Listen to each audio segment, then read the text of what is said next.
Day one of Apex Legends was absolute insanity. I can only imagine how today's gonna go. Hopefully more fun stuff. Hey. Just who I was looking for. Yeah? Oh, girl, I don't know what's in there, but that's great. This is exactly what I need for day two. Yeah, so that's my espresso, and I kind of need it back. Can I have it? Well, you can have that, but now I'm ready to go. Well, me too. I mean, after GaiminGladiators, Elite Esports take a win in day number one, Panic's rat play? Absolutely insane. And now for day two, that means we've got groups B and D kicking off the day. Groups A and C later on, but the big thing about groups B and D is that we have our legendary Falcons versus Liquid face-off. Look, that means we're getting all the banter live on the stage, maybe a pterodactyl scream out of Zero if Panic does something like that again. We can only hope for more action, especially here at Year 6 of ALGS Split 1 playoffs at EWC 2026. Let's get into it.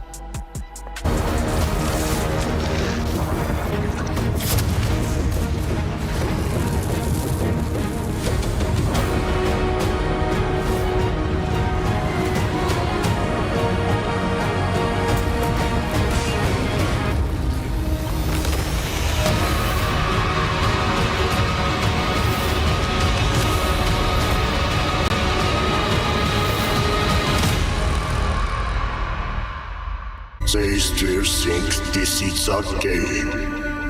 It's not. Can you feel that? The heat of the flame calls to us all. What can I say? I'm a bit competitive. It runs in my blood. Struggled in finals, have this game in their hands, and it's now their chance. LG are down, and the Lions will do it! You and me, let's take this win.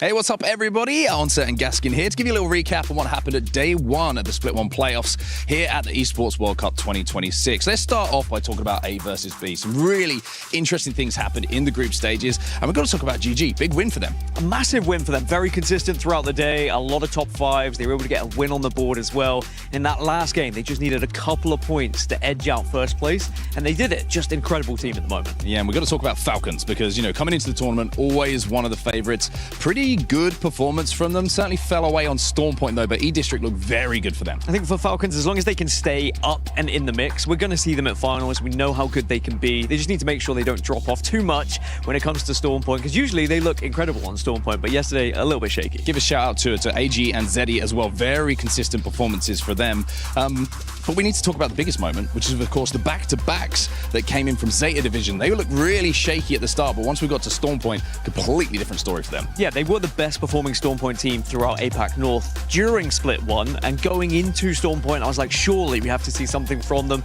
Thankfully, we did. When we get into 5 and 6, back-to-back wins, they send themselves, what, from 20th to 6th? To 6th, yeah. They really jumped up the leaderboards. I want to give a quick shout out to Jelly as well on ZEDI. He top fragged in the lobby, so a huge performance from him, and not surprised to see ZEDI right up there. Yeah, and then we move into C and D yesterday, a very competitive group. I thought this one was going to be a lot closer, but we had some standout frontrunners to begin with in RRQ, but in the end, it was Elite Esports who took the win away from them. EMEA boys coming out strong, and I think it was a really well-deserved win for them as well. I think consistently across games, they were putting points on the board. Not many dud games for them, which I think in these group stages is so important. If you're putting points up consistently, you're always going to be there or thereabouts. Yeah, then Liquid also had an incredible day as well. I mean, they weren't talked about enough, I feel, coming into this tournament. We were discussing that as well. And then there was the moment with Panic. He had a 1v6. A 1v6 just to start the day. A lot of pressure on Panic's shoulders. You know, a lot of eyeballs are going to be on him. Playing with two of the most established players in the Apex Legends Global Series. The first time he's going to be playing with them on LAN. And I think that, you know, in these big moments, big performances, you need a big moment. And I think you saw the embrace from Zero afterwards. Everyone was talking about it. That's what he can do. He's a special kind of player, special kind of kid. And I think that if you pull something off so early in a tournament like that, gives you huge confidence. Huge confidence. Another team that was able to stand out was RRQ, as I've mentioned. They were first place for a long time. Yeah. 20 points ahead at one point. Easy Flash was top fragging. I think they'll be disappointed they dropped off, but ultimately they still finished in that top 2. Now the underperformers, we had NIP, we had Alliance, Mark. Both of them really struggled. Yeah, NIP, the surprise for me. You know, they won Pro League, they won regional finals. Everyone was talking, hey, are they going to be the team that goes on and wins LAN as well? Well, with that performance, not looking good. Team fighting didn't look good. Rotates didn't look good. A lot of work to be done by Raven and the boys to put things right. And Alliance just looked shaky. They did look very shaky. When you said, shh, I didn't know where that was going to go. You had some strong words from me. I was going to agree with you because since they lost Effect, they dropped Effect, they have not looked the same for me. I don't think they look as good with Aku on the roster. I would like to be pleasantly surprised going into today's action, but the whole rivalry between them and Aurora has been a talking point for quite some time, and that carries on today. We're going to see more of Alliance versus Aurora as we go into more of the group stage action, so enjoy. Don't go anywhere. We'll be right into some of the group stages after this. Guys, I need you to lift that trophy up in the air right now. Crowd, make some noise. I decided to part my ways with Alliance and go to Aurora because it was mostly, I didn't really like the way of we were playing the game anymore, and I wanted to have some changes. IGL difference between Hierka and Hackers is very big, so I wanted to experience more. Two guys. Yes, We had a good run with Effect. Like, it was just time for us to split apart. Like, it was, the time has run its course. It was just time to go move on. We are so back. The label of the best player from Aurora doesn't bother me or doesn't give me any pressure because I'm used to it. I've always been, and I always felt like it. So it's just something I'm trying to keep proving, that I am the best. Similar to previous times, I saw very high mechanical skill in Aku. Like, he's very young, but he's a huge fragger, shoots incredibly hard. So with our coaching as Alliance and experience, we should be able to get him up to speed pretty quick. Well, it feels amazing, to be honest. Like, everyone knows that, like, in the past, Alliance have done great things, and they're, like, an insane team. And getting picked up by them just means that, like, you can, like, win anything, basically, if you make it work. So the feeling was just amazing when they asked me to join. Just as I was hoping we'd get the straight up 3v3 between our favorite rivalry, Alliance and Aurora. Stay healthy, pinch them from the north, and I don't think Alliance have got any way to get out of this. A tale as old as time. As Aku gets a next knock, Effect follows up to find Aku, by the way. I think it's not like replacing, like trying to fit in the shoe. It's like more like a new shoe, try to like fit to the others, if that makes sense. I would say Aku brings the same firepower. Just he's a little bit more similar to Unlucky when it comes to playstyle. So we figured it would be a good synergy between them both to have them both working together with similar playstyles. Winning our first land with Aurora would mean that our EWC win, I would say it was pretty lucky because we got 2 zones on us. And if we win this land with Aurora, I would say it's a skill. It would be more likely of Hjarka predicting the zones and like just luckily ending up there. Aurora now move up. They take their opportunity and they take their lead in the first place spot. I've always said that like anything except the win is a loss. So even if we were going to get second, I would still be sad. But you know, obviously we're here to win. We've done a lot previously as well, so I'm very excited. Should be good.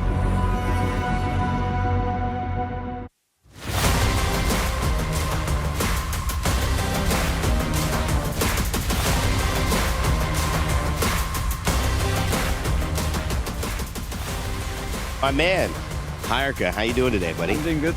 Now, you called Effect a baby go. That's still true? Yeah. And one of the things I love about you guys is you have a good energy. But yesterday, you started off with a win. That must have felt good. How did it feel getting that first win coming into this tournament? I mean, it shows that we can do it. Yesterday, we started good, but we didn't end the best way. But I think we saw what we did bad yesterday, and we're going to fix it. I want to ask about that transition. You guys were getting into top 10s a lot, but getting to top 5 became a little difficult. What went wrong? What are you changing? I think it was just small mistakes. We just adapted a bit to playing more stacked lobbies again with our first LAN together. So I think we saw what was our issue yesterday, and today we're going to show it. We're going to win today. Are you excited to play World's Edge? Yeah, 100%. Yeah, I also want to note that your former teammate, you're a championship winner, by the way. We got to keep putting respect on your name. Your former teammate, Zidane, is also in this lobby. How has it been playing against him and his team? It feels good. He has a great team as well, and I think today we're going to smash 100%. All right, we're looking forward to it. Good luck, man. Thank you. All right, Hierka thinks things are going to go well for him in Aurora, hoping for a better day. Middling start to the tournament, but they're one of our best teams for sure.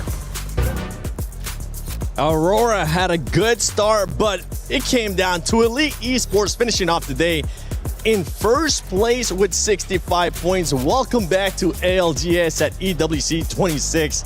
My name is the 7WG, and I'm joined by none other than Lace, Graceful, and Snipe Down. I mean, we can talk days about what some of these squads were able to do, but I'm just gonna throw it at you guys. Let's see, Lace, what surprised you yesterday out of everything that happened?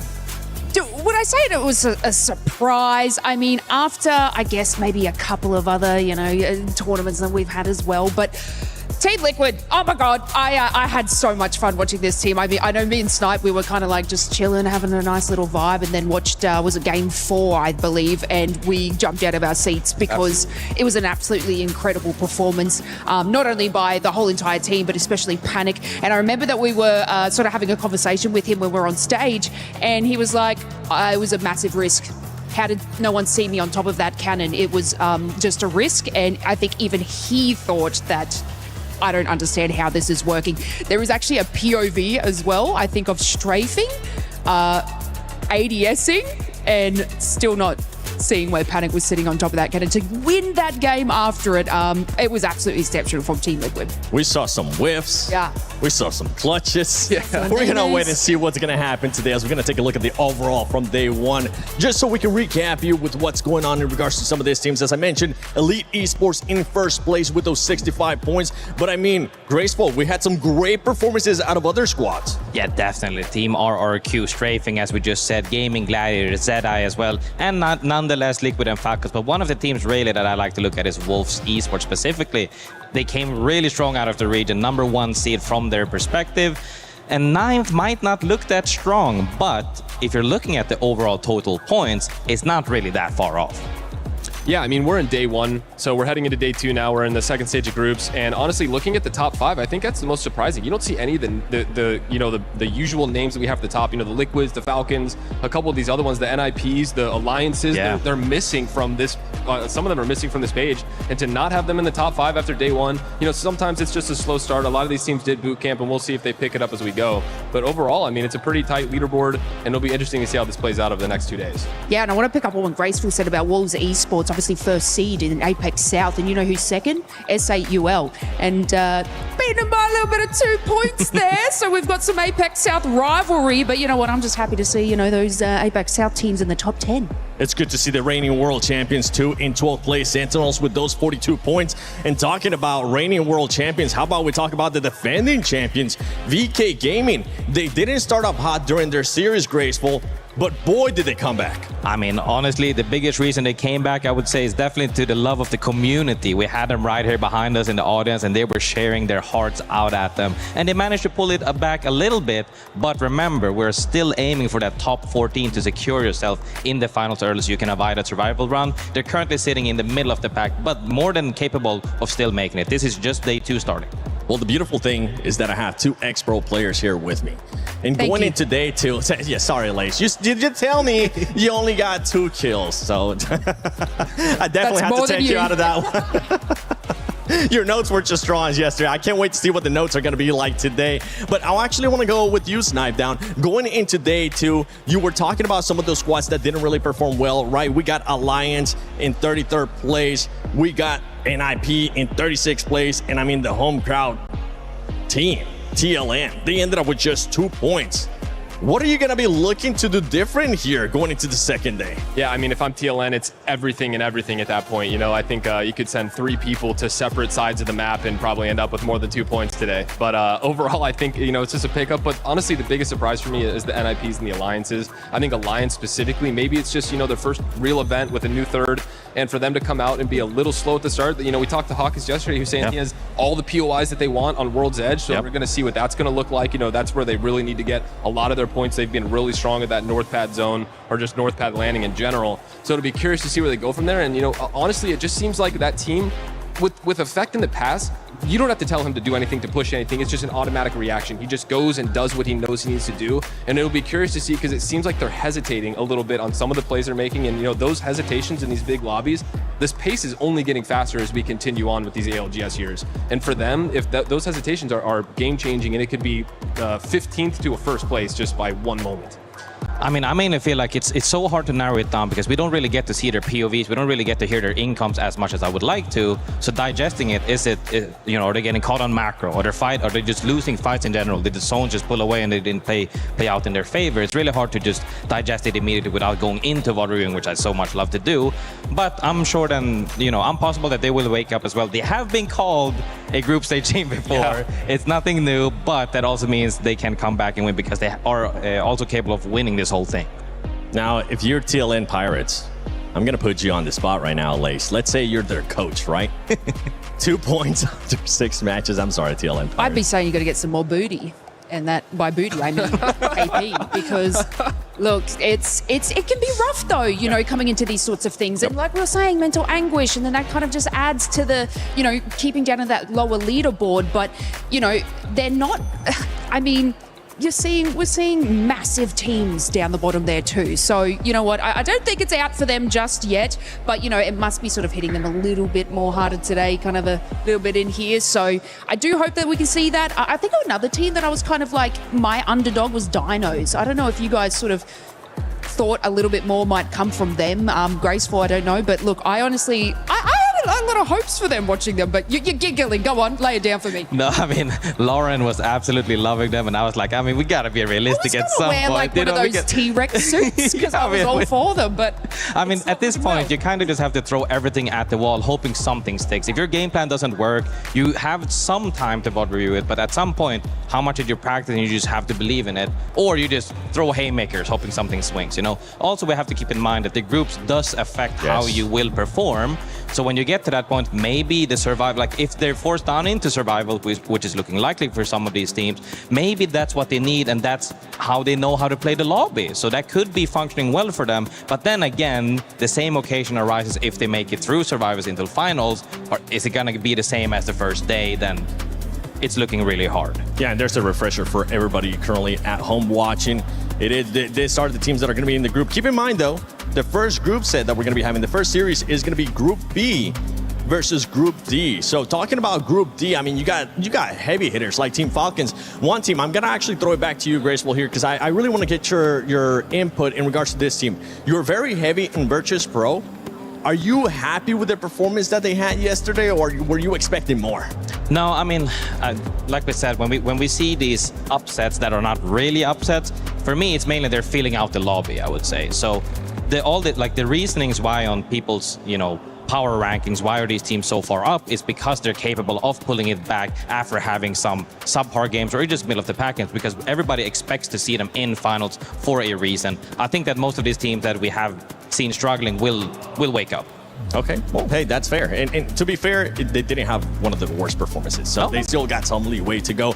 And talking about stories, we got to talk about the PS5 story of the day, which is none other than Falcons versus Team Liquid, because you were saying, Snipe, yesterday it was one of the best series that Team Liquid has had in a minute.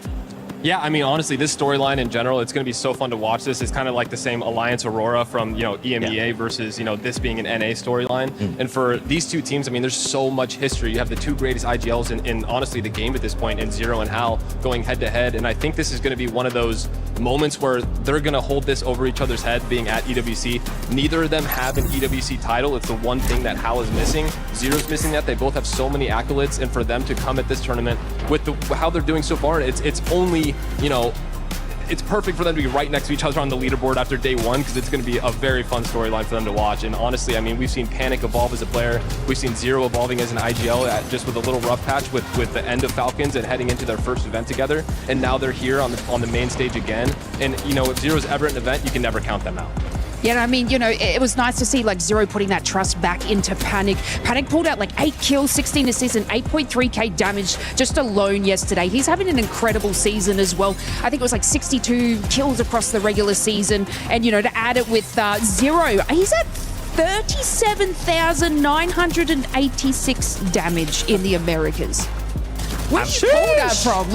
Excuse me, but that's still third, so... I mean, the thing is that for me, it's always the motivation and the fire beneath the team. And for me, the IGL is the mojo of the team. And Zero seems to have found it again. Like I said, after that game one, I'm like, this is starting to look like the old form, the back-to-back LAN winner. Zero. You can call it positive. I like to say confident. He's really confident. He's like, hey, man, we are winning this whole thing. And when you have that, that's where, everything starts aligning. And you can really see that trust that he has in the team as well. Maybe not when, he's pulling off the 6-7, he's getting smacked on the head, but when he's clutching, when they're screaming for each other, I can always look back and see my teammate, that's what he needs, and he's getting it right now. I mean, we saw that confidence during the interview yesterday, right? Saying a lot of people be yapping out there, and he's looking to pretty much just shut him up. And for everybody currently watching at home, don't forget, check out, give us your predictions, actually. Go to the EWC website, check out the app as well, and if you want to see anything here, if you guys want to do some fun games,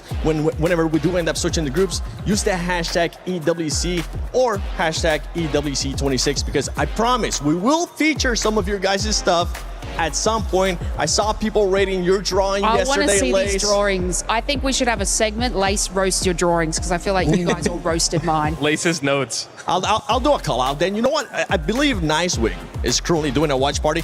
Nicewig, we might have He you gave me do a 4.5. I heard him the other day. 4.5 out of 10. You know what? I think it's time. I'm hearing the music. This stage is ready. Everybody's ready. Let's get started.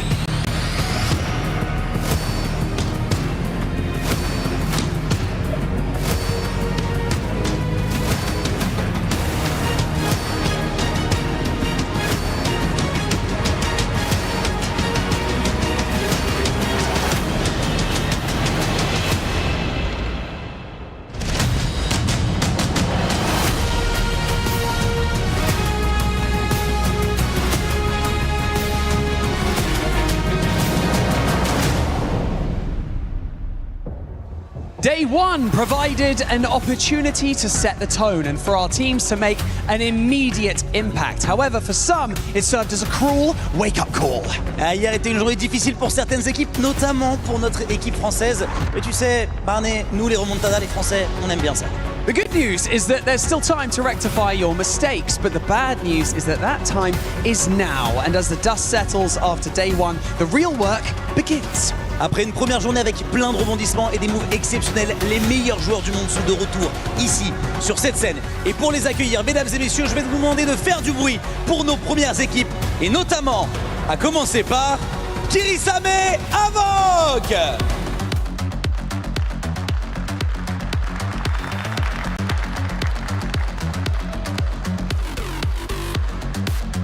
DINOS.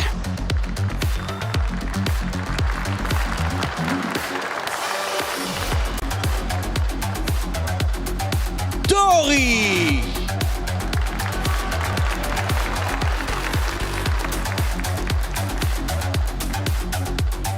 Dogred.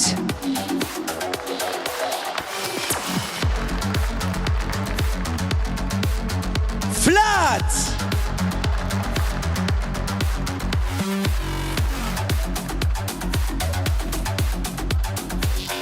WGR Neo.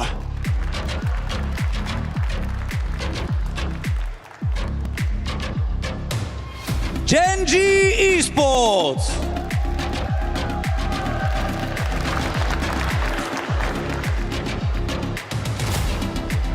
ZIPLINE Mafia.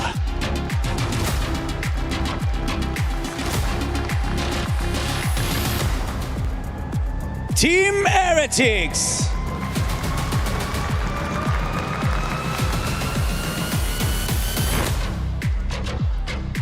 TLN Pirates.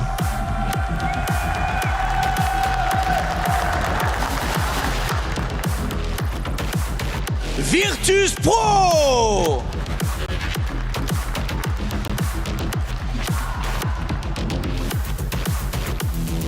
S8UL.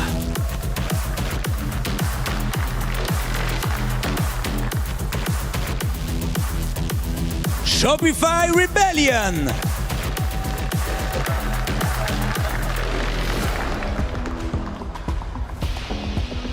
AURORA Gaming.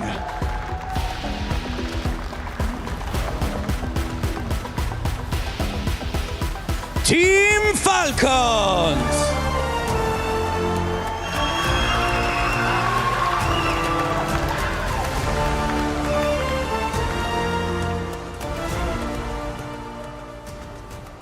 Team Liquid.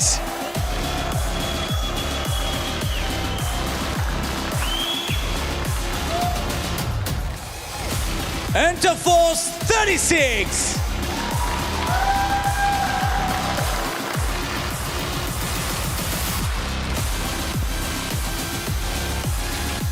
UNLIMIT.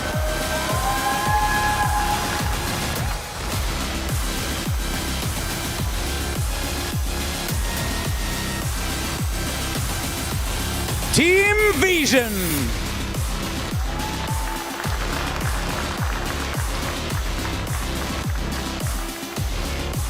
And finally, Wolves Esports.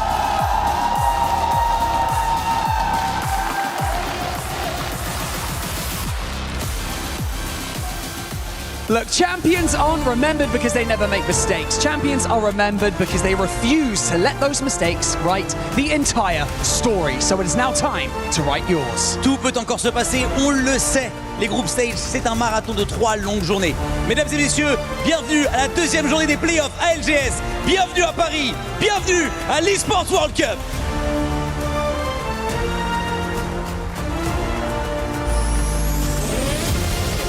120 players, 40 teams, and $2 million on the line. We have champions, MVPs, veterans, and rookies looking to make a name for themselves.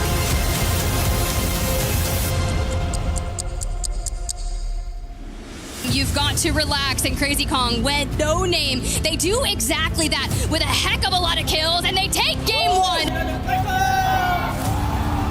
Wolves with the pop-off, the crowd giving them their energy. I mean, what was that, like 10 KP by the end of it all? They swing around Blast in a 1v1, and they take it. Team Falcons are your winners.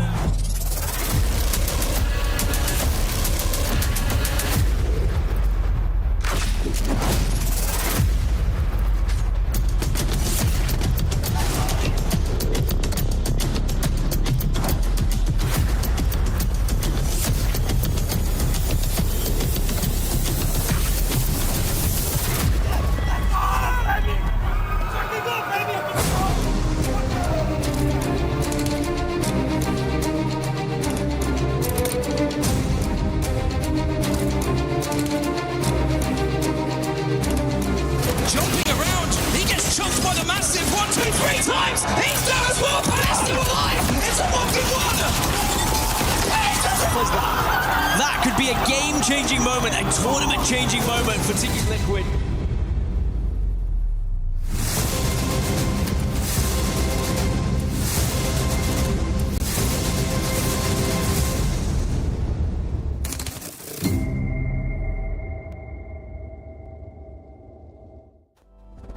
Welcome everybody to day 2 here at the ALGS Global Series Split 1 playoffs at EWC 2026, and the group stage continues. Onset and Gaskin here on the mic to kick things off today, and boy, have we got a lot to talk about, Dan. Oh yes, we do. Looking back at the highlights of yesterday, some big moments, some tournament-defining moments perhaps, just to give you those extra points.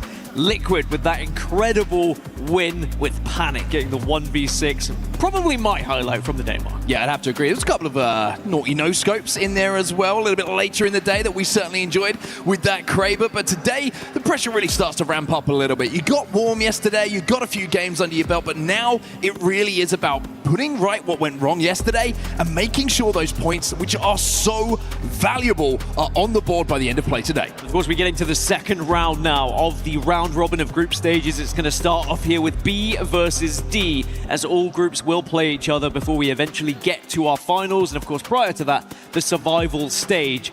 But eventually, we will be saying goodbye to teams before we get to said survival stage. Well, one thing to talk about is a change of maps today, and this map in particular for the old guard is going to put a smile on your face. We're starting off with a little bit of World's Edge today as we take a look at our POI draft. Wolves Esports with the first pick here, no surprise, heading over to Skyhook West. Yeah, that was their first pick throughout the entirety of the POI draft. Of course, they will draft on 2 maps, so that's why you might see Team Falcons, for example, they had 28th pick, so they have prioritized the second map, which is going to be E-District. And remember, yesterday, they did perform well on E-District, a little less so on Storm Point, so perhaps they are trying to rely more so on E-District later on. But that doesn't mean going into World's Edge, Mark, we are going to have more of those legends like Crypto, like Seer available, which typically creates a little bit more of a fast-paced action style here on World's Edge. It certainly does. Something to note here for Aurora as well. Nobody landing at Fragment, so they're going to have the entirety of the middle of the map to themselves. So they're going to have an opportunity to not only rotate fast, but a good amount of loot to pick up on their way as well. Of course, these are the keys of all of the teams who are competing here in our group. Some of those might be crushed in a few days' time. Some of those will be crushed in a few days' time. But for now, it's about getting those points on the board, and these 3 gentlemen certainly know how to get that done. Yeah, that they do. Even though they weren't able to get the win yesterday, Team Falcons, I think they just had to make sure they are in and amongst it. As long as they are playing consistently, expect to see them at finals. The only real time we've not seen them get to the finals, or a team like them, is ALGS Open. Remember when they had that real struggle? That was a long road. They fell to the lower bracket and they had to battle through. I think they learned their lesson. It worked out in the end, though. Let's be real. It did work out in the end. They were the last team standing who lifted up that trophy. Aurora as well. A little bit of an interesting day for them yesterday. Not the best, not the worst.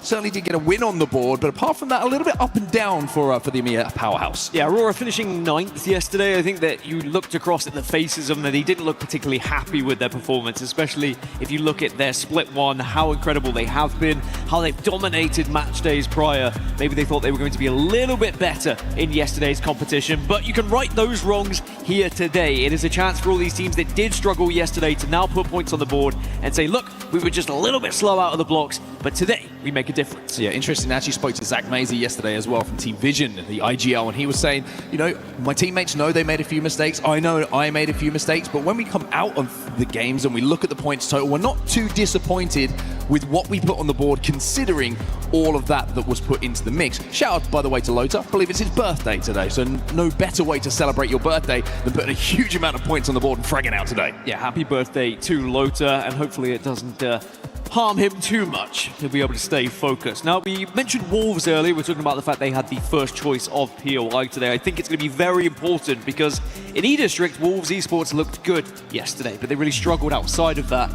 Now with World's Edge, this could be a fantastic opportunity for them to say, look, we've got first pick. Let's get something we're comfortable with. We know we can get consistent points. If they set themselves up well, maybe Wolves could be another one of those sleeper teams coming out of APAC South that could really surprise us. Yeah, I think Wolves are one of the teams that I've certainly got my eye on. Just those quick rotates. They always seem to get a good spot in zone and very, very good at clearing the space around them and making sure they are involved in those end games. So Wolves, a team to certainly watch today. You could say that about a lot of teams. We haven't even mentioned the likes of Shopify Rebellion. We haven't haven't even mentioned GenG, a rested GenG now in this lobby as well, who love to cause a little bit of havoc. And as we head into our first game here on World's Edge, I have to note as well, it's not just World's Edge that's going to be new today, it's going to be Olympus as well. So changes of maps, everything's going to change, and the action is almost ready to get underway here on day 2. Yeah, as we look at both Zero and Imperial Hal, quite the history with these two.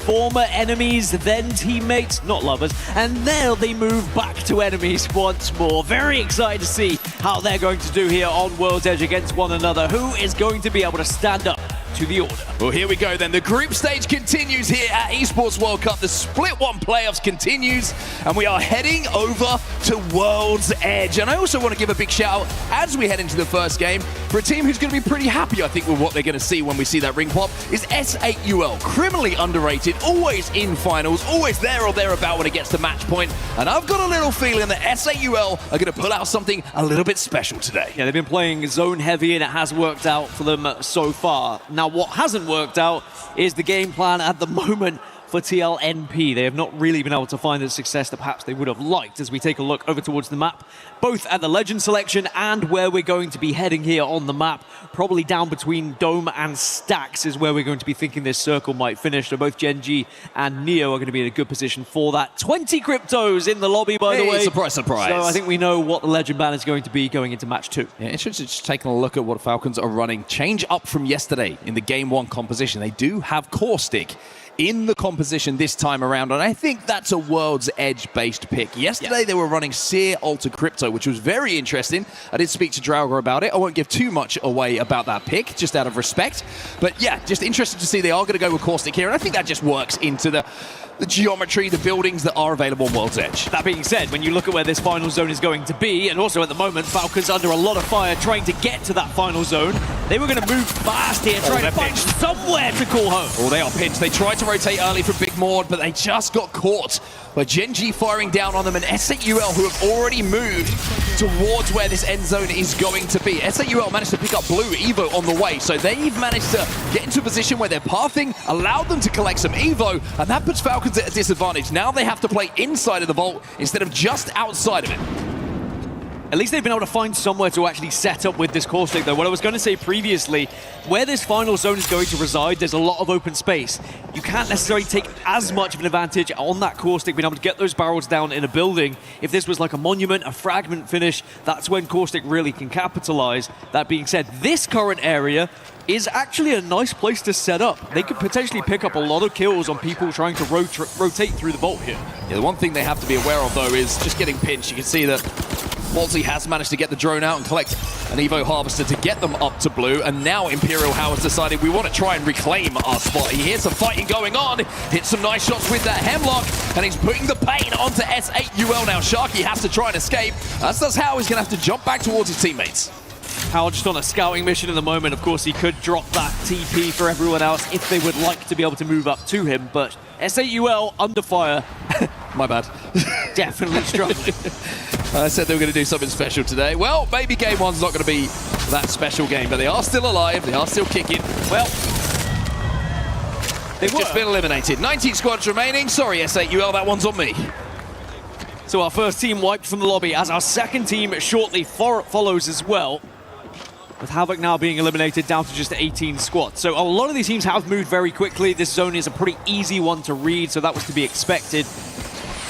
I think the interesting fact is going to be a lot of these northern teams moving in late, because there's going to be potentially quite a few edge fights happening naturally on their rotations through some of these choke points. I will say I'm absolutely riddled with guilt right now after saying that about S8UL and seeing them fall so early in the lobby, but I'm sure I'll recover. Interesting though, a lot of teams, as you can see on your screen on the right-hand side, already kind of playing deep into zone at the back of Dome. That's where the majority of those buildings are going to be located, that are going to be sort of close enough to the end game to survive in for quite some time. Outside of the zone, though, we're going to look at TL. Team Liquid on your screen right now. They're outside of Monument, just looking towards that train tunnel.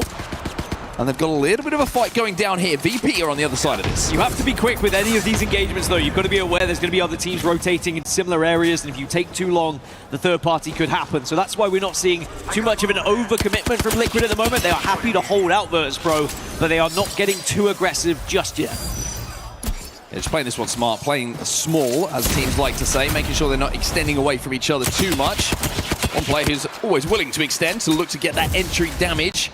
And that first frag is going to be the IGL 0. Nice shots coming through after he jumps through the void passage. Takes the drone down as well. That's huge in a team fight where crypto is so prevalent. If you could take that EMP out and you have it available, all the advantage is yours. Again, this is why the Evo Harvesters can create these engagements. Both these teams wanted to get that extra little bit of Evo, and in the end, VP are going to lose out here. But Team Liquid probably will leave this one. They've got their job, they've got their target, they've got the Evo. They will now think about their rotation. They don't need to press onto Virtus.Pro because they know more Northern teams could be arriving. Yeah, Liquid leaving this one. They're moving towards Harvester through the choke now. You can see that on the left-hand side of your screen. VP are going to reset here, and they will be safe. Wolves were kind of looking at it, but actually wrapped all the way round to staging now, where they're already up to full purple, by the way, which is impressive to do this early in the game. Dory, not looking so good for them, though. They've taken damage from that EMP, and Muscle is down to about 20 HP. Yeah, this one looks like it's going to be a pretty easy wipe. 2 teams involved in it. It's going to be DINOS plus. Looks like Shopify Rebellion got involved on that one as well. Shopify Rebellion just making sure they back off and they can hold. This is going to be on the western side. Over towards Launchpad right now. E36 looking like they might want to try and get involved. Yeah, they do want to get involved. They're portaling straight into this on this one, and Zap is already down. EMP is popped, but the Synapse jumping into the void, it's not going to affect him, and now he is just hunting down Quayful. They've already found a couple. Shopify Rebellion, goodbye, good night, you are out of the lobby. It's going to be a slow start then for the day for Shopify Rebellion. As now that left-hand side is going to be very open for DINOS to probably get back up. Potentially take that position back away from them. Now, we mentioned Aurora. How are they going to do today? They're going up against Flat, and it looks like both teams have been able to get a knock. Yeah, Big Louie trying to be efficient with those barrels, trying to get them down, and it's like Aurora, who were very aggressive, by the way, on that push onto the top of the construction building, are going to be able to reset, and it looks like Flat will be able to do so as well. Kind of a little bit of a split of the resources and allowing each other to get back up to a 3. Nano popping a Phoenix kit right now. He'll be full health in a few moments' time. You also saw Team Vision in the sky there. Let's go to this area. Trying to rotate a little bit closer towards the zone. They're now on the southern side of these buildings. So Aurora, Team Vision, and Flat all sharing some of this real estate that is within stacks. And you don't want to be the team to engage first here and find a knock, because that third party is just going to be waiting. So that southeast side of your map is starting to get very congested. But there's a lot of these teams who are on the outside of it. The likes of Virtus.Pro moving in from Big Maud. Team Liquid are now arriving to that vault that we saw previously Falcons were kind of hunkering down in. But there's still going to be so many late arrivals with Heretics and Pirates coming in. And the trouble is, because there's not going to be any real estate to play, you have to try and force an engagement or hope that something happens to give an opening for you to either bypass teams, which sometimes can happen, or you just third party and pick up the pieces. Yeah, you can see the zones touching right at the bottom of the screen. It gives an indication we're probably pulling in towards Dome rather than to the outside of it, where initially I thought the zone was going to be pulling. Take a little look at the replays from the initial fight between DINOS and SR. You saw a little bit of Quayful there, and then it was E36 with that Wraith portal to capitalize on the damage that was done to get their KP on the board, and send Shopify packing back to the lobby. Wolves, though, haven't got a lot of time left on this zone, which is starting to close now. They were trying to rotate in through launch site, but DINOS were watching them, and if you played enough Apex Legends here on World's Edge, you know that's a horrible fight to take from the low ground to the high. Yeah, sadly, it's going to be bad news bears for Wolves, whichever way they go here. The route is going to be contested on both sides. Enter Force 36 to kind of be holding an area. UNLIMIT also arriving from Lava Siphon as well. As checking in with DINOS, they are able to TP back. They can hold that southwest side, and they can avoid Enter Force 36, who I think starting to sniff them out a little bit here. Yeah, difficulty of rotation here. Teams who do have a Wraith in the composition might have a good time here, and there's only one in the lobby. That's going to be E36, who you can see on your screen right now. Excuse me, there are actually a couple more. TLNP have one, and Aurora also have the Wraith, but finding a way across the open grounds outside of Dome, very, very difficult to do without a rotational legend. Not a lot of cover to be playing, and that Wraith could come into very good use with that portal going down. TLNP on your screen right now. A rough day yesterday, to say the least. I saw their coach on social media saying that he was taking a lot of blame for it. He was saying that I read the lobby wrong. I thought it was going to play a little bit differently. We'll have to see if they right those wrongs today. Well, they got no kills. I don't think that the coach can take all of the responsibility. If I'm a player, I wouldn't let my coach take all of that. I would. Yeah, it was all his fault. The POI draft was terrible. We couldn't get any kills off the back of it. But back to your point about Wraith versus Alter, I guess. I think I prefer Wraith, as you can be a bit more aggressive. Speaking of, here's E36. Nox traded. Oblie's down to about 20 HP. He's got to be very, very careful here. And here comes DINOS. Here comes a Maggie Ball. And Justin doesn't know what way to turn at the moment. He's trying to avoid the fight that's going down. DINOS are actually going to use the Void Nexus to portal back to that high ground building. Just as weak on the low ground. And this swing might be enough to take down E36. They're out of here. It is Wolves, actually, who are now being the aggressors as the last team to arrive. They are winning the fight over launch side. DINOS are alive, but deep in zone. The Wolves fans behind us in the arena enjoying that one as they should, because that was well calculated by Wolves. They waited, they were patient, bided their time, and they picked their opportunity. As now we check in elsewhere with Pirates that we were just talking about. It's going to be UNLIMIT on the other side of this one, trying to take advantage of them just kind of backing off away here and offering themselves up as KP. There is that portal. So they want to try and reevaluate how they're playing this one. UNLIMIT will be able to reset outside of this building. It should be safe inside of zone. Pirates, though, they've got a lot of work to do. You can see right at the top of your screen outside of Lava Siphon, they still have to work their way in towards the zone. And knowing that UNLIMIT are there now, and the Wolves are also working their way on that western side towards zone, the options are pretty limited for them. It feels like they almost have to go through someone to get to zone here. Would you say they are unlimited options? No, it's pretty limited. It's more than one. Very limited. Sure. Yeah, they could wrap all the way around, go big Mord side, but we know, seeing the buildings, you've got the likes of Flat, you've got the likes of Aurora, they're going to be there waiting for them as well. It's not going to be comfortable on either journey. So perhaps an aggressive fight onto UNLIMIT may be the best option, but they've already lost that opening engagement twice. So to try and re-engage once more here, you just need someone to hit something big, give you that damage advantage, to give you something to push off of. Yeah, EMP is going to be important here. I wonder if Kinda does have it available. Taking down the drone of the other team, certainly going to help. UNLIMIT without the EMP now. Certainly for a few moments until that drone comes back to life. Also some shots coming in from a distance here. It's actually Wolves Esports who might be helping out TLM Pirates by doing a little bit of damage to UNLIMIT. Pirates have to take this fight, by the way. They have no other option. The zone is closing behind them, and they are going to have to send it here. Well, Liquid might be able to save them, because Liquid are going to be between all of this as well. This could be a straight fight between Pirates and UNLIMIT, with Liquid just holding out Wolves. Yeah, Zidane's going to jump into the void, try and get a TP down, but his two teammates might be on the floor before they even get to use it. Nate jumps into the pouch.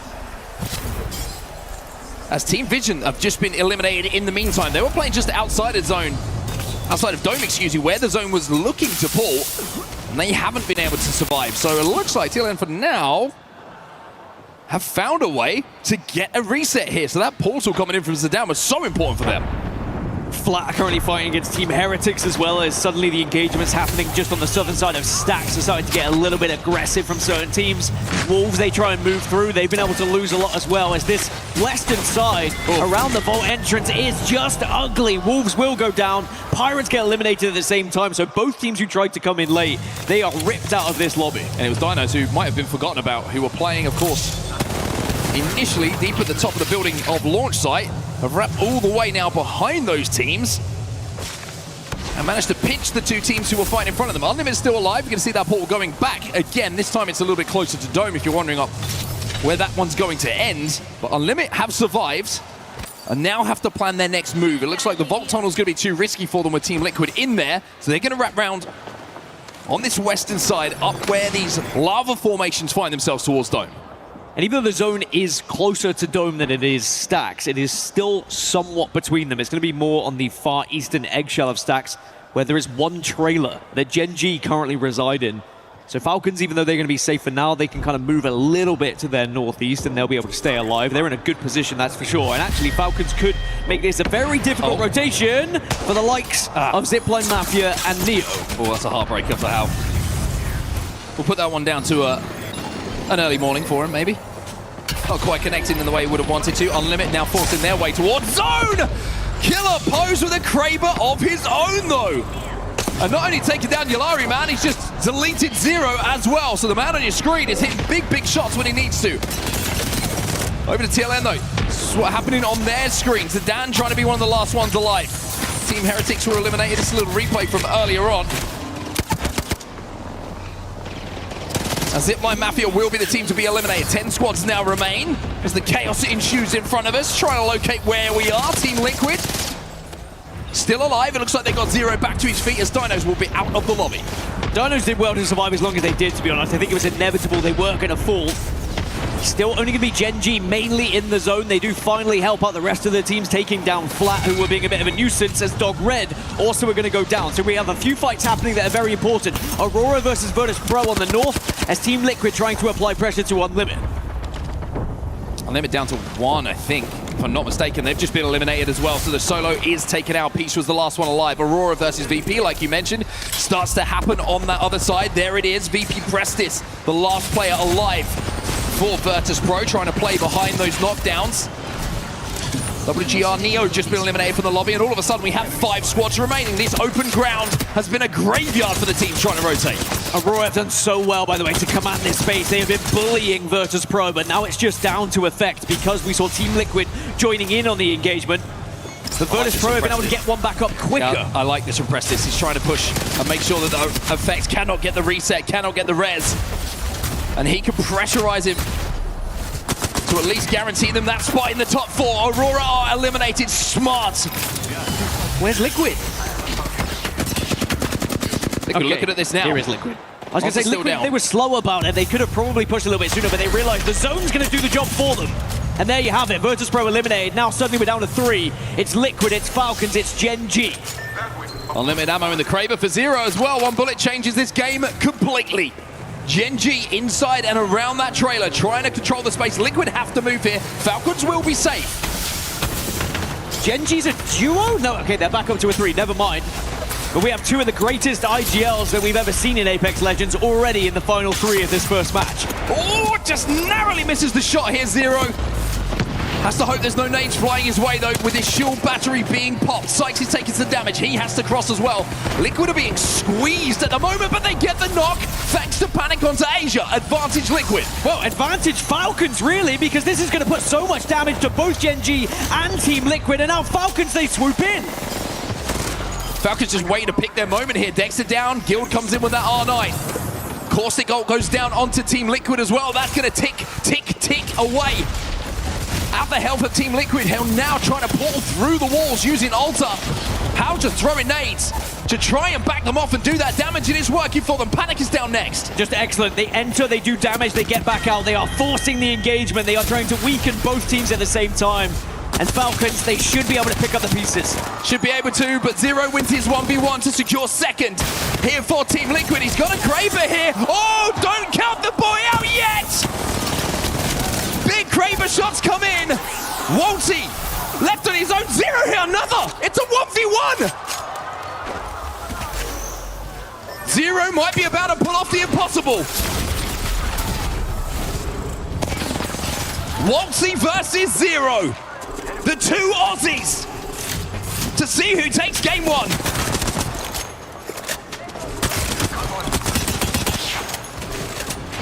Zero and Walty.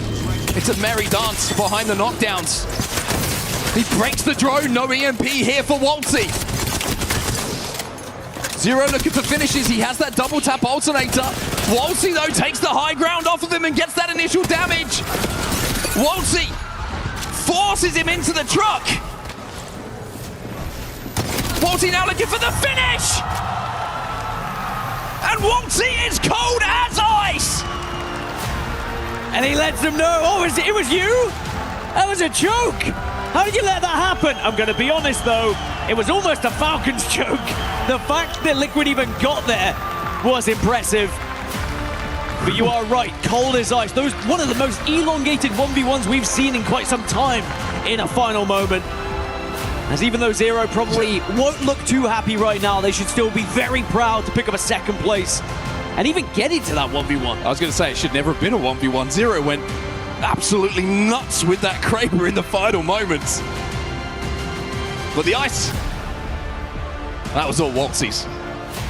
So there's a few things that happened in that 1v1 that really changed the dynamic of it. It was very important to eliminate the knockdown shields, and you could see that was happening, and the attempt was there from Zero, but he got locked in a little too much, which allowed Waltzy to gain the advantage by going up onto the high ground, taking the top of the car, and then as soon as he had that advantage, he was able to rip through. Again, Waltzy, he does not miss, right?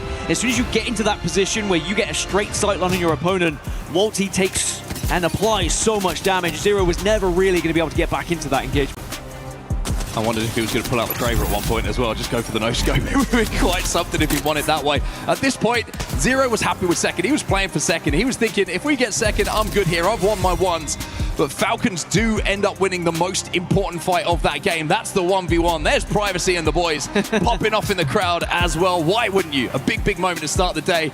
And it's always nice to do it against a former teammate, former housemate, and of course, fellow Australian.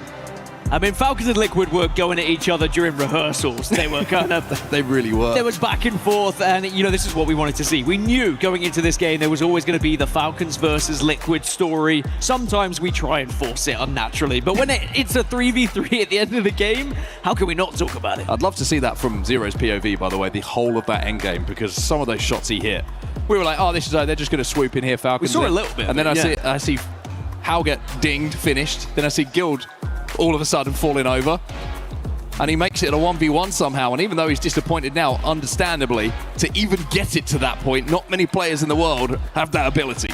And this is what's crazy, right? I mean, in any other circumstance, second place with the kills they were able to put on the board, Liquid probably would be delighted with that. But the fact you're in that 1v1, you were that close to winning, it's always going to be a disappointment in this current moment. I also think he wouldn't have cared if it was anyone but Falcons. Yeah. To be honest. I think that's true. He would have been like, good job, boys, second place, lots of KP, like, nice job. You never want to lose to the old teammates, do you? You never want to have that little one-upmanship go against you. This is some of the big moments in the end game that we're seeing here as we went down to the final 5 teams. BP versus Aurora. I love this play from Prestis, by the way. This is recognizing game situation. This is great game sense, knowing that he had to stop that res. Also, if you think back right to the start of the game, by the way, with Falcons, when they were able to escape, get into the vault, survive, and then reposition into Dome, had they lost that initial fight, had they been a little bit slower on their rotation, they never even would have got into this position. Wait a minute, we're going to see it here. Oh.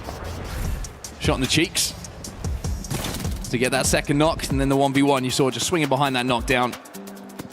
We'll say, in those 1v1s, Waltz one of the most calm players in the world. You hear it in the comms sometimes, he'll just say something like, I've got it, I've got it, I've got it. Don't worry about it, I got it, I got it, I got it. And that just gives you confidence as a teammate. If my teammate's saying that in a 1v1, I got it, don't worry. I believe he's got it. Well, there's how it's looking after that first match. 23 points for Falcons, 17 for Liquid. Still nothing to be ashamed of. GenG picking up third place, which, you know, the GenG story and what they've been through so far and the fact they are now here, they are rested and they put a third place on the board. That'll be a good confidence builder for them. On the other side of the table, a few early exits for some of our big hitters, but it is just match 1. We'll say Asia from GenG, we just heard from the back as well, in that game, put up his 500th death. Not the best of stats, but that being said, we saw that from Zane yesterday. He's got a lot of kills there. He's got a lot of kills, everyone. The back of it. Otherwise, he wouldn't be here. Brilliant 1v1 to have, though, after match 1. Hey, what better way to start the day? Right, a 1v1 between Falcons and Liquid. You love to see it. We're not going to see Crypto anymore. To be expected. Yeah, no surprise there. Now, the only difference that we may see compared to yesterday is typically we were seeing Seer banned in Game 2. Will we see that again because we're on World's Edge? We might still see plenty of Caustic popping up. It's going to be interesting seeing the numbers leading into it. But I think this now for Falcons, when you look at, you know, their plot armor and how their day 1 started, they were able to get that win on the board. Day 2 now starts, they get a win on the board.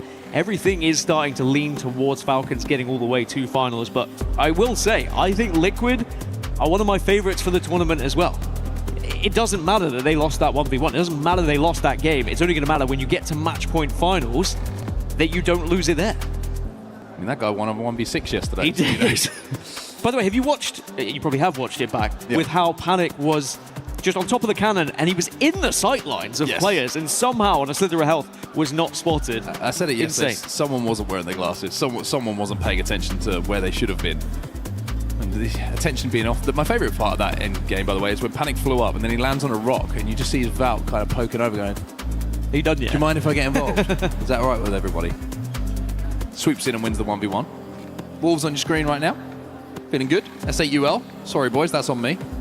Yeah, that is your fault. That is 100% my fault. You're going to have a terrible game too, okay? What's funny is I've counter-cursed them. Yesterday, S8UL, they kind of quietly went about their business. They weren't necessarily on our POVs as much. They were just putting up points. We didn't necessarily mention them as much until we got to like these stages where the rankings came up.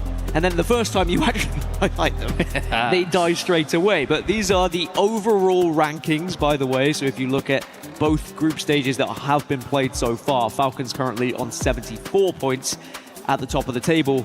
Then down towards the bottom, you've got the likes of Neo, who are on 36 right now. But of course, we have more pages because we have all 40 teams featuring in these rankings. Certainly do indeed a long way to go to get to the bottom of those leaderboards. We'll take a look at those a little bit later on, of course. Got some Neo fans in the building, hoping that their support can push the boys a little bit further up those leaderboards. Wolves fans in the building as well. We're very close to some of them. Hello, everyone. Just giving you a little wave. Too close. Not close enough. Am I liking? I want to cast it. No, I meant I'm too close to you. Yeah. Oh, you're too close to them. Yeah. Sorry, everyone. You're putting the fear of God into them. Well, Neo, they struggled a little bit yesterday and in this game. There's a couple of players who were on the struggle bus, in particular with the amount of damage they dealt as well. Couldn't quite get there and get over the finish line. It's always interesting when we get into international competition. Teams that were suddenly looking so dominant in their own region get to international competition and the gameplay changes tenfold. As we take a look at all those keys, we won't be crushing any today, but soon. You're going to get up early tomorrow, aren't you? I can't wait to crush some jump keys. out of bed tomorrow.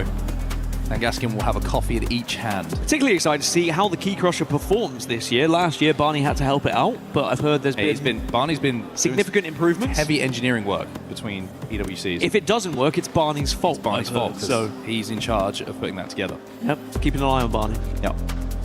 Going into this second, I wonder whether we will see a chance for Falcons to try and replicate what they did. Early move, play zone. Of course, we are going to see no crypto this time, but I don't think it would have really changed and impacted too much for Falcons, apart from the fact that at the end of the game, Waltzy was on the crypto. But it's one of those legends that when you're in a 1v1, you probably don't want to be on crypto. You don't really have much utility to use. There's not many abilities that can really help you especially out. when Zero managed to break the drone as well. You know, if you can get the EMP off, all of a sudden it's advantage you. You get the stun, you get the free damage, and then you're probably swinging and picking up a win. But the fact that as soon as Zero broke that, I thought advantage Zero. I really did think that he was going to have the opportunity to win that one, but wasn't to be this time around. We'll have to see if he can get some revenge in game number 2. Thank you for bearing with us, everybody, as we head into game 2 now. World's Edge continues to be our stage. I do want to mention again, with Falcons taking that first win, they prioritized E-District. They were the first team to prioritize E-District in this POI draft. So it is fantastic for them to put points on World's Edge here and take an early lead, because then when we do get into maps 4 through 6, it just sets them up for a really good position through the later half. Well, there's a man who is probably feeling pretty comfortable right now on that main stage.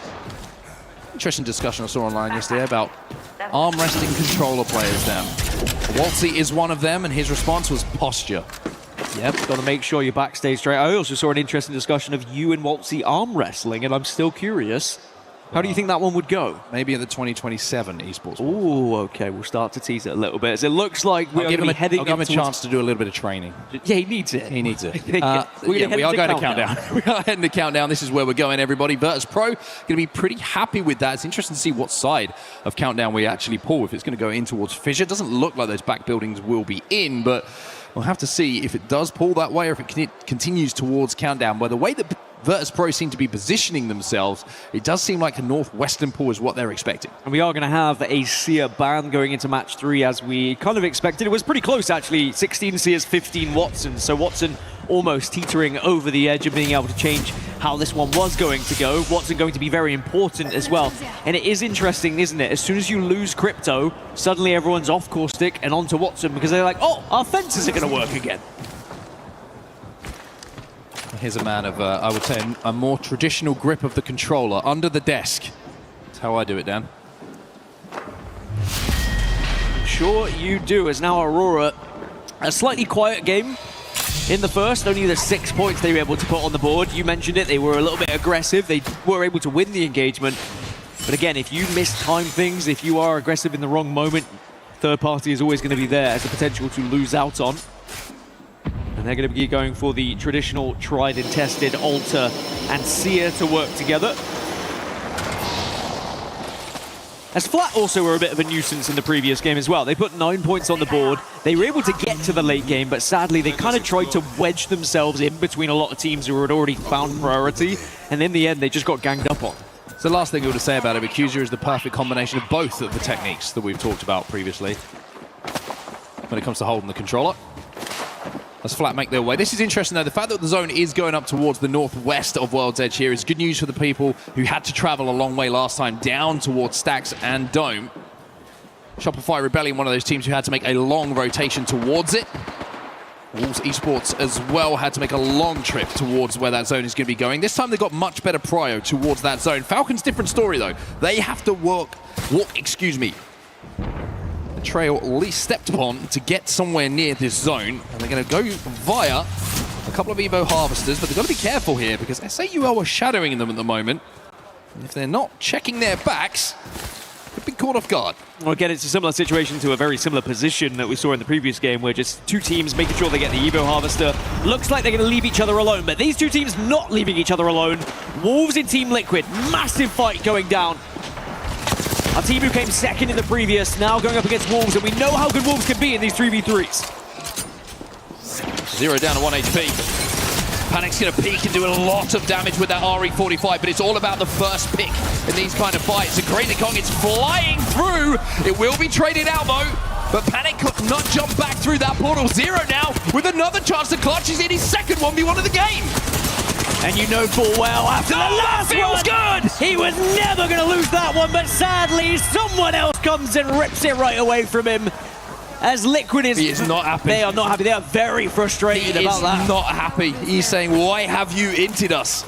Well, if you look at it, Virtus.Pro is so spread out. A single player from VP went to join this fight. They had a position, Virtus.Pro were elsewhere, and they said, hey, we can capitalize on this. We've got potential for KP, and actually we can remove another team from a lobby. Yeah, there's clearing the side, right? VP dropped over at Countdown, and if you can clear a side, if you're playing zone, why wouldn't you do it? Wolves wanted the gas, they wanted the smoke, and it cost both teams their lives here. And then as quick as they're in, they are quickly out, VP. They don't need to stick around, and it's going to be UNLIMIT, the scavengers who come in to pick up the Drex here. And now actually, they can reap the rewards of this position just being completely destroyed by 3 other teams. And they can reside here for quite some time on this western side if they would like to.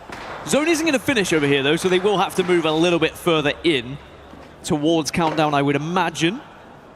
And actually, it's the position that Virtus.Pro left originally that they're holding, which could be very much a power play as we get into the late game.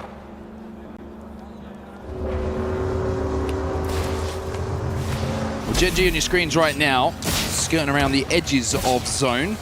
There's a long, long way to go here.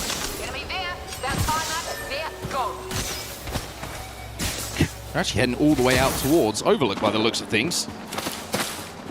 You were talking about controller positions, the keyboard position there that I was seeing, the approach of the WASD from above. Just making Big sure Louis that the down. wrist was good. Big Louis is down. It's Falcons involved in the fight here with Flat. Team who's having a look at this from a distance though is going to be TLN Pirates. And with the Qs coming in, all of a sudden, Nano and Qzia in a little bit of a sticky situation here. Exhibit's going to go down. Waltzy combining with Halvo to find that kill. With all of Falcons healthy, it's just about finding this final remaining player of Flat to pick up the KP. Waltzy scanned the fact that TLN are here as well.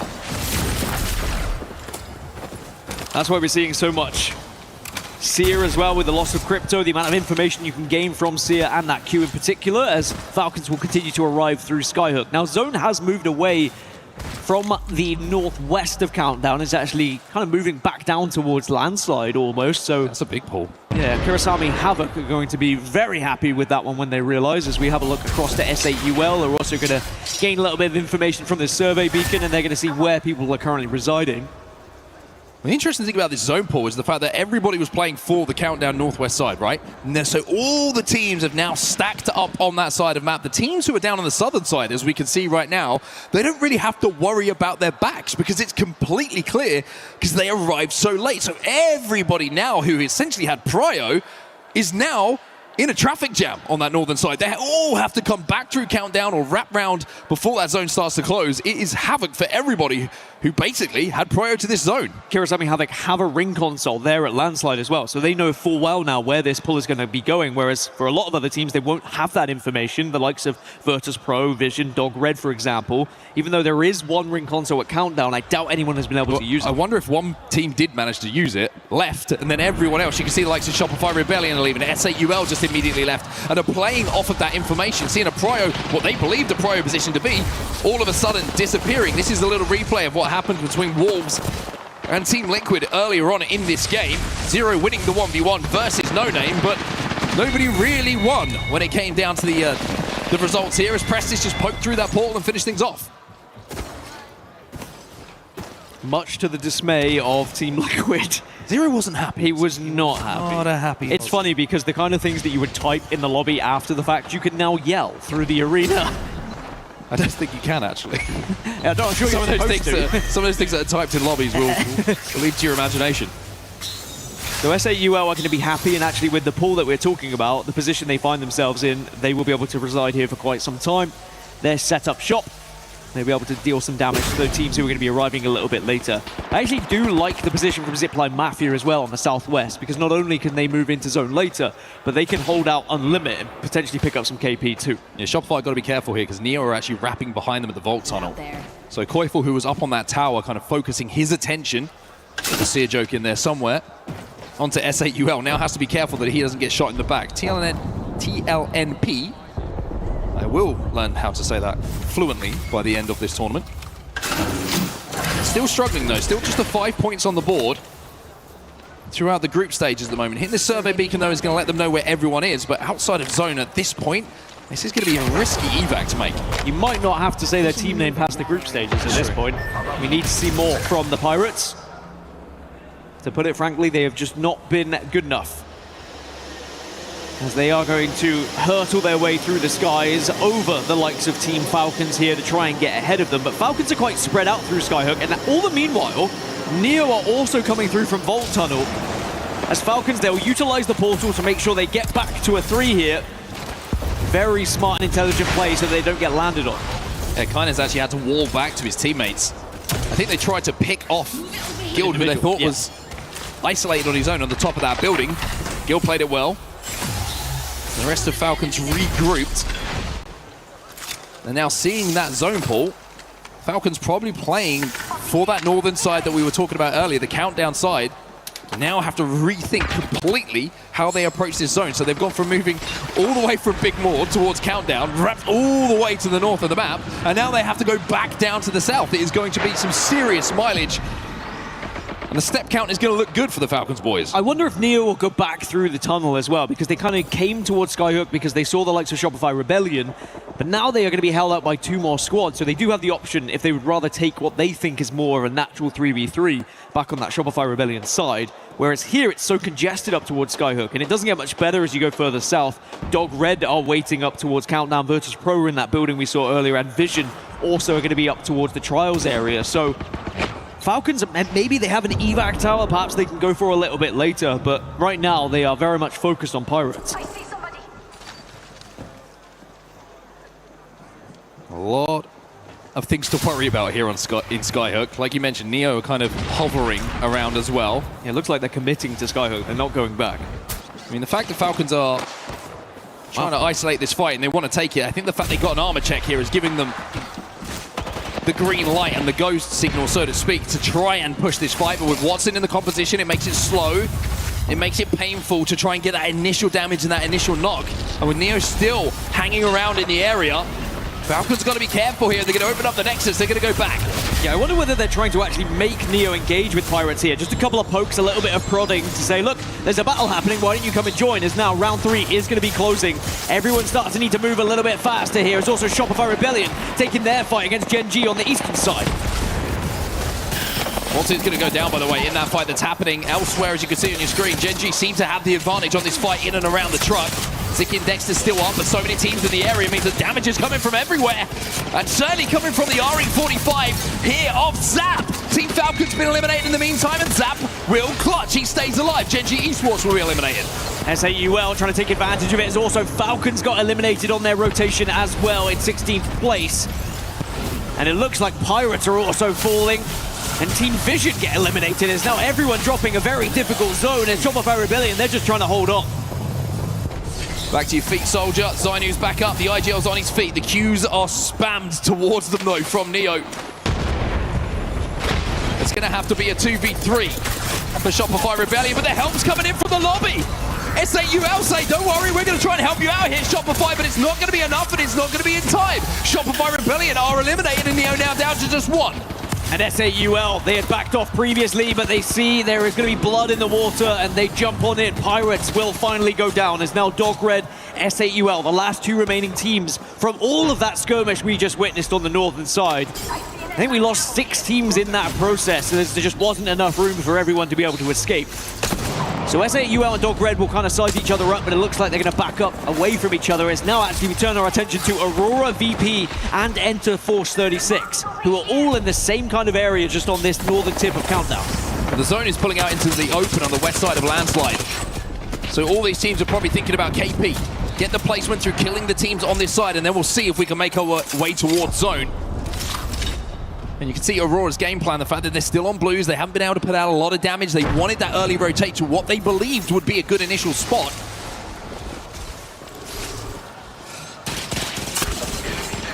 As now we have Dogred on your screen. Killer Post taking a lot of damage from a lot of angles.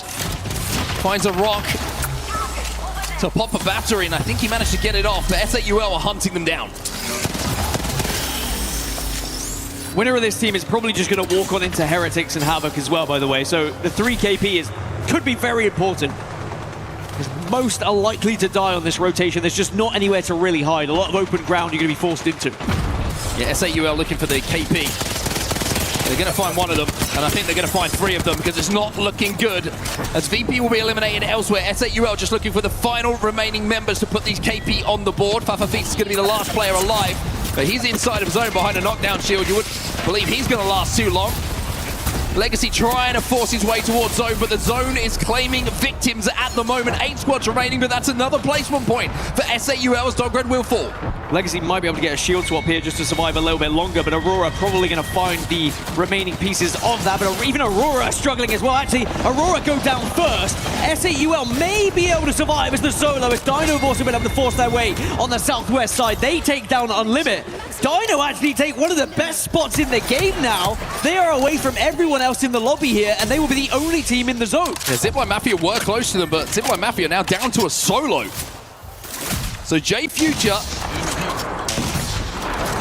and his teammates, who impressed so many people in the Americas Pro League to qualify for the Split 1 playoffs here at EWC 2026, now have a chance to get a win on the board. Look at the space that they control. I mean, what's crazy is we've got, what, 6 teams still alive, 3 of them are solo, so we only have 3 full teams, and then the solos are the rest, and it looks like SAUL solo may have been found out, and yes, Legacy, he'll go down with a little bit of a bang, but sadly will fall. The thing is, Dinos, they don't sacrifice much, because all of the other teams are on the eastern side. Dinos could make that push. And that's what happens when you control space. You can get that reset without being pressured. There's Excuse down on that low ground, the remaining final member of ZIPLINE MAFIA. Another team who pulled off the Cinderella story to be here in Paris by winning regional finals in the EMEA region. And he pulled off something special here. That's the real question. Kirisame, Havoc. They're on your screens right now. They're not going to be safe inside of zone, though. And of course, 36 down to a solo, I believe, as well. Team Heretics still as a 3. They are a threat to this endgame as well.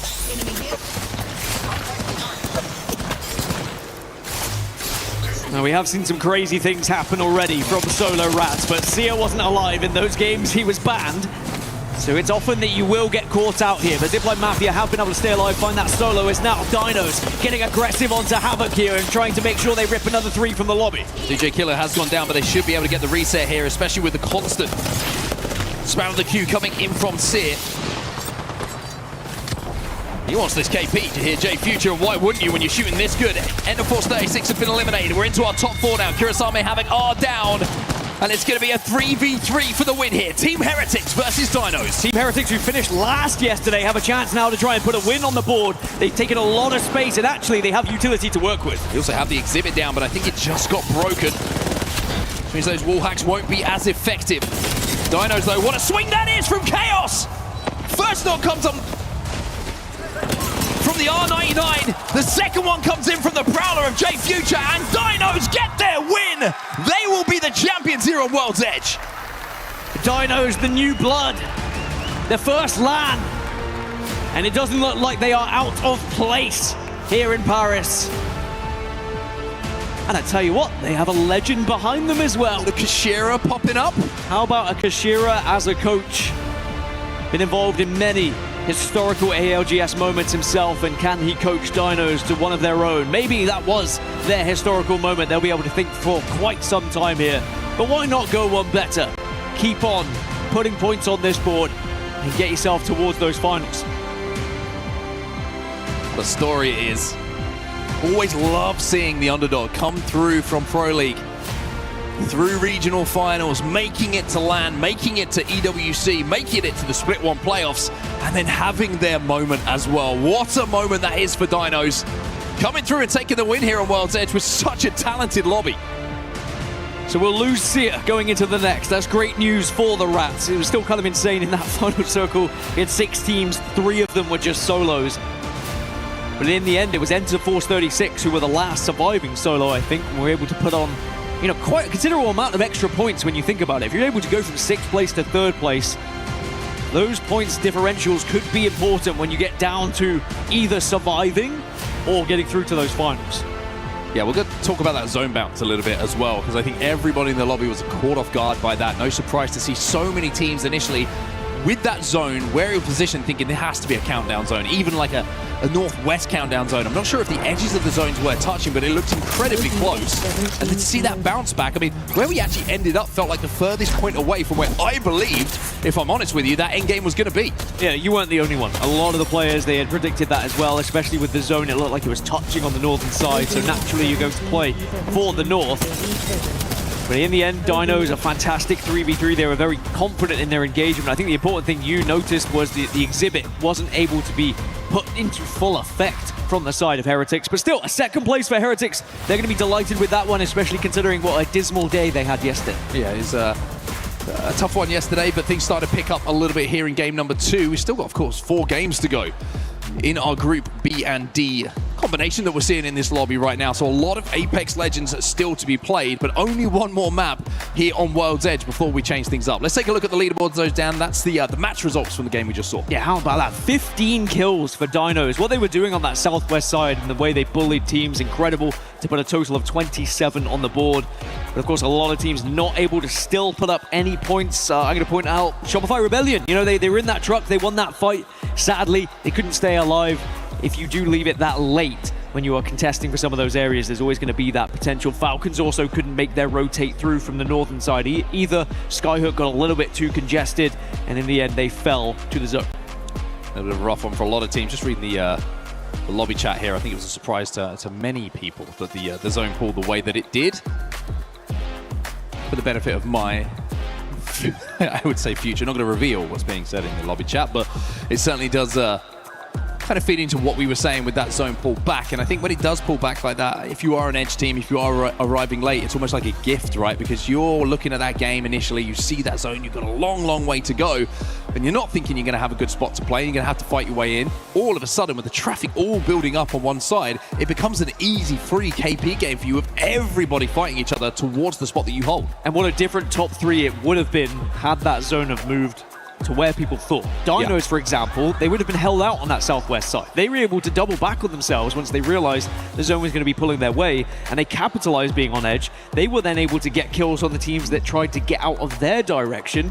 And I mean, that's how it goes with Apex Legends, right? There's always going to be the potential that the zone comes your way, the RNG goes in your favor, but you have to capitalize on it, and that's exactly what DINOS have done. Yeah, very, very effective end game play from them. And I think as a young team, so having someone like Shera behind you, is invaluable, right? Because he's been here, like you said, he's been in those big moments, he's been in some heartbreaking moments as well as some fantastic moments for not just himself, but for the EMEA region. And I think just having that experience is such an important thing, and I'm looking forward to seeing what he can bring to the team as they keep on progressing. For now, though, before we jump into game number 3, we're going to go to a quick break, but don't go too far because World's Edge will continue in just a few moments.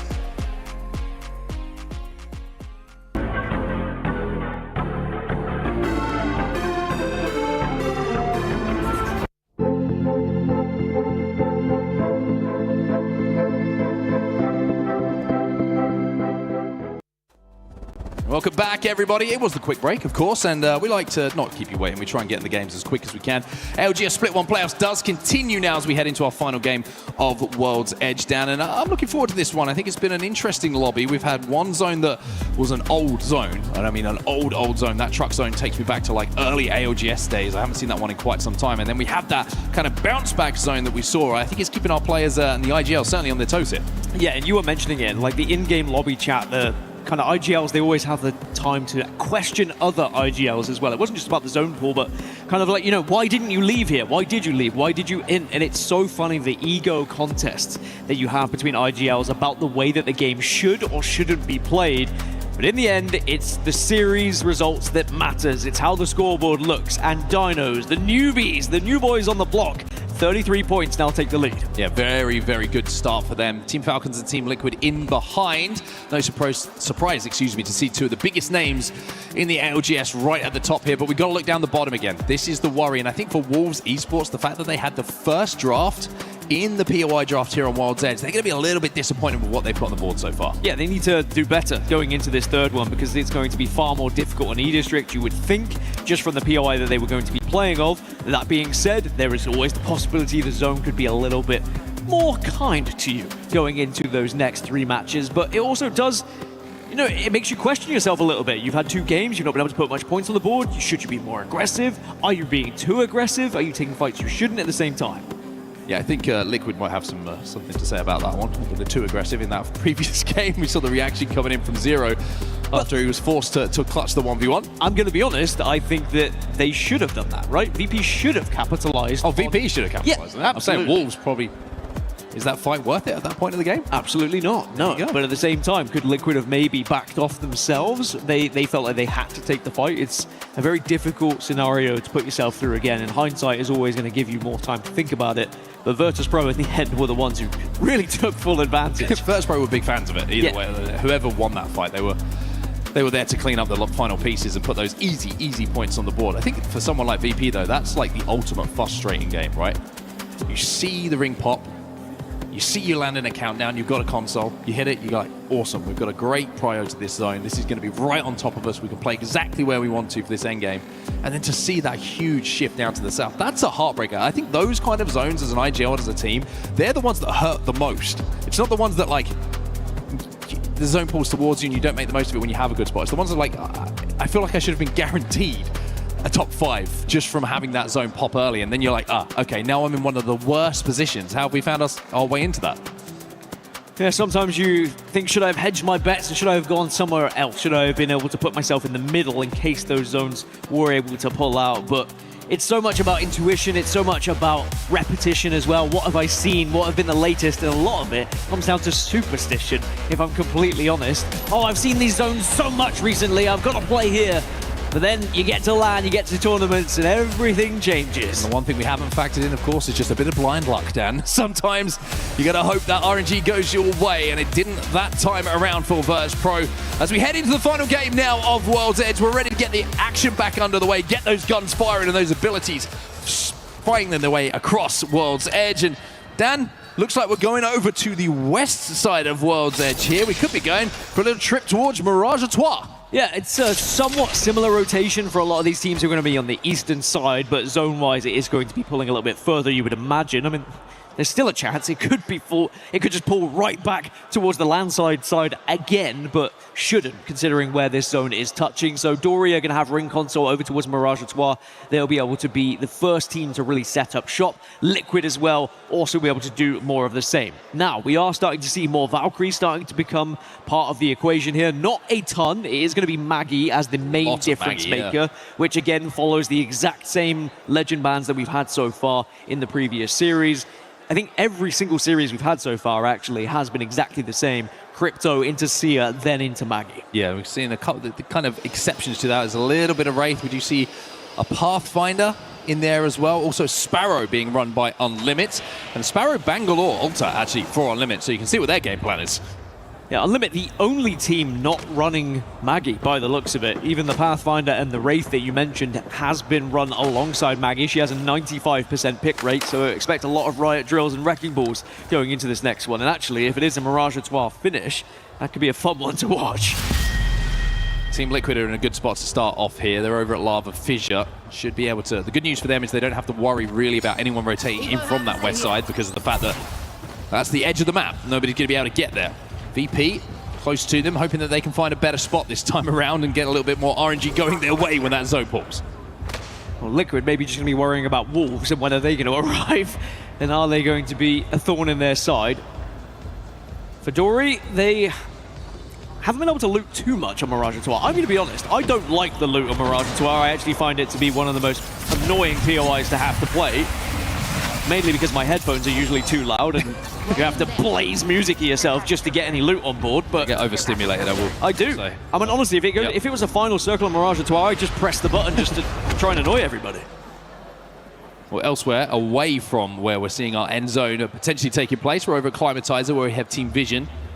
And also Team Heretics who are working their way down there from Overlook. So it looks like Team Heretics are heading down to try and get a little bit more information. Whereas Zach Mazer and the boys are going to head to Survey Camp to do something pretty similar. There's a ring console and a survey beacon for them to hit, should they choose to. Now, Vision for me are a team that if they can get to the finals, suddenly I'm thinking, you know, they have the pedigree to be able to get to the late games. They have the IGL in Zach Mazer to be able to lead them to the charge. And they have the incredible firepower as well. Definitely would be a team to watch if they get there, but so far they've not really been gaining the headlines in the newspapers as Hiyaka goes down in the kill feed, but that's probably going to be an easy pickup as Falcons make their rotation. Falcons hitting the evac tower. Interested to see where they actually do go from this evac tower. They're actually kind of counter-rotating up to the north, which is quite something, and that's probably because they've seen this fight taking place right now. AURORA versus TLNP, and Zidane, the IGL is down, so AURORA get that knock. They get the finish as well, and they secure themselves 1 point. It's a Mia on a Mia action, everyone. We don't like it. Can we stop that? Let them go. Let them go. Your dual passport, you don't get a say in that. Let them go. Well, AURORA, they are not going to back down from any fight, no matter what region it's going to be going up against. I think they've got a point to prove today. They didn't look as good as expected, only the 9th place in their finish. And we know for well, if AURORA get going, right, they can just absolutely destroy some of these lobbies. But we know how contested these international lobbies can be. ZIPLINE MAFIA, just got to be careful of Team Heretics here, actually just rotating back from Climatizer, where we saw them getting information earlier, out towards the respawn village that ZIPLINE MAFIA just hit that survey beacon on themselves. So I'm not sure if they know they're being shadowed for now. Maybe a couple of bullets just being exchanged may have given them a little bit of an idea. There is, of course, an Evo Halve and a survey beacon at the respawn village for Team Heretics to hit to get up towards purples. I think for anyone who's on edge of this zone, you have to be on purple. You have to have the armor. You have to have the full perks available for your legends to fight your way in. Otherwise, you're just going to fall over. That being said, the same thing can be said for all those teams who are actually rotating early. You want to try and build that up as well so you can contest those teams who are going to be arriving late as Wolves go back to the scene of the crime. The scene of the crime. The building that shall not be named around zero. And Shopify Rebellion, again, remember, they've been eliminated pretty early in both of these games so far. Another team with players who can certainly win this whole thing. They have an armor advantage. And they're going to get that first knock as well, but it's going to be exchanged here. Ziki trades the fight out and makes the numbers equal. Zap is very, very weak inside of that building as well.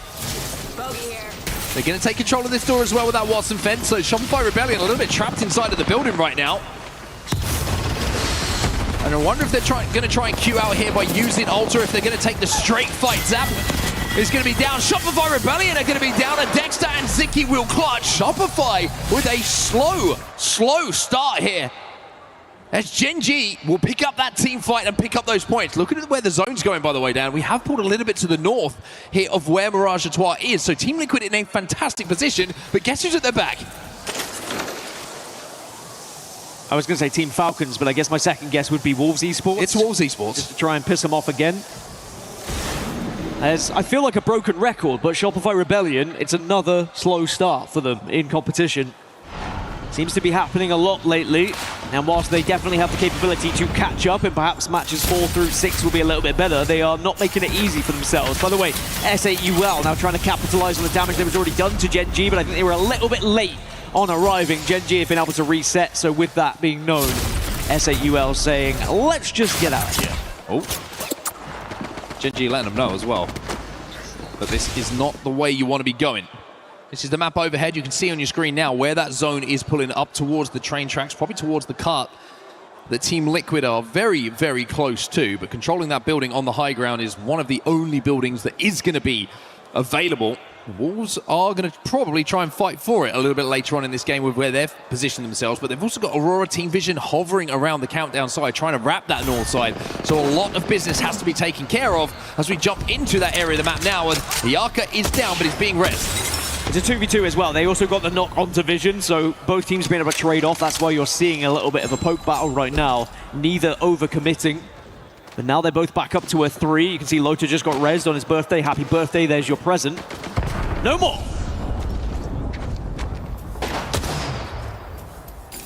Tech looking for that angle, trying to hit the big shot with the triple take. Not the biggest damage output, of course, when you're talking about weaponry options. But Oirain with an RE45, that certainly does give you big damage output. Lota trying to squeeze his way away. Takes a lot of damage in doing so. These Watson fences aren't great. Lota just about gets a sell-off in time, which keeps him alive. But now you're seeing Wolves Esports wrap behind. Falcons get involved in this as well. It's a 4-team pile-up inside of this building. Yeah, you probably want to get out of here if you're Aurora, and that's exactly that. You open up that Nexus, and you go back to somewhere that you can hopefully call home, and it'll be safe. You can get the recall on 1, but you do lose effect. The baby goat, as he has been described. As Falcons capitalize, they not only are able to push in and force a team away, it means they can create a little bit of space to work with themselves and get back to where they originally started. Yeah, Falcons are in a really good spot for this endgame as well, playing the kind of chokes outside of the main building of Countdown, where those fights were taking place. Till NP. Going to chip someone off of an evac tower for now, but Zidane can't quite connect with that wingman in his hands.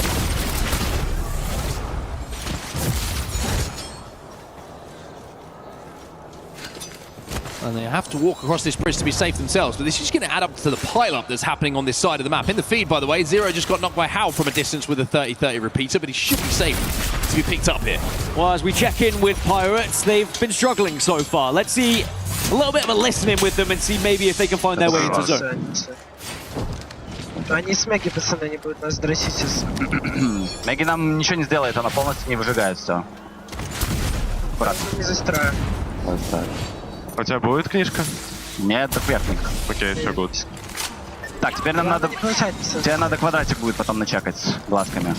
Бля, может уже сейчас пойти начекаться? Вот этих ослов надо отпекать, пацаны. У нас дохуя хилов, они какие вообще стоят? Синие вроде, да? Да. Ты не даем им стоять нормально. У меня сейф, Сяду пацку.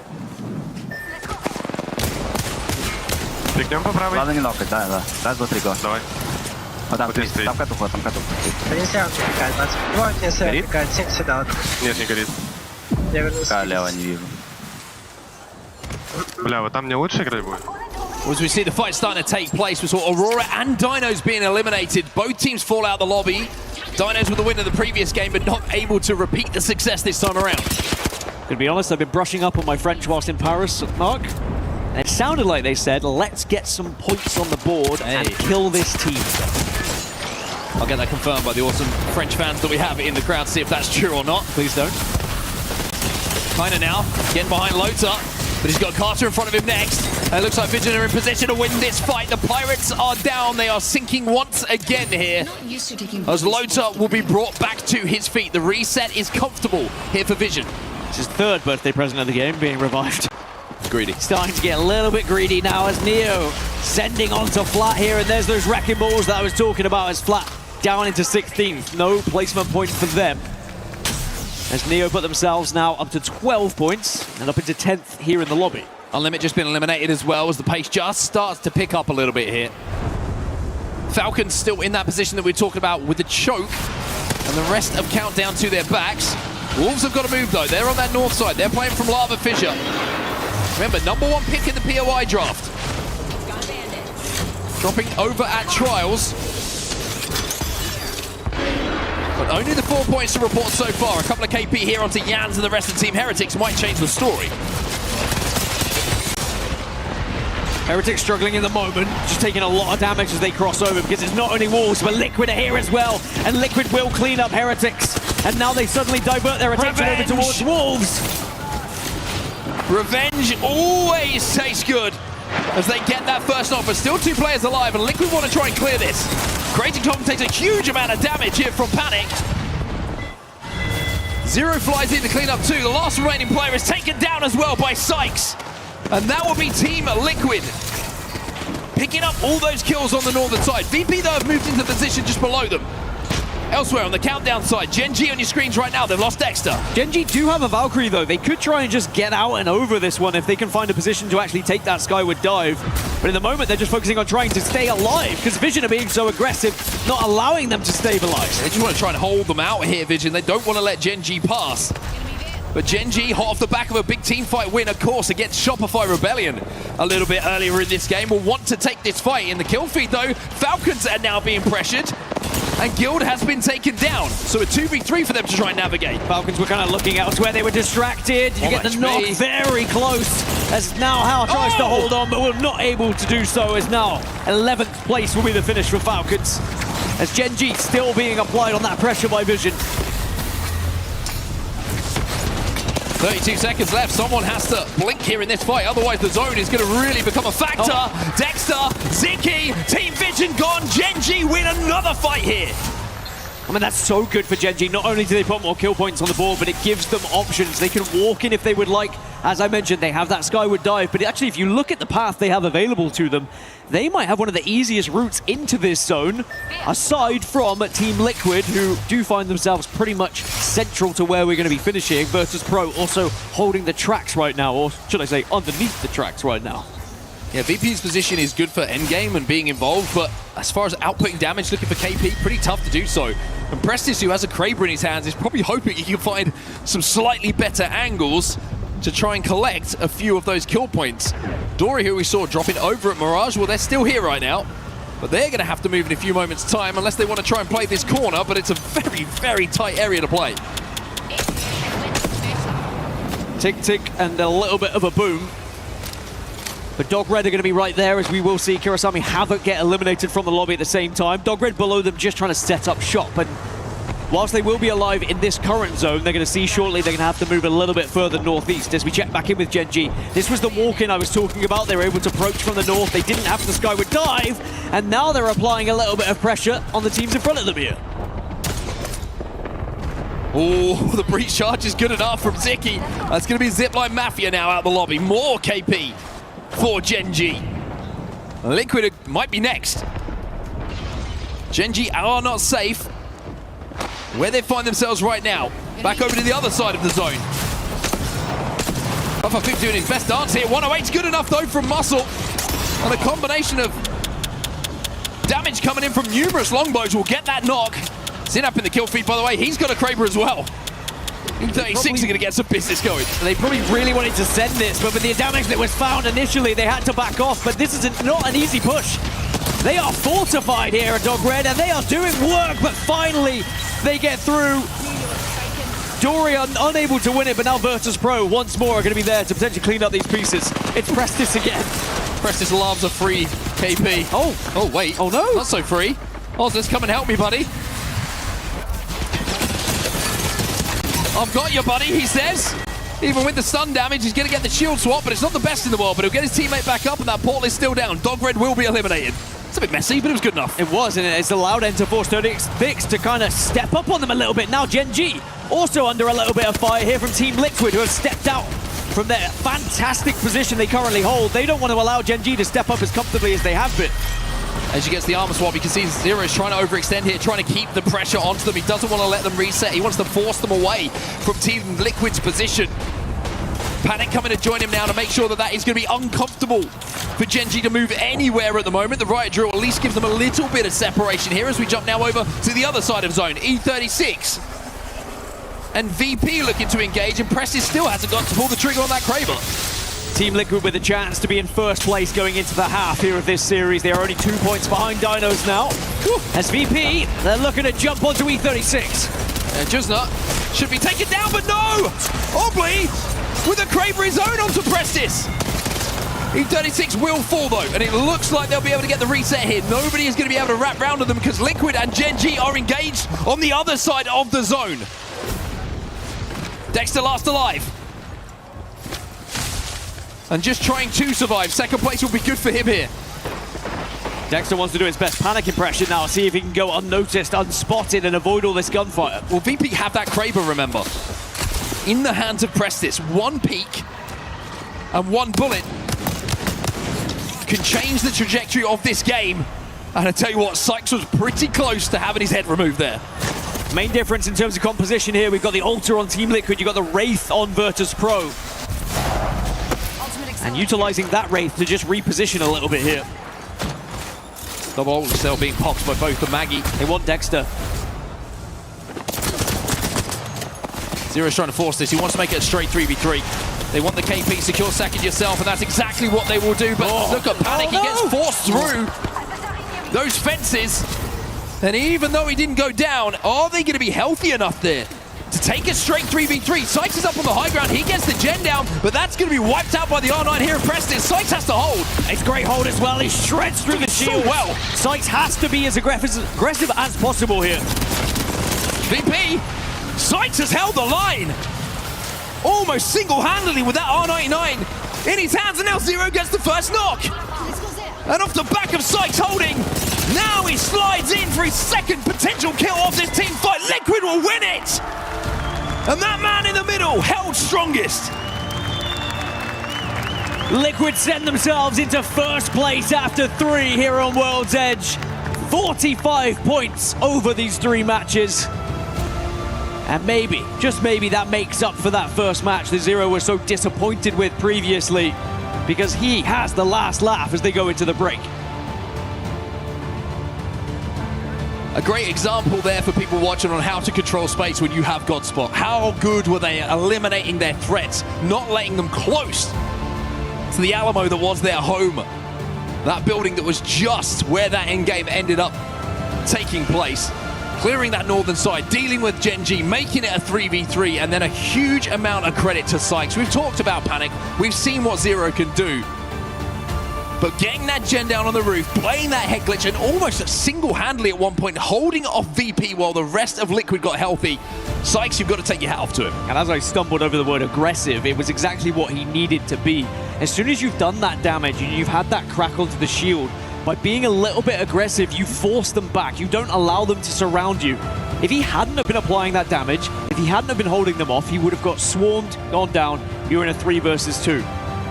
But it is trusting in his own ability, Sykes, that he knows he can hit his shots, he knows he can apply that pressure as an individual, and he just needed to give time for the rest of his team to get back to his help. And now Liquid will find themselves in first place, 45 points, 24 kills across the 3. Dinos are going to be behind them. Falcons, who are in that 1v1 with them in match 1, they are in 3rd place as well, so it's not all doom and gloom for them. Liquid are going to be delighted. And the best thing for Liquid as well is the fact that every single player has had a moment in those first 3 games. Or should I say, in the first 2 days so far. Panic had a huge moment, of course, yesterday. Zero had his moment in that 1v1 clutch that we saw in the 2nd game. And almost a 1v3 clutch, it felt like, in game number 1.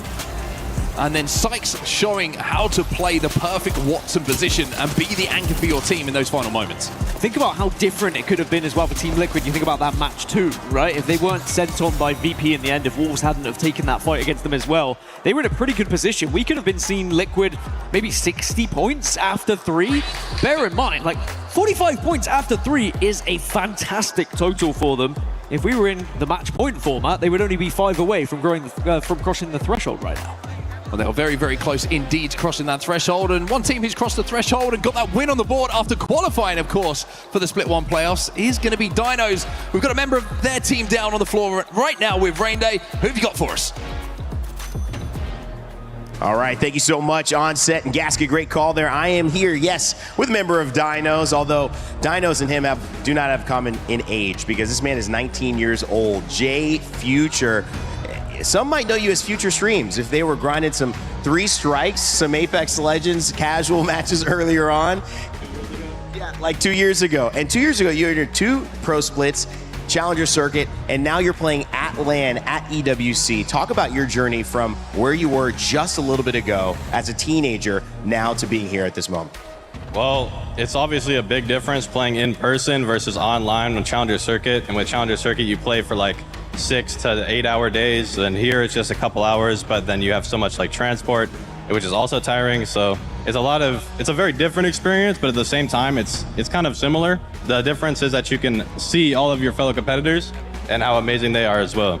You know, hailing from Ontario, Canada, I talked to you about, have you done any other esports? No, but you did remark to me that this moment feels more comfortable to you than playing online. Why is that? I'm not honestly sure, but I think it's because of the other people, like I just said. Like being able to see everyone, it just feels less intimidating. When online, they're just a big, giant personality, but then in person, they're like the same as you know? Yeah, well, you got a great win, and one of the reasons why you can kind of lean on knowing what to do here is you've got a great coach. Kashera, he's one of our players, our pros, who's been in the scene for so long. What does he bring to your team?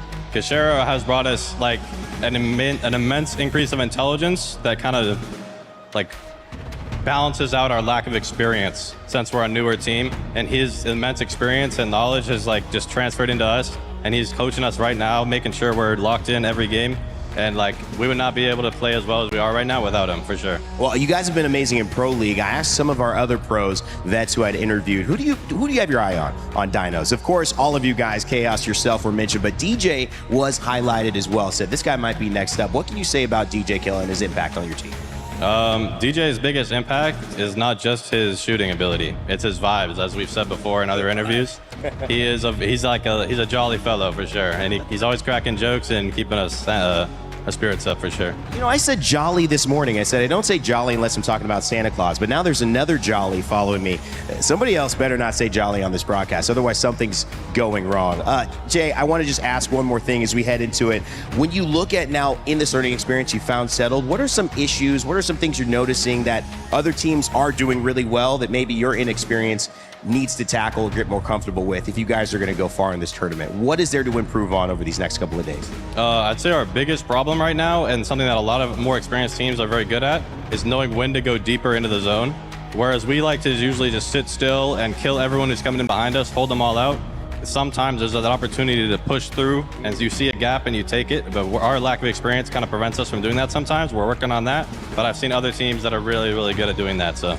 Jay Future, 19 years old, on a LAN stage at Paris. Congratulations, my man, and good luck for the rest of these 3 games. Thank you so much. All right. So I used to watch my YouTube channel, so I don't know. There's something to it. We'll go back to you guys. A few more games coming up as we close out our first set of the day. Is in our DNA. Whenever we let it out, it becomes our superpower. Now imagine an entire city being built to supercharge it. Kadir City, powered by Play.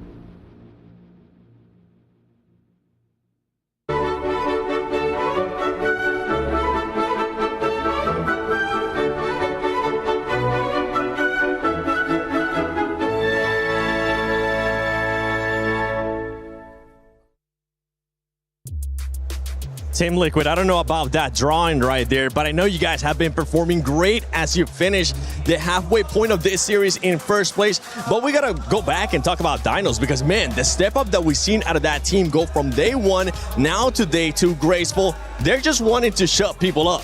I mean, hey, I even doubted them in the beginning as well, and they really did shut me up for that moment. But I will say they dropped staging. They had 2 back-to-back zones right on top of them pretty much. It means that they can close out a game, and they did well and plays top heavy. But when you're gifted with zone twice as well, you should be bringing in points regardless. I'm busting out the inflatable T-Rex suit then. It's happening. Thanks, Dinos. This is the moment I needed. Well, they also mentioned that they want to make sure that they fix something that the other teams are really good at, and that's going deeper into the zone. That's knowing when to actually push in. Is that something that they're going to be able to maybe adjust and do that today? Yeah, I mean, I think one of the biggest things, Grace, you mentioned it, they got some good zones, but sometimes that's all you need to really get the momentum rolling for you as a team. And I think one of my favorite things about them and what I watched is that their team fighting was on point. There's a lot of baiting and switching. There were a lot of high-level gameplay going on to win the fights, because sometimes, you get those early zones, a team will push you, and a team will push you and you won't be able to get that fight going on. And we're going to watch this a little bit right here. Is this the end zone from it, or is this just gameplay? Chilling. But regardless, sometimes that is all you need, is just those early game in those early fights to get a win, because if you get zone early and you don't get the KP, sometimes you just end up with 1 or 2 points and there's really nothing about it. So for them to be able to take the action, go clear out places, get the kills, it looks really good. And one of my favorite things with Jay Future in that interview was the fact that he says he feels more comfortable here on LAN than he does online, specifically because, online the big personalities, a lot of these players have the big stream. Sometimes players will go check out what other streams are saying, get their heads, and here, being in person with everyone, it's like, hey, we prepared, everyone here prepared as hard as they could. If you prepared as to the best of your efforts, you should feel confident and comfortable coming into the LAN, and sometimes getting these big wins is all you need to propel yourself forward. Yes, no, these old pros better watch out, because these young stallions are coming through and they're more articulate than some of our other players, of course. But look, I cannot agree with you more saying that. Like, it looks like they've just got their head in the game because they know exactly kind of where they need to be and how they need to get there. So they have to have that sort of mentality. Yeah, I mean, I love that they were able to kind of wake up, right? And talking about waking up, the opposite of that, being able to sleep, GenG, it seems like they were able to definitely sleep, as they are currently in 4th place after 3 games. I mean, hey, sometimes when you're flying for several hours, almost half a day, if not more, you're going to get hit by it. And they showed that a little bit of rest and they're back in form. Very happy to see that for now, but can they keep this up? This is, like you said, it's a good starter, but is it enough to close out the series? We'll have to see. Overall, though, the first couple of games, Team Liquid on top in the form that we remember Zero at, as well as we see the DINOS and Falcons. Saw a little bit of rivalry where actually Zero shit on Hal, but overall couldn't close out the game. Still, though, so far, so good. Yeah, honestly, I mean, Team Liquid, we saw the motivation after that game 1. I think Zero was as frustrated as you could possibly imagine losing that fight. Like the big kill on Hal was nice, but he did not close that out the way that you would have expected him to. He had the advantage on height going against Walty and decided to drop down. And honestly, I think, wow. Actually, seeing this page, seeing Shopify in 20th place is unbelievable. I did not realize that. Wolves as well in 19th. I mean, man, some of the storylines going on with the top teams that you expected to come into this tournament down at the bottom of the leaderboards. This is not the typical, you don't have the losers bracket. You need to step it up in this range, and that is wild to see. I did not realize that. I mean, in game 2, right, we saw Team Liquid eliminate Wolves, and something that you were talking about in regards to Zero, you could just see the passion there. Yeah. I don't want to repeat the words that he was saying, but he did not look happy when BP came in and third-partied them. I mean, he got the revenge in the end, right? In that last game where, it was VP top 4 and stuff like that. So, the Uno reverse revenge. But, we love to see that sort of stuff. But, yeah, man, I mean, Team Liquid looking great out on top. But, yeah, I'm super surprised about Wolves today. I mean, I'll definitely say it. They inted the hell out of them. Why are you fighting this early when zone is this close to us? You just can't take that fight, immediately get punished. Honestly, it didn't even matter who won that fight. The 3P will happen regardless. You can't make those mistakes. And as you see, ended at the bottom of the leaderboard. That is definitely true. Like, it's only been 3 games, but it hits hard. So right here is actually what I was trying to refer to at DINOS. This is one of my favorite things, and thank you for having some Prowler action. I've been waiting for it this entire time. The team fighting here from DINOS was unbelievable, and we're going to focus on something that happened here, and I just want to kind of pick it up. when a lot of players get weak, we saw it when one of the players was in the truck and he swung out and got one of the original kills, ended up down to only about 20 health. And instead of backing up and popping a battery where a lot of people think, oh, I need to be full health for this fight, he realized that one of his teammates started aggroing on someone who had vision on him. And instead of, like I said, popping that battery, trying to get full health, he just re-swung out. It's called a bait and switch, where as soon as that person has his attention on someone else, you pop out, high level gameplay, you know you can put the damage down. Doesn't matter if you're 20 HP or not, because you realize that you have the line of sight, and they wiped that team fight. That happened about 3 different times right before that as well, and it was incredibly impressive. I'm so happy to see the Auto Prowler come out. I love that weapon, and a lot of people have been sticking to the RE45s or R9s, and love it. Well, we'll see if we're going to see it again today. Don't worry, we still have a lot more games to come. But the PS5 story of the day at the beginning of the day was Team Liquid versus Team Falcons. And guess what? It just so happened to poetically work wonderful for us, because that was one of the best engagements that we saw. Actually, the final engagement that we saw in the first game today. I mean, we could really see it throughout Team Liquid overall. They actually fought their way up that hill as well. We really expected them to close out this game after we saw that counterplay, essentially. They got engaged on after they wiped up. GenG here coming down to the last 3v3. Zero turns on Halley. Actually hit a Kraber shot before, mind you. And then it comes down to this 1-on-1. People say, hey, should Zero actually have left height?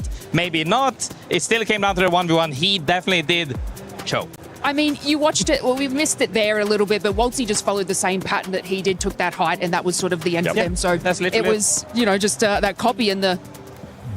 Well, I actually have a question for you guys, right? Because there was a little bit of a BM right there from Falcons, just looking at him saying, you choked. Yeah. When you are a player, and I kind of want to ask you, Snipe Down, because you're an ex-pro here. When you have somebody, one of your rivals doing that to you, what's going through your mind? Obviously, it ended up working wonders for Zero because of where they currently are. But when you're seeing this from your rivals, what's going through your mind? I mean, I'm as pissed as you could possibly imagine. That for me was fuel. Getting angry was fuel for me, and I always feel better while being upset. So you take it in, you accept it, and you use that as motivation. And we saw that, and I think that's why Zero was so mad in that second game when they got inted, because you want to take that anger and put it into the next game. But they obviously brought that to the third game. Now they're at the top of the leaderboard. So regardless of losing that fight, I know there's some pride on the line with that one, especially going against one of your ex-big teammates, Waltzy. But overall, I mean, they're killing it today. They're way ahead of the pack, and we see it did motivate them. So overall, that's how you have to use it. I mean, there's really only 2 ways you can go. Some people get discouraged and be like, oh no, man, I messed up. Now they're tilted. Or you can use it, as you said, as fuel to come back even harder and to close out those discussions. And boy, did he do it so far. Look at them. Look at the overall stage so far. I mean, let's look at this overall, right? This is currently, don't worry, there's still some teams that are going to be coming in later. A lot more matches to come. I mean, Team Liquid right now, 98 points. Yeah, I'm like, God damn, I'm popping a little squat now. Like, when? I mean, yesterday's performance was incredible. And today, that is just absolutely turned around. Maybe we have to sort of tell them that they're choking a little bit more just so we can see those numbers again. But, some of these teams have sort of moved up in this position. AURORA obviously needs to play again today. There's a fair few teams that, haven't actually, replayed. But look, GenG slightly moving up the leaderboard from their performance. Still have a little bit more way to go, but, they've got, 3 more matches. I reckon they could push their way closer to that top 10 mark. I'm hoping that that's going to be the case. I mean, it's a great bounce back for that team. On the team, mate. Considering with what happened with them, right? How they just we had them tweeting out yesterday using that hashtag EWC, saying we just arrived. We're about to start playing, and we're just currently in the vehicle as well. Now, going into these next 3 matches, I got a chance to talk about with Jelly, actually, that's going to be playing into the later groups. And he was saying, we're looking to have a great game today. So tomorrow, we're not going to have that pressure on us. We really don't want to have that pressure on us. So we'll see what they're going to be able to do. You know what? I was going to ask you guys a question, but maybe in the next one after this break.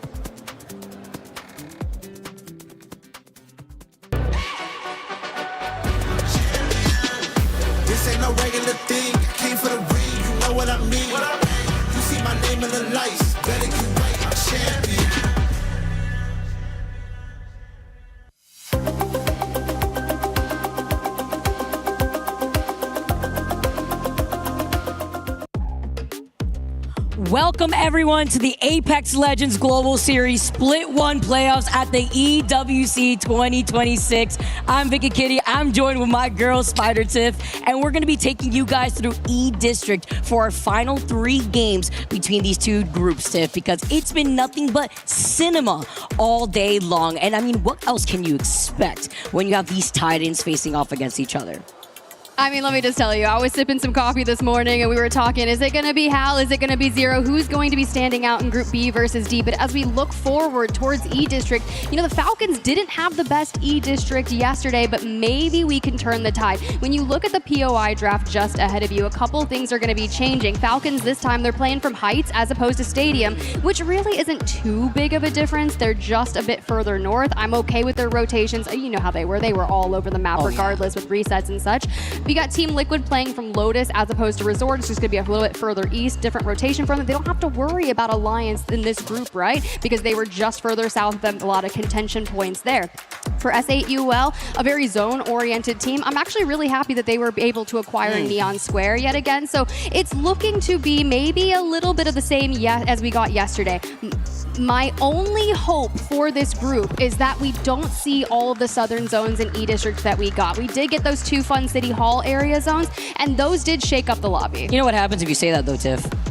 Did I curse it? It ends up cursing everything. You know what? And then you have to see if that's going to be how these end zones play out as we get to take a look at Falcons. A nice little panorama too to highlight what the results have been looking like already after these last 3 games alone on World's Edge. I can't ever get enough of World's Edge. I know a lot of people have been used to playing on it, seeing it all in Pro League. I could get even more, but it's even nicer to see a different type of setting when it comes to E-District, everybody. It's game number 4 on the horizon as our pros are locked and ready, and Team Liquid holding that first place spot with 45 total points after dropping a banger of a Game 3 dub with 13 KP to their name. Can they keep this going? I mean, DINOS too, having that interview that we just saw with Rain Day when it comes to futures, is getting the understanding of how these young gun legends have been able to get this inexperience and convert it into having a great performance on LAN. Yeah, this is exactly where you want to continue that great performance. I was talking to just a few people before I walked up into the caster booth today, and they're like, you know, no one's really taking a hold on that leaderboard aside from these 2 teams, right? Team Liquid, Falcons. So of course we want to see what's going on with them to start off up here at the Lotus. After the bans though, Gibby, Valk, Newcastle. Quite interesting here. And you know what? We were actually discussing as we take a look at where the zone's pulling. You are saying if we're going to see any more southern zones. Well, guess what? We probably have a draft point zone that's going to be pulling towards the outskirts of draft point. Surprise, surprise, when it comes to these E-District zones. But highlighting the conversation that we were having in the green room about the different legend compositions and how you could try to force out some of these bans before you convert into a different map.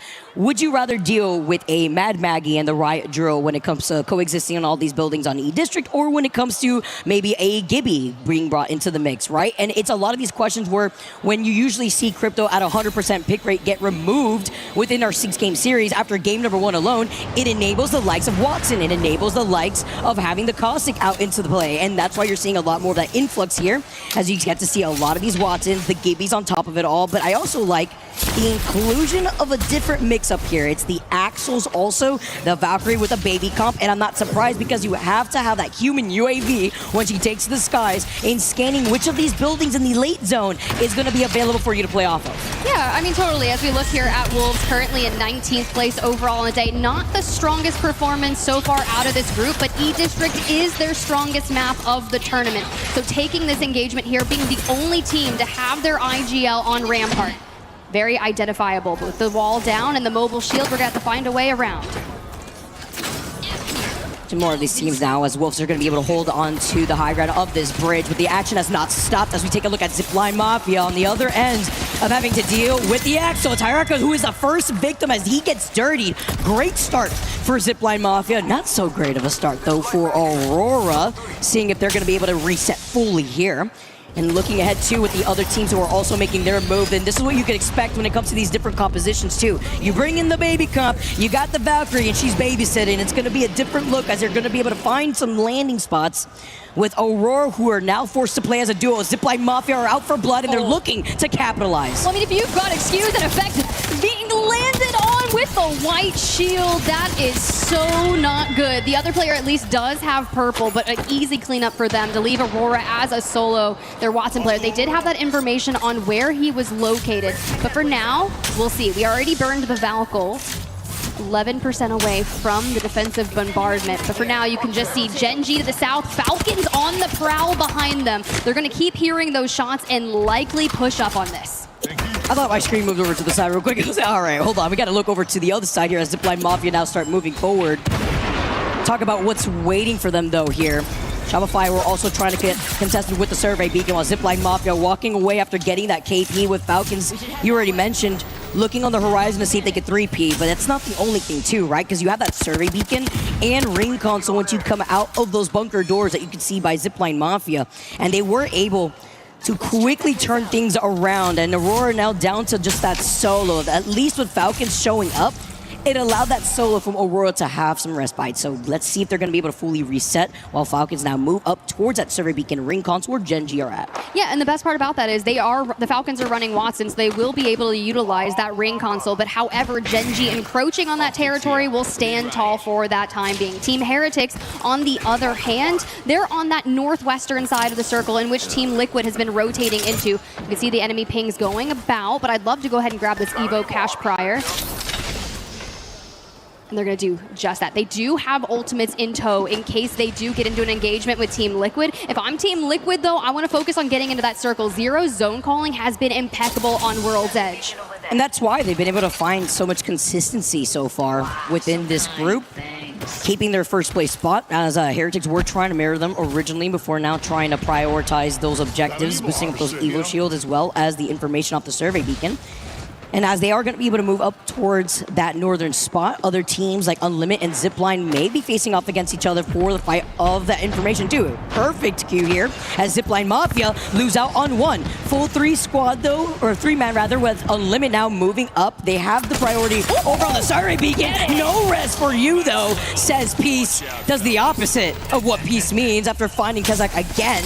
And now UNLIMIT want to be able to capitalize off of this, especially since they're one of the teams rocking the fuse. The best part about that is it was the Newcastle player, Kazakh, right? He's the one that initially went down. They prio to res him to get him back on his feet. So if we need to, we can slam a mobile shield down and make sure we have a bit of cover. When it comes to groups B versus D, UNLIMIT are really strong in this matchup. They took 3 top 3 finishes, and they haven't really showed us what they could do on our World's Edge side of things early on. So maybe E-District is where they turn it around, because we're outside 10th place, Vicky, and we're starting to get closer to the point where you want to avoid the survival stage. Yeah, right? Because now, since you find yourself in that midpoint, you're seeing some of these Legends compositions come out with UNLIMIT. Still finding these shots off the longbow, man. Peace. Love what we're seeing, you know, when you have the different changes moving up with Fuse, just boosting around like he's on a trampoline with his own knuckle cluster. In the distance, though, they hear the shots.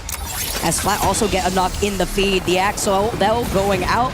Ilari Man's looking with the double ult, though. He had the perk. He gets the follow-up right afterwards, and they get the knock. Nobody is safe. Literally sandwich them as UNLIMIT know what's at stake. You could hear the Valkyrie ult take to the skies, get out of the situation here, and UNLIMIT gonna be able to let that Valkyrie go out for now because they got the KP that they wanted. Still 20 squads left, though, in this lobby. Remember what we saw very early on when it came to Aurora, who were able to get that full reset. So now we have to see if ZIPLINE MAFIA do something similar, as well as Dory, who are now moving away as a duo, both of those teams, and more of these other squads. If you take a look at Shopify, who will be rotating over onto the fan side and coming into Viaduct, as well as Falcons, who are now taking that roundabout rotation through the choke that exits out of Hammond. Well, I love what Team Vision is doing here, and I love that you're highlighting Shopify as well, but Team Vision has sent their Watson player out into the ring to make sure we can snag the ring console at Street Market, so when it comes to their rotation, we can guarantee that we're not on the wrong side of an E-District pop. Once we get into endgame, oftentimes we've seen a lot of our teams call one side of a certain area, and then we see this massive exodus that's required once it pops to the other side. They get that information. You know Zach Mazur's going to be talking to Loader and Carter and say, all right, where do we want to play from? But when you look at the circle, you already have TLN Pirates, our French roster, who didn't do the best on day one, but that's okay. We found them in a decent spot, but they have the Falcons at their back across this building, right? So we are just basically going to be staring at each other the whole time. And to be fair, the TLN Pirates were on blues and whites in terms of our shields. I mean, having that trade-off, right? When you find yourself on the high ground buildings, on those rooftops, right? You have that poke battle, but Team Falcons, recognizing that, are actually moving over to the northern building, closer to the bridge that leads into Viaduct. That is rather open, actually, especially on that second floor, because they did hear another team wrap up behind them, but GenG don't commit to that choke that we saw Falcons now rotate from, and now GenG are trying to face off against AURORA, who once again were able to get that full reset, but they're still feeling the pressure. GenG wanted to clean up that southern side of zone so that way they could clear out that side of bridge, while Dino, see this little side-by-side of the fans trying to give them their energy, but you can see the dome put in right here by Shipyard Arcade. AURORA and GenG now finally facing off against each other, with Asia getting the finishing blow onto Oirain. Here's the deal though, reminder, Oirain was the solo from AURORA, and they tried to go ahead and hit a regain. GenG, who's been looking much better than yesterday, which I can only imagine is they finally got some sleep. Effect though says, you can't have Oirain, I'm gonna take this chow, get some Ziki, the last alive being hunted, and a 1v1 across Effect. Wait, I'm gonna grab this full. Shield swap. Okay, where's Ziki? Pulls it off. He pulls it off. He gets the finishing blow on both of them now, actually. Oh, he baits the zip. This is so smart. Can he get the death box res is the question. He gets the banner for right now, looks up. He doesn't want to try to risk it because he is playing on low ground too. A little bit of these open positionings here. As you can see, Dog also now moving up, with Effect being the last one alive for AURORA, trying to keep the dream alive here, with the ring also closing in right behind his back. It's a scattered triple team, with Dogred being the only full trio, but they only sent that one player towards the bridge to see if they could 3P. They're also one of the teams rocking the Axel, as we're going to be able to see Ziki pull off the res off the Moby. He gets it. He goes down to Shipyard Arcade, hits the craft, gets the res off, and you know that Effect inside that circle is going to be like, I'm waiting to do this yet again. Hopefully he takes a different angle, but you know you're not going to be alone. I see a Rogue Carter on all the way on the left-hand side of the screen, which means Team Vision, even after getting the information, did not rotate in yet, but we'll keep tabs on that. There's likely going to be a breakout fight. The smart with E36 now going down, 18 squads still left.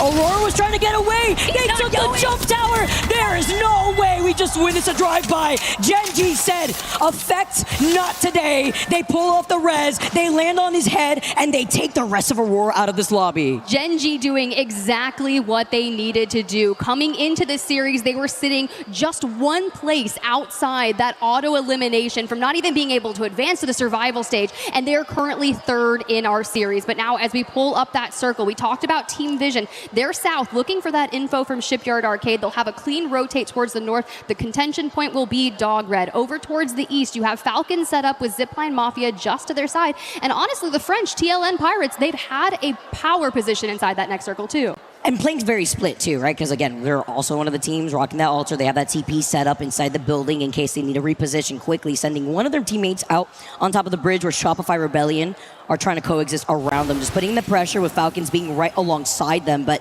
with so many of these other teams committing to playing a little bit more so towards that northern side of draft point, we saw where that zone is pulling, Tiff. We know it's going to be pulling more so towards that bridge side, where Dogred are kind of hugging by that Evil Harvester. GenG are now wrapping behind Team Heretics, and Vision 2 taking their time, as they are going to be able to take on top of the evac tower, see where they could find their landing. Oh, I'm ready for this. GenG, Team Heretics have found each other on the outside of circle, passing like ships in the night, and we go straight for White Grim Reaper Neo. Now, if you remember WGR Neo from yesterday, they put up a 15-kill map win, and GenG has to push through them. So to immediately take that damage from the triple take is going to make this difficult, because we need the climb up. We need to push WGR back.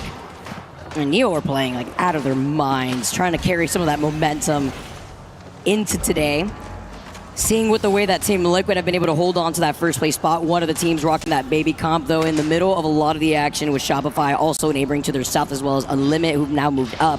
But Neo, as they are approaching GenG, they're looking to skedaddle See them boosting away like a bunch of go-karts as they try to race off, but Dogred are just waiting for them on the outskirts of this next zone pool, which they had that information for before, but they're busy with Team Heretics looking at them to try to take that fight. So 2 isolated fights here as we get to see VP now eliminated at the hands of Dino. You're telling me the Dinos, after a map 2 win, go to E District and have found their first clean fight. They are feeling good. They had that interview. He's like, look, I'm playing better on land. I'm feeling more confident. But here's the fight we were waiting for. GenG and Neo immediately get that knock, but the trades come in and Zicky tries to take a crazy angle, but Val gets away. I mean, all right, if you can't clip her wings, that's fine. She'll get to see another day. For now, with those alternator shots missing out.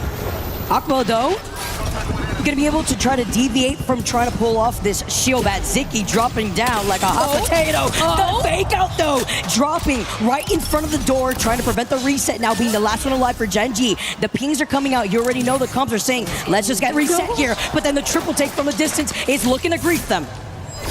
Those triple takes are rogue all over the place. Even Jesco in the kill feed doing some work for himself with his. A reposition is needed, but Neo's back up to a full 3, now looking to get fully healthy. GenG, this fight is being drawn out, and time is of the essence. In 25 seconds, we have to get to that circle, and Dogred is going to capitalize on a nice third party if they're not too careful. Taking their time too while they're still looking at Team Heretics because they feel a little bit of that pressure, but they're looking in both directions, right? With still GenG, with still Neo, neighboring that building right alongside them, but Dinos playing split up too, very similar to what we were seeing earlier when it comes to Pirates. Yeah, and it's honestly about clearing up that north side of zone too, because they know that there's going to be a collapse there with SAUL, with Kirisame Havoc, as well as Shopify, who eventually will be able to move up towards that bridge. Here's the thing though with Dinos, is they're being held at bay by SAUL and a triple take from Jesco.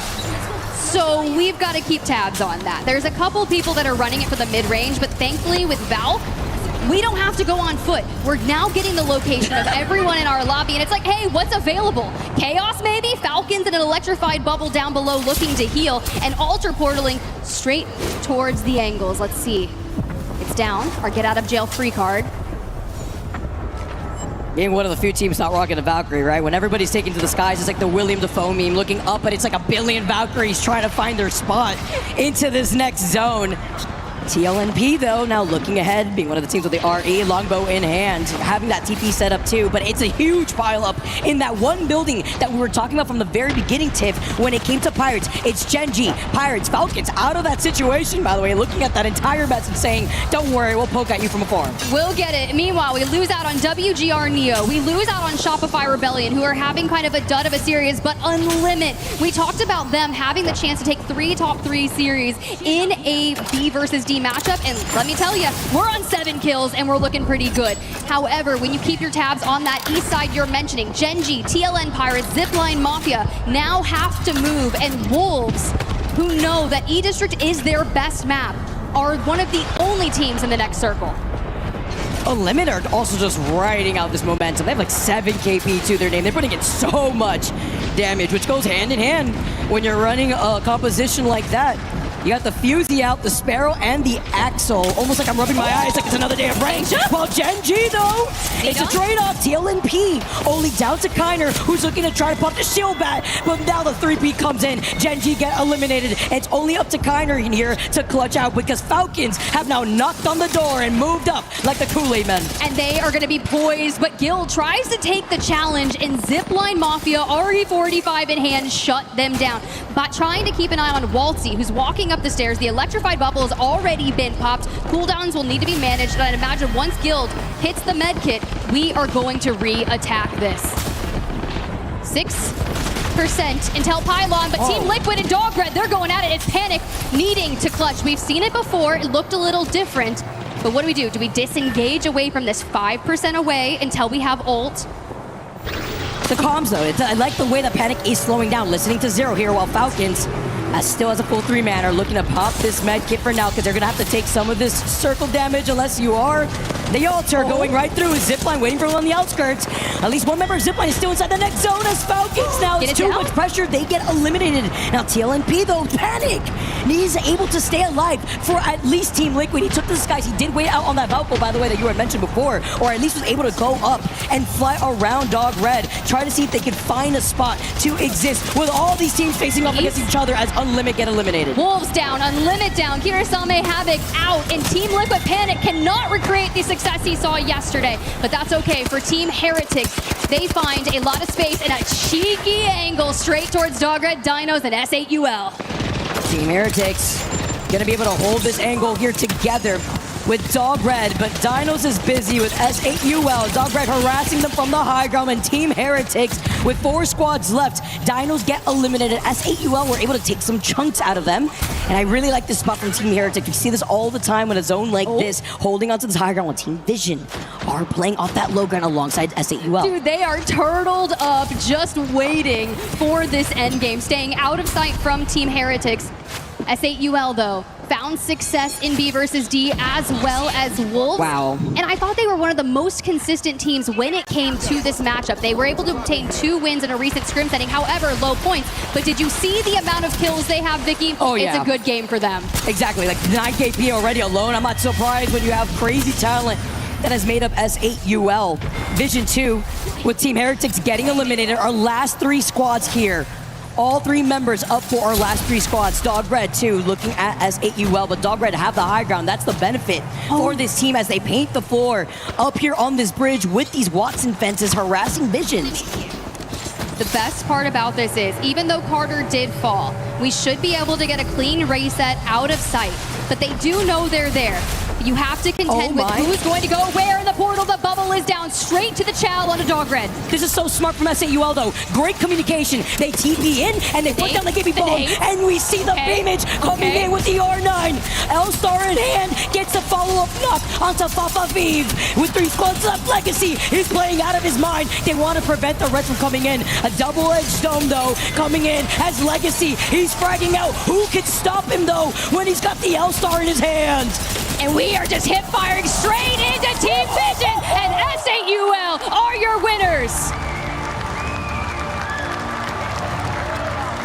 Can we talk about the dangers of having Legacy with the L-Star and how they even got to the high ground?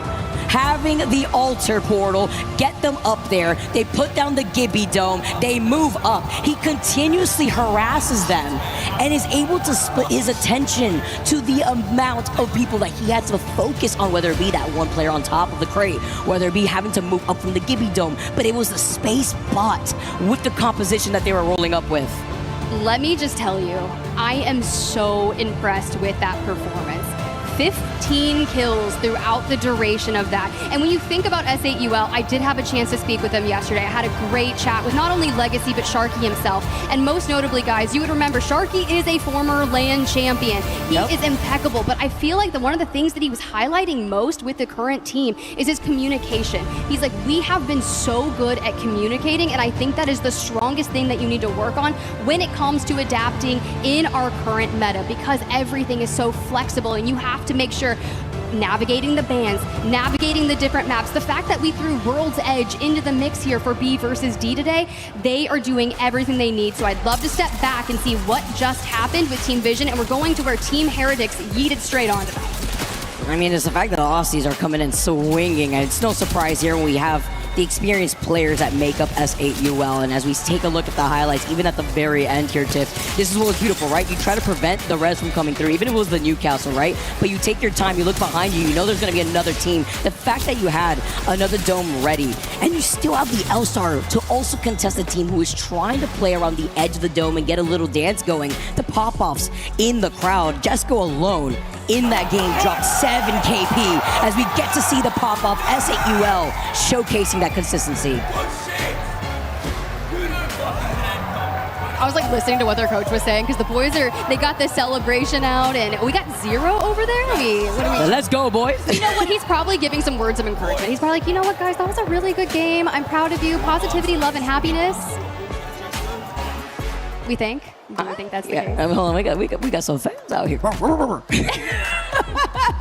I love it. I love the energy that we got Nessie here. hat. It's cute. It is super good. I love the bucket hat too. Yeah, it's really nice. It's great to have the energy here in the crowd as we tune in from Paris, but also highlighting the great sportsmanship that we've seen, whether it be, the choke.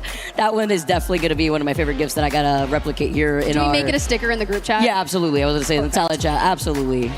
and we get to see what other stickers we add to our collection because you like it. You like it when you see S8UL perform just like that. 15 total KP off that 4th game alone. And Tiff, as you highlighted getting ready into E-District, time is of the essence, right? Group stages, we're already on the 2nd day. You're kind of figuring out, if you're falling behind, what you have to do a little differently, how the different legend bands have come into fruition, and whether that's kind of worked against you, how you've been able to make this adaptation as we've introduced World's Edge back into the map rotation for our first 3 games before we go right back over to E-District. Yeah, Shopify Rebellion, we're kind of in that mid-pack when thinking about the survival stage, and that's great as long as you're not in that eliminated bubble. Teams like, basically TLN Pirates, Dogred, Team Heretics, those are 3 teams coming into the series that really need to be cognizant about that. But some more highlights about is when you got Coast with a crazy angle, you had the Dinos up top, and S8UL definitely swoop on them. You get the bubble, you go straight in, take a Mastiff to their face. That is my favorite form of bubble fighting. It's nice when you get a little dance in right here, as we get to see again some of the replays at the very end of that previous game, the L-Star, man. The holy meatballs makes your eyes water. The holy I mean, tell me. It's the way that you're also able to put down these domes, split your attention as Vision wanted to go in for the 3P. I mean, just imagine if they were one of the teams that didn't rock out with the Gibby. That's why Gibby is banned going into the next game. Most picked legend for game number 4, and that's no surprise here when Maggie was the 3rd legend ban after game number 3. We get to see great support here from our crowds coming out to show their energy here, Tiff. I saw Cybercats logo on there. Yeah, we got some Cybercats former players up in here. You do? I do, actually. I got a chance. I had a mouse pad. Hey. They hear us. When we take a look at our legend band draft here, of course, Gibby, once again, is going to be the next legend out of E-District. We still got 2 more games to go here on this map. Yeah, so this is actually very typical from the most recent series they ran prior to running match point final scrims. They went Crypto Seer, Mad Maggie, Gibby. Now, if we're going to anticipate what we could possibly see, could be a coming ban on Watson. Ulcer usually doesn't get banned until after game 6, and we're only playing 6-game series. So we're going to have so much Alter on E-District, which has been really opening up a lot of those aggressive plays that we witnessed in our prior game, getting out and just kind of navigating the field. But for our teams that are finding themselves at the bottom of the overall leaderboard, this is where I'm challenging you. And it's going to be Shopify Rebellion. I'm calling you out just a smidge. I'm gonna need you guys to step up because you're not on this page, all right? For now, Team Liquid at the top 52 points. Dinos, an impressive showing here for those young boys. Exactly, right? Because if you take a look at J Future, we just spoke to him just a little bit before diving into game number 4. Is J Future is coming out with 14 total KP over the course of these last 4 games alone, and that's with Panic trailing right behind him, with Team Liquid holding first place overall over the course of these last few games with 13 KP. Also true. Good shot of our trophies. This key crusher in the background. It's so scary, bro. If I come here, I don't want my key crushed. I've also been actively avoiding that area. I don't know why. I used to work in risk management, and let me just tell you, I feel like I need to avoid the key crusher. I was gonna have to highlight it. It takes like days to build it. They're gonna say days to crush the key. No, that's instant, actually. They do highlight how instantaneous your key disappears before your eyes, but it's also that double disrespect of the game-winning team for the day to really move up and crush all your dreams after they pick one of their opponents to do the job for them. But again, just to highlight, guys, match number 5 is on the horizon. It's crazy to see how a lot of these teams have been able to shape up going onto E-District. Don't go anywhere because we got a short break, and when we come back, we got game number 5.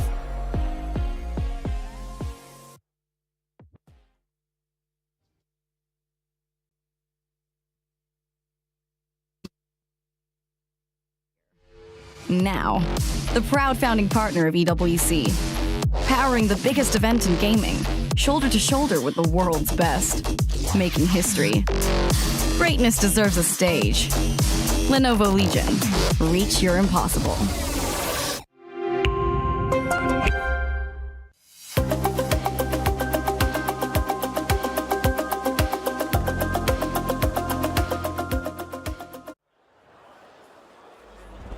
Welcome back, everybody. We got the crowd going wild. I'm right behind that banner, by the way. Should we stand up? Should we try to peer over? Even if I stand up, you won't see me. But you'll see Team Wolves and their support as they rally up the troops behind us here. We're getting geared and ready to go for game number 5 on E-District. Team Liquid right now has been putting on quite a masterclass. It's about that consistency, though, Tiff, when it comes to moving on from World's Edge into E-District. It's kind of wild because when I was thinking about it and looking at some recent runnings of this matchup, I've been kind of hyping on it. It was Team Liquid, UNLIMIT, Falcons, and S8UL were the 4 teams that I had kind of put into it that I was like, this is the squads that are going to be the ones to look out for. They've got multiple wins, and actually I don't believe Team Liquid had taken a win in that series, but good thing they showed up today. A 2nd place in Map 1, a win in Map 3 was fantastic. DINOS putting their name into the mix, and then S8UL getting 1 win in Map 4. With 2 to go on E-District, I'm looking for more out of Team Liquid. They looked great on World's Edge, and I think that they can replicate it. Sure, E-District yesterday, we talked about it, they had some issues running in with Alliance on that early stages, but they're not here in this lobby. We move on up towards the Lotus, but the Southern Zone definitely hurt them a little bit. And we see that so consistently, too, when it comes to E-District. And coming out of that POI over by Lotus, we got to see if Team Liquid is going to be able to replicate what they did on World's Edge for game number 3 with 13 KP. But with the crowd rallying up behind me, I want you guys to rally up with me because we got game number 5 to go here with the ALGS. It's been great to see groups B and D, and now we have to find out who will come out on top. Will it be Team Liquid holding their ground, or will another come trailing up and take it from them? And that's exactly what it's all about here at EWC.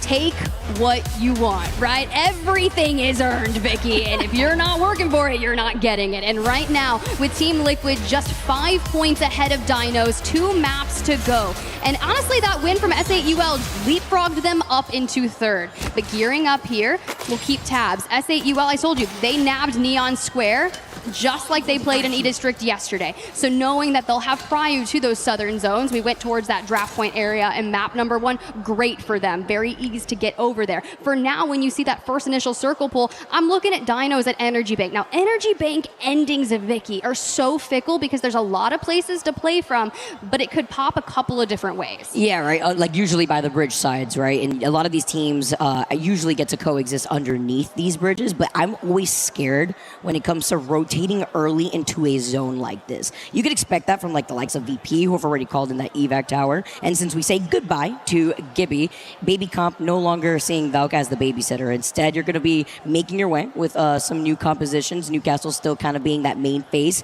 I really love the inclusion, though. If it's not going to be like that Fuse, Axel, Wraith iteration, you see that Rampart too. So now taking a note of how E36 also make their rotate, some of these teams over by their designated POIs get to walk with not only an Evil Harvester, but with that Survey Beacon and Ring Console to add, which is why VP were so quick to rotate, as we also see from Team Falcons. Yeah, love that they got this, right? Falcons over at Heights do get Survey Beacon and Ring Console, so know that they're running Watson. They immediately pop onto the Ring Console, see where they need to go, take to the skies, and land quickly. I'm talking, I think we are just about 2 minutes of duration into this match, and we've already found ourselves fighting for a power position into Energy Bank. Wolves and ZIPLINE Mafia with quick prio rotates are going to be down on the southern side, and this is maybe where Wolves can start turning things around, right? You have prio to the zone, you can take some fights and secure your spot, but if you did this good in E-District yesterday, we have 2 maps to turn it around.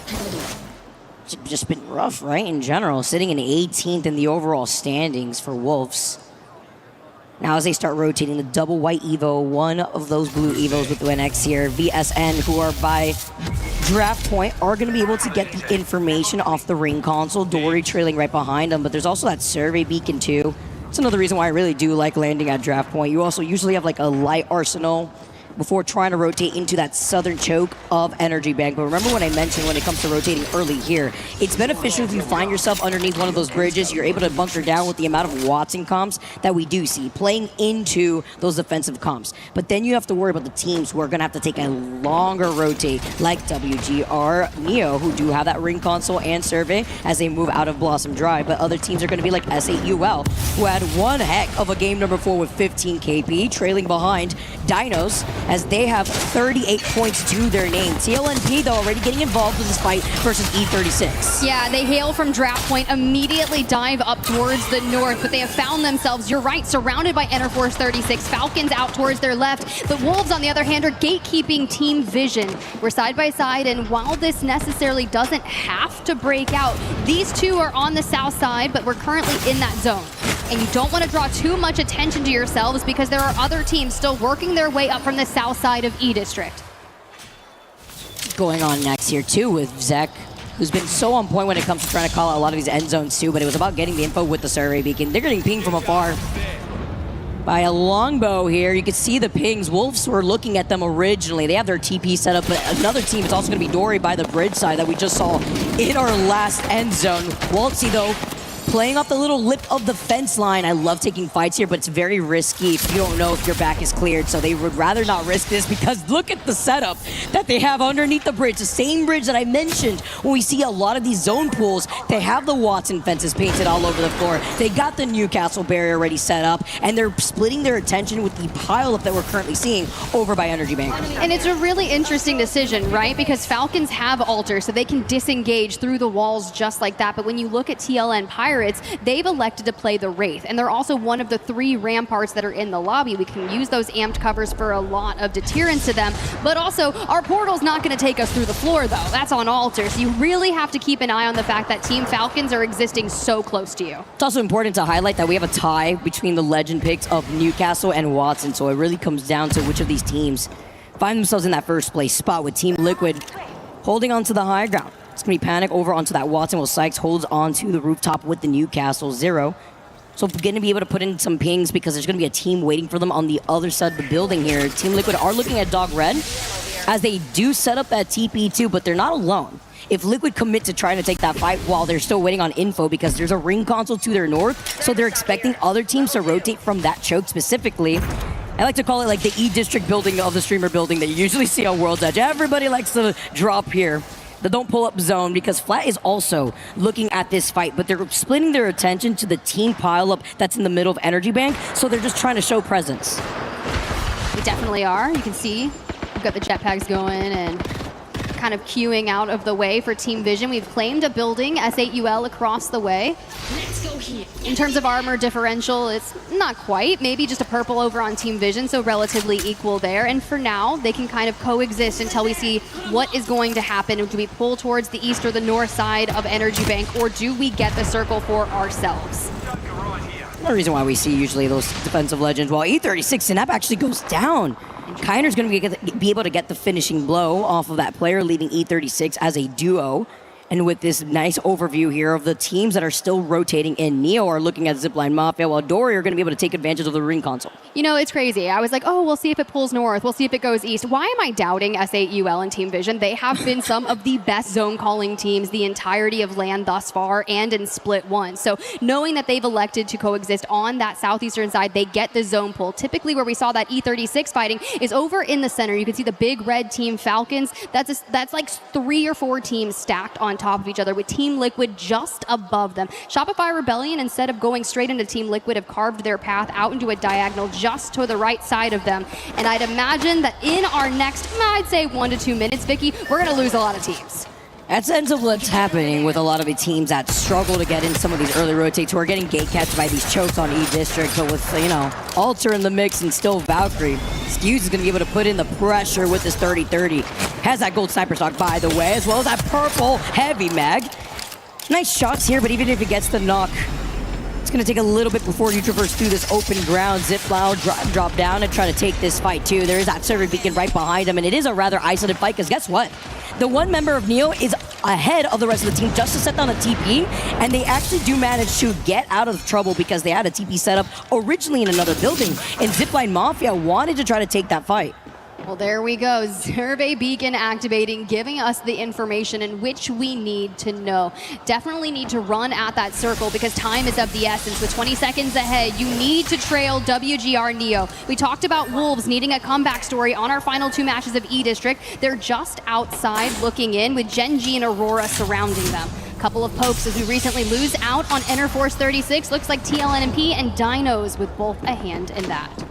Back to E36, couldn't fully reset right there. Feeling the pressure here while UNLIMIT also pick up some KP. Look at Peace.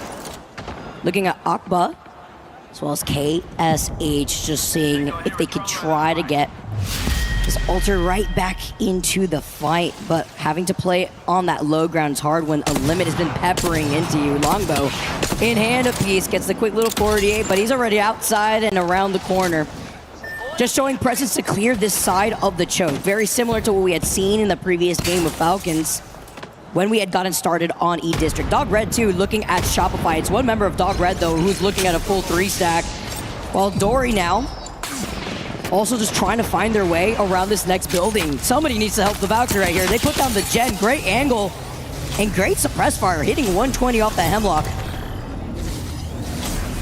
I'm a little worried about this because Team Heretics is likely going to look for an opening onto this. They did bunker down, and having the Watson Newcastle will make things difficult. I heard the wall going up. You're likely going to have a pylon directly behind it. A res coming through via audio, and WGR Neo now on that west side with the ring at their back trailing. It's ZIPLINE, MAFIA, and WGR basically just running side by side. With the zone closing in right behind their backs, you know who's going to be waiting for them, Tiff. You highlighted them just now with Team Heretics looking at Dory. Neo are forced to take a much longer rotate. This is going to be trouble for ZIPLINE Mafia as they were trying to originally get that full reset here. And now coming out of Neon Square, Neo are going to go through the portal, going to be able to skedaddle through the southern side of Draft Point, where Team Vision, who's been settled on the outskirts of that choke, have been there for a very long time. You mentioned that this is a team, Zach specifically, who's been so good when it comes to calling out and playing in those late zones and these circle pools, and they could expect a lot of these teams to find themselves in that pile-up over onto the southwestern side of zone. Bow in hand, infinite ammo, and they are calling it out where you're like, can we locate? Okay. It's a little windy out there, and to be fair, very far shot, but at least you're the Sparrow and you can invest that over. Bro, if you do it, I'm screaming. So it's something about when you look at the Sparrow and he's like, Avicii. It's like, okay, you just hit me from a mile away like you're Legolas. This is what I was waiting for. We've been kind of talking about Team Heretics, Team Vision, Dory, Havoc, where they were all going to collapse on. And finally, it breaks through. Muscle Peaks goes down. Katsu King and Hiromune are going to have to swarm around, but Team Heretics find the angle, and they immediately start pressuring through the mobile shield, down and around. Another member has dropped. And SAUO rocking the rampart and hiding behind the amp barriers to get that triple take shot and grief them while they're at it. They're safe, bunkered down inside the neighboring building, looking at all this action while Sharky takes a chunk out of them too. Lonzy then going to be able to follow up to find that member of Dory. That's going to leave one up here as Dory just trying to stay alive. Team Heretics now just trying to fight this against Havoc here, and SAUO and nobody contesting them are getting away with taking away this KP. And the center of their map is also collapsing with Wolves falling. Jens finding a big knock there. And the Altar Portal to hunt down the remaining player of the team. Jumps on him. No shield back for you. Havoc out of the lobby. Very quick here with Heretics. Going to be able to get out of the line of sight, by the way, of SAUO playing off those side buildings and isolating their backs. Nobody to come in for the 3P, while Team Vision are playing very split up. And ZIPLINE Mafia still, by the way, trailing against WGR Neo. The fact that they were able to also just rotate, now take to the skies and stay alive. Excuse doesn't have a shield, but they have the human UAV. Scan where they can land for free. They find his position, at least in this corner, doing everything, and this is where the Newcastle and Rampart comp comes into play. And this hurts. You immediately drop the wall, you get the amped covers down, you even invest a mobile shield. We have just expended so many of our abilities to secure this place. Now, knowing that there's 16 teams still in the lobby, we are safe and fully healed for the time being. And they're gathering around the campfire and maybe singing the friendship song here. Want a s'more? Everybody bunkers down. We've just built the house and we're not going to be moving out of here unless somebody evicts us. Neo's getting evicted, by the way. Maybe this time it's out of the bus. It's GenG trying to get a little bit of revenge. It's only Ziki, though, who is up and alive. Let's see if he can try to get this full reset, because Team Vision are on the hunt, but they can't fully commit because ZIPLINE MAFIA are still restabilizing on the other side of that fence line after we saw them land, and they're also putting their attention onto S8UL, who are trying to arrest Team HERETICS from moving up. Aurora fall, flat fall at the hands of Team Liquid, and we jump immediately to their POV. One of two teams with the longest rotation, but at least you've got a Kraber in the hands of Zero to make it work. A good little pip there of what we're looking at. Shopify Rebellion on the run towards the east, and Team Liquid actually chasing them down. We decide to go out that route instead of straight into the Falcons, who were just taken down by Dogred.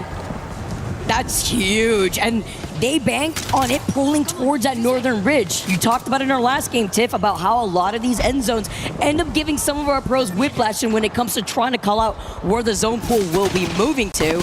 And they fall victim to Dogred. And while Vision, they called it out being on the southern side of zone. Zach is so good when it comes to calling out these E-District zone pools. And you can see that displayed here, but they need to make sure that the southern side of zone is cleared up, especially if you look at where the zone pool is. It's directly on top of ZIPLINE and Team HERETICS, with Visions playing more so by the edge, but teams that are flying by, looking to grief them. Shopify, Liquid trailing right behind. ZIPLINE MAFIA will be able to have a clear shot of the action happening in front of them. Well, keep your eyes. 6 bullets in the Kraber for Zero. Shopify Rebellion 18th on the leaderboard. Team Liquid in first. So you've got to take down the Titans of B versus D, and you're doing so. Zero down, Sykes down, Panic with a last stand and an RE45. Oh no, oh no. Hello, the drones are flying about. Panic is not trying to panic here. They need some cover. I'm panicking. Knockdown. Can he actually pull this off? He has to hide behind the knockdown shield. I mean, it's so much pressure. They're playing neighbor, essentially, to ZIPLINE MAFIA. And now Panic is the last one alive. He does get the quick shield swap, while Dinos do get eliminating your feet. 10 squads left, and Panic is building up this fence line to prevent them from climbing up. Well, I mean, you have to think about it this way. They have a Sparrow and a Fuse on the hands of Shopify. So they're just inundating them with the Knuckle Cluster. So, of course, Team Liquid are going to be going through it. Shopify Rebellion live to see another day. Elsewhere, TLNP, the French, take down Dogred. Everybody look at the way that S8UL play this. They're safe inside a building. They got 41 total points, and they're primed in a position where they can clean up this KP once that next zone closes in. And they can also look at the teams like UNLIMIT, like Pirates, like VP, that have to move out of the middle side of Energy Bank out in the open, where it's going to be free pickings. Well, we are in Paris, Vicky, and we were asking when TLN Pirates were going to start putting up some numbers. Up to 3 kills they go, still alive into the top 8, but UNLIMIT are staring this team down, investing a lot of nades, arc stars, thermites galore, and they keep barricading through. We've got the Axle, we've got the Nitro Gates, but Dory man goes down on the opening fight. There's no way he just slid into getting knocked immediately right afterwards, but you talk about the different legend comps as pieces, just trying to see if he could get a shield swap, but it looks like those shields in those death boxes were already swapped preemptively. Now moving up though, trying to hold to the high ground. It's only up to Peace, and he fights Pirates, and he looks to get the res. Really, it's only VP who can try to contest him with the zone closing in. You have little time to even fully reset if you're UNLIMIT. Does it make sense for them to take this fight, or do we just go to circle? Because they're going to have to deal with Shopify Rebellion looking for a place to play from as well. Team Vision on that south side still keeping tabs on it, and instead we lose out on the solo of UNLIMIT. Impossible to be a reset there when the zone's closing in right behind you. Even better though, Shopify looking to clean that up. VP now brute forcing their way into the edge of zone, while Shopify trying to harass them because they also need to get right underneath ZIPLINE MAFIA. Hello, neighbor, as ZIPLINE are looking at them through the other side of the amp barrier. The Sheilas may start singing soon, while Zap with the motherload finds that knock onto Weak Q. You immediately see Kazakh just run at the down player. Weak Q up on his feet within 10 seconds. Great work from Kazakh there. We have to reset because Shopify Rebellion is about to do exactly what they did to Team Liquid if they're not careful. VP, on the other hand, Fuse, Wraith, Catalyst, they already used the Dark Veil, so we're just frolicking, trying not to get knocked before we get behind the fence. Nothing to see as Prestis now climbs up.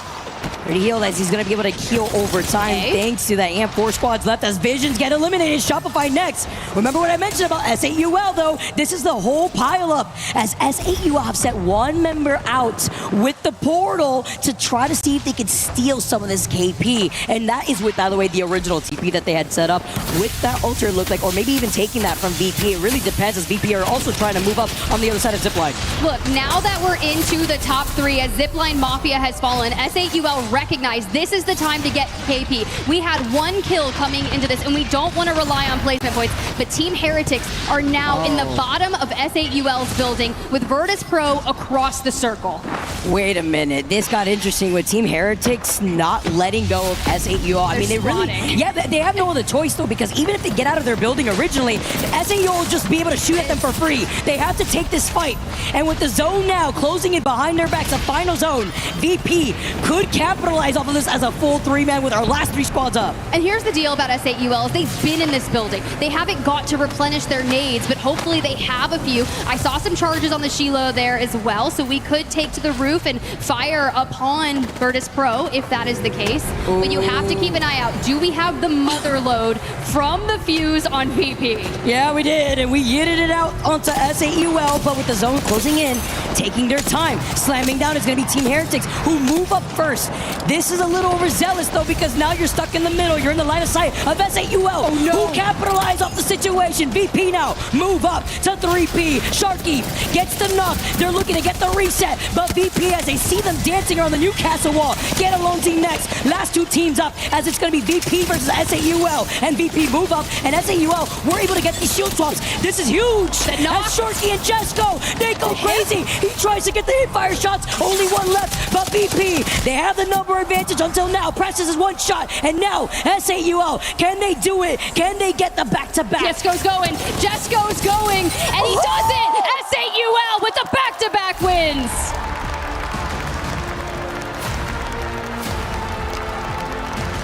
The pop-off. Look at the way they're looking at each other. That was insane. S8UL just skyrocketed, by the way. They're like a point away from tying up with Team Liquid, who was first in the overall standings after a crazy performance on World's Edge. S8UL, the consistency on E-District. You take it game 4. You find yourself with the dub for game number 5, and you take it with 5 KP playing incredibly patient, Tiff.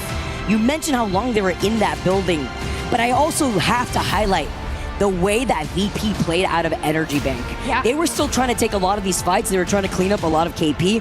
They fully capitalized off of Team Heretics, who were forced to move outside the building. Although a little early, they slammed down with the Newcastle wall, and they put themselves directly in front of VP, who gets to convert a 2nd place finish with 10 KP to their name that game 5. That was absolutely insane to grab the double digits. You are 100% correct. The most damage taken, if I'm not mistaken, in that top. But they also dealt 6,900 damage in that entire game there, Vicky. Their damage differential is like 2,900. VP went crazy in terms of kills.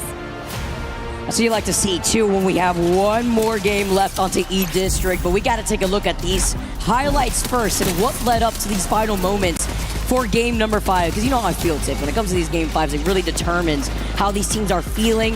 You're already at the later half here of this group stage, specifically within this series. And what you have to do differently, S8UL are stacked up. Jesco, oh my gosh, with these hipfire shots off the 30-30. You talk about playing patiently inside that building. You mentioned maybe not having a lot to work with when it comes to these meds or the nades.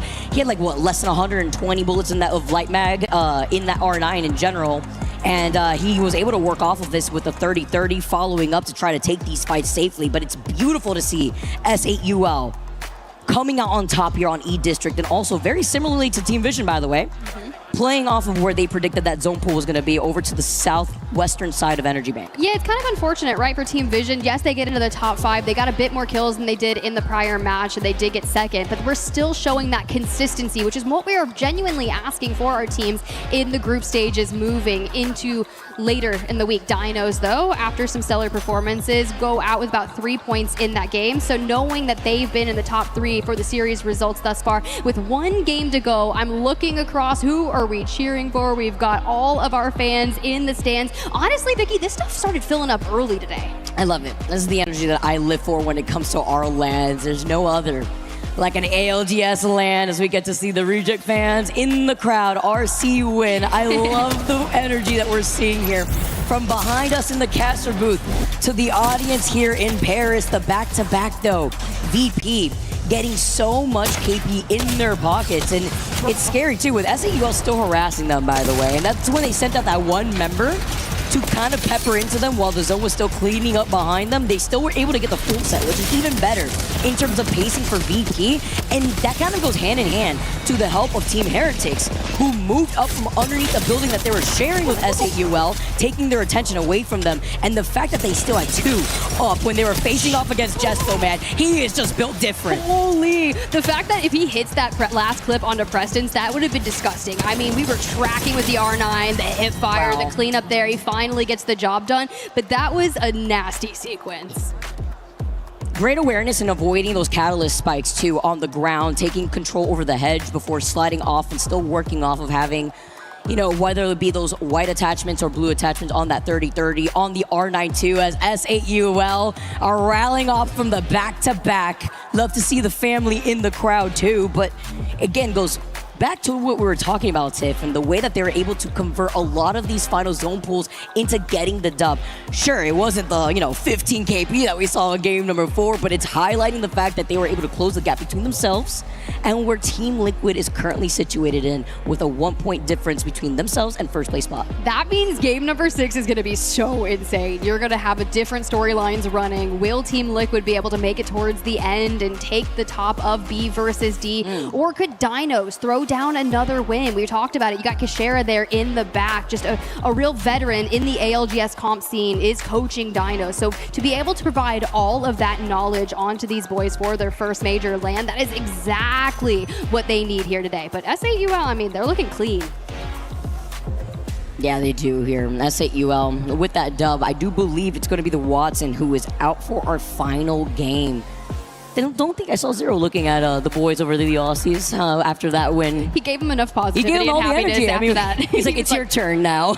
Like, fine, I'll go get the job done. As we look at our overall rankings in the group stages there, 58 kills, a total of 109 for Team Liquid, SAUL right behind them. But it's getting close. These group stages, I'm starting to get a little nervous, because when you think about it, top 14, you are safe. That's where you want to find yourself. Anytime you're outside of that, so long as you're above, you're not in the bottom 6, we are golden, right? It's great here when you're really on the second day and you've kind of figured out where you situate yourself across a lot of these different groups. I know it's an Argentina jersey, and this is going to sound really bad, guys. It's because Rain Day was in the green room. We saw the baby on the broadcast earlier. It's like, yes, the baby is in the Argentina jersey. That is 100% what we need. And now I miss my child at home. Aw, I just love the fact that you get to rally of the family, give the support to a lot of these players at all of our international lands. It's great, as we get to see a lot of our players geared and ready to go. What will be the results post match number 6? Don't go anywhere, because we will be moving back over to E District on the other side of this break.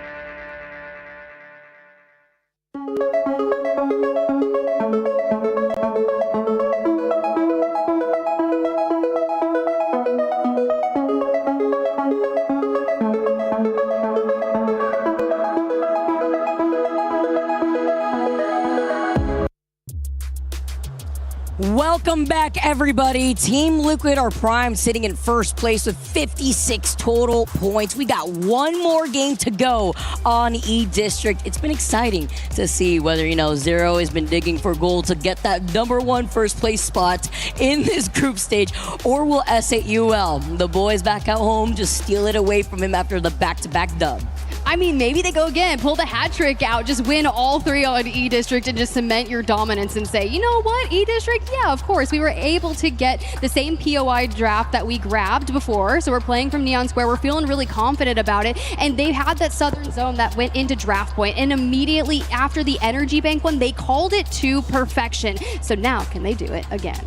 We'll find out next, guys. Our last game on E-District here for groups B and D. We've seen this played out as Team Liquid want to hold up this first place spot. Can they do it with 56 points with S8UL trailing a 1-point diff? Or will we get another southern zone, adding a bit of a thorn to the side on the rotations that you can expect from the likes of Team Liquid? Let's get this game going. It's been a great day of the ALGS, and of course, it's crazy to even think, Tiff, that we got even more action later throughout the day, but it's the way that this groups B and D play out. The way things have been playing out since we started this day, Vicky, the question was Team Liquid, Falcons. Match number 1 on World's Edge. What does that final 1v1 look like? Right? Zeros in the end. It's waltzy, right? And in the inevitable, Falcons take that map. Team Liquid answer back with a win in map 3, and APAC South showed out for 4 and 5. Here's the deal, guys. Falcons are currently situated in 7th place on this series. If we're going to continue that HAL v0, I'm going to need to see the Falcons throw down a dub in game 6. Can they do it? I mean, the way that they opened up today, can it be a Falcon sandwich? You got to hit them with a caca, but you got to soar through victory first to even be within that conversation. They predicted that energy bank zone, a pool towards the north side of the bridge. Boy, were they wrong. It gave them whiplash, and it pulled closer to where Visions had predicted coming out of their POI and settling on the north side of draft point. This time, though, we are taking a little bit tripped to the west side of the middle part of E-District on the outskirts of Energy Bank and closer to Neon Square, where S8UL has someone hit the scriptwriters because S8UL are going to try to convert off of this because they also got the ring console and the survey beacon while they were at it off of Neon Square. I mean, they just have the Rampart. They've chosen to run that with the Watson band. They grabbed, you're right, the ring console and immediately go to set up alongside. So they have the amped covers. They've got the Newcastle wall. After the changes with Watson being yeeted out, I'm looking at Team Liquid's pick as they kind of work their way up into the Lotus. They elected to play Sparrow, which is something we're very familiar with. Sykes playing Sparrow in that last game on this matchup for E-District, and even the Bangalore making a few appearances. I see GenG electing to play Bangalore. Team Liquid, my next question was, would UNLIMIT bring out the Bangalore for peace? No, they're still on the Axel Sparrow Fuse. Fuse has been very prevalent throughout our series. You know, another team, too, who has been within the top 3 like since the very beginning with the way that they've been doing throughout the course of these 6 games is DINOS, and they can easily also overtake S8UL and Liquid, depending on how they do in this game and the way that they rotate out of Energy Bank. But back-to-back with so many other teams now trying to rotate out of draft point. KSH, though, also being another team looking at VP over on the north side of Energy Bank. And while we do see these pings, so many other teams like E36 are on the rotate. Pirates, who are very close to meeting up with Dogred over by that choke. You can already see E36 now moving up to YEVOs as well as just with the blue. They do see Dogs on the other end, though, and they have the Evo shield advantage. Yo, what I'm curious about is Wolves are full sending straight to the position that S8UL has found themselves in. Are they going to absolutely duke it out for that positioning? We'll have to wait and see. ZIPLINE MAFIA currently on our screen, very south here as they're working their way on that bottom side of draft point. Team Vision will be late to this rotation just based on where we're pulling. And finally, the challenge. And Jesco's got the Sheila out this early on for the action. I'll take it. Oh, my sleep paralysis demon. How I missed you so. Jesco now forced to back away after letting the Sheila give a few of those warning shots. S8UL, though, having to stay alive when they're trying to take this fight versus Wolves on the other side of the building. They do have that slight high ground advantage. They try to go for a cheeky kidnap at the hands of Legacy. He's going to be able to reposition, though. This is the beauty of having that rampart with those amp barriers. And E36, though, they heard the fight and they want in on the party with an invite that probably got lost in the mail. Hey, they got some blue shields, though, so that's going to give them a bit of an advantage. This throws another catalyst into the fight, and No Name, I love to see the angles onto that. An immediate 48 damage going down onto Legacy. We don't get the shield break just yet, but that's okay for now. Having the fact that Wolves have a catalyst, E36 have a catalyst, so they'll be piercing spikes, reinforced doors, and S8UL have the rampart with the amped covers. They're going to get that damage boost if they can find a way to navigate the angles properly. It's nice to highlight just the different defensive legends that our teams are opting out for, right? And then you still have like the Caustic in this conversation. A lot of Sparrow, a lot of Alter. If this was going the distance, Alter would have been the next legend ban, but it ends here within our 6-game series. All the Alters are prowling about. It's the E36 who's running alongside Shopify. Very unorthodox composition, but you mentioned Shopify having to really wake up. I mean, this is their last chance at this point. You've only been able to get, what, like 14 total points, finding yourself on the bottom end of the overall standings, while VP over by Lotus are going to be able to take to the high ground, get that information before moving up. Because Shopify are also right next to them, as VP do get to get the ring console. It's kind of interesting. Good note on that, and we'll chat about Shopify later. But even with a good game, you go to, what, 39 points? That gets you just inside the top 5, barring any craziness in our mid-pack. For TLNP, they're kind of in a similar position, but they're rotating just on the outskirts of Havoc, trying to find their way. Do we pathway through City Hall? City Hall really doesn't have a lot of information gathering resources for that Catalyst to grab a ring console. So our goal is, do we go up to Lotus, grab ring console there, and be super late on the rotation? That's why we're checking the survey beacon first. Morgan, when you see a lot of these fights, though, it's going to get volatile here. So Aurora Effect has the gold mag on the car, but he barely even gets to shoot it. They completely melt him down. HERETICS is trying to bring back Ring after Effect falls incredibly low, but it doesn't look like he can pull it off. He gets the animation at the very end, and then finding Effect taking it from the other side as flat. Wanted to be able to get that finishing blow before the reset happens, but HERETICS way too fast. He gets both of the boys through the TP, and Aurora are looking to reset. Keep your eyes on Flat, though. They have one of the Caustics in the lobby. Medkit's going off, about to be finished. The re-knock on Oiring comes through. Hiarka with the damage control grabs Cuser from that. Now for Nano and Big Louie here. It's about seeing what we can do. And are we going to reset yet again? No, Nano doesn't want it to happen. He wants to put the finishing touches into Aurora if he can just find them. Nano's taking this slow, though. He's a little scared, trying to see if he can get a little cheeky kidnap before trying to go in through the TP himself, but they're playing Ring Around the Rosie. I've seen this one before. A little bit of deja vu, but with the more consistent shots off the alternator, Nano knows that he has fried him, but playing off of the knockdown shield can be risky, and it was just one shot before they clean up Aurora as the first team to go out in this final game. Tough series for Aurora. They had 18 points, 15th in the series standing thus far for this group. We're gonna have to see them answer back and hopefully get into the top 14 for the week. Falcons, though, Walty incredibly low as Asia swings around, grabs the knock. Guild's already down, which means Hal needs to get out of dodge and save the Falcons if they want to break into the top 5 or potentially challenge for the top of the leaderboard.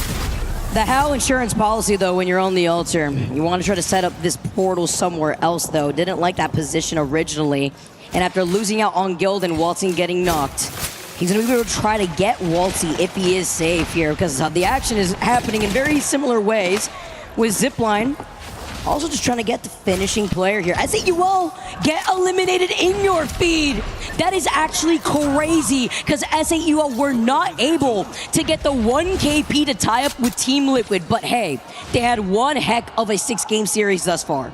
Havoc does fall as well at the hands of UNLIMIT. We knew Wolves was challenging SAUL for their position with Enerforce 36 in a neighboring vicinity. Enerforce 36 tried a third party, it doesn't come through. Elsewhere, ZIPLINE Mafia still looking for information and trying to course their path on that eastern side of Energy Bank.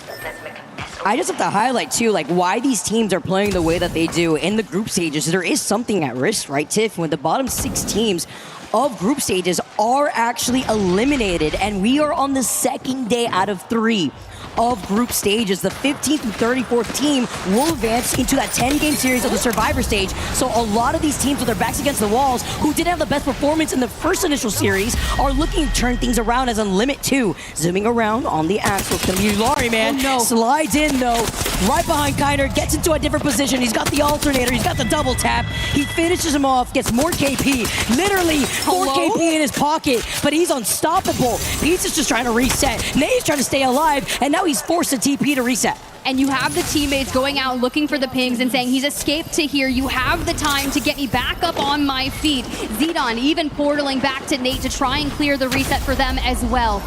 And they are going on the hunt. And immediately under fire, TLN Pirates are out at the hands of UNLIMIT. That is beautiful. UNLIMIT are putting on a performance in this final game. They keep going though, as UNLIMIT man has seen another victim in the distance here. They're like actually losing out. One player here, Suvi, isn't going to be, and forcing them to play as a duo is going to be UNLIMIT. Now Team Heretics move up. They control the high ground as well as this choke with ZIPLINE MAFIA on the other side, but it's going to be difficult with Galleria now engulfed in the ring, and all these teams from the eastern side are forced to move into Energy Bank. Couple things to note here while we've got a moment to breathe. Falcons make a full reset and are heading back through Neon Square. Looks like Panic from Team Liquid was able to grab a care package weapon, so he'll feel pretty solid with that. And the Heretics, well, we're still kind of shadowing ZIPLINE MAFIA, but a bit towards the north. I wonder if we're going to be able to get ahead of them in the choke. Whoa. This is OVS 17. Whoa. We are moving through the Matrix. Hearing the voices in my head. You think I'm Wraith actually at the same time. Team Heretics. You just went into the void. You love it, the little banter when you hear like Alter talk to Wraith too with her cute little portal. Felt like I was Wraith for a second, just hearing the voices here, but you know who's hearing themselves take this dub is gonna be Dino with the way that they've been playing, because currently with still 50 points, Team Liquid still are alive, but it's gonna be able to be Dinos trying to prio this rotate right now, trying to survive, get that placement, especially when they see Team Vision blocking their rotate. They're forced to take this roundabout rotate through the southern side of Energy Bank through the choke instead. And GenG get a full reset. Res 2, so back up to a team of 3. And a good move for Dinos. We've got WGR Neo ahead of them. And I love the caution we're taking, right? We just all turtle up, no angles given, quiet, syringing together, and focusing. Now, this is the battle that's been going on since the very start of this map, and it's Enterforce 36 now with portals, with Dark Veils, trying to eliminate Wolves. The piercing spikes were down on the stairs, but away we go, back to our building. The reason this is happening is because, guys, Shopify Rebellion has showed up to the fight, and there's a Fuse, Axel, and Sparrow now into the mix. You know, when you see moments like that, and you get shot from the window that gets broken, especially when you have to worry about the fuses, too. I didn't know that Apex Legends is a horror game sometimes, but with the nades now, Shopify, they heard us, Tiff. They're showing their presence. Poipo playing a little slow, though. Wolves, too, are able to try to get this reset with the medkit getting popped for no name, while ZIPLINE MAFIA are farming in the kill feed. Kazakh is going to be able to get the one member of Team Heretics. Wolves, though, are going to be able to put down the TP2 in case they need a reset, because they are one of the teams who, by the way, have not really left from this building and are bunkered down with a catalyst. Enterforce 36 is down, and now you turn towards the Falcons with Waltzy last standing. Nano on the other side. The ping's coming through. The Chal is here, and the Falcons fall to flat. Huge here for Flat to get this reset. Falcons out in 13th place in this final game between groups B and D. Now with Waltzy, at least, you know, he got that knock, but unfortunately couldn't get that KP. But now Visions walks up and clean up on aisle 3 because they're looking at Flat as Wolves are looking at them on the other side, and Team Liquid, who are still alive, are looking at the pile-up on the north side of Energy Bank. GenG, ZIPLINE MAFIA, you were talking about this earlier. We saw the kill feed lighting up, Tiff, and UNLIMIT may actually 3P this, but you know what's even better? Is Dinos by Energy Bank, who are looking to steal this KP. I mean, look, when the dinosaurs go on the prowl, it's a little scary. I don't remember their favorite dinosaurs. We'll have to ask them after. GenG, yes, you got the full reset, but you are falling between ZIPLINE MAFIA and Team Liquid. Now, to end this fight, ahead is Excuse, and Zero just keeps jumping forward, hip firing that alternator before getting traded, because you're right, Dinos are here. It's perfect timing here. J Future was able to capitalize, but Team Liquid says, I am out, immediately taking the portal. Don't want to be in this action. Let's see if they can recall the player. They actually end up doing it. Team Liquid are looking to get the full reset. That's going to be huge here. No one's really going to contest them other than really Dogred.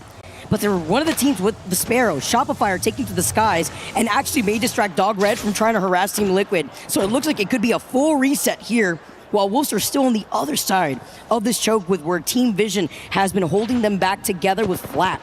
And remember, with the amount of ultras that we also still have in this lobby, you could take that TP through those walls to get cheeky with these rotates.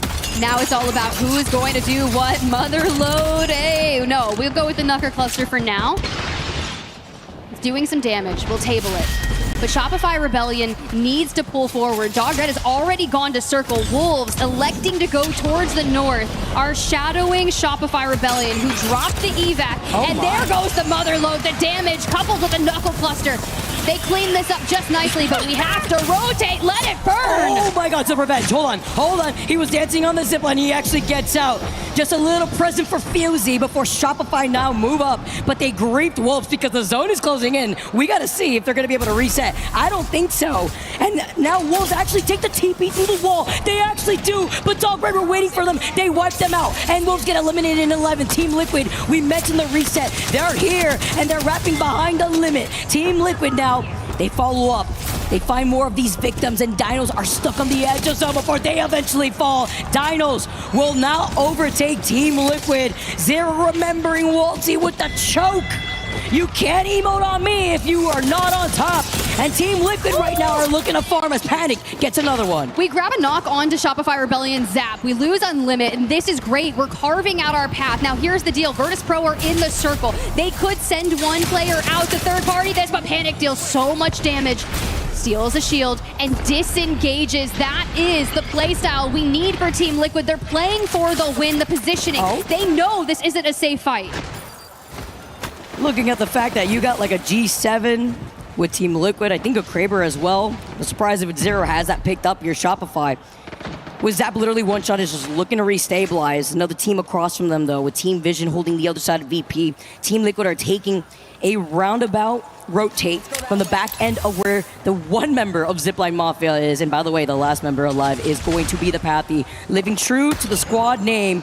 If he can move up into this next zone, and while he hears Team Liquid, he actually baits him to fight up against Team Vision flat. The one solo gets eliminated at the hands of Zach, and Team Liquid move outside of zone. They see the TP. He didn't mean to try to get the finisher outside into the ring, but he did want to try to finish him off, get the reset too. Zero does have the Kraber in hand and the unlimited ammo. But are they going to chase them down where they have reset onto the west, because Virtus.Pro has been pounced on by Shopify. Zap still healing. Shield cell by shield cell. But the knuckle cluster to assist Koi. We got 4 kills. This is the game that they needed to turn it around. We're combing. We're trying to break into the top 10. But even with a win, we would be into the 30s. But it's still a salvageable series. See what the wait now? Zone's closing in. Right behind Team Liquid. They haven't called out, by the way, the solo that is left of ZIPLINE Mafia. They have let him no live. idea. Let him live. He is hiding for his dear life. Look at him. Look at Kazakh. Just hiding behind the desk. Wait. Would you like me to take your order real quick, as he's right there next to the desk itself. The fact that Sykes is playing right alongside him. He has no idea. He has no idea. Check your corners. Check your corners. They keep getting all right. Okay, he's gone. Koifel finds him. Hey, but it misses out for Team Liquid to get that free KP. Honestly, but a great route to win. I was going to say right into the face of another team. It's going to be Shopify here waiting for them, as well as VP. Now trying to take this fight versus Team Vision. Now this is all for Shopify. Gifted for free? I mean, Shopify are just looking at Team Vision. They were able to finish up that fight. They're up and healthy. You try to get the double jump off the Sparrow. Good luck with that. And now they're looking to coexist off the low ground. And we're into the final 2. And look at Zainu, immediately trying to get, if we can, with the Hemlock Breach through the mobile shield, loader down, and the angles all around. We swarm to Carter. Zap finds another. Shopify Rebellion, the comeback that we have asked for. Just needs to get through. One more, and it's Zach. He grabs a knock, and it is done. Shopify Rebellion get their first win.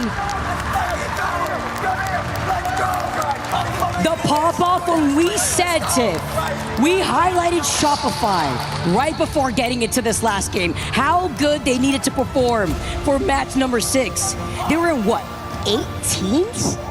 Yeah, it wasn't overall before that game? It wasn't looking too good, and they were kind of in that middle pack coming into this series where they would have really secured themselves a spot in the, that survival stage. They wouldn't have been quite sent home, and of course we do still have some more series to play, but them getting that win and getting as many points as they can will edge them closer in that group standings, so we can really avoid being in that bottom 6. Anything when it comes to being able to secure the 9 KP too. Let's also not forget they took the solo from ZIPLINE Mafia. All that KP as we take a look at our other teams who may not have had the performance that they needed. Dory finding themselves in that 20th place spot. Wolves too, who are trying to take this very slowly. even the teams like WGR Neo, who came in swinging yesterday. They had a 15-kill win. Wolves had a strong showing yesterday. B versus D, not their matchup that they're doing too hot on today, but that's okay. There's still plenty of more matchups to go. But Shopify Rebellion, you can see the celebrations on that map 6 win doing the most. I even saw Zero running over there to talk to them. What do we think Zero is saying to all these teams as they get their wins? He's congratulating them. We know Zero is a positive guy. Positive. I mean, when it comes to the Aussies, I love to see the energy here when it comes to looking at the way that S8UL was able to perform Team Liquid 2, and you know what? Sometimes I like to call it back in my roots, Tiff. Taught to get bodied, because even if Falcons started off strong, they did. You see Waltzy with the pop-off, but that was only game number 1 before Team Liquid was really able to turn things around. Sure, he got that 1 dub. That 1 dub was double-digit 13 KP. They consistently found themselves in these end zones when it came to looking at E-District. Although we won't talk about that last portal. That's when we had the big pileup of the 2 teams into that building. But he said, I hope this works. Threw a dart on the board and opened stuff. But it's very unfortunate, too, when you see a lot of these teams playing scattered patiently here. Especially when you also see that one solo who was getting cleaned up. Shopify waiting patiently. Zap going crazy at the very end after securing the KP from the high ground before repositioning himself, playing off the fuse, and even getting out of line of sight of that Spare ultimate. You know, what's really nice is how he manages like the cooldown and the count of his knuckle clusters. He grabs the knock and throws the knuckle cluster onto them before diving out of the door as we re-see those celebrations. Dawn in the back there. That has to feel good, because sometimes this is what happens on LAN. You have a slower start. You're trying to figure out the pace of how these group matchups are working. And finally to say, hey, we got that win, because that's the biggest question that we take into Match Point Finals on the weekend, is we are saying, have you netted yourself your first win of the series yet? It's great. It's fantastic to see how even the teams on the back end of things were able to wake up a little bit. Even just that 1 point diff between Shopify off of that great banger of a last game behind Team Falcons, with them holding 36 points and Shopify with 35 at the end of that. Even with the way that Visions was able to perform and call a lot of these end zone, it's been great to see how these teams, these groups have faced off against each other. Let's hear from more of Zero as we jump into the interview. Ladies and gentlemen, welcome back to the main stage. We've got an epic interview here because, let's face it, day 2 did not disappoint. I've got Guild here joining me from Team Falcons. Guild, let's kick things off. Today, speaking of kicking things off, that map 1, we've got to talk about it, right the way down to the wire. We gave the fan service to the fans. They had a great time. Waltzy clutching up at the very end of that. Talk me through the comms, talk me through how game 1 went for you guys, and how elated you were afterwards. I mean, game 1 was great. I was really happy for Waltzy to win that 1v1. He played it really well. I mean, that game was just pretty well played for the whole thing, pretty much.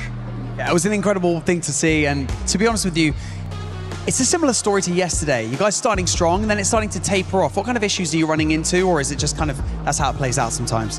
I don't know. I mean, game 2, we kind of died in a way that, like, we couldn't really do much about it, and I think we just didn't do a great job recovering afterwards. So the rest of the games just didn't go well. So the rest of the games, was it just getting in your own head, and then suddenly it kind of started to, not necessarily spiral, I was going to say spiral, but it started to slip away from you guys throughout the rest of the day? Yeah, I mean, when you have a game like that, like every bad game that you have after that, like, matters a lot more, if that makes any sense. So if you do start having bad games because you're actually making mistakes and not because of things out of your control, it's really frustrating. Piling a bit more pressure onto your own shoulders. But Gil, I really appreciate it. Thanks so much for joining me in this interview, and we're going to head right over because we've got another one set up with my man Rain Day. It's a far walk. I hope you guys can make it over here. But Zero, I just got to say, in form. That's kind of the way that I feel. This is some of the best I've seen you play in a long time. Are you feeling the same way? Yeah, to be honest, I think I've been pretty much playing the same for like the last year. Even though we came 33rd, I really don't think I could have done much more. I would have had to start hard shooting to make that team win. But yeah, I think we're like coming into form. One of the things he mentioned in that one was the 1v1 with Waltzy. Well, you were on the other end of it. I felt like to even get to that 1v1, you had to pull off a heroic double Kraber shot to knock 2 people down in 2 different moments to even make it even. How did you feel that went? Were you actually happy with that result? Because I don't think second was on the menu for you guys until you hit those 2 shots. Yeah, I mean, like that zone, pretty much the hardest zone in the game, like back down from Fissure. So like happy with the overall result, but choked the clip. So just going to be depressed forever, basically. I was trying to give him some dap. He goes back to depression. Listen, you've been through ups and downs. We know that. And part of it is that team used to be the team you're on. Now you're not. You have your own team, your own journey. Usually your father, Richard, is here. A fierce support, sometimes a fierce critic as well, saying you need to step it up.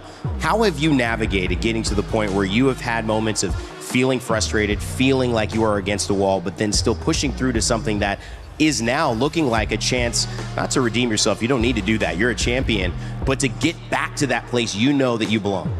Pretty much just hating losing more than anything else. Like every time I'm on a stage and I watch someone else lift a trophy, like I think they're just stealing from me basically.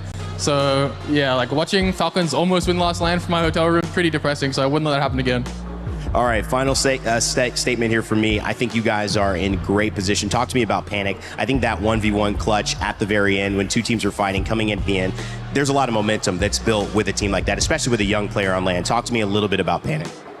Well, basically, like on his old team, he had two very defensive players that like based their entire team around him. And like coming to our environment, it was like very different because like that's my role. But getting him back into like his original confidence of when he played on TSM, that like he can do whatever he wants. Like that last game, I'm just following him on ult. He's basically RGLing. It was like, calm down a little bit, buddy. Like, you know, we are in end zone, but he's just like, when he's confident, he's the best player in the game.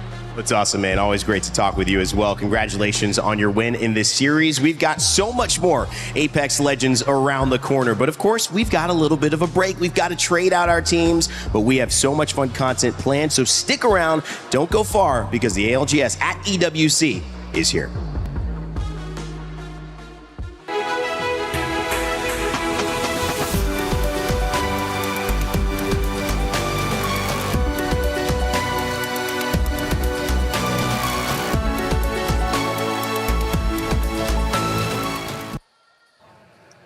Welcome everybody to a club championship update. My name is Glitter Explosion and I have Ton and Trav, and we're going to be hanging out with you guys to walk you through all of the action that's been going on at all of our stages. We're currently hanging out here at the totem because this is what it is all about at the end of the day when it comes to the club championship.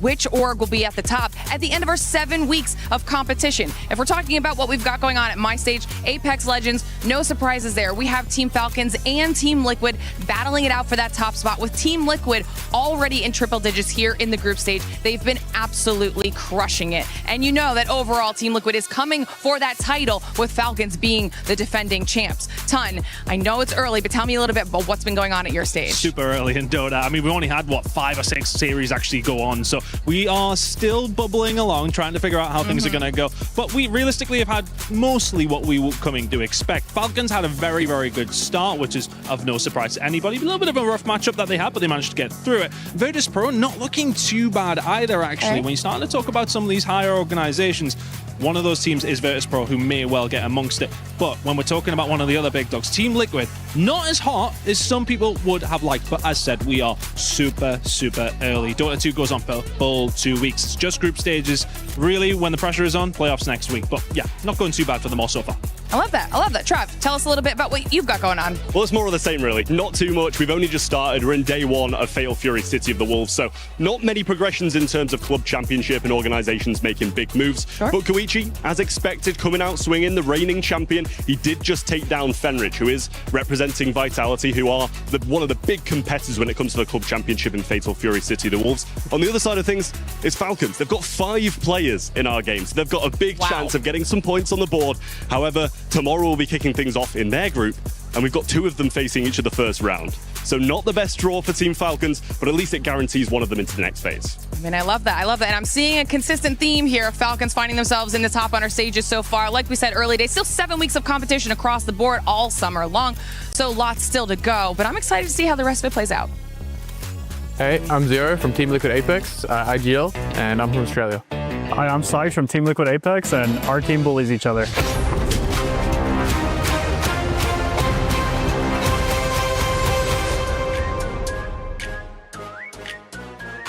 Is my legend a skirmisher? No. Okay. Is my legend Assault? No. Is my legend Assault? No. Is my legend Support? Yes. Is my legend Support? No. Does my legend have a shield? No. Is my character Recon? Yes. Does my character heal our teammates? Yes. Is my character in the meta, like reasonable meta within like the first 8 games? No. Does my character's ult like shoot out? I guess. We have like Vantage Recon, Vantage Bloodhound, CS Barra Crypto meta. What else is a Recon? Valk's meta. Vantage or Bloodhound, eh? Is my character Vantage? Maybe. Yeah. I meant to say yes. Yes. You have one chance to tie it. You gotta guess. Is my character Mirage? Heal your teammates? Yeah. Mirage? How does Mirage heal his teammates? Oh, I'm stupid. Guys, I just blacked out. It was Conduit, wasn't it? No! Who is it? Who throws an ult and heals a teammate? What? Throws an ult out, like you said, splits it out, right? Yeah. Throw it out. Is it Lifeline? Yeah. I said a shield. That counts. Shield? Yes, it is. No, it's not. What? How is it a shield? It's a big shield. You meant Newcastle, and you know that for a fact. I was gonna guess Conduit, because you were like, who's got a shield? And my brain instantly went Lifeline, Gibby, Newcastle, gone. Sucks to suck. Dude, why did I say Mirage? I don't know. I did. He didn't. That's a shield, bro. Well, I found some wonderful, friendly Australian faces in the crowd, and it is none other than Mama Sharky and Auntie Sharky. And they are, of course, family of our wonderful IGL Sharky on SAUL. Now, Mama Sharky, we were having a little conversation before. How many LANs have you actually attended to watch your son? This is our 3rd LAN, so we've been lucky enough to go to, we did EWC last year in Saudi, we went to Japan, and now this one. So. And Auntie Sharky, do you just come along for the ride? I do. Of course I do. I'm not going to be left behind. You're going to a different country? I'm coming as well. Yeah, exactly. That's beautiful. Now, obviously, you know, having the parents in the crowd here is an exceptional thing for, you know, the players themselves. But Mama Sharky, I want to sort of touch on a little thing that I noticed as well. Sharky's mentality. It's improved. I feel like that, you know, he's definitely come out of your shell. Do you know something that we might not know about this brand new Sharky attitude? I think it's the team. It's just all 3 of them, because they've just got such a great attitude. They're all pretty similar in personalities, and I think they just click. So they bounce off each other. They bounce off each They really other. do. Yeah. They feed off each other, that positivity, just the synergy, everything about them. And we'll also bring Rogers into that as well. He's like Daddy Rogers, I think, to them. He's the old man of the group, so no, it's all. Which is super funny, but you can see that personality come from him as well. Absolutely. Now, of course, we're going to ask this question to the parents. What was your first reaction or thought when Sharky told you that he wanted to play professional video games? Well, he told me in a conversation when I was at work, and he was in the sick room at school, and I had to say, what are you talking about? And he was like, Mum, I want to be a gamer. And I'm like, go back to class, man. What are you doing? Like, and yeah, so we had a chat about it, and we just said, finish high school, and then we'll see what happens, and we'll support you. And Auntie Sharky, obviously you were saying that, you know, you didn't really discover what this kind of industry was until 2022. So how are you liking it, though? I live for Apex. I go camping. I only go somewhere where I have internet connection, and I set my laptop up near the campfire and I listen to the husband snore while I'm watching Apex. So, yeah. So what you're saying, Auntie Sharky, is that we should play some Apex together and we can tee up some Apex games. I reckon we'll do pretty well, I think. I asked Rick to teach me, and he said, oh, Mum, I think you'd be a controller player. But he has not shown me.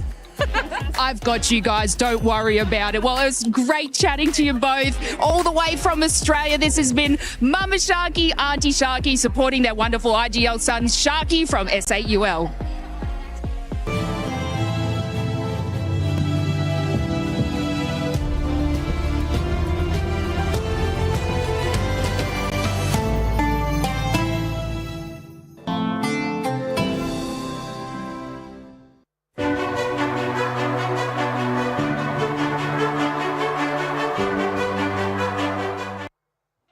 Can I look up what a Nessie looks like? No.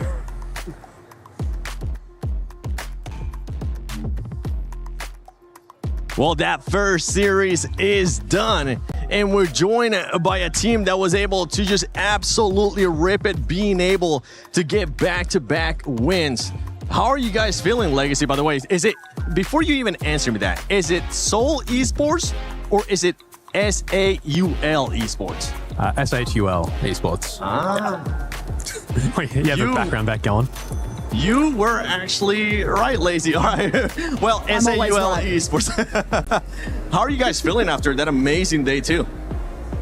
Obviously very good, but a lot of stuff to work on from those, 4 of the 6 games that just didn't go very well. But I mean, we take those 2, a lot of faith in the other 2 to carry it through. Yeah. What do you think happened on those games that just didn't go well? So much. So much. The last one's just, not great. Oh, invited in. Harry's up here. Hey, there you go. We even have one more. Now, you guys have been performing and averaging a 10th place when we go to LAN events. What do you guys think you need to do to be able to, at EWC in Paris, to just get you over that edge and try to go for that championship? Man, what do we have? 10th average. Yeah, 10th average.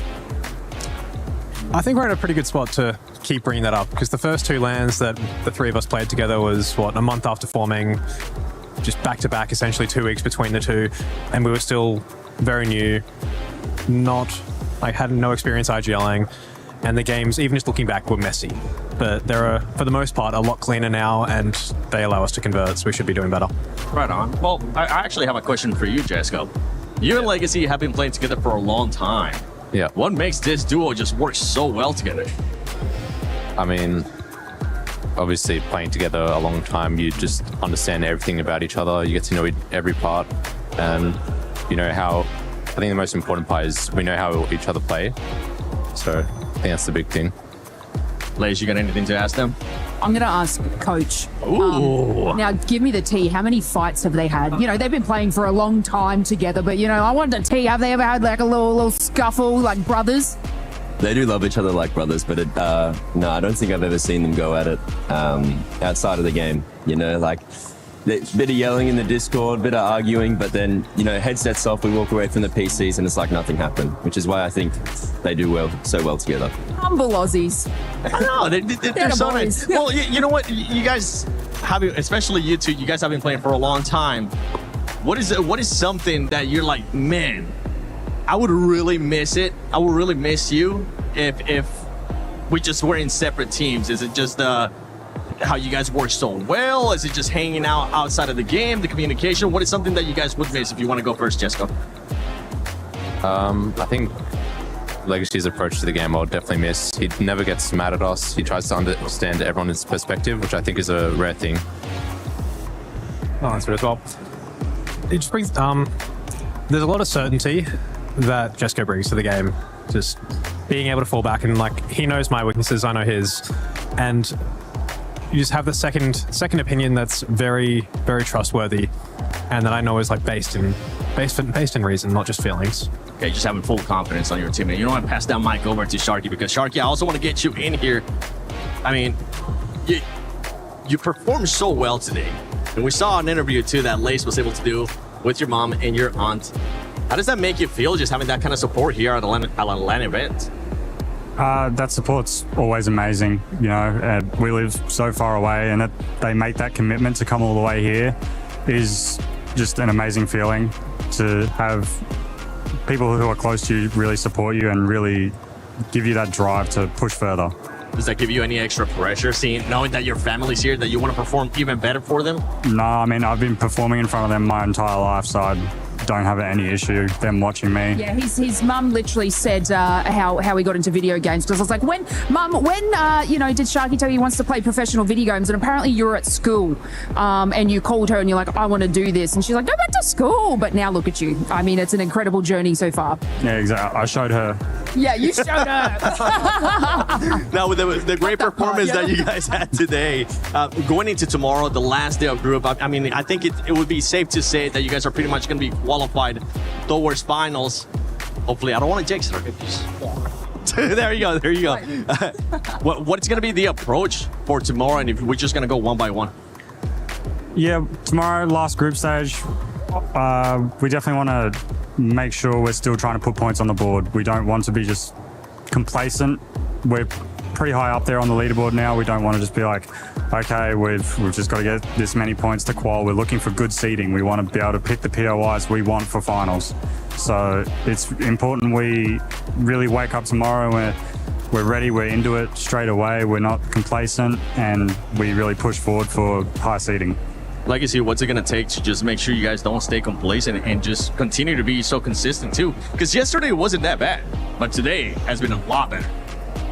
They ended up roughly the same, but no, tomorrow it's going to be very different, I feel like. There are going to be a lot of teams very desperate to avoid that bottom 6 or scrape into the top 14. We're fortunate enough that we just have a very average, below average day even, and we should be able to scrape through. But it's avoiding those teams that are going to make the desperate and unpredictable plays because they need to drop massive games. Right on, please. I mean, I'm going to chat to the coach because, you know, they've got their own... I mean, these guys are so, you know, intellectual about everything. But look... And I'm not. Yeah. So this side of the couch isn't. So that's why I got you to sit next to me. Yeah, we're just here for the ride. But look, you know, I was actually talking to Sharky's mum a little bit before, and I messed up. Broadcast didn't show my blooper, but I said Sharky IGL and it's Legacy, and I fixed that and winked at the camera. Anyway, you know, have you seen a little change in Sharky now, kind of stepping back, and like, has that been a different sort of, I guess, way that this team is now showing exactly what they've got? Like, it's like the mentality behind it. I feel like this is like a whole new sort of attitude that they've had. Is there something special that you think has happened, or is it a couple of the role changes, or anything you want to give us a bit more insight into? Well, we've had the same role since Sharky joined the team. I think the biggest thing is just getting, you know, RGL experience under Legacy's belt. Sharky has such an incredible understanding of the game, and it played such a supplementary role in getting Legacy like that information. And I think the 5th at Champs and just more time for Legacy to, you know, find his rhythm and then solidify his game, and then it's allowed the other two to play theirs. Because, you know, if you're a great player but your RGL's a bit inexperienced and he's making calls that either surprise you or take you off guard, it's harder to play your game. So the more experience Tom gets and the better he gets as an RGL, the more Sharky and Jesco are going to be able to pop off and do their own thing. So I think it's kind of tied everything together with Legacy getting some more experience, and that 5th at Champs just really boosted everyone's confidence. Like, you know, you get a 5th and a convincing 5th at that, and it's just a reminder that, like, we can run it, man. Like, why not us? I mean, this is what I'm saying. I was like, you guys are always great. Don't get me wrong, but like, we can now physically see it. The audience sees it as well. So, I mean, congratulations to you guys in the competition thus far. Yeah, and Legacy, just bouncing off of that, right? How comfortable are you feeling now in regards to IGL, and especially after those good 2 days and going into tomorrow? Oh, compared to the previous lands, maybe not Sapporo as much, but the first 2 is just night and day. I'm able to spend time thinking about other things because everything is either like pre-planned or we've had basically the same game before. So it's not thinking about everything exactly how it's going to be in real time. It's more, okay, we already have a base plan of what we've done in other games. We have this like different way of going about each game. And then it allows us to branch out, look for more kills, and just maximize our points. That's good. That confidence is starting to move up. You're feeling way more comfortable. That's pretty much what your coach is talking about too. And we have seen some of the top teams, not talking about you guys, okay? Talking about some other top teams that actually haven't been performing well. And I'm thinking about, hey, what's the catch? Haven't been performing well. Alliance, Shopify as well. Wolves today didn't perform well as yesterday.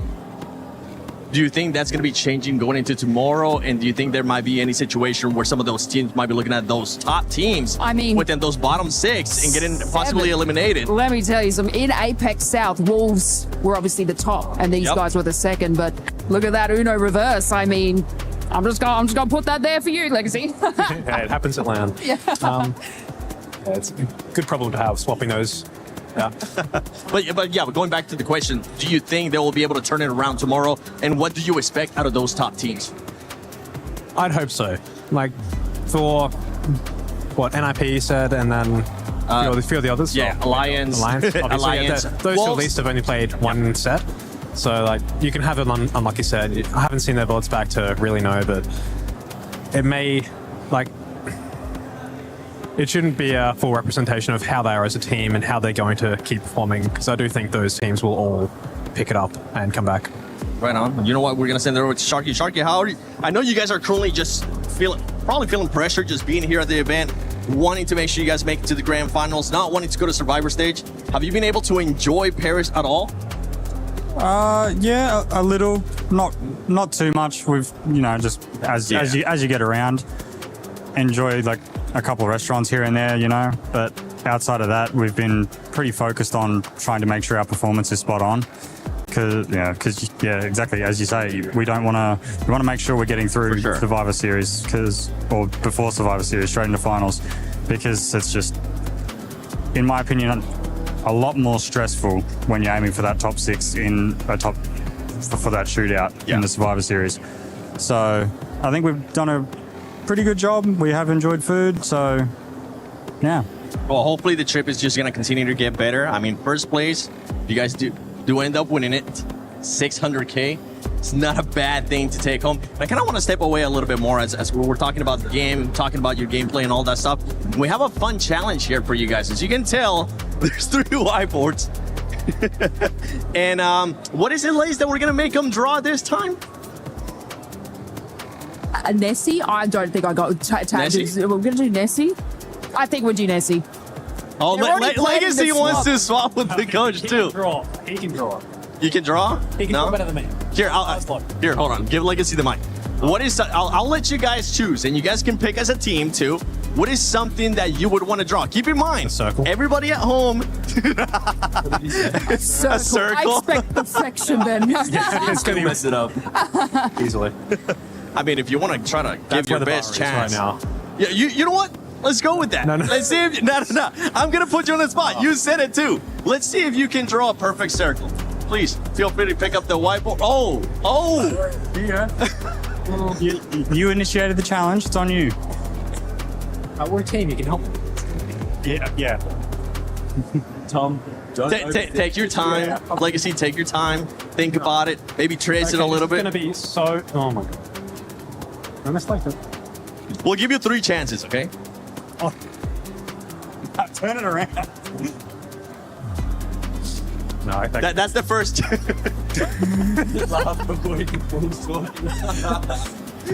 Maybe it's actually not bad. All right, second chance. Second chance. It's circle, yeah. Not bad. You know what? Turn it around so we can see it. Live there a little bit longer. For everybody currently watching at home, feel free to take a screenshot of the stream, and make sure you use hashtag EWC to share on social media and rate that circle as well while you're at it. Okay, last one. You got this one. It's kind of looking like a snowman at this point. That's an oval. That is an oval. It's a better. That is an oval. Hold on, let me see. That is an egg. Now, would you like to go back to drawing a Nessie? I'd love to actually have Rogers swap with me. Yeah. But yeah, look, can't be worse.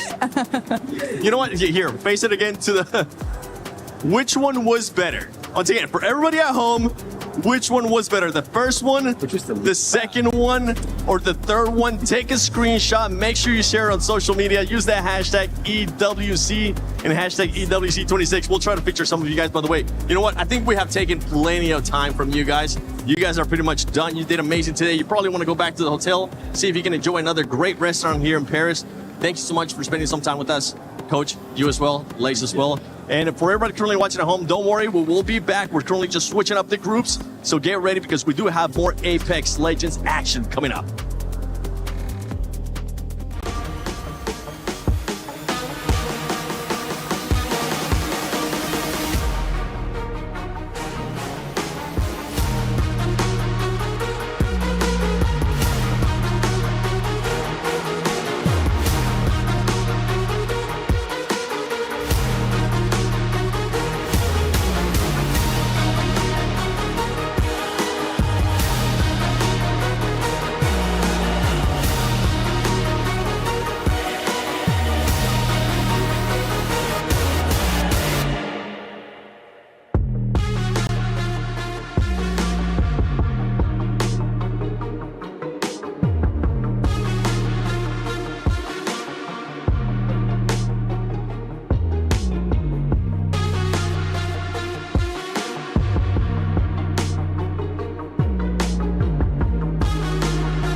What's up, everybody? We are here hanging out with Team Dinos after we've gotten through the first series of the day. We're going to be talking with all the boys, even though Chaos is not super enthusiastic about this prospect. It's happening right here, right now. Obviously, Chaos, DJ, J Future, the legend Kashera himself. Let's get into it because you guys have really picked up the pace today. It's first land, second day, now fourth place. How crazy is this whole experience for you, Chaos? Me personally is like, never got to enjoy this moment. Not enjoy, but like experience this. So I'm kind of nervous. First day, I mean, how many points we got? Like 24. So the nerves for sure hitting the ground, like vibrating. I was like, yeah, just like, I don't know. In the moment, it's just, I don't know. It's like bad and good. But as you guys see, we came out for second day and wanted to show everybody and prove them wrong. I mean, absolutely a massive improvement. I think up 4 spots on the average overall today compared to yesterday, DJ. So what changed for you guys in the last 24 hours? Well, after the first day, we had a talk with the coach, Kashera. We spoke about it. We went over what was wrong. We looked to improve after every game. We had a little setup. Kashera was always there for us. Kept us motivated. Future kept the mental up. I kept the jokes, positivity. Chaos did his own thing, you know? So I feel like at the end of the day, we just got to keep improving and it only go up from here. I mean, you guys like have had such a relatively short journey, right? In the life of a team while managing to do well in the split, find your way here to land. Kashera, I want to ask you a question if we could pass the mic on down this way, because obviously you're back at land now in a totally different perspective. Yeah. So tell me a little bit about what that's been like for you. Well, it's definitely different, right? Everything is different. I feel like it's something that I already kind of did when I was playing. Sure. But it's a different type of pressure, I feel like, a different type of responsibility. You still feel very responsible for the team, right? To make them feel like confident, to make them feel like they can do this, especially for a team that has such a little experience. I think, yeah, has been fun. I hope it keeps being fun, and I hope the team keeps winning. I can tell it's fun because no one can keep themselves together right now. We're gonna get through a little bit of an uncomfy laughter here. But it's getting all the nerves. J Future, take the mic. You're good, locked in now, serious face. Tell me a little bit about how you guys are feeling now looking towards the rest of the competition. Are you nervous about the upcoming days? Are you locked in? I feel like the morale is clearly good right now on the team. No, it's terrible. I hate both of them. I'm gonna break down DJ's door tonight. We live in the same room, so he's gonna get beaten. Anyways, yeah, it's good though. I forgot the question already. That's what happens. That's what happens when you and your friends are trolling each other in the middle of the interview. Are you nervous for any specific part of the competition? Do you think any one day will be more difficult? Are you pretty set and feeling like you guys are definitely making your way all the way through? I think the match point finals will be difficult. Obviously this is our first LAN. The first day we got LAN experience, and that's why we did better today. And we'll probably do better tomorrow, hopefully. But then the match point finals is a different game. You know, like the quality was not that good today. People are starting to get desperate. But the match point finals, like everyone's gonna be playing like very, very conservative, and there's gonna be so many teams alive. Any tiny mistake, any like inch you give to another team, you're just gonna lose. So you can't make any mistakes at all. That's why match point is that much more exciting. And I feel like the vibes are so good on this side of the interview. We're gonna pass the mic down to Chaos one more time to close this out, okay? Chaos, tell me a little bit about what it's been like playing with this team. You guys are clearly, I mean, having fun right now at least. I mean, I feel like it's been fun for me. I feel like out of all the teams, we're like the most like positive and just making jokes. I mean, I don't know how to say this, but we have the beacon of positivity right here. And as you can tell, I mean, I think we are the youngest team in Apex Pro League. So, you know, we got all the unks over there, and we just gotta like outprove them. Oh, and we have -72 as our sub. Absolutely legendary. Yeah. Just in case. No, he's not even our sub.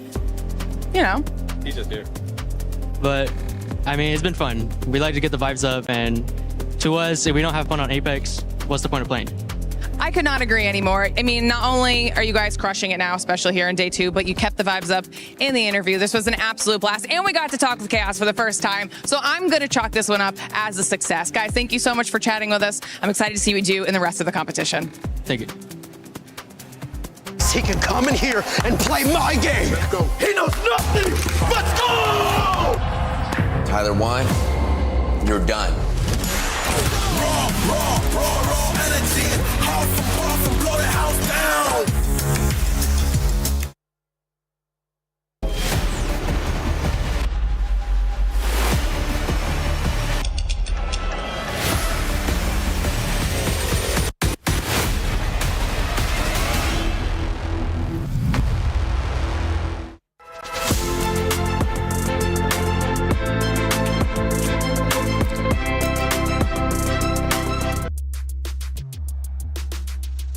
Well, there you have it. The groups are done. We got a chance to talk to SAUL Esports.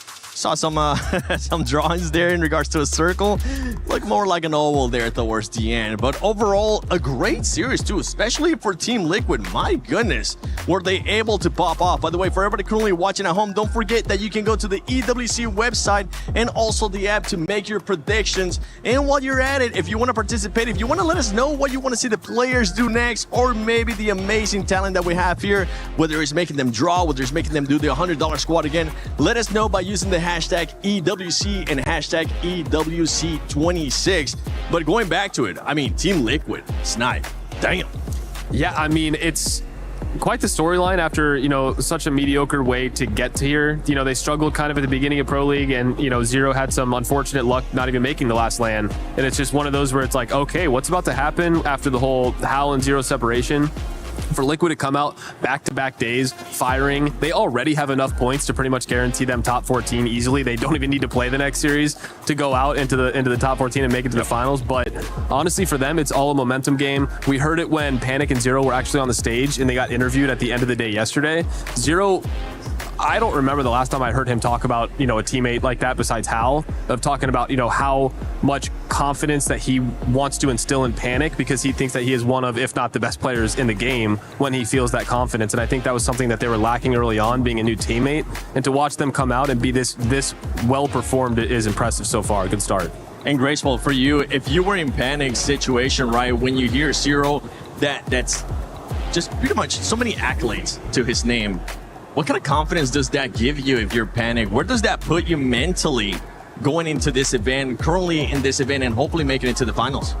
I mean, I think Panic is also one of the players that people had a lot of doubt about him initially. Before he even got picked up and played pro properly, people had a lot of doubt about him. And at that point, you're at the stage where nobody's supporting you except yourself. And when you finally get these huge results now, after getting picked up and then picked up again, and now he's here on the biggest stage in the world currently, he has to be feeling really good about himself. But you can't dispute, like you said as well, having Zero hype him up as well, one of the best players in the world, standing right there behind you, patting your back or slapping your head, is definitely the confidence boost that you need to be like, I'm supposed to be here. And I think that it can only go up from here, and up when they're already at the top. Sky's the limit. Or getting just absolutely stared down when you end up doing. We saw that, Panic, okay? Just so you know. Not even just him. It was all the team slays. Everyone. I'm like, oh, and then I catch myself doing my stop.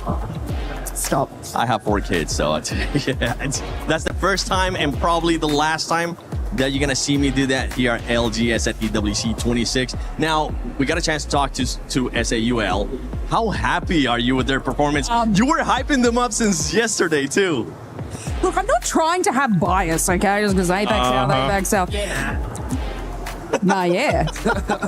But, you know, I've been watching this team for so long, and this was like even before I sort of got into doing esports. I was just watching along, you know, at home, like all of you guys. So just to see these exceptional players, because they have always had this in them. You know, Sharky's won the title, so it's not something that they can't do, but like, you know, these long-standing players, when they finally have their moment, it just brings me so much joy. You know, we saw it, you know, with Monsoon finally having that, and I think this is SAUL's time.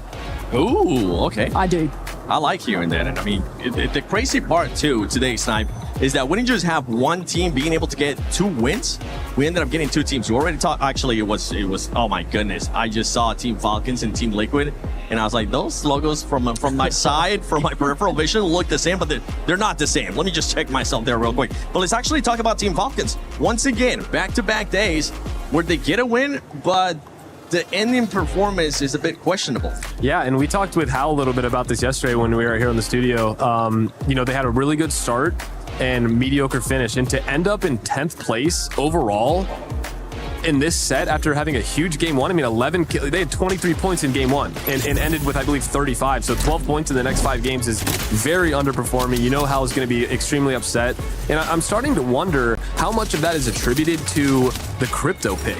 Because crypto is always the first ban, and they're winning the first game. So for the fact that they're so dominant on that character, it is slightly concerning that they have had such underperformances when he gets banned, because he is consistently the first banned character. So is that something that's going to come into play here as we move forward? But honestly, this Falcons team is very well put. I think group play is going to be them figuring things out, but that is something to be watching for the rest of this event.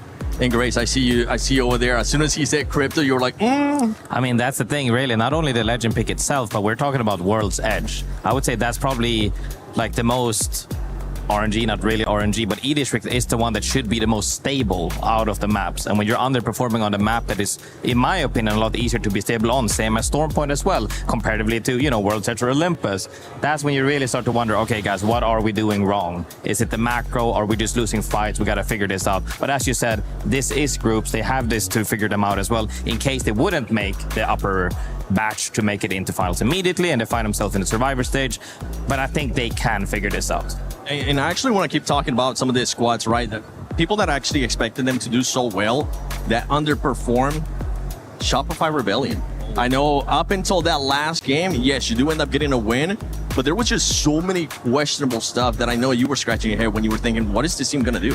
Yeah, I mean, they were in 20th place after the halftime. And for a team that's as dominant as they are, they have dominated Pro League. They came into here thinking, I thought they were going to be one of the teams to watch, if not potentially win this event. And right now, it's not looking anything like that.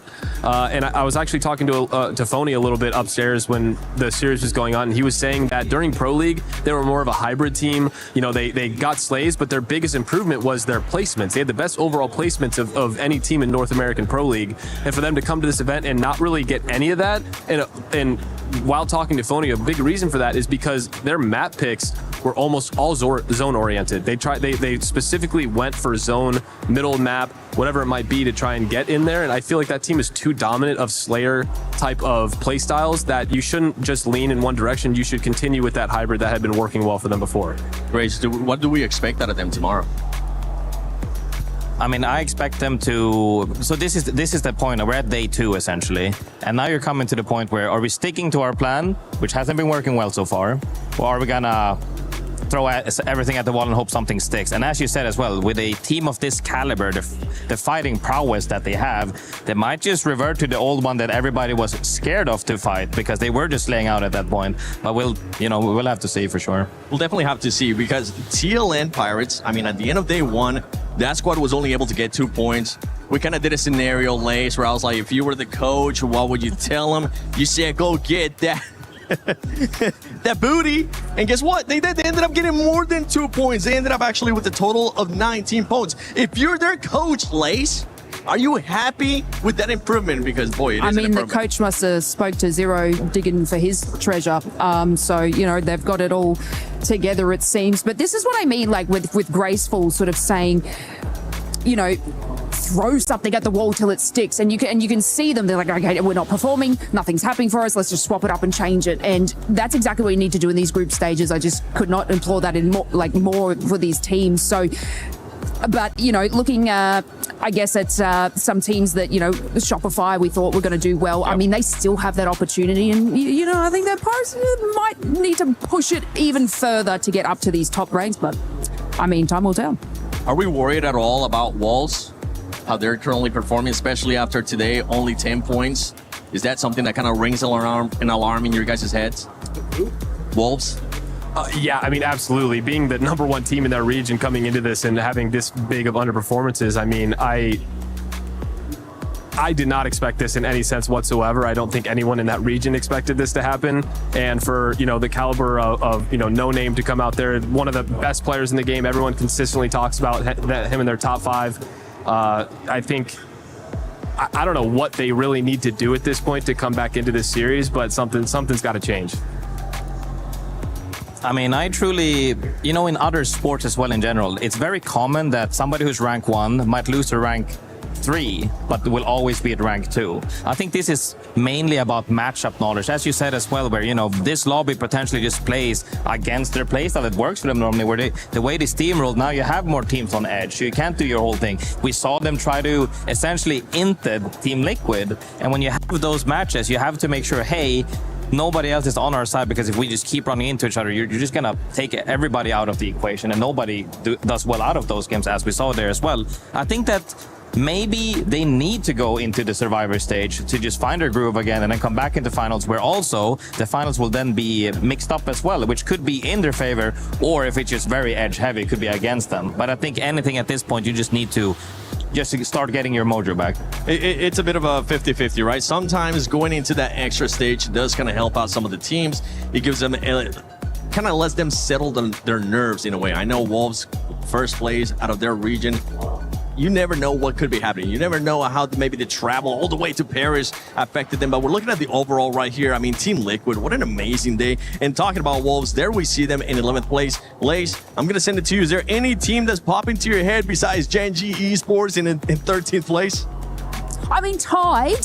Well, we're tied. So there's, like I said, there's always still room for improvement there. But look, today is like the day of teams that sort of didn't really show up yesterday showing up today. So this is making it incredibly hard to sort of pick where everyone's going. Everyone's like, okay, no, I've got to swap this, got to do this. I mean, that's just what we've been droning on about. But my God, I am actually, I have no idea. Can I say that? I actually, like, usually I have like, oh yeah, I've got a plan. I've got, SAUL on top. But like, you look at this mid-range kind of leaderboard and you're like, yo, this could go anyway. I'm hoping, but yeah, I'm waiting for day 3. Ask me then. Return to me on day 3. Yeah. Okay, we'll send it to Snipe. Snipe, what are we expecting out of some of the teams that already played in the first series tomorrow? Yeah, honestly, I think AURORA needs to step it up. I mean, they've played 2 series and are sitting around 50 points, averaging, 25 points in each of these matches for a team as dominant as they are, especially throughout all of the Pro League. They dominated in the EMEA region, and for them to come out here and really underperform pretty heavily in both the sets that they've played. I mean, it does come down to the final day, because right now they are on the fringe of being put in the elimination bracket. So I think that'll be really interesting to follow. I did not expect it, and it's going to be even more interesting to see how the teams that underperformed in the day 1, the NIPs and the alliances come out firing, and especially in the second set, because we're seeing kind of where the points threshold is at, and now we're going into the later half. We have 3 series left before groups is finished, so it'll be really curious to see how it ends up, because the leaderboard's a little all over the place when we're looking at it. We can't see, all the teams that are still yet to play. We can only see where we're at, and I think at the end of the day, we'll have a pretty good understanding, and we'll be able to pinpoint kind of what the threshold might be going into tomorrow. Survivor's going to be crazy. It is going to be crazy. Grays, while he was talking about AURORA, I just see you shaking your head over there. You're like, oh man, this is one of the teams that I also talked about at the beginning. How are you feeling about AURORA? I mean, I was worried about AURORA. Now I'm worried about Alliance potentially. But the main thing that a lot of the time we talk about people having their arc Nemesises and they're thinking about, oh dude, I need to put one over that specific team, right? Sometimes you just gotta focus on the tournament you're at. Maybe they've just been focused too much on taking out other teams, and hey man, we gotta work on our plan properly, because so far though, I will say this tournament, so many teams have shown up in different games, of course, but it's not just the teams that everybody initially thought to talk about. We talked about Wolves, we talked about AURORA, we talked about Lions. We're seeing other teams step up to the plate. And it really goes to show how competitive Apex Legends is. And you really have to always stay at the highest level, or somebody's looking to rug pull you the moment they get the chance to. Yeah, I mean, we saw what ZEDI was able to do yesterday, right? Deeds being able to perform well here at EWC. Once again, kind of being able to just mimic that after yesterday. They're going to be looking to maybe have that performance and just have that pressure of their shoulders as well. Let's talk about that pressure, because as we've seen it previously, it does end up affecting it. And I mean, you guys are 2 ex-pros, so let's deep dive a little bit more into that and just have that. kind of guide us through that mentality of like going into the final day of groups. You're currently sitting in the position where you could maybe end up getting eliminated or go to Survivor. And then for you, Grace, what I want you to think about is if you are one of those teams that has a chance to go from survival to grand finals, and actually if you want to go first, Snipe, if you're being one of those teams that are currently in the cusp of elimination.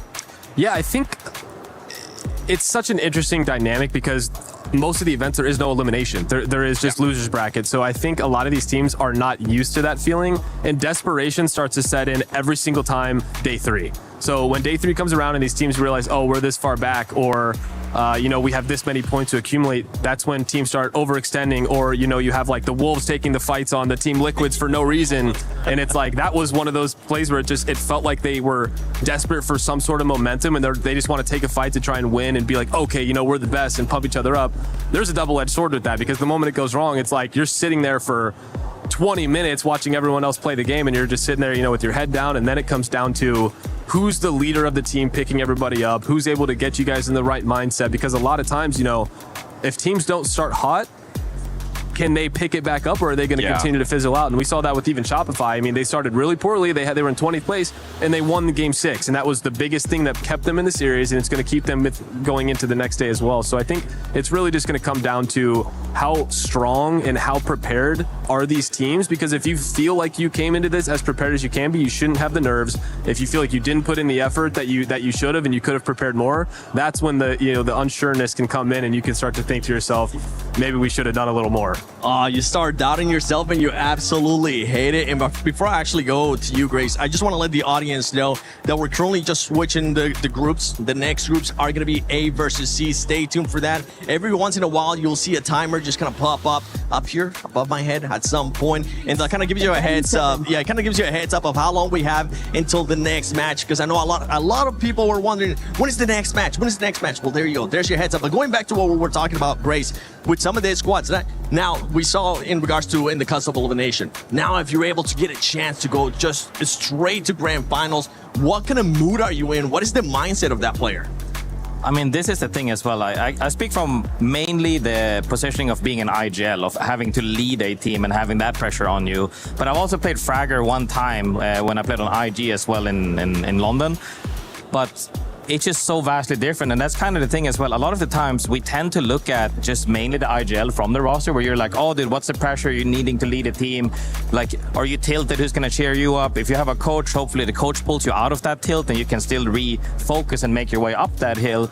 But sometimes it just comes down to, like, we hear it over and time again. It's like, yeah, he's the best player, but the main reason why we work so well is the vibes. And that's a real thing. Team chemistry is such an important thing to make sure that nobody really falls on it. If they fall on their knee, everybody picks each other up. And that's really the way forward to have it, is that you need to make sure that you're on the same page, you're pushing the same ideas, and everybody feels heard and they're moving forward. Yeah. And I love that while you were talking about that and talking about moods and talking about the spirits of the players too, I saw Zero just pass by from Team Liquid, and he's just happy and waving and saying, you think completely different if it would have been the other situation, right? Yeah. Now, Lace, we saw the players from SAUL draw a circle. I saw you drawing something over there. What was it?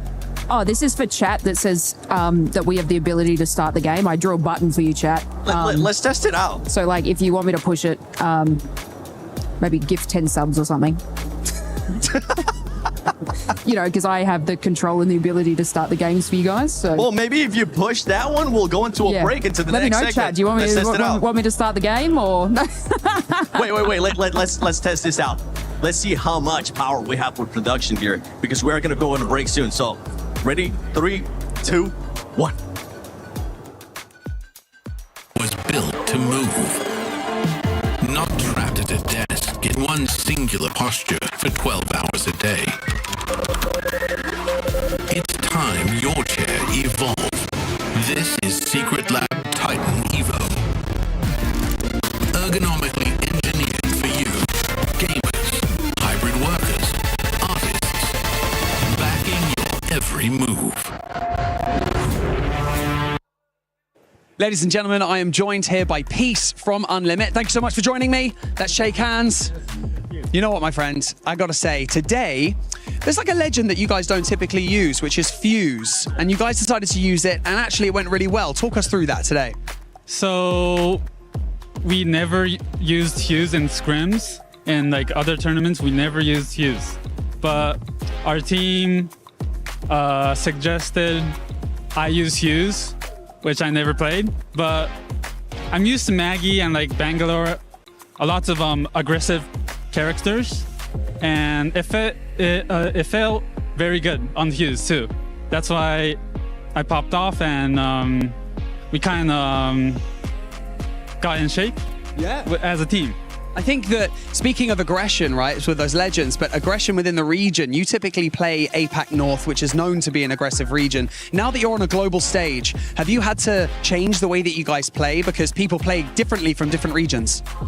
So we thought about that many times, but we're not gonna change our like play style, basically. But like maybe in like winners bracket or the finals, yeah, we're figuring out how to because how we play at APAC North doesn't work at the top lobbies. Yeah, I understand what you're saying. Yeah, I think that as well, like when you think about results for you guys, thinking about the finals at Sapporo at Champs, you guys managed to secure top 10. What have you guys been doing since Champs in order to make sure that you secure a higher spot at EWC this year? Okay, so just what I said, like we're practicing a lot to fit into the lobbies at the high tier, a lot of good players, and we're trying to fit in with our play style, like putting in beacon characters and using it and trying to get in zone. We're trying our best, and yeah. Trying your best, and it's working so far. You know what, Peace? Thank you so much for joining me in this interview, and I really appreciate you doing this interview in English. You smashed it. Thank you so much, buddy. I really appreciate it. Right, for now, we're going to continue with the ALGS Split 1 Playoffs Day 2. Everyone, it's Landon Norris here. I'm here in Saudi Arabia for the Esports World Cup.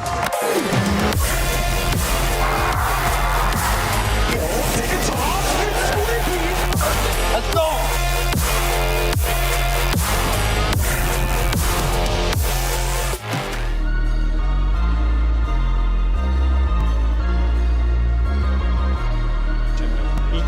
Each full draw. My first proper games when I started to play was CS. I was like a Tarkov and Tarkov player.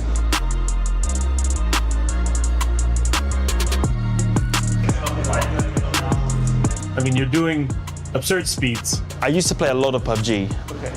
Like a lot of PUBG. I got, I think, like 2,000 hours on PUBG.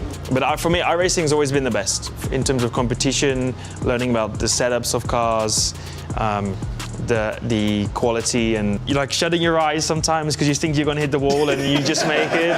Because I know DINOS was going to be there as well, the magician. Yes, yeah, he's in town at the moment.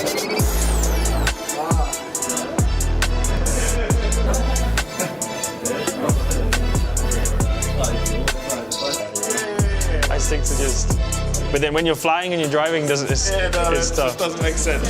But just driving around, like, you know, just footballing cars, then it's also a lot of fun.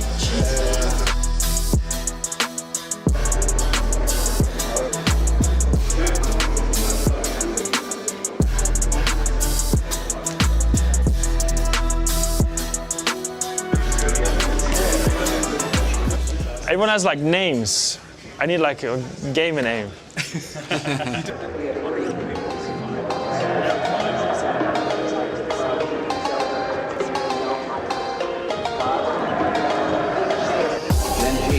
A huge win for the PGC champions, and of course Lando Norris joining us here, enjoying some good old PUBG. Passing you in the standings, and that's going to be heartbreaking this second round out.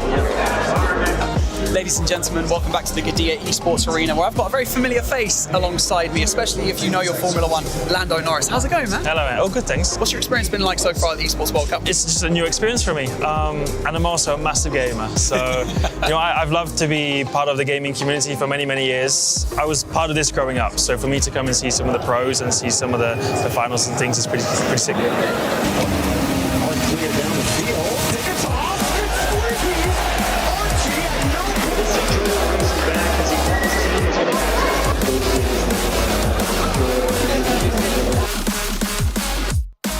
reminded me a little bit of my younger years, the last few years where I grew up gaming a lot.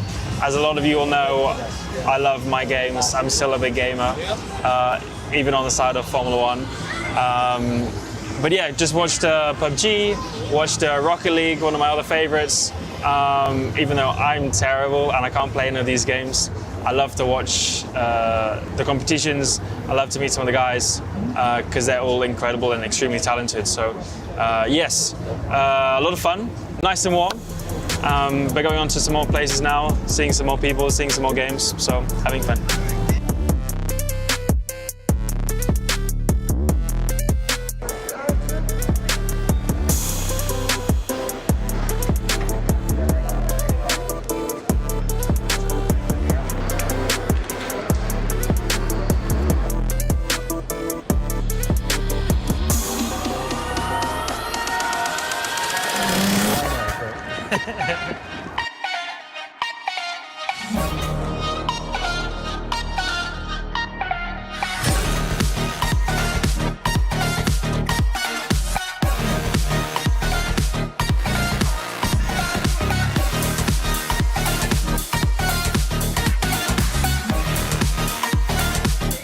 I'm not feeling confident, but we're gonna have fun.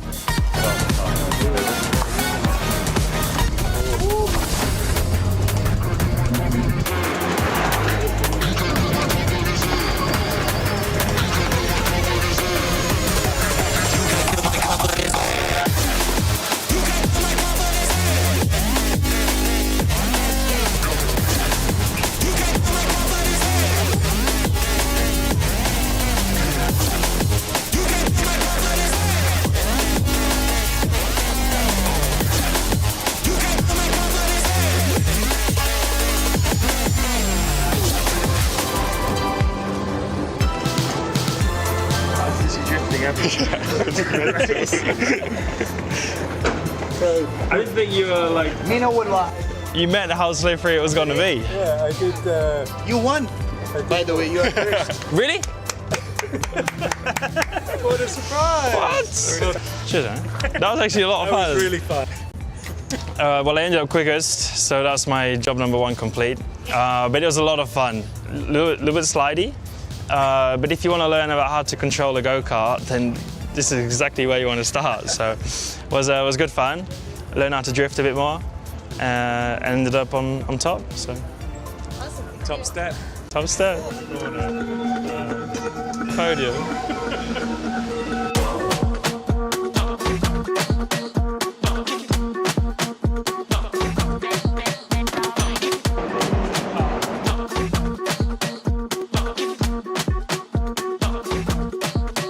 In a minute, I'm gonna use this envelope. Yeah?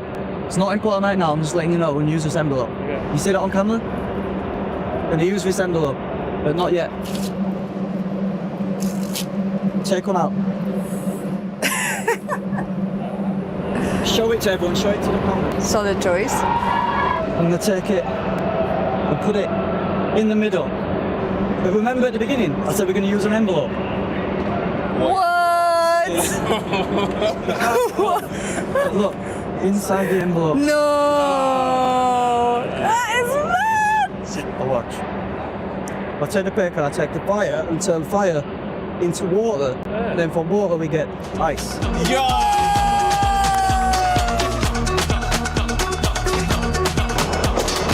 I've always been into gaming growing up, and you get to see the event that they put on for the best in the world for almost every game in the world. I think this is a surprise, and it's an incredible thing to come and see, to be here. Deep down, I'm still a kid. I got that gamer inside of me still, so I love it here. It's exciting. It's fun to be a part of. This is like heaven for me. This is heaven.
Welcome, everybody, back to the studio. I'm calling it Rain Day's room. Today, we've got a different type of room. This room is a room filled with laughs. It's a room filled with jokes, with skits, with millions of followers across all of his socials. It's the one, the only Tony Romero, my boy from San Diego. What's up, Tony? Doing good, man. Excited to be here. No rest, but passion is still here. So. The man was trying to get his ticket like the second before he flew. But you found it. You found a way, right? Yeah, I found it. I'm here. I'm good at that.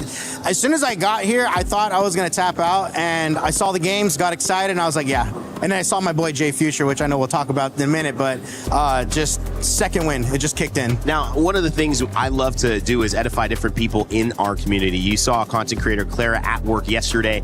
Tony is a guy who, when I look at an expert in shorts, he's one of the best at putting on skits, content, things that are fun around Apex Legends. You just did one about Seer returning to the meta.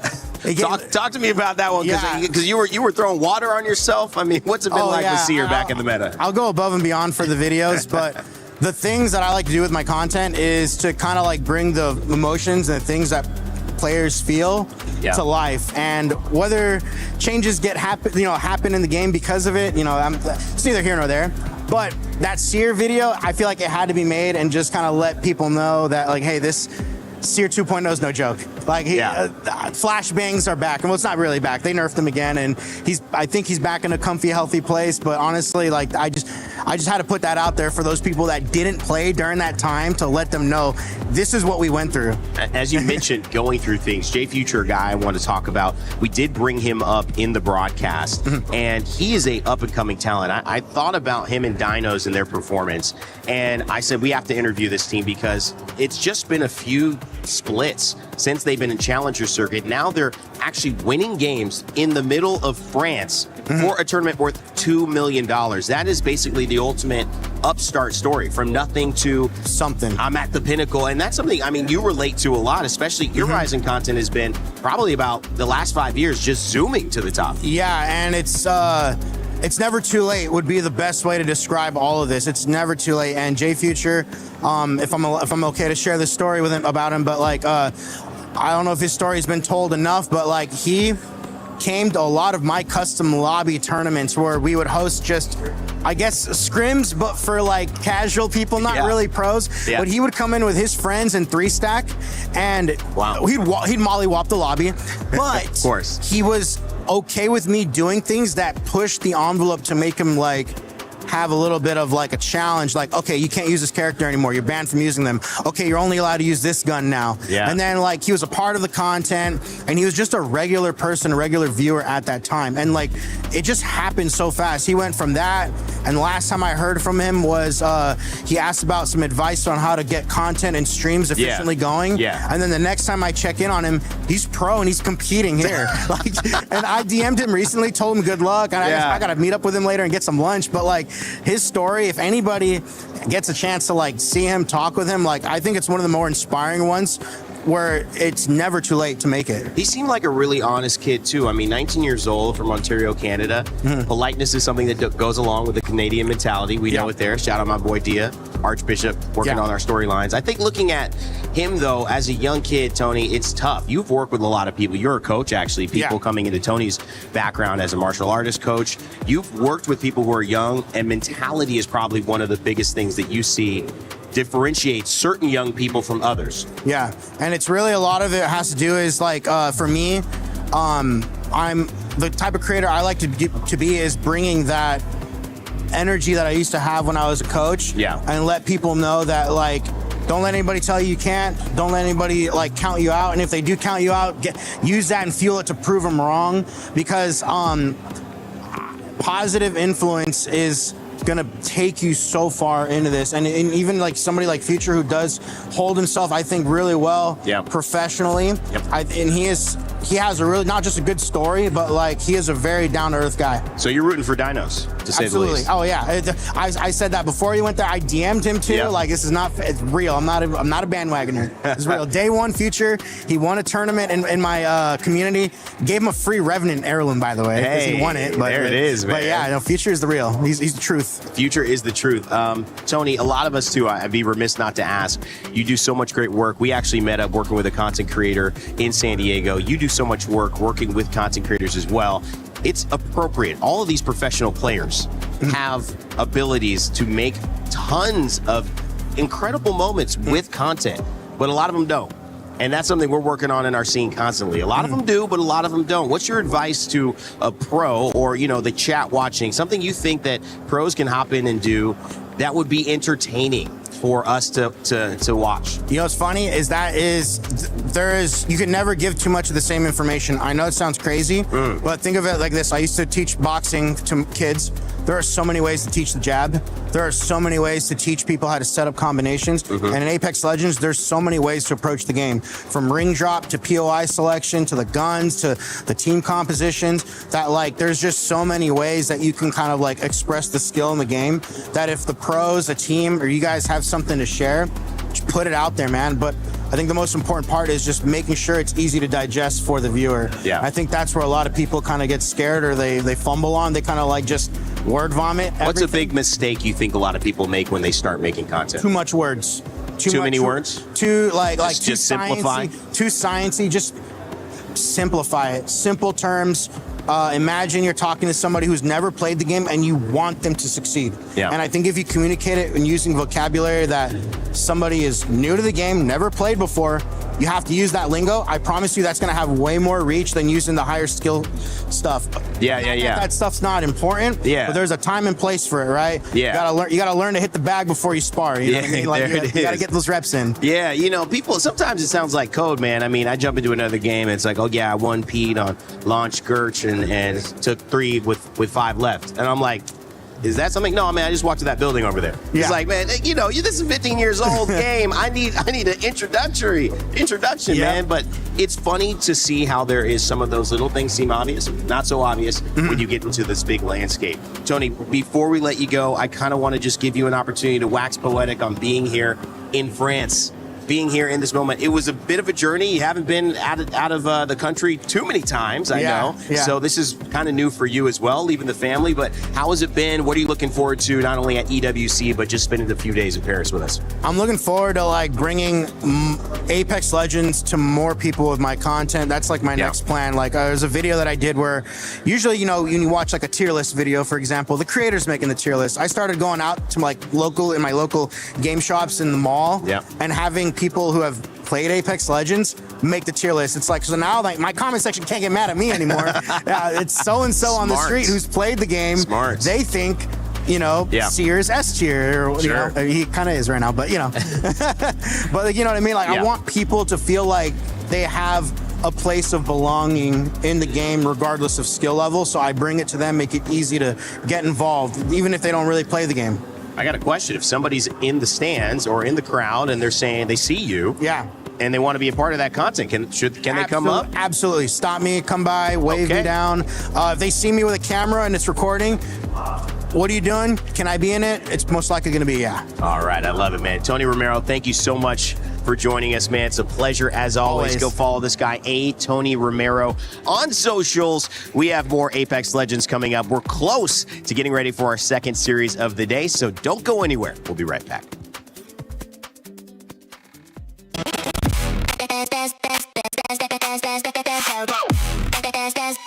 We book Esports World Cup.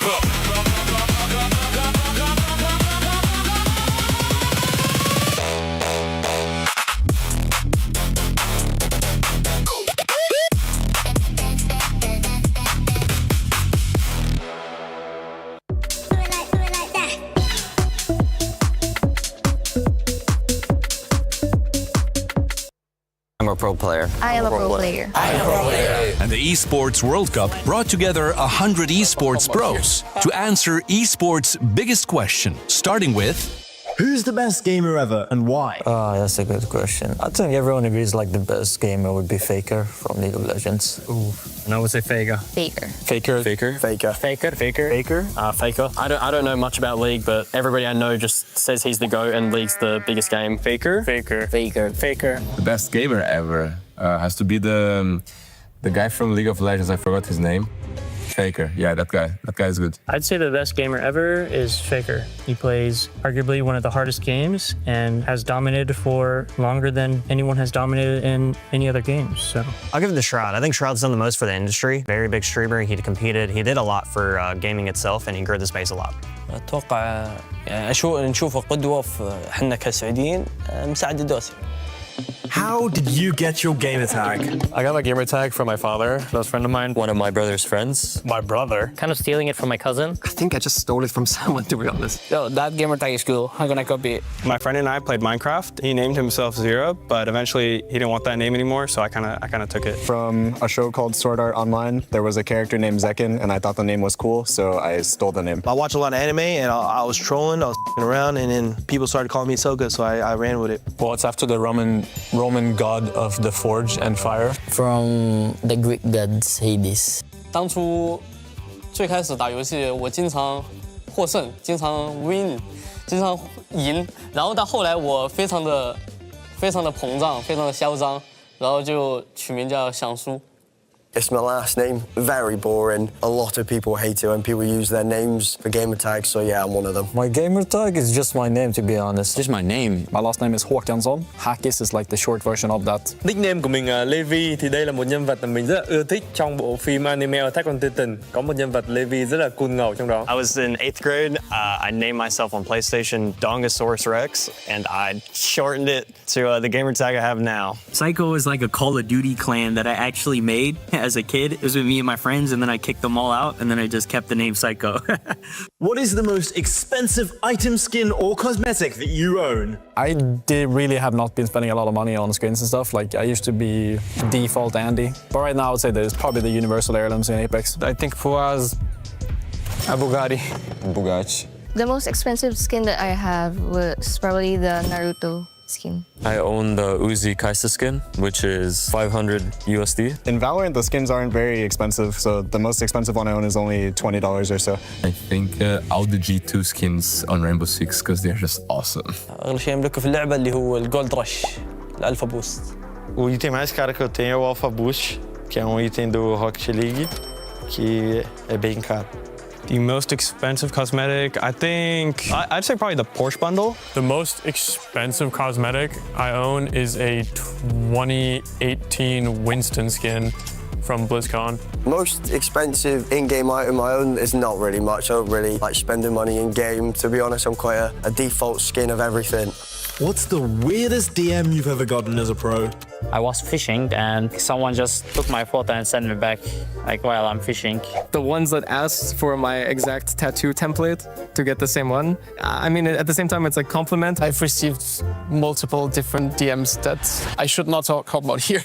Nossa, eu acho que uma DM mais esquisita, não deveria nem falar, né? Pô, já recebi DM de menina aí muito doidinha. 有粉丝向我表白。Thirsty fans, you know, they type weird things. Some people ask me for my feet. It was some old lady asking me to be her sugar baby. I didn't respond, luckily. I should have. Maybe, yeah. I don't know. Times were rough back then. They're claiming that they're my family or relatives, even though I didn't know them after we won EWC last year. What is the most toxic thing that you've ever seen happen in a match? I think that the most toxic thing I saw in game is just people saying like some and some The most toxic thing that I've seen, well, I felt it because I'm the one who did it. I headbutted the steering wheel because I was very, very angry / sad. And obviously that has gone wrong because I was starting to bleed. Players fighting with each other mid-game, something like that. The most toxic thing I've ever seen happen is actually very recently. The team Falcons, their IGL crashed out on their player, Waldsy. It wasn't pretty. It wasn't pretty. Eu acho que o mais tóxico que eu já vi numa partida foi quando eu mostrei o dedo do meio para Vitality no Major de Londres. The most toxic match that I probably seen was when this team won against their enemy and they stood up and did some signs and trash talking them. Like not giving the fist bump after the match and also trash talk. Most toxic thing I've ever seen, being intentionally taken out 2 years ago. I'll leave it there. Which pro would you want to 1v1? I guess I would 1v1 Faker on League. Faker in League of Legends just to see how good he is. I would face Caps in League just because I think he is probably one of the best players ever. You need to get the easiest one, the supports one, because I don't want to play against mid laners. They're too good. Simple in CSGO. Bronzy. I'll slam him like the good old days. I'd go with FNS from Valorant, and I think it would just be an easy 1v1 for me. I don't know, he's not that good. Definitely Crim6, because dude, you're insane. Justin from Rocket League, and I think that's the only game I would maybe like have a chance of beating a pro. 我想跟 Faker 打撸啊撸，因为这样子可以让他多挣100万了。بختار العب ضد اخوي وكلنا ربحانين ان فزت ان خسرت بيعطيني النص. Maybe my teammate Tree. Tree, because he's beaten me so many times. Probably Magnus Carlsen. Magnus Carlsen in chess, because he's the GOAT, man. You can't beat that dude. So if I did it, it'd be the greatest thing ever achieved. What is the greatest non-esports casual video game ever made? Is that Ocarina of Time? God of War, I love that game. Battlefield Bad Company 2. Heroes. I love Rust. World of Warcraft. Minecraft. Minecraft. Elden Ring. Elden Ring. Destiny 2. It's Mario Kart. Mario Kart. Clash Royale to Clash Royale. Terraria. Forza Racing. Pokemon. Diablo. Need for Speed. GTA Online. Assassin's Creed. Maple Story. Little Nightmares. Monopoly. Expedition 33. The Google game when you wait and that you don't have any connection. So many great answers from all the players at EWC 26 Paris. You know what? Let's actually go with this. Who is the GOAT? And this is going to be an easy one for you guys. Who's the GOAT for Apex Legends? I mean, it's everyone. There's no way we don't all just say Hal here, right? Me. No. You have to say it, Grace. You have to say it. No, of course. Anybody who doesn't say him, he's literally the completed player in the world. Like once he went brawler, nobody has been able to dethrone him for years. Who's second? Okay, that's a hard one. That's a good one. That's a hard one. I'd have to think about that. Send it to Snipe. I mean, probably Hawkus at this point. I think Hawkus might have overtaken Zero after these last, the last couple years and just performance-wise. Yeah, I was going to say Hawkus or Effect. Okay. It's hard. Like for me, it's hard because outside of Hal, that just fits every criteria. I think Hawkus is probably, yes, the second best IGL in the world. But Effect is probably the best fragger in the world, in my opinion. So it's hard to just pinpoint number 2 as easy it is to pinpoint number 1. But Hawkus is a great shout out. Okay, well, hey, let us know if you guys agree on social media. Use that hashtag EWC. I really want to see what you guys are saying. I mean, I saw the Twitch chat yesterday when you guys were rating some of those paintings there from Claire at work, from Lace. So let us know if you guys agree with those first two. Hal first. Hawkus, Effect, Hawkus. There you go. Let us know if you agree with those because we are going to be getting ready for Group A versus Group C. And for this ones, I mean, one team that's definitely going to be pointing out to us is the one that performed so well yesterday, and it's Elite, Grace. That team, wow. I mean, I've said enough about them already yesterday, but I'm so proud of them, the way that how far as they have come, as kind of henchmen and light as well. But I feel like it's always so hard to outshine people. There can only be so many personalities on one team. And when you have people talk about the Lights IGL, and when you talk about when he was so young and he still performed, I would like to give big shout outs to henchman. Been on several teams, always performed, maybe not the loudest player on the team, very consistent, really good at shooting his gun. And I mean, you remember that play, they're going through like one of the gates and Watson fence. I stayed up all night thinking about this exact play because I'm like, okay, 2 teams on either side, they're in a choke point. They've got Watson fences that definitely aren't theirs, yet they both cohesively swing right, take down that team, swing left, in amongst these Watson fences and win the game. Like I stay up at night thinking about that. I mean, it was the zone towards Jurassic, right through those gates, seeing all those Watson fans. We saw a Kraber no-scope headshot, and then the fact, like you said, holding hands, making sure to clear every side, and then that just shows how much on the same page they are. And it definitely results on the leaderboard the way they were dominating. And I mean, for you, Snipe, Geekay. They were able to get a win yesterday. Do we think that that's going to happen here today again? Yeah, I'm not sure if this team is going to end up winning everything, but this is a roster that I love just following along because they've had so much success. And I think one player that doesn't get enough credit for his success and tenure along the Apex series has been dropped. He's been in every single grand finals at every tournament besides one now. He would be on that list with all these other players. Incredible resume. And now he's got Noct and Keon as his backup. And I think one thing about this roster that's interesting is they're one of the best in terms of getting placement points, but they had the worst damage differential and the worst damage dealt of any of the North American teams that are here at this event today. But honestly, it really comes down to placement. It really comes down to being consistent. And I think that this roster has what it takes to do that. In Pro League, they got anywhere from 3rd to 10th. They didn't really win anything, but consistency is really what it takes to get to the grand finals. And that's what matters the most, because at that point, all these teams are amazing and anyone can win it once you get there. I mean, the thing is, we like to put titles on players every now and then. I've called Drop the Uncrowned King for the longest of times. He was able to almost close out one specific LAN I'm thinking of, but he's always been lurking in the final lobbies. I think you said he hasn't called for one LAN specifically? Just one LAN, but he's consistently there. And it really brings a tear to my eye because he's as veteran as they come nowadays. And the fact that he's also keeping the same playstyle of zone-heavy, placement-heavy gameplay goes to show it's still working to this day to play the same game plan we've been doing for so many years. And yes, you can reinvent the wheel, but at the end of the day, consistency still works. If it ain't broke, don't fix it. Yeah, that's true. And one team that, if it ain't broke, don't fix it, is going to be RRQ, because my goodness, we saw the emotion out of that team yesterday. They didn't get the win, but they were just so happy to be in first place, Lace. Yeah, I mean, I want to take you back to that story because a lot of you would have seen that clip of, strafing, celebrating, be like, wait a second, they didn't win. Their face is not up on that board. But the reason is because they made such an immense comeback in KP. And I think, that's to do with bringing back Easy Flash into the team. Like, these two are the dynamic duo. I've spoken about it before. Brothers fight, make up, break up. But having them come back in together, you can see exactly the chemistry. Like, they don't need ironing out. Maybe, personally need a little bit of ironing out, but they don't need that sort of, change in their gameplay. But I also, want to touch on Pricey too, an absolutely mechanically exceptional player also. Like, he is just the most stable out of all of these guys. Obviously, strafing, is leading the team there. You kind of let like Easy Flash kind of out on the leash and he lets him go do his thing, but Pricey's there always holding down this team. And I do expect, a really big sort of turnaround for this. I am going to say maybe their placement could be a little bit better. They don't seem to sort of get up to those levels, but they make that up in kills. I mean, Pricey, great example again, as I said about Henchman. I think he might be their rock. We know the dynamic duo, a lot of teams has that, but Pricey being that glue to the team that just keeps them stuck together is a great example of another player that really has so much talent, but might not be showcased as much. Yeah.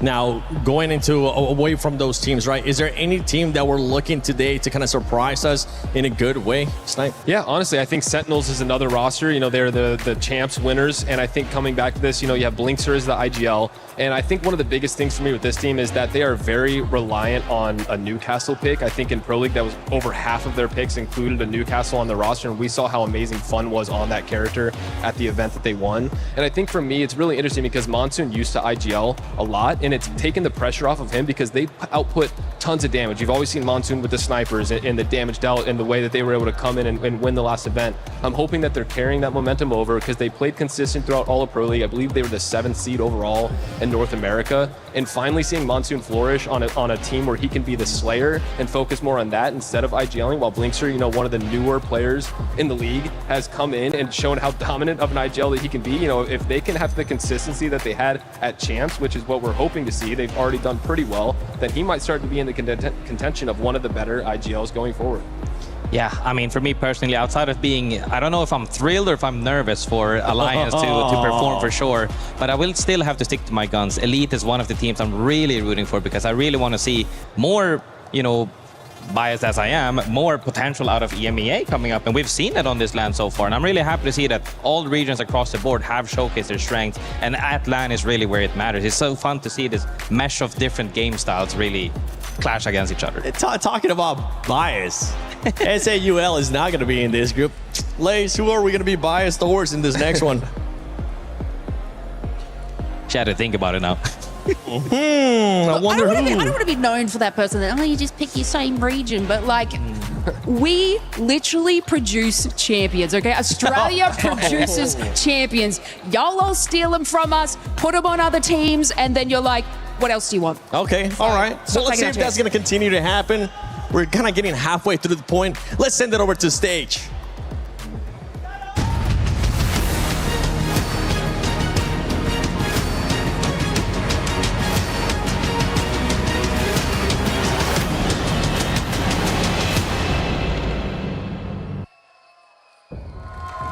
As the leaderboard starts to take shape, the temperature just got a little bit warmer, the tension just got a bit higher, and of course the mood just got a bit spicier. Et ouais, en effet, le classement commence à se dessiner petit à petit, la pression monte, il va falloir faire preuve de sang-froid pour continuer à accumuler un maximum de points.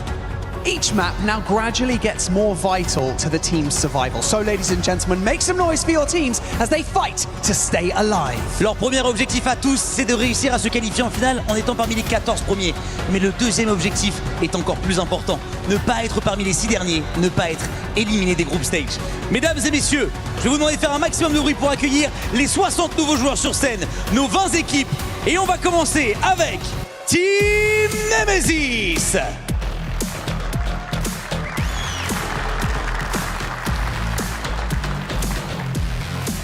PXX.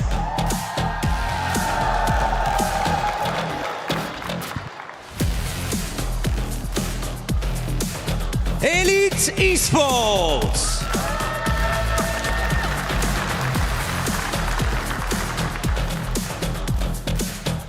Relove Deep Cross Gaming.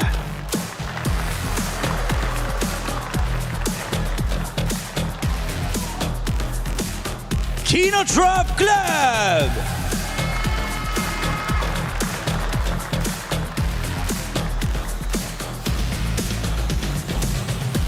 TIE.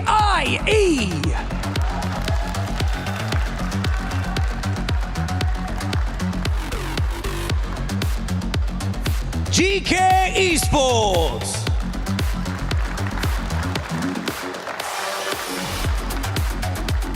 ZEDI Esports.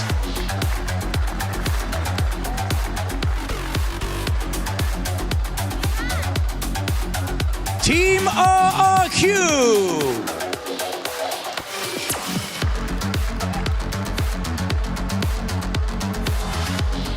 TriniTY.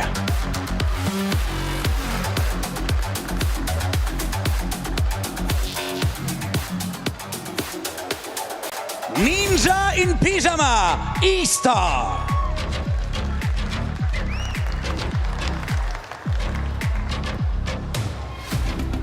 GaiminGladiators.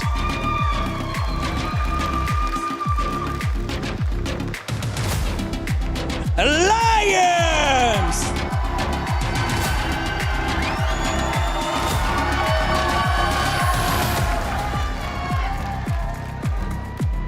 AGAL.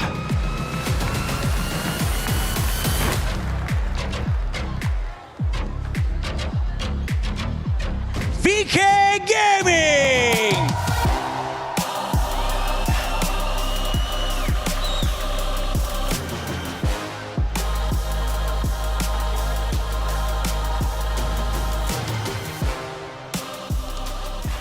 ZETA Division.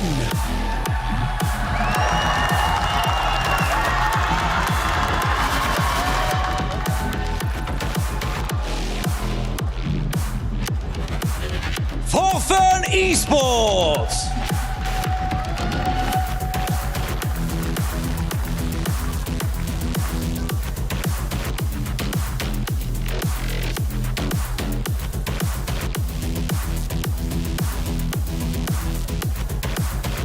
Reject.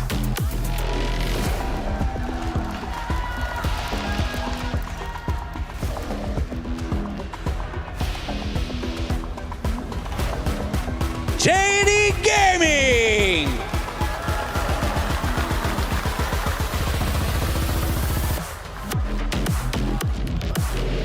And finally, Sentinels.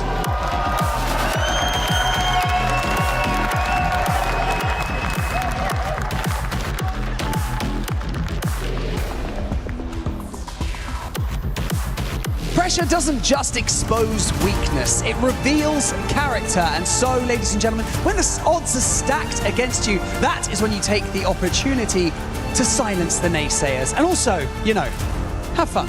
Et ouais, s'amuser, c'est peut-être la clé, mesdames et messieurs. Souvent, les équipes qui s'amusent le plus sont celles qui l'emportent à la fin. Quoi qu'il en soit, nous sommes partis pour la deuxième partie de ce jour 2 des ALGS Playoffs, ici même, à l'EWC Paris. Faites du bruit!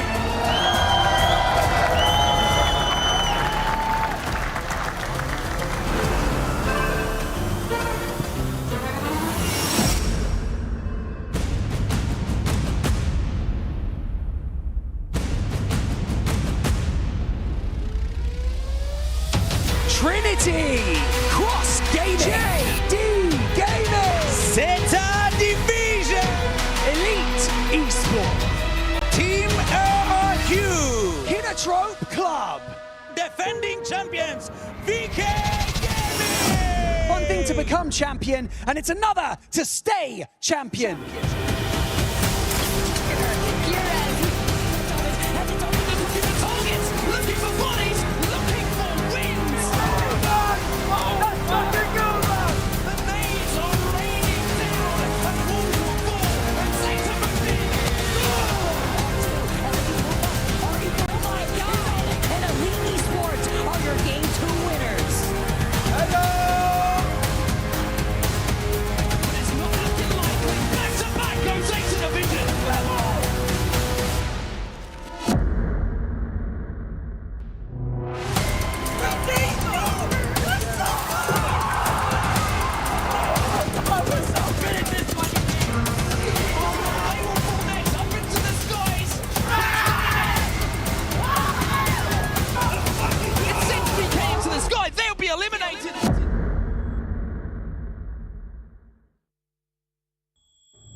Well, it's time to get back into the action, everybody. Welcome back. Thank you for staying with us through the break, and we are ready to see Groups A and C take to our stage. Dan, we really are starting to feel the pressure ramp up a little bit now. Points are at a premium. Yeah, we've seen the pace set essentially by the two other groups now as they start to put their points total on the board, and now it's a chance to try and keep up with those leaders, try and keep up with the likes of Liquid, who had such an incredible performance in those previous groups. They certainly did indeed. Now, a couple of teams that we have to focus on as well, maybe for not the best of reasons, are the likes of Alliance and NinjasinPyjamas. Now, not a good day yesterday by any stretch of the imagination. However you tried to paint it, it was not a good day for two powerhouses we expected to be at the top of the leaderboards. We did, and I think they would have expected to be at the top of the leaderboards as well, but it was just one day. They have several days to be able to get through to the next stage and not be eliminated from the competition. That being said, if they do falter here, it suddenly gets very concerning going into the next. Yeah, it's a very difficult night's sleep if things don't go well. Well, this is the POI draft. We are starting off on World's Edge once again for the start of the group play here in A versus C. Taking a look at things, no surprise to see ZETA Division with the first pick here on World's Edge. They are, no surprise, taking Skyhook West. And remember what happened yesterday with ZETA Division when they got to be on a map where they had picked that #1 POI. They got back-to-back wins to put them right back up into 6th position from 20th, may I add. So I'm expecting big things here from Skyhook West. That being said, earlier, our Skyhook West team, Wolves, did not perform very well from that POI whatsoever. Well, one team that we need to focus on as well as performing extremely well was some of the Davids in comparisons to the Goliaths that we've been talking about. The likes of ZEDI, the likes of Elite Esports, who of course won their group yesterday with the most points on the board. Those kind of teams, they just want to continue doing what they did yesterday, keep racking up those points, keep that level of consistency as we head through this tournament. Elite Esports in particular, 30% of their points throughout the Split 1 was from World's Edge. They have been able to find a good amount and a good total. That's one of the higher amounts that we saw from that region as well. So we'll have to see whether that does carry through to World's Edge. Other teams that have really been able to perform well on World's Edge in particular, JD Gaming, actually 43% of their points throughout Split 1 was on this map. So I'm expecting them to be performing well here too. Well, we have to, of course, just keep our eyes on JDG for a number of reasons, because of the fact that, you know, we're looking at their potential, but they were quiet yesterday. They were a team who really kind of took the headlines when it came to the Americas. A lot of focus on Naughty on his IGLing journey. The new addition, of course, of floating a breakthrough superstar in the Americas. But yesterday, it just seemed like something was missing in those big moments. Yeah, and I think they can look at the groups, they look at the rotations they had. They were certainly influenced by other teams kind of getting in their way. Maybe they were a little bit too slow. Maybe they weren't used to what the pace was going to be on said rotations, because there was a lot of zone-heavy teams that were beating them to the punch. So today, maybe they'll have to be a little bit quicker with their approach, or decide to play with a slightly different style, depending on what legends have been back. Excited to watch these boys play. Elite Esports, I did mention them, and some really, really strong moments from them. We saw some crazy Kraber shots being hit. We saw them some really big clutch moments from them, as we did see from GaiminGladiators as well. These gentlemen were at the top of the leaderboards as well, extremely strong in their performance. And I think EMEA in general, as we've seen in previous tournaments, I will say, looking good in the group stages. Yeah, GaiminGladiators were 12th in the POI draft, so they've gone for Galleria. They've been able to move over, so World's Edge is not necessarily going to be their priority. That being said, GG are a team that it doesn't really matter what POI they play from, they always find good routing to that final zone, and they're happy to take those fights and those engagements if they're presented as well. Of course, we have world champions in this lobby. We have Sentinels, we have VK Gaming as well, the defending champions. It really is just an array of teams who really can perform at the highest level. A big shout as well to ZEDI Esports. We did mention them. Jelly top fragging in the group yesterday that they were involved in, so excited to see if he can continue that kind of pace. There's going to be a lot of eyes on Alliance. You'd mentioned it earlier. NIP and Alliance, two of the teams that have been underperforming, so we'll have to see whether we can see them step up here in this series. Well, it's time to get underway here, everybody. ANC in the lobby, ready to go, ready to drop here on World's Edge. Game number 1 is live. The teams and the players are dropping from that dropship. And we've already seen from a previous series, some of these early fights can really influence your confidence going into the rest of the series. A bad dud game 1, and suddenly you start to panic a little bit as you go into the rest. A big game 1 can make a massive difference in your confidence. Certainly can indeed, and we'll see the zone pretty soon as well. Just looking through the compositions, a lot of Seer I'm seeing in this game 1, as well as some Caustic. Of course, no surprise to see a lot of Crypto, as we always expect in game number 1. And we're going to start off by looking at the team who really did lead the way yesterday. Elite Esports, Light was fantastic, Kinda and Henchman backing him up in those big moments. They're dropping over at Thermal Station, and with where this zone is going down to the south, they're going to have pretty good prio to this zone. Yeah, they're going to be happy with it. They've also got a ring console at Thermal, so they're going to be able to move quite fast, but it's GaiminGladiators who are going to be the biggest winners of this initial zone pool.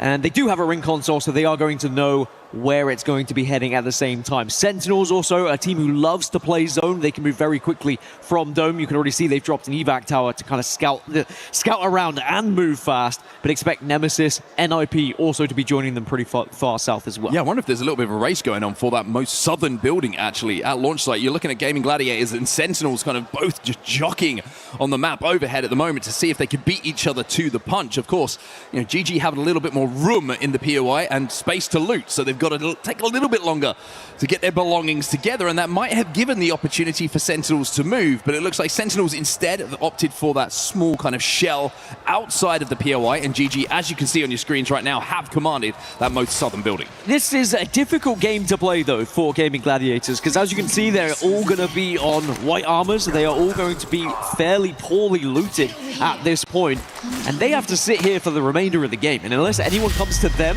they need to be trying to apply pressure with the weapons they've been able to gather in the early stages from distance to build up those evos, because they're not going to be able to hit any harvesters. Well, the one good thing for them is they can, using Alter, just scarper away a couple of those attachments from death boxes, switch out a few weapons should they need to once the teams start falling around them.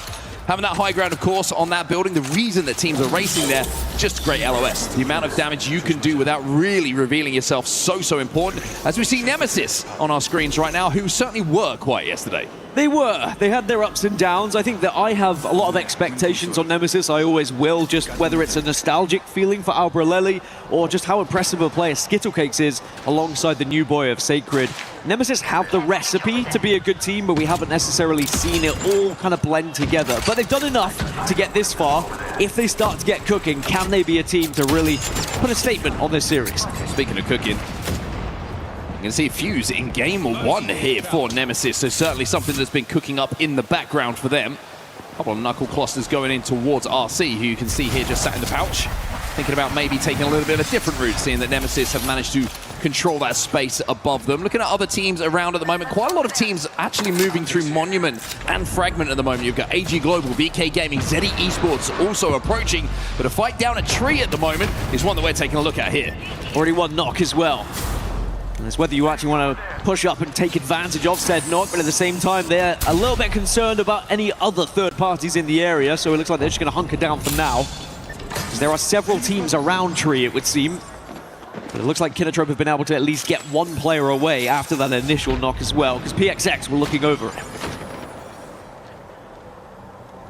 You can hear the whirring of the drones above the crypto players. Elite Esports were probably just thinking about third-partying this initially. See Light just playing a little bit further away from the rest of his team on the altar. Drone has been destroyed, though, by the sounds of it. So they're not going to be able to scout the skies quite as they were a few moments ago. But some of the shots that this young man was hitting yesterday, Dan, very, very impressive highlight reel plays. And I think Elite are going to be playing with a lot of confidence, and we saw it in Split 1. We knew they were capable of it. The always question, does it translate into LAN as well? Because how many times have we seen EMEA teams dominate throughout their region, then get to LAN and just fall off a little bit, especially in the early days?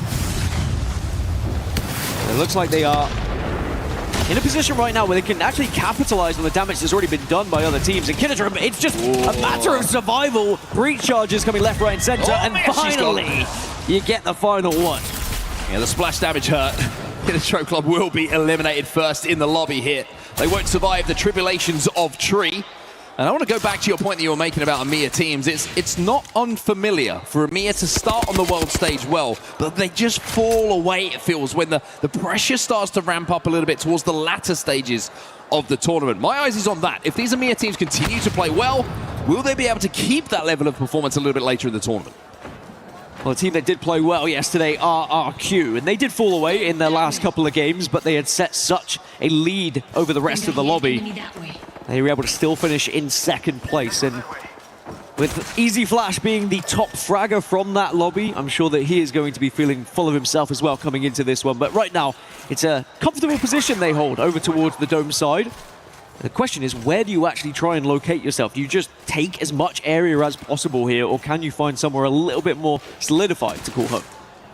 They're just playing to stop the wrap from stacks and then walk their way in towards this zone. If it does pull out towards the lava, they'll be in a really, really good spot. This is interesting to look at, though, over at Harvester. This is completely isolated from the rest of the lobby, and it's ZETA Division, the team who went back-to-back, jumped from 20th to 6th in just 2 games yesterday.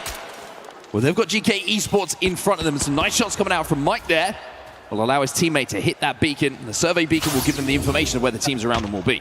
Entirely isolated fight. Both teams having a similar path because they're just walking through to hit Evo Harvesters on their way down. And as you said, survey beacons, ring consoles, whatever they can find to get a little bit more on their Evo charge. Ring pull will give us a little bit more information. Not too much information than we already knew. It's going to continue to head down south. I guess the only thing is it is going to be slightly more towards launch site as we would expect. So those who are on that eastern side of Dome are going to have that journey through.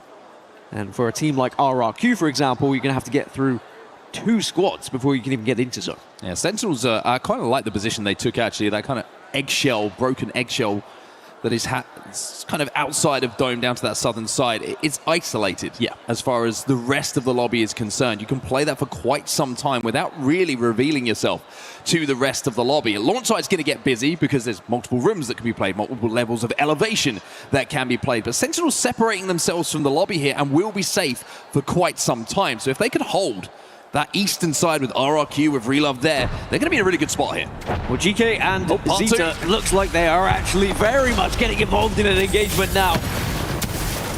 And we've already got 1 knock. Satuki finds the kill onto Dropped, and now he wants more. Flying forward, trying to stop the drag potentially from an altar play. It's going to be ZETA who get the first kill.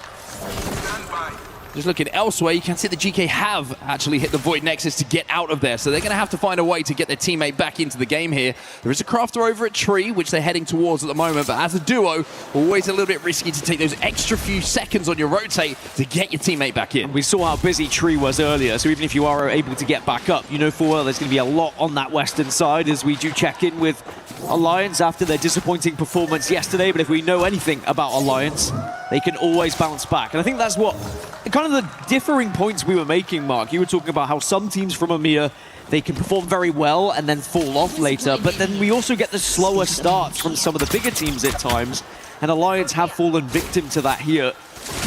But again, they always seem to find a way, and you almost feel that expectation that they will. There's no doubt in my mind Alliance are going to get to that last final lobby, which is kind of crazy. Long way to go until they get there, though, and if they perform like they did yesterday, the road is going to be extremely long. Keon gets absolutely torn apart. That's a second kill for Satuki for ZETA Division, who seem to be loving these engagements at the moment. They are getting the better of Geekay, and they knew that they were going to have to head to TriniTY. Therefore, just mirrored their rotation, looking for those extra kills, and they found one of them. Have ZETA bitten off more they can chew, though, because actually TriniTY are now going to be here. ZETA came looking for Geekay. Geekay kind of used the dropship as a little bit of a diversion, and it has brought in the attention of TriniTY, who it's going to be a straight 3v3 between the two teams. Geekay, two of them managed to get away at, even after the knock came in, and they got that res. And for Alliance, it's not looking good again. A little bit of a scratch of the chin coming in from Hackis. That's unlucky, has to go back through the Void Nexus. ZEDI Esports, and the man with the most aura in the ALGS picks up the kills. Duke looking good. Seems to have happened a few too many times so far for Alliance, where one player has to retreat and start to res, as Alliance fans not looking too happy about their performance right now, but they are still alive. That's what matters, and we'll see if they can get back to a full 3 a little bit later on. Well, TriniTY versus ZETA continues here. Igarashi taking a little bit of damage, having to jump through a little portal to get back to Rohai's teammates there and find a little bit of at least cover and safety in the hands of his teammates. Scans now coming in. Bowls will be useless for a few seconds on the caustic, and using that opportunity to push, knowing those abilities will not be able to be used. It's Yuka who gets the first knock. You have to take advantage of it. If you get that hit, if you're on that seer, you have to call that to the rest of the team. They're going to see the scan. It negates that legend so easily and comfortably, and now it's just a matter of playing cleanup crew. Rohai down as well. TriniTY with just one player alive. Managed to scarper away, but the way the ZETA Division are fighting right now, they are looking ready for any challenge that approaches them. However, they do have a long way to go, still towards the zone. A lot of busyness happening on that eastern side of where the zone is going to be pulling. As we head back over to Elite Esports, they are safe inside of the next zone, as TriniTY will be eliminated next. It's going to be Henchman who finishes them off. Is it going to be a similar story for ZETA Division, though? Are they going to try and approach that western side of launch site? We spoke about it in the previous series. It's such a difficult task to try and take here, to try and go up on top. Elsewhere, you've got the likes of GaiminGladiators still holding their position as they had from the start. They've been joined by JD Gaming by the looks of things. There's Alliance also a backup to at least a 2 from what I can see. Make it 3. Hackis also on his feet. So that's job 1 is done. Now job 2 is being able to stabilize a little bit. Long way to go for them as well. With just 20 seconds to go, at least Unlucky has done what he needed to do by getting his team back in. JD Gaming, the worrying start continues here as they fall out of the lobby a little bit early as well. GG picked them up as RRQ will follow as well. A lot of teams starting to fall on this rotate. Huge fight being won from GaiminGladiators off screen, because we mentioned it. GaiminGladiators, they took that position right from the start and they weren't built up, but they do win their first engagement they were tested with. Well, Uris is on 1 HP. And now he's on 0. Arufa, the last player alive in that fight, will now go over to launch site once again, because ZETA Division versus Elite is taking place. And ZETA Division are on their backs. Elite living up to their name at the moment when it comes to team fights. They are winning everything. Zone closing now, though, so all these teams are going to be forced in. The likes of Alliance, AG Global, all going to be up there as ZEDI get eliminated. PXX go down as well. Teams dropping because that zone puts them in uncomfortable positions.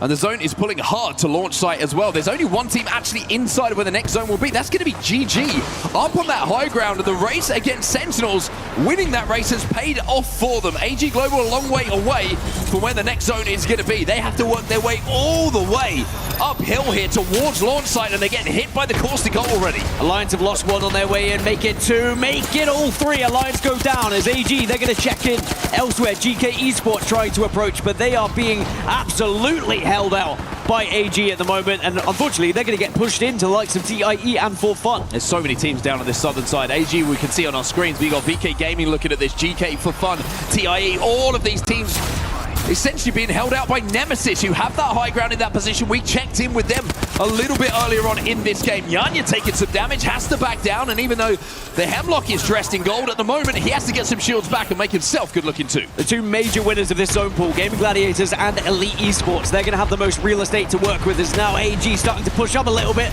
They see weakness. They're like sharks in the water and smell the blood as VK Gaming will get taken down in 11th. A little bit of help coming in from Relove as well as VK will fall. 34 seconds until that zone closes and everybody has to find somewhere to call themselves safe. There's an L-Star on the pickup here for Sacred, and if you want it in anyone's hands, if you're a Nemesis fan, it's going to be his. Nemesis in a pretty good position as well because they'll be able to capitalize on a lot of the damage being done right here, right now from AG, as his GK will be finally taken down after their venture throughout the entire map to get back up. 9 squads now remain, and AG just continues to push. AG probably thinking KP is the way forward here with this zone pulling so far away from them, and TIE, RIP, they will fall in the lobby as well as AG continue to find kills. With that, we have 8 squads remaining in this lobby, and that creates a little bit of space here for AG to move in. Not a lot of teams alive, means they can at least walk up. Interesting decision to be made here for AG, though. If they go one way, they could potentially third-party NIP and ForFun. The other, it's a straight 3v3 versus Nemesis. They're not going to know which. It's going to be a complete blind guess. Q through here. Look at this cheeky little Q coming from Yanya, using every single inch of that Void Passage to get them into a safe position. And now ForFun, Yanya's after you. Interestingly, NIP actually went through the other way, so now they'll be taking the fight against Nemesis. We're going to get 2 straight 3v3s in theory, but neither team feels comfortable to take it. AG just taking so much damage on the approach. NinjasinPyjamas just fallen as well, but at least there's some points on the board for them. Sentinels also eliminated. Yanya on his back, and Jaguares and Nizel might be not long for this game. AG Global are gone. 5 squads now remain.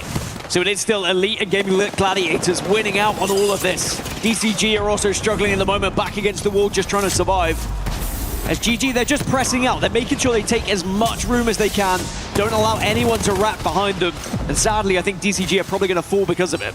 ForFun Esports also gone. Zane, you can see the intensity in his face in the player cam as well. He wants to finish off DCG, and with this angle up on the high ground and with this Hemlock singing a tune, he might just do it now. Have to be careful. There are other parties, there are other teams who can kind of get eyes on, one of them being Nemesis. But the 3 major teams I pointed out earlier in their really positive positions, they're all going to survive as DCG will be wiped. And that leaves us to Nemesis, GaiminGladiators, and Elite Esports. Teams that are currently really looking across of where this zone's going to be going and where they can play from this point. GG, they took this position right at the start of the game. Elite have been working on this western side for quite some time. Nemesis certainly in the most difficult spot right now. We want to talk about our aggro game. There's still 10 seconds left on zone 5. We're not even at the final zone, and there's only 3 squads alive in the lobby. Nemesis, Elite, and GG. GG have the best position. They have the high ground that they can work down from. Nemesis have to move furthest. Elite are safe. So eyes on Nemesis. How do they make their way in towards this zone? Yeah, which way did Nemesis go, right? That's going to dictate how this game goes. They have Alter to try and manipulate the map in their favor. They could kind of go dead central and play some of these stairs, try and use any of these objects to stay alive, but you are getting absolutely ripped apart on your approach. The long boy doing the work here. Albrelelli and Skittlecakes feeling the wrath of the longbow in the hands of Henchman. Lights trying to make sure that he collapses onto this final player to see if they can clean up these final pieces and add the KP to their collection. GG, in the meantime, by the way, looking to wrap behind Elite, and there might be an opportunity here for Sacred to get Skittlecakes back on his feet. Yeah, GG trying to capitalize, but by doing so, as you say, it opens things up for Nemesis to potentially gain a little bit more room, a little bit more space, because now Light's gone down, and GG have taken so much room here. GG have taken the game by the looks of things. Elite Esports are down, and GG move forward. It's a Game 1 win for GG. The form of yesterday continues into Day 2. The zone came their way, and they were flawless with their approach. They knew exactly where they wanted to play. There was one key factor that happened off screen in the mid stages of that game where they won against JDG, the first team to really try and take that position away from them, and they won the 3v3 comfortably. And not only were they rewarded with, of course, their position, but also the extra Evo, the extra loot that JDG had been able to bring them over as well. So then when they do get into that final circle, they are far more looted and booted and suited. GG looking the real deal. here at the ALGS Split 1 playoffs at EWC 2026. And winning that race as well. Right at the start, you saw Sentinels. They were thinking about taking that southern building away that GG played for the entirety of that game. Well, GG were aware of their timings. They knew how long it would take Sentinels to challenge it and made sure that they had presence down on that southern side of World's Edge at launch site. A very impressive game front to back. That is how you play zone. Sometimes it can be difficult, sometimes the zone doesn't go your way, sometimes it can drift off even when you think it's going to come south, but they know that POI very well, and you put it out as well. There was still 10 seconds going into zone 5, right? There was still so much space available in theory, but a very difficult zone to try and work your way in because of the choke points. That's why we only ended up with a few teams in the end. And as we look back at some of the replays, even though Nemesis, they did fall in 3rd place, they were able to capitalize on their position from teams rotating late.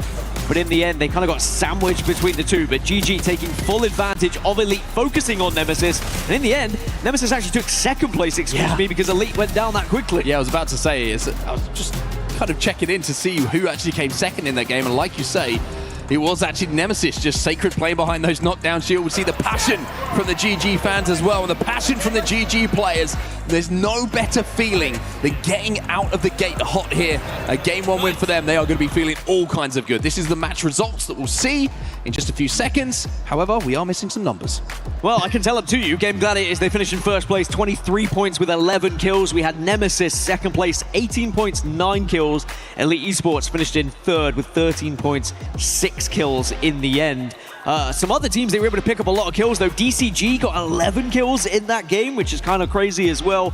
And then as you go further down, ForFun, that finished in 5th place. One thing to keep an eye on, though, and we have to keep an eye on, is the teams who kind of highlighted as having a shaky day yesterday. Alliance, we saw get into 12th, but barely a KP to go alongside that.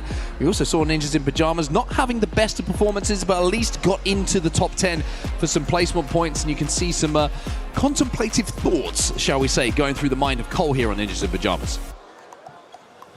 You're kind of wondering, when are we going to find that form? When are we going to get back up to where we were? Where's the former glory that we've seen throughout the entirety of the split? NinjasinPyjamas, the #1 American team coming out of Split 1, coming into playoffs, and we have not seen that whatsoever. They have not looked even remotely close to the team we saw online. And it does start to get concerning the further we get into this series in particular, as now we have the numbers on our screen that we were mentioning earlier, just to solidify that for you guys watching here in Paris or watching from home. Some other teams that were able to pick up points or struggle. RRQ is another focus. They got 0 points. Remember, they finished 2nd yesterday in their series. JD Gaming unable to win that fight against GG. That's the crazy thing. Had JDG won that fight, we may have been talking about JDG winning this game. Some of those individual engagements that happen, a straight 3v3 fight, can really change the dynamic of the end. Have a look at some of the highlights of the game, and as we see NinjasinPyjamas being eliminated there, I kind of want to just talk about them a little bit more here and kind of give my thoughts on where they might be mentally, because it's very easy to be happy, go lucky, everything's fantastic when you're winning games, when you win in Pro League, when you win regional finals, you feel great. But we haven't really seen this NinjasinPyjamas team challenged in this way so far, where they have been disappointing, where they haven't quite got the results. It's always been pretty good.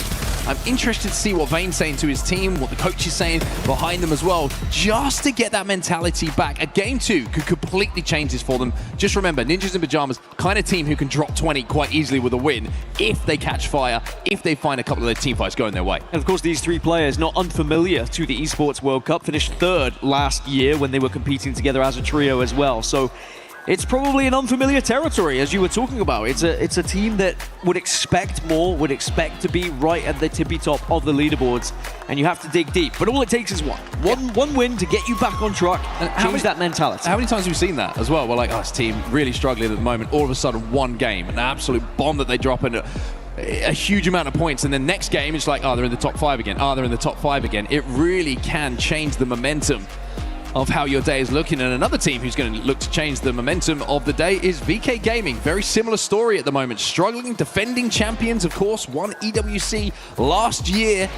Not really looking like their old selves at the moment. And these are the overall rankings as it stands. Remember, you want to be at the tippy top. You want to be progressing into those finals. You don't want to be at the bottom. If you're in the mid-ground, then you will move into the survival stage. But Team Liquid at 118 at the moment after their 2 series. They're looking pretty nifty going into the next. But of course, there are still 5 matches in this one for other teams to try and catch up as well. Falcons being in 4th. GG, even with just the points they have had already at 80 points. There is a massive opportunity for GaiminGladiators to push their way all the way up to the likes of Team Liquid. Yeah, I mean, 5 games still remaining for them. It's today. They really could be top of the pile when we are finished, when the last bullet is fired. The other end of the stage not looking too good for a couple of the teams down there. You can keep your eyes on them, and Sentinels fans will want to see them pick up a little bit of momentum as well, of course. Always well supported, as you would expect, with some of the best personalities in the Apex Legends Global Series, and talent, of course. And they're the blooming world champions. And they're the world champions. So they've got the Glory Hunters with them as well. Yeah, where were they in 2024? But still loud voices for Monsoon and the rest of the squad. Fun and Blinkster, they have certainly won over the fans. And you know what? I'm all for it as well, because very lovable characters indeed. They are currently in 7th place. They didn't have the best of games. They were able to put 3 points on the board. Sadly, the position they took, with the way that the zone pulled, they just found themselves in a pretty awkward spot. And you mentioned it, if they had been a little bit quicker, maybe they could have been in said spot. What I wonder is the position they found themselves in, could they have capitalized on the fight that happened between GG and JDG? Sometimes it's very difficult to do so because you hear the gunfire by the time you've actually made your way up there. The fight's already finished. Yeah, it's a long way to go for them from that position, but you are quite right. If they just sensed something was happening, they could have maybe made that move, but I think that fight took place before the zone hard pulled back into launch site as well, and I think that's kind of what scuppered the game plan for Sentinels. They were happy with that position that they had, the zone hard pulling away, where maybe they were expecting it to come a little bit closer to where they found themselves is, again, it's an old zone, right? This is one that we've seen a number of years ago, like we saw earlier on World's Edge with that truck finish. It seems like there is that pattern emerging of some very old zones that we haven't seen in quite a long time starting to rear their heads up here. Well, at least one of our underperformers from yesterday was able to find points in Team Nemesis. They've certainly been able to answer back and potentially gain a little bit of momentum going into this one. So now we continue to turn our attention towards the likes of NIP, the likes of Alliance, who we'll be expecting to be a little bit higher, the likes of VK Gaming, the reigning defending world champions, and of course ZETA Division as well, a team that is first seed coming into this from the APAC North region, and they had first pick on this POI. Perhaps the zone will be a little bit kinder to them and it'll be a little bit further north. We'll have to see if that's going to be the case. We were just on camera there for a second. I recognize those ladies as well. Yeah. Hello everybody, how are we doing? Well, it looks like we're ready to get into game 2. I'll tell you what, the stands are starting to fill up here as we are moving through the days at EWC. We really are starting to get into the place where I think the fans are getting invested. We certainly are indeed. And as we start to move to the stage of the tournament where elimination is starting to rear its head a little bit here, I'm sure the players are starting to feel the pressure as well. Game 2 is live. GG, you have earned yourself a loot cam. But looking at the zone, we are going a little bit more north. Countdown is looking like the place we're going. What did I say? ZETA Division, they'll be hoping it heads a little bit further north, and they've got exactly what they could have asked for. For GG, they're going to be feeling so good now. They're going to be playing a lot looser, I would imagine. You've already got the job done in getting a win on the board, and similarly to what we saw yesterday, if they just have that same kind of consistency, top 5s, expect to see them at the top of the leaderboards in the overalls alongside the likes of Team Liquid. Now, this is an interesting one, because I'm sure every single team in this lobby watched what happened earlier on one of these countdown zones. Now, to me, it's looking like this could go lava fissure potentially up towards TriniTY, maybe that little house on the hill, if we keep those old zones in the back of our mind and what we've been seeing. However, we did see that bounce back a little bit earlier, and I wonder if that's going to play on the mind of some of these IGLs from what they saw, thinking, maybe we'll play the southern side. Maybe we'll see if we do get a bounce back, because if that does happen, we might be in a pretty good spot. I think with that in mind, personally, I would be taking bank center of countdown. I think you split the difference here. Put yourself in the best position to go either way. Sometimes that might not result in a win. You don't necessarily need wins here in the group stages. You need points, you need consistency, you need to just be up there and in that discussion. Sometimes you should take the top 5s, take the top 3s if they're presented to you. You don't always have to go for broke and bank on that victory, because if it doesn't pay off, if it doesn't pull that way, suddenly you find yourself in a 10th place with 0 kills and 2 placement points. Well, nothing says quick rotation quite like an RE45 car loadout. No attachments. A as we can see on your screen right now, this is all about position. We'll wait for everybody else to fall over before we'll let Alta and her passive do the work on grabbing some extra utility from some death boxes. A lot of teams already in the vicinity of Countdown. TIE, Reject, PXX, TriniTY that we just saw on our screens. ForFun Esports and Geekay now making their way up as well. ZETA Division leaving from Trials as well on that northern side. And a quick rotate coming in that you can see from Geekay. And of course, passing through onto a ring console is going to give them the information they desire. So interestingly, we have 17 Watsons and 17 Seers, but I believe there were more Seers in match 1, so we will still get that Seer ban here in match 2. There's going to be a lot of pylons, a lot of gens that are going to be dropped down. It's going to be difficult to try and take some of these positions that have been already collected in Countdown, that's for sure. Well, GG are taking their time. They know they've got a long, long way to go. And with Sentinels and Nemesis actually pretty close to them, as we can see Sentinels just retreating a little bit here. The journey for them are going to be very, very different in this game to what it was previously. It's about getting those Evos, finding those Harvesters, getting that information. I'm probably playing this one a little bit later on, especially with Valkyrie in the composition here, interestingly, for Sentinels. They'll be able to play this one slow, tiptoe their way in, and then look to Valcult late. JDG, floating has gone down as Elite Esports find their first point of the game. That's a slight worry again for JDG. Yeah, we have 4 Valkyries in the lobby, actually, so there are going to be a few teams that are trying to full send it towards the latter stages. It really does give you that get-out-of-jail-free card, it feels like. But sometimes you might lack in other areas, whether it be defensively, for example, or offensively, depending on what your composition is and who Valkyrie is replacing in your comp as well. There's different varieties of it. You've got Sentinels who are running Seer alongside the Valkyrie and the Watson, or you can look at KINTROPE who are running that baby comp of Gibby, Newcastle and Valkyrie, which is more of the tried, tested and true. Well, it looked like there was a little bit of a battle for the survey beacon at Grandma's house. So AG have decided, you know what, we can just go to survey camp and hit the beacon instead. So that's exactly what they are going to do. If you're wondering where Alliance are at the moment, they're moving through Epicenter towards the Evo Harvester that is available. They're on our screens right now. 1 point from game 1. And not a lot yesterday, Dan. It needs to start happening soon for this trio. I was playing with a friend the other month and they were calling it Epic Center, and it just really reminded me of when I once said Barrow Meat.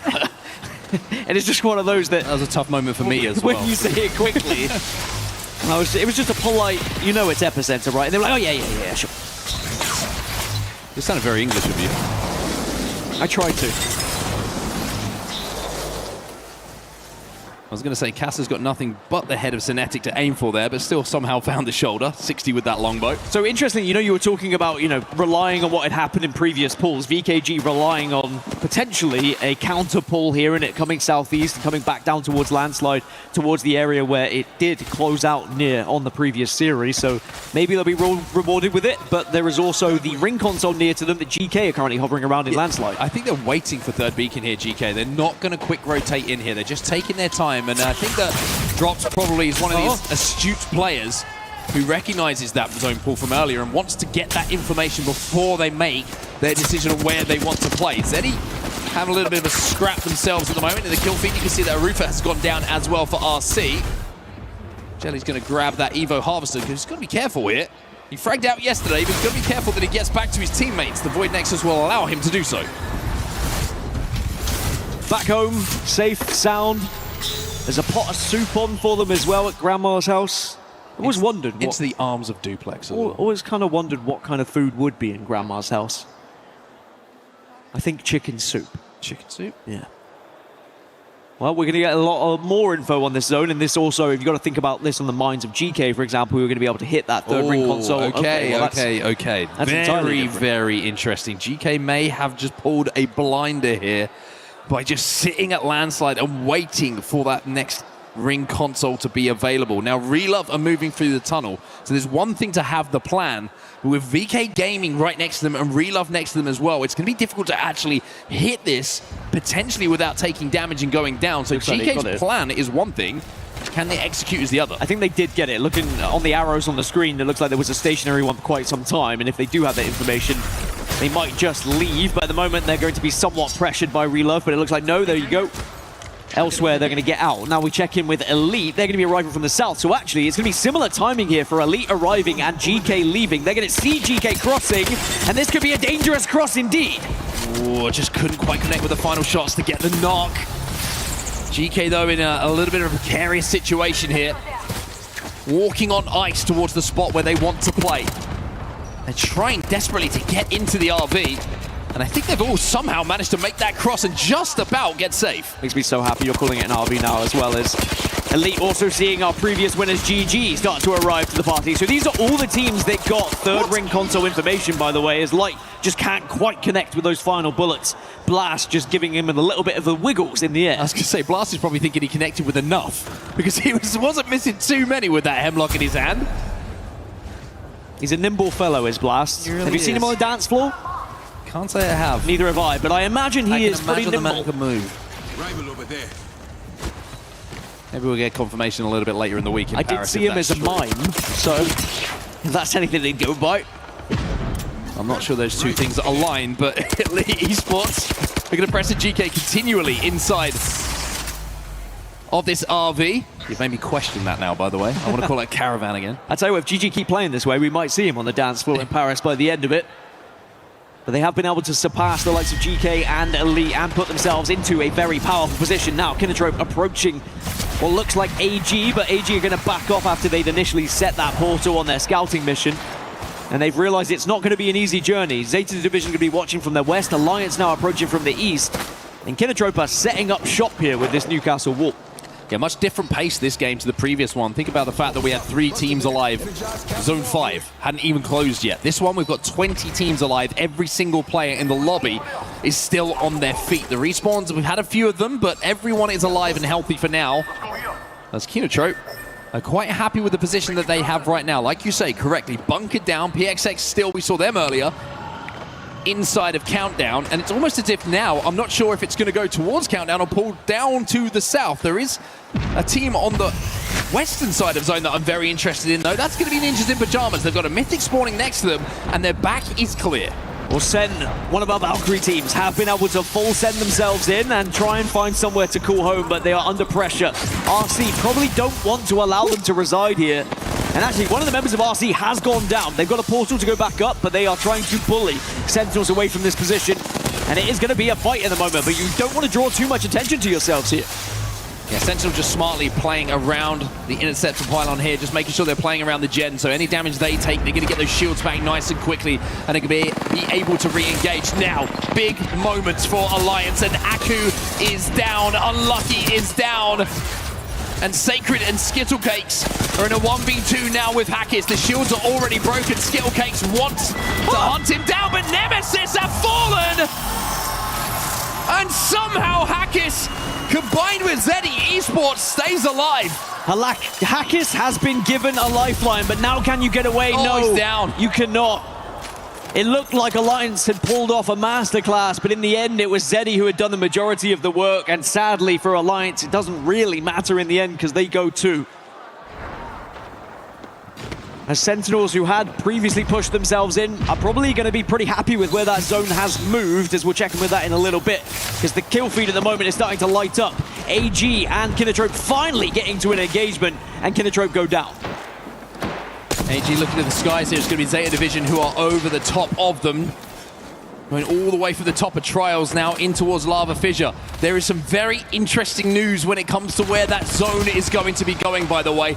Just to give you an indication, where the teams are at the moment, they are completely spread across where this zone is going. No one seems to be sure if it's going to the south or if it's going to the north. We'll let the zone close before you can see it, but boy, we can see it on our screen right now, and it's a very, very interesting pull. Going to be a frustrating one for Sub. As JDG, still 0 points at the moment, but if they get going, can certainly be a team to cause a little bit of disruption here. But they're approaching from the south at the moment, and they are surrounded. There isn't really a safe avenue anywhere. As Sentinels are still holding this position, RRQ just suddenly showed up, and they've been able to take down the first. Sentinels in a very, very good spot. Blinks up alongside Monsoon, combining to get that knock. And that's just going to take the pressure off them a little bit here. Blix is actually getting a little bit interesting here. He's trying to create a little bit of nonsense up on that high ground, get involved with the fight that's going down between RC and RRQ, and RRQ will be eliminated. This is a little bit of a replay from what we saw earlier as Alliance went down. This is AG Global, and Yanya hitting some nice shots with that longbow onto a Valkyrie and deleting the rest of KINTROPE. What goes up must come down, and sadly Gibby falls a little bit harder. As now ForFun, they're starting to approach here, but RC have been able to hold this building for quite some time. I said at the start I would like to bank on a countdown area. I'm not saying I was right, but certainly they look more comfortable than some of the other teams here.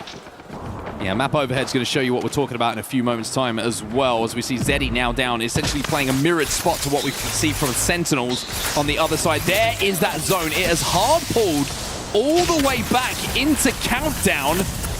And look at the map overhead. No one was sure. Nobody wanted to gamble on where that zone was going. And with the hard pull back into countdown, no, there is 0 teams inside of where this game is going to be ending. Yeah, maybe TriniTY, ones who can somewhat capitalize in the building they find themselves in just on that northern tip, but that's about it. Everyone else is going to have to fight tooth and nail to get back into countdown, especially all of these southern teams who, as you quite rightly pointed out, may be influenced by the game we saw earlier, hesitating a little bit from the zone they had seen previously. Also probably thinking that when they saw the zone pop, that there was more on the south side and there was going to be more space. It was definitely going to pull that way. Instead, it is hard countdown. And Elite now are going to have to fight their way in towards this zone. VKG are going to do it the aerial route. They're trying to find somewhere inside of countdown to play right now. As they land down on that low ground, they're taking a little bit of damage. But most importantly for them, before the Newcastle gets CQ'd, gets that wall down. Yeah, there is going to be pressure applied, but they should be okay for now because you can't really overcommit to trying to take down VKG. Speaking of committing, RC again still trying to take down some of these teams that were below them. Sentinels have been able to reposition slightly to get a more central position as well. PXX just been eliminated in the meantime. 5 squads out of the lobby in this game number 2 here on World's Edge. NinjasinPyjamas taking a little bit of an engagement by the looks of things as well with ZETA Division. As VKG rub shoulders with a couple of teams around them. Elite now having to fight their way in. They're just outside of the zone in 25 seconds until they're forced to move here. Kinda is down, the Seer is down, and now they are getting queued into oblivion. The focus of attention, not just the name of the ability, but certainly what everyone in the lobby seems to be doing with them. Some of these blind void passages as well, they're risky. Henchman on his own. Does have the shields to work with and play around. Luckily, there has been knocks elsewhere that he can certainly capitalize on, and does. Can he survive, though? That's the question. Can he get Light back to his feet? It's an opportunity for a Deathbox res, but ZETA Division just been eliminated in the meantime as well. Henchman's going to have to do it all himself, but Elite Esports will go down as Noct will now be the remaining player alive for Geekay. He's just fallen as well. So teams falling like Skittles as 11 squads now find themselves in the lobby. Relove will be the most recent to fall. I feel like Henchman left his head out a little bit too long there. Maybe he wasn't expecting the sniper on the other side. Is now GG just on this southwestern side. This is actually a very similar fight to what we saw earlier. GG versus JD Gaming, but now TriniTY are involved in the equation, which changes things completely. Deeds is very low, but is able to get back into the room and potentially gets healthy. Bane staying alive as the solo here. You just saw AG taking a big fight with ZEDI Esports, by the way. Yanya combining with Jaguares to hit some really, really good shots. Pretty sure this is a 2v2 down the bottom of this tunnel as we switch back over now to the POV of GG. JDG down to 2. TriniTY just been eliminated in the meantime as Jen's dad pops up on our screen and gives a little love heart. It's not a LAN without Jen Burton's father. Let's be completely honest. Great to have him here. Is GG are looking the real deal, I have to say. I have to call it, Mark. At the moment, with the way they're playing with such confidence, they do not fear anyone, as NinjasinPyjamas sadly get eliminated from the lobby. Again, it's an okay game, but it's nothing special from one of the best performing teams in the Americas, if not the best performing in Americas in Split 1. Well, RC have been in this spot for essentially the entirety of the game, but now they have to make the move. Luckily for them, Wraith is in the composition. Blinks up, trying to scout the next move for Sentinels as well, which is a little bit more difficult because they do not have that ability to use the Wraith portal. Arufa just trying to dance Sentinels are going to have to try and fight this one with the Gen going down. It's going to be very difficult now for Sentinels to survive this. Blixer tries to send it. Arufa says no. Monsoon's going to be next, playing behind the knockdown, and Fun has to try and escape. Not going to be able to, I'm afraid, as finally this fight comes to a conclusion. They've been posturing up against each other for what feels like 20 minutes at this point, as JD Gaming also will be confirmed as eliminated as well. Down to 6 now, and there is not much place to play down here in the middle. Big fight happening between VKG down in this low ground and TIE. VKG will win it. With the mobile shield going down, Yanya's coming in for a kidnap, but does not come up with anybody. This is going to be a very entertaining final circle, by the way. It's pretty much finishing dead center down in the low ground VKG here. are in trouble. As VKG are just getting surrounded, they will be taken out. 4 teams now remain. ZEDI, AG Global, GG, and Reject. And there is a Kraber in play. Well, a few more teams alive than what we saw in the previous game. As everybody takes a second to breathe. GG have a chance to go back-to-back here, by the way. A game 1 win for them. 30 points on the board already for this trio. And as one of the last 4, would love to make it a few more. Luka has to pop the battery here before he makes the call on what the next play is. Obviously, if they are able to play this way throughout this series, we might already be talking about a team getting to finals already. Similarly to Liquid, with the amount of points they've been able to put on at this point. As the zone now is going to start to force these teams into each other, and actually ZEDI sadly are going to be very much bombarded here by AG. But Jelly turns it around. Yanya gets aggressive, knew the damage was there.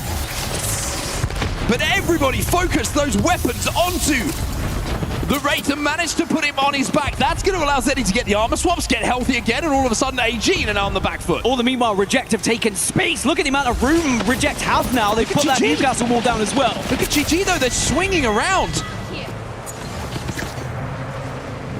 They are collapsing as ZEDI Esports will be eliminated. And with an L-Star in the hands of Zane, he's thinking one thing. KP, take down RC, take down AG, and let's make this back-to-back. Well, can they do the same thing they did previously? Wait for the other 2 teams to fight and then capitalize on their rotation. You mentioned it. They're just moving perfectly in the moment. Like a well-oiled machine here as Zane now steps down with that L-Star.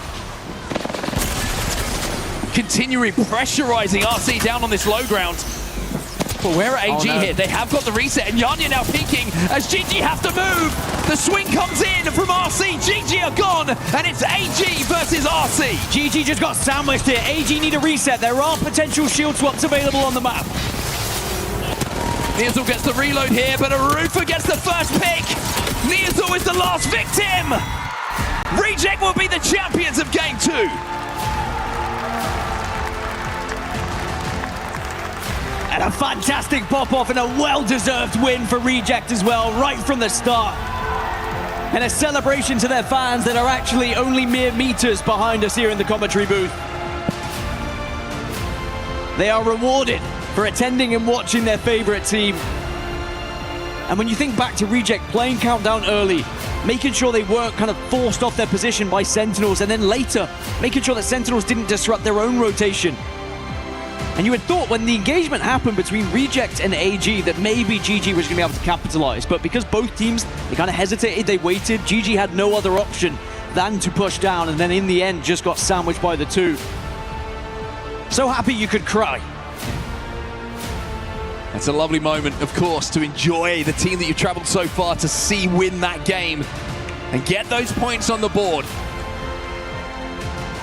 And for Reject, it's an even better feeling to be that team who delivers that good news. And I think back to Champs when Euris was just, watch partying? 2025? And I was like, when are you going to start playing again? Well, here he is. Back on that main stage, back competing and back winning once more. And it is some very important points for Reject as well. 14 kills they were able to find in that lobby, which puts up 26 from one game. Yeah, AG just peeking up onto GG, having got healthy enough to sandwich them, just created that 3v3 scenario, but GG just did a little bit of damage in that exchange, which allowed RC to swoop up and essentially swarm around the position of AG. They were just trapped in a corner. It was a very simple finish for them. But a couple of key moments that you quite rightly highlighted there. The way that they Wraith portaled past Sentinels, were able to hold them out. Fantastic stuff coming in from them.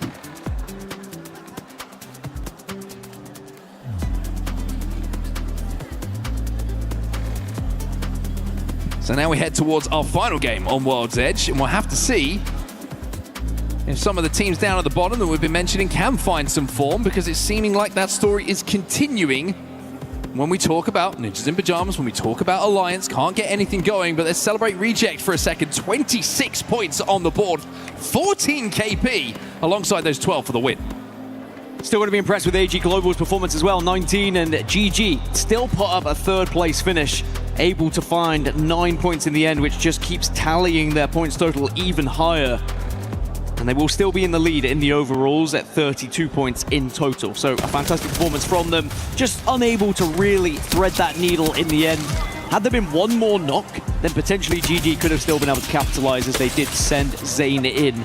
Send him out to kill. Yeah, some replays coming in from game one here that we did see on World's Edge. This was the win that came in for GG. If you're just joining us, just always good to keep you up to date with everything that's happened so far. Very simple finish for GG that you'll see in just a few seconds here as Elite are forced down onto that low ground. Nemesis did steal away second in this first game. The second game after the crypto ban, GG had a chance, again, Dan, to win that one, and getting into the top three, I think very impressive. You compare what they did in game one to game two, I think you take a third place with some KP, considering how far they had to go. Well, some words exchanged between Kurev and Raven, the coach, and that's the kind of person you need to be relying on here. Raven needs to be having words with the rest of the team to get them back in a good mental space as they move into match 3 to try and find a little bit of footing here. There is a big opportunity for NIP to just put some points on the board and make sure that tomorrow is not too much of a scary moment for them, putting too much pressure. Well, Raven's a big Arsenal fan. I wonder if he's going to get the light bulb out there, give it an Arteta-esque team talk to the boys. They need something. It was interesting. Maybe it's worth a try. Watching GG in that second game, I think they tried to replicate what they did in the first. They tried to be proactive and move around, take some space, and hope they could kind of bully teams into competing with one another and then win out. But sadly, just a very different final zone in the end. They didn't have the same protection. So there are your top 3. As Reject, I mean, the kills they were able to put out and the damage output as well. Very impressive from the position they held right from the start in Countdown. AG Global as well. Consistency again for them. How many times have we seen them involved in the top 5 in an endgame? They just seem to always be there or thereabouts. ZEDI Esports having a good end to that one as well. It seems like the form teams from yesterday are continuing into today. It doesn't seem to be much that's changed with the teams that we're talking about putting those points on the board. Well, there's another team who have not been able to find their footing, not just in today's series, but in the entire competition so far. Can they turn up to this tournament? You'd think bare minimum we're going to see them in the survivals lobby, but it's worrying signs for them. We'll have to see whether they can bounce back. It is only match 2 of 6 here, Mark, so 4 more remaining, and I was mentioning it earlier, you know, they are a team that just when you think you're going to count them out, they find a way to get back into things. Well, they've done it a million times before. That's the one thing that you can rely on sometimes is history. You look back on it and you're like, they've done it a million times with effect. No, I would say I'm not disagreeing. I would say no shade thrown to Aku, but at this point, I think I'm getting there. And you have to start to wonder, when are they going to be able to turn up? So for Alliance, there needs to be answers. It has to happen soon, otherwise it does get worrying going into tomorrow. Speaking of tomorrow, at the moment, the overall rankings look this way. Liquid still at the top, 118, but with the extra points gained from match 2, GaiminGladiators now push themselves up into top 3 on set. And again, we've only played 2 matches here. You'd like to think if GaiminGladiators continue this trajectory, they might be first. Pretty weird that you called me onset there. Caught me off guard completely. Sometimes I just do it for you. Yeah, just put me on edge. ZETA Division down in 20th at the moment. They've had a couple of good team fights, but it seems to have been a little bit late to the rotates. That was a zone I think they could have made a little bit more of. We saw them playing trials for quite some time, it felt like, on the northern side of the zone, and then looking to take to the skies late to find a place to play. I think they had a little bit better prio that maybe they recognized at the start of that game and could have got a little bit of a better spot early. The one thing about trials, though, is if you're going to do trials, it takes quite a long time to get it done. still relishing in the victory they just saw as well. And the amazing thing is, always with Apex, is, you know, a win is such a huge moment. It's not something that every team gets to have on LAN especially. You know, an online victory is still a thrilling thing to be involved with, but to do it on LAN in front of your fans, in front of a huge crowd, there is nothing like it. And Reject will now add one more to their tally. Of course, a very famous organization in ALGS's history. The first scuba I've seen so far here in Paris. Will it be the last? Question that only time will tell. I don't know. I don't have an answer. Well, as I was mentioning earlier, by the way, Seer is going to be banned going into this third game, so that just means that we're going to get a big old change of pace. There's not going to be as much comfort going into a lot of these engagements, not as much information. We have no crypto, we have no Seer, so you're going to have to rely on your brain. Always a terrifying thought. Anyway, let's head into game 3 then, the final one on World's Edge here before we change things up once again and we force our teams to jump over to E-District to close out the series. Last opportunity for the teams who love a little bit of World's Edge to get those points on the board. And when I'm looking at the zone down, it looks like we're going to have a little bit a different feel to this one than we had in game number 2. Somewhat of a different feel in terms of where the zone's going to be going, that's for sure. I mean, can we go for maybe a southwest side of the map just to try and keep things a little bit all over the place? I guess it would only be the northeast that would... Oh, never mind. Well, that is not a zone I'm expecting to see. You'll see it shortly on your screens. As of course, Reject have won themselves Loot Cam as they're going to be playing the Mad Maggie, as is the majority of the lobby.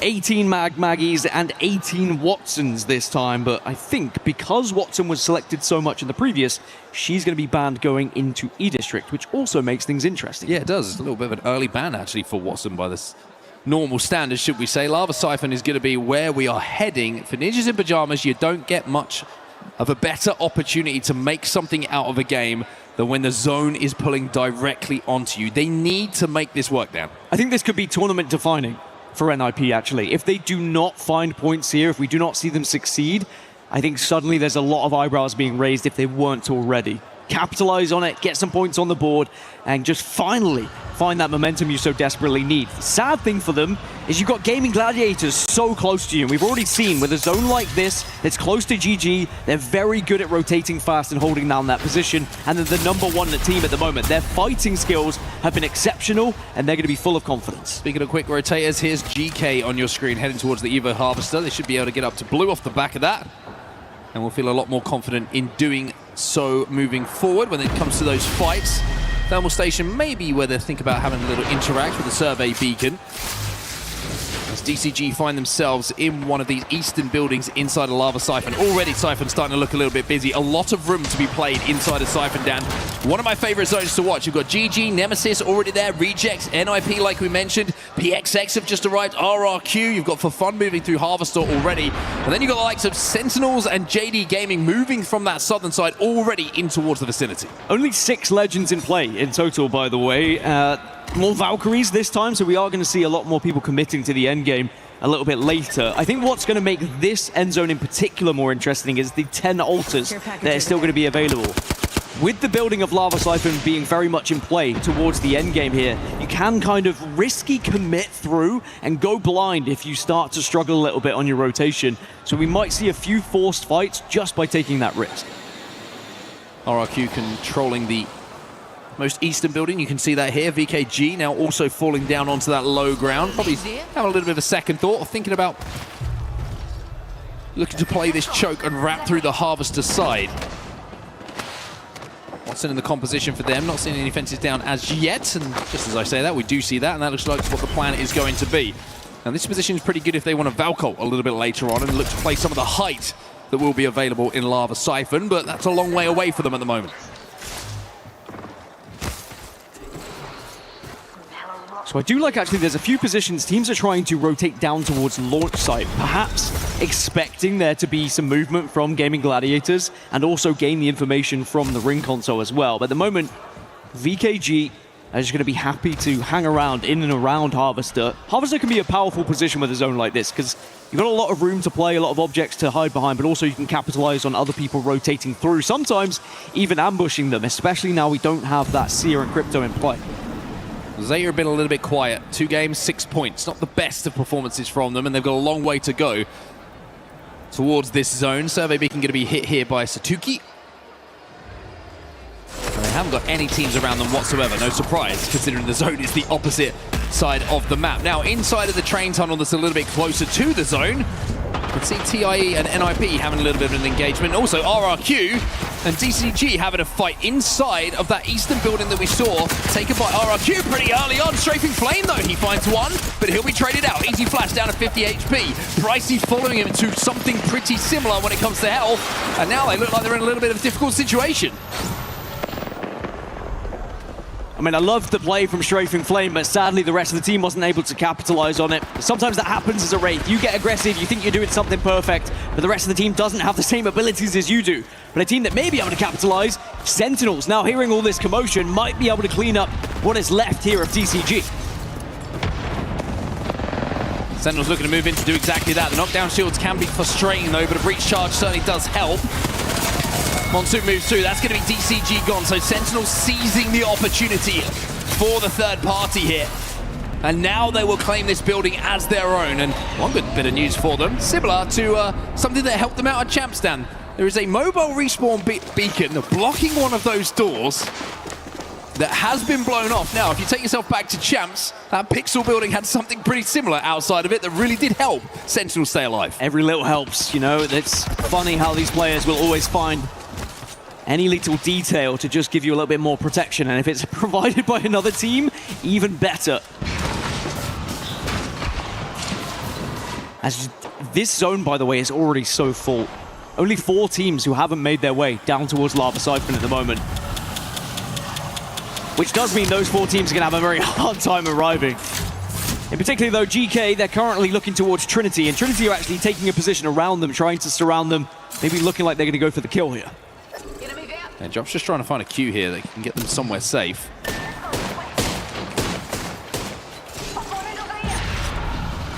Zone's going to start to close. GK are just about safe, but I think Drop wants to reposition here. He doesn't really like the engagement early, especially when it's one of those ones where only one team's gone in the lobby. This is a low reward engagement here. Even if you win this one, you know, it's a couple of KP, but it really doesn't help you when it comes to those placement points and the rotate that you're trying to make. TriniTY being very, very aggressive onto it, though, but it looks like GK have managed to find at least a Q out to somewhere down that low ground. In fact, Dropped is going to have to jump back now. And all of a sudden, they find themselves sandwiched between Elite and TriniTY. This is not looking good. Yeah, sadly, TriniTY are one of the teams that are on such little points at the moment. They're looking to try and take advantage of any possible points, even if it's KP, even if it's risky KP. And GK are probably saying, like, what do you want? What's your deal? What's your problem? Why do you need this fight? And sadly, TriniTY are going to be able to surround them here, and GK may fall. Keon takes quite a lot of damage. Dropped is doing his best to just disappear through portals, and all of a sudden, Keon is left on his own with just a vault in his hands. He can make this a 1v1 though, and he can make this interesting, but GK Esports will be eliminated. Vol's gonna be last alive as Elite now try to move in to clean up the pieces. He's gonna be able to portal out by the looks of things though. You take this one? Get those kills quick. Take it, I would, I'd commit to it. Well, actually, they've actually seen where the portal is, and they say we might not need to take it because it's so close. A stupid push, if I'm completely honest, by TriniTY. That is a horrible one that has ruined the game for GK, almost for themselves. And now ZETA Division are arriving. Elite Esports probably very delighted being able to capitalize on really taking up so much real estate off the back of it, but now, suddenly, Elite Esports have to turn around because ZETA also getting involved. The snowball of events that happen just from one push is crazy. Looks like ZETA can't quite find where those remaining members have gone to. Elite have scarpered away to the safety of Harvester. I think it's a pretty smart decision. Everything got a little bit too busy on that side of the zone. Now over to Alliance. Almost feels like it's beginning to be now or never for them. Aku taking a lot of damage here on the Maggie. Gonna have to take the time to get the shields back to full. They are gonna be safe here on the hill, but what's the next play for them? Hackett is on the Valkyrie, so they don't have to force their way into zone for now. We'll be able to do this a little bit later. As you can see, the BKG are taking a fight here against ZEDI and Jelly has gone down. QQ got to be careful though. Scarpa back to safety. It looks like they're just about able to do so. I think a lot of these teams are looking at this zone and saying, I don't know how much further we can get into the center without risking our game here, so perhaps we do start to look for a bit more engagement. By the way, Elite Esports was still looking for the remaining player from TriniTY earlier. That they forced them way all the way up to Harvester, but they have also escaped ZETA Division at the same time, as Sentinels still alive on this southern side as well. And Sentinels actually are in a pretty good position if they can force RRQ out of this building, but sadly unable to do so at their first attempt. Lynx are trying to put the pressure on. Those RVs can be a difficult place to hold with a lot of Maggies in the lobby like we do have right now, and you're going to see it from the POV of RRQ. Easy Flash is staring at 1, he's staring at 2, and right on cue. The riot drills become a real problem for them, forcing them to take the portal. But where does that portal go? Not far enough.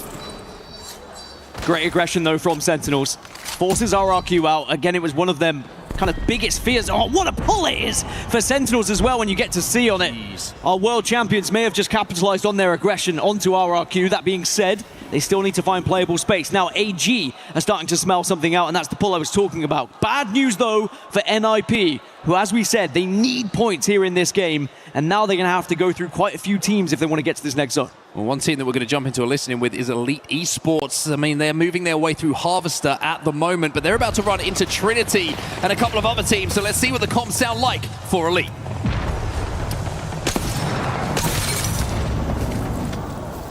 You loot the mythic real quick? Yeah, go. Nothing. Flying! On us!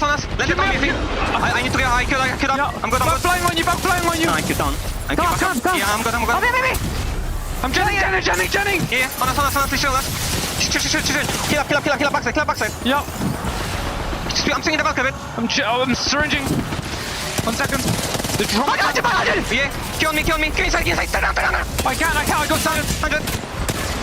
I'm swinging on the outside. Enemy, 100. Right on. No. Outside, both outside. Let's go. Enoch, chill a bit. He's swinging hands now. No. Just chill. Kill him now. One. No.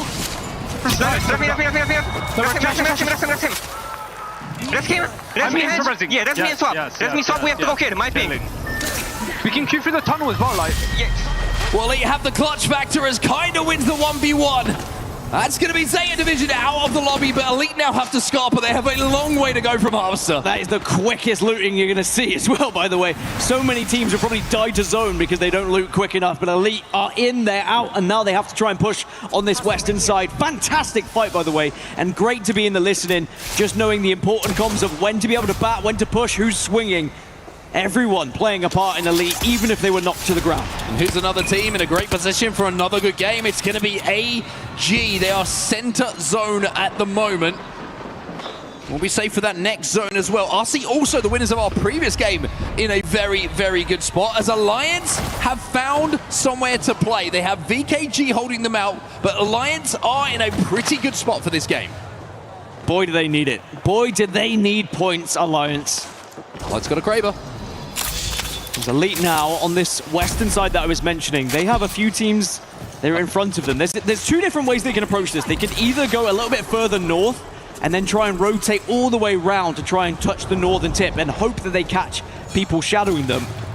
Or they take their fight directly with ForFun here and then rotate on the southern side. But I think if they do that, it encourages GG to get involved. I like this though. Yeah, this is the northern route. This is probably the one I would have taken. Smart to just jump through, just check it, see if there's anyone there, and then jump back through. Now Light, infinite ammo on the Kraber as well. This man can rack up all sorts of numbers in the next few moments. We saw him hitting some crazy shots yesterday. Henchman with the longbow in his hand as well. You do not want to peek Elite Esports right now, because this man will pull the trigger and give you a free rhino plastic. It's crazy, by the way, that Elite Esports heard one bullet when they void passage through, and they were like, nope, we don't fancy it. We'll go the other way. 12 seconds on zone hit.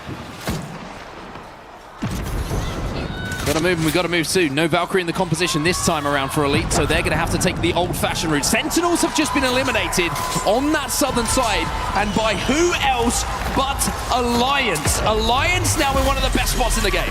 Alliance could certainly capitalize on a good position, and also other teams starting to try and approach them from that southeast side as well. But now we follow the journey of Elite. They go into the evac tower, and they are quite literally out of the frying pan and into the fire here, but they're going to take the roof, which, to be honest, if you can stabilize and avoid gunfire, maybe this can work. Tyler's just gone down for fun. Alliance, what have you got? Backs against the wall sometimes is where they've always done their best work. And with the rest of the lobby in front of them and their backs clear, Alliance have to make this work. Just to give you an indication of where Alliance are in the overalls, by the way, 37th position right now, bottom 4. That would be elimination standard. GG, down to 2 players as they take their fight against RRQ. They do have a gen down. This is going to help them big time. 1v2 by the looks of things. Strafing Flame is the last alive. Maggie Ball goes in, but from height! A team gets involved. It's going to be GG eliminated. ZEDI Esports will also fall. Now with the zone starting to close and with teams starting to be pressured, fights have to take place. RRQ, the final members will be finished off on that low ground as well by AG, who pulled down to make sure that that land belongs to them. JDG trying to move up onto the position of Alliance themselves, but Alliance are aware of it. That is a great stabilization from Alliance, not allowing JDG to push up on them. If Alliance were to have lost that fight, well, obviously the inevitable would have happened, they would have died, but it would have presented an opportunity for JTG to potentially get to the late game here, and now JDG reconsidering their position. As Lava Siphon's getting a little bit tricky and sticky, VK and NIP and PXX all in the same building now. NinjasinPyjamas, this was your game as well. It pulls to Lava Siphon. You drop at Lava Siphon. You are alive in the center of zone. You had the pick of the litter as to where you wanted to play, but can you maximize the points now? Light, by the way, still with that Kraber. You just see it in the kill feed there. He's already found a head. Yeah, we've seen how that Kraber can impact things across a variety of games today, as Elite will go back up to the top. And they can actually sit here when the zone does close. As now the prayers start to come through for Alliance. And perhaps they're working. Or JDG might be swinging onto Alliance. Looks like they're safe for now. KINTROPE, bang center of zone behind a Newcastle wall, by the way. As the prayers are being said by the Alliance fans. Oh no. Aku's down. Aku's down. Unlucky's down. Hackis, it's all on you. Top 10 is not good enough for Alliance again. JDD taking a lot of damage though from KINTROPE. Trouble is for Alliance, it's going to be near impossible to get back up to a 3 here, so it's about just trying to survive and getting those extra placement points on board. We check back at one of the replays of how damaging the Kraber can be in the right hands. As elsewhere you can see AG, they push in! Reject down as ForFun, fall 2. Ooh, just about gets the shield swap in time, and that keeps him alive for a second longer than he needed to. AG Global finally will fall though, but it's more points on the board for them. Set center zone once more. Can see on your screen. PXX down on that low ground as we jump back over to Kraber Cam. There's fireworks, and then there's the light show. Well, the 2 teams we said needed points, both still alive. Alliance only have the one of Hackis, but NIP also in prime position right now. Hello! Light putting on a montage for us. It's like the 4th of July out here with the fireworks popping off from the Kraber of Light. The knocks are good, but where do they play next? Still looking for some angles. A couple of frag grenades might flush that team out from behind the cover they find themselves in. That's going to be JD Gaming, who at the moment are looking to get their teammate back into the game. They're going to be able to. Floating is back. I mean, quite literally a beacon. Everyone drawn towards them, as now you're going to see Light getting rezzed at the moment. Slightly overstepped, it's NIP who are trying to take that position away from them, or at least stop them from dropping on top of them anyway. Could this be the game that just turns the fortunes around for NIP? Oh, PXX. Oh, luckily the zone is going to keep them alive for long enough. Alliance are out. It's top 7 for them, as now the fight has to take place. VKG have done a lot of damage on that low ground, on that balcony. And LQ's going to be the last alive. He will fall as well. And kinda, he clutched a minute ago. He gets the shield swap, but can he survive any longer here? Kinda's on 8 kills, by the way, at the moment. Elite are putting on a show. Finally, they will be wiped. NIP still alive and winning all of these engagements on the north as JDG now down to just 1.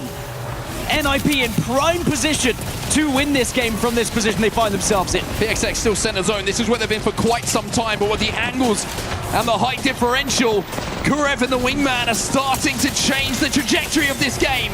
JD Gaming have been eliminated. PXX are weak down on the low ground as well. KINTROPE will be out. NIP smell the opportunity to turn their games around, to turn their fortunes around. And NIP will be a champions of Game 3.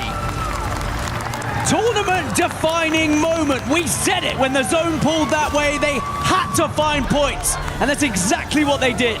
They put a win on the board, and I think actually the win is more important than the points.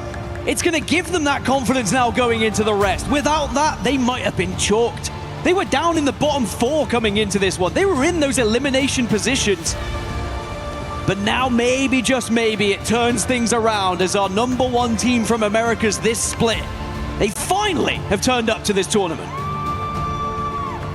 They get the zone and they make the most of it. So many times in Apex Legends you see that happen and teams let the opportunity slip through their fingers. NIP sees the moment, and what a moment that could be in the context of the tournament. The relief, I can imagine, for those 3 gentlemen, those 4 gentlemen. I'm sure Raven was praying just like the Alliance fans were. And to be honest, speaking of Alliance, they did take a 7th place, which, you know, it's still points on the board. It's still better than what they've been doing previously. How about the performance from Elite as well, by the way? The amount of points they just put on the board just through kills alone. But what a difficult end zone to try and navigate with the elevation that you were talking about. And of course, with the lava being involved, there's only certain places you can play. But I'm sure at this point, NIP knew the game was potentially theirs. They just had to make sure they hit their shots. And even though some of these Hemlock shots were a little bit shaky to start with, they were quite rightly nervous because this was very much needed. That's the kind of reaction. It's a combination of relief, and I like the reaction from Cole as well. He's like, there we go. Yeah. That's what we expected. That's what we wanted to feel coming into this event. That's what we expected to be doing when it comes to these big games. And I think for them, that's just a reset of like, hey, we are still them. We are still that team that everybody has been talking about coming into this event. And that kind of a game, we always say, one game can change the entire tournament.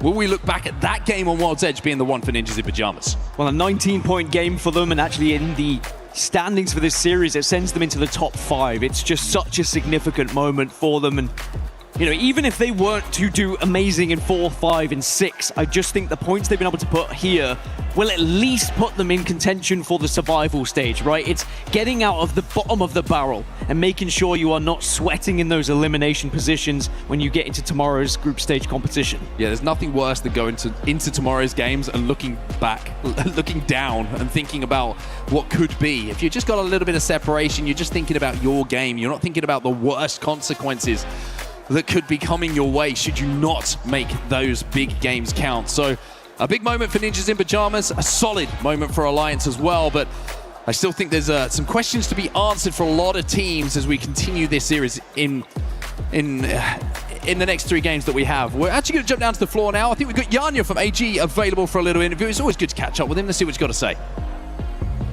Thank you very much, gentlemen. I am here on the main stage with the main man, Yanya, right now from AG Global. Yanya, let's first and foremost talk about these starts you guys are having, both yesterday and today. You guys have put up an incredible opening few matches, especially yesterday. It's actually one of the strongest openings to a LAN that you have had. What's going on? What's clicking? What's the secret?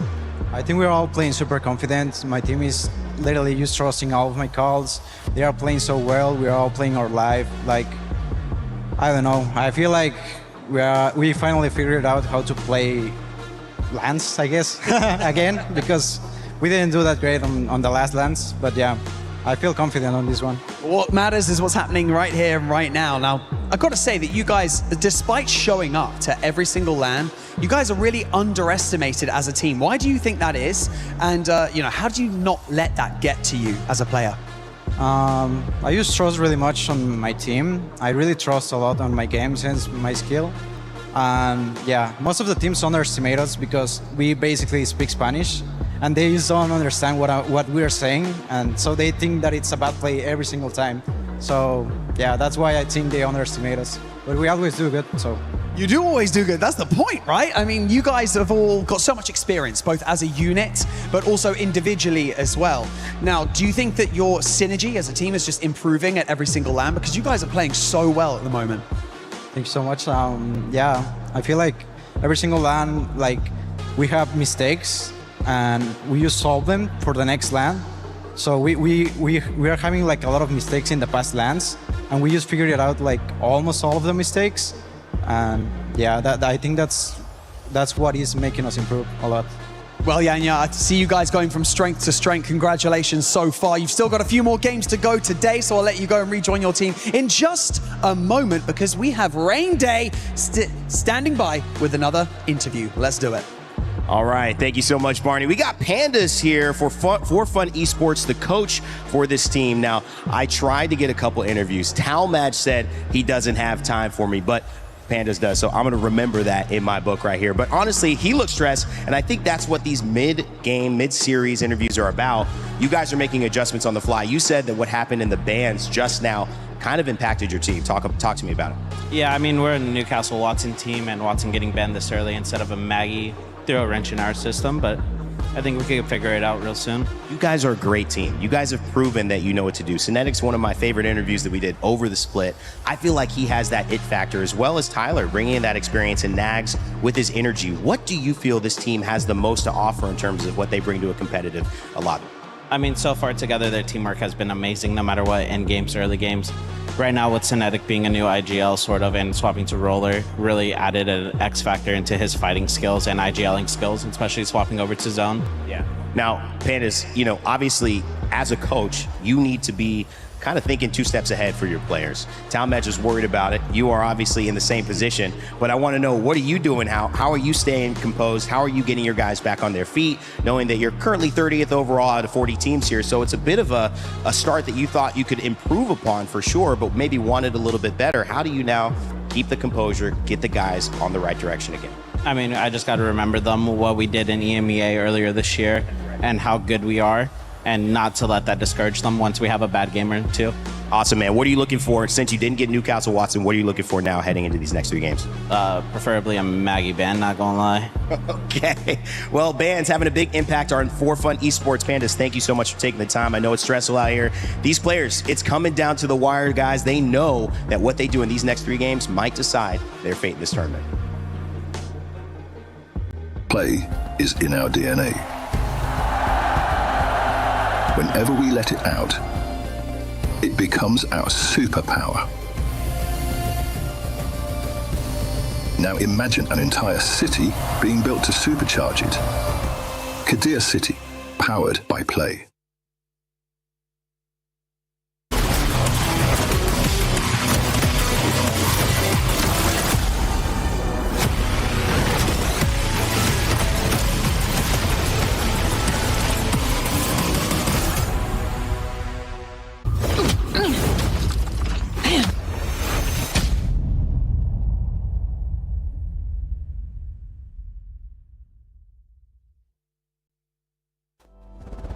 NIP with that performance, pushing themselves out of the bottom 6 teams and actually making sure that they are now in 31st. Yesterday with this squad, Lace, I mean, after the series, 18th place with 18 points to that. Today, halfway through this series, is 5th place with 26 points. Damn, I was so worried. You know, they have such an incredible performance in Pro League, right? They were dominating the region. Like, we were all a little bit shocked. We were just sort of chatting about it. And we're like, you know what, what's kind of going on here for NIP? But look, sometimes it just takes this one win to turn things around. Still got the extra 3 games for it. Obviously, another day tomorrow to get it there. But look, when you're in contention with these other powerhouse teams, is it going to be enough? Like, they're going to really have to strive for it and pull everything out of the book just to keep it afloat. But I mean, that previous match, previous game, and we've seen it all season. I definitely feel like this is going to be something that, you know, they've got in there. Yeah, honestly, a great series there for NinjasinPyjamas. And I want to go to you, Graceful, because for this squad, I mean, I just talked about it. Their performance yesterday was very lackluster. It had them in the bottom 6. Now, with this performance here, how do you think that the players are going to be performing in this next 3 matches? I mean, like you said as well, you just sometimes need to get the ball rolling. And once that happens, it really starts snowballing because, as you've said as well, they had a phenomenal season now in Pro League. So if anything, this is just like, hey guys, we do have this. The same way he said as well, we know we played good in Pro League. It doesn't matter if we have a few bad games because we are that good. Let's just get to it. I mean, we saw it happen to RRQ yesterday too. It was rough out there, and then bam, last 3 games switched it all around for them. So, you know, it does just take that one little win. Even RRQ didn't even win. They just they actually just were getting KP sniped. But, you know, it was something that can be done, but it's going to be tricky. Yeah, absolutely. I mean, I think we talk about some of these teams like Alliance, for example. You know, we talk about getting the ball rolling. It feels like they're pushing a square uphill, and it just seems like, you know, that 7 points might have been the best game that they've had so far.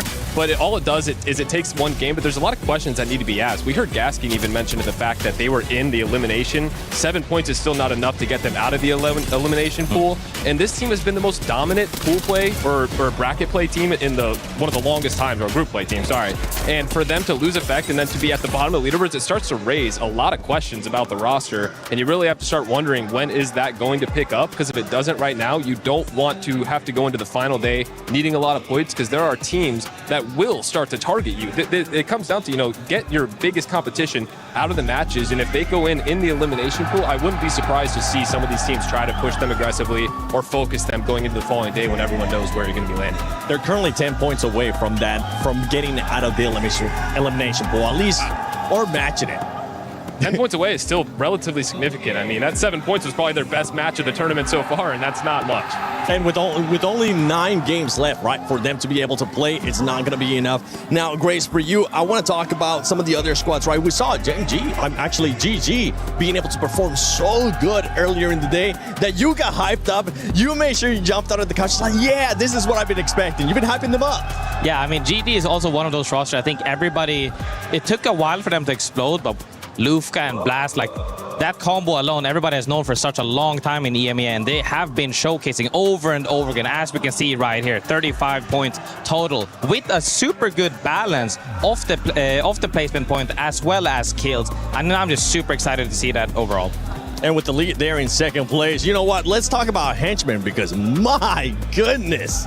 I mean, I hyped him up before as well, how some people are sometimes the most quietest, but they're very valuable to the team that a lot of people don't end up seeing. And if people missed it, please go back to the VOD right now. Watch that fight in the middle of the map where he actually pretty much 1v3'd. I think he downed 2 people and even fenced one, went down, but his teammates got the trade to keep them in the game and just keep scoring up points on the leaderboard. Yeah, and I think another team to point out here is it's kind of a similar story that we had yesterday with ZETA Division. You know, they started off and they were in one of the last positions, and then it took them the second half to kind of bounce back and start getting points. So it'll be interesting to see another team, just like Wolves, all these teams that were the top of their regions going into this and not starting off these series strong. And this is one of those events where, you know, like I said before, you don't have the elimination bracket. Yeah. You can just get eliminated. So it'll be interesting to see if they bounce back as strong as they did yesterday in the second half, and we'll see what happens here. Well, there we have the overall ranking, the performance of Team Liquid earlier. Do we think, Lace, that Elite is going to be able to pass them or not? I mean, we still got 3 more games. Even GaiminGladiators there just itching behind as well. I mean, you know, if you have a look at this leaderboard and like who we actually have playing right now, there is that opportunity to sort of sneak up there, especially over S8UL. I mean, they had an exceptional performance today, you know, in the previous games. But look, that's 4 points away in 3 matches. That's doable. I think they got it. Yeah. Unless they do And then Team Liquid might need to sort of watch out there. Yeah, unless they do a French team yesterday and they only ended getting 2 points. Like we could have just jinxed them, actually. Just throwing them under the bus. Yeah. It was so bad. We got to make sure we talk about it. Yeah, play better to get us to stop talking about them, right? Some of the other squads here, as you can see there, Shopify Rebellion, top 14, right? If this was the case tomorrow, they would be able to move on to the grand finals. That's not a team that's currently playing. They were able to play earlier, though. I mean, one of the things I really got to say here, right there on the leaderboard, Reject. Huge win from them, coming out from them there in Countdown. But the biggest thing I want to say, that one swing they had as a full team, phenomenal. Just immediately wiped for height and then just took the 3v3 and won that game. Like, when you see signs of life, normally it's just like, oh, they got a KP or 2. For me, it's that being on the same page, making team plays, and then eventually closing out games. It's really good for them to see them wake up properly. It's really good as well because there's a lot of talent on that roster that has not been to LAN events. As far as I know, it seems like that team is one of the more newer rosters when it comes to being at these big events. So to have them come out, do this well is a very, very big start. Now, I want to see if we can maybe look at the next page because that's when we're going to be starting to see those teams that are just... right there. Yeah, I mean, Alliance, as I was saying earlier, 37th place, those 29 points. Team Nemesis 2, JD Gaming, Dory, TLN Pirates, TriniTY as well. If you're TriniTY, if you're TLN Pirates, what are you going to be looking to do here in this next couple of matches for today to kind of give yourself some momentum or just react in some kind of way to hopefully not get eliminated in your home country? Yeah, I mean, this is where the desperation starts to kick in. We're in the last 9 games. We already played 9. We have 9 more. And honestly, at that point, with the elimination being so, such a big thing at this event specifically, you really need to start fighting. You need to start going for some kills early on. Get your KP early and then try to find a spot in zone. Don't think you need to just do it all in one game. You do have a lot. Space it out 1 game at a time. But hopefully you can start that 1 game at a time now because the further we get pushed along, the more desperate you get. Yeah, and that's true. Like, I guess we have to kind of remind you guys at home, like, it's not a loser's bracket. You can't fight your way out of it. You kind of like go into that survival match and then that's kind of it. So it is, it is more tension on these teams. They're going to go home, but for like Talon, they're already home. Grace? I mean, hey, speaking of desperation in general, you start counting the points at this point. Because now we already saw the bottom 6 points, and I'm looking at 60, maybe average, could be a little bit higher than that. And now you really want to get out of it because you don't want to have to let it come down to, oh, I really hope this team placed in a specific position. You want to leave it in your own hands. Well, let's see what ZETA is going to be able to do. Let's see if Alliance can get themselves out of the bottom 6. And let's throw it to Vicky. Actually, yeah, Vicky and Tiff, I finally get to introduce them. Do you guys think Alliance is going to be able to get out of that bottom 6 or not? Thank you so much, Seven. We got a lot of action for us. You guys already highlighted the stakes here, Seven and Tiff, while we dive into our final 3 matches of the day with 9 games total left for some of these teams to really claw their way out from the bottom side of the overall standings. Because remember, I believe it's like, 6 teams? Bottom 6 teams immediately get eliminated. And now as we transition onto E-District, we gotta highlight the different POIs that our teams have prioritized because this could be that last stride for these teams to achieve their safety net to be able to get out of that bottom 6. It truly is, Vicky. I can't believe we're sending 6 teams home. And if you're really worried and finding yourself in the bottom 6 currently, well, let's go ahead and turn the tide on that. Looking at E-District, Alliance, a Goliath in the ALGS competitive ecosystem. I was a little worried, right? But you think back to their E-District performance just yesterday. They were landing a few 2 POIs just towards their west. They're currently now up in Lotus. Now, we saw Team Liquid play from this earlier in a different set, and Team Liquid was really the thorn in their side in that prior group matchup. They were constantly sending them right off the rip. Knowing that Alliance doesn't have to deal with them in A versus C is actually great news for them, considering the first 3 matches on World's Edge did not go to their favor. And it's about ramping up, right, all the way towards E-District and what they were able to achieve. Now, as we get started, everybody, Game 4 on E-District. We've said goodbye to Crypto, Seer, and Watson. It's been interesting because Watson was actually tied in Game 2 with Seer coming out after Reject was able to win with 14 KP. And then with Mad Maggie, it was Watson and Mad Maggie, but Watson ended up coming out on top with NIP winning that, and Mad Maggie is now available going into this first game on E-District. I love that you're highlighting it because I was thinking, would we see a Mad Maggie ban in match number 3? Historically, we get that Watson ban in the last game. So knowing that she's out of here on E-District is going to change the pace of play for everyone. Alter's still going to be pretty inevitable and all over the place for the time being. I like the shakeup of seeing a couple of Caustics, the Sparrows making an early appearance, and a few Wraiths peppered in there. Now, the thing about our prior group matching is we saw a lot of Catalyst, and by a lot, I mean 3, but there's definitely more here in this lobby. And a circle that is definitely favoring City Hall. So TriniTY, PXX, Elite Esports, who's already been doing so incredible throughout our group stage, is going to have a nice rotate over. It always feels like a little dice roll, right? If it's not going to be City Hall, where's it going to go? If it's Humber, going to be draft towards point. Energy, it's either Humber and then, Draft Point. But it's great to at least have seeing a TriniTY being a team literally on the bottom end of the overall standings, have some POI advantage. Can they hold their ground is the question, as TIE are already moving up from an evac tower as well as ForFun. So they're eventually going to get sandwiched here because it's the fight for the information off of the survey beacon as well as the rain console that's up on the high ground of City Hall in that very tall building. And we would take a look at Sentinels with round 1 closing in very shortly in the next 2 seconds. Lynx are already having that portal ready. They're already a full blue Evos. I like the way that they're pinging ahead too, because while they end up rotating here, GaiminGladiators are trailing right behind them, but they're getting ahead with these fast rotates like they usually do, right? And they have no issue taking a lot of these fights when they know that their backs are against the wall. The evac tower being dropped and already focusing on getting out and into that circle. So we'll see how that works out for them. Teams that are just coming off a fresh win in World's Edge, NinjasinPyjamas, all the way down in Shipyard Arcade waiting for information. And TriniTY, who are going to be favored in this circle for City Hall. Triple white have Sentinels landing on their faces. The triple take has been the real nemesis of our group stage. And yeah, Monsoon, that one hurts a bit, but you're not down and out. And this is the issue though. When TriniTY, this is their POI, they have like little to no space to work off of because everybody rotated here quickly, so they're stuck on full whites as Monsoon stays alive. Shitting his way around these nades while Blinkster takes a beautiful off angle. I love this. And he was able to get that Nemesis very early before they ended up going for that quick rotate, right? Seeing Rohai though, breaks off that Evo shield, not trying to overextend with the caustic barrels, really having no other choice too. And now just trying to see if he can try to get through these windows, but they're everywhere to haunt him.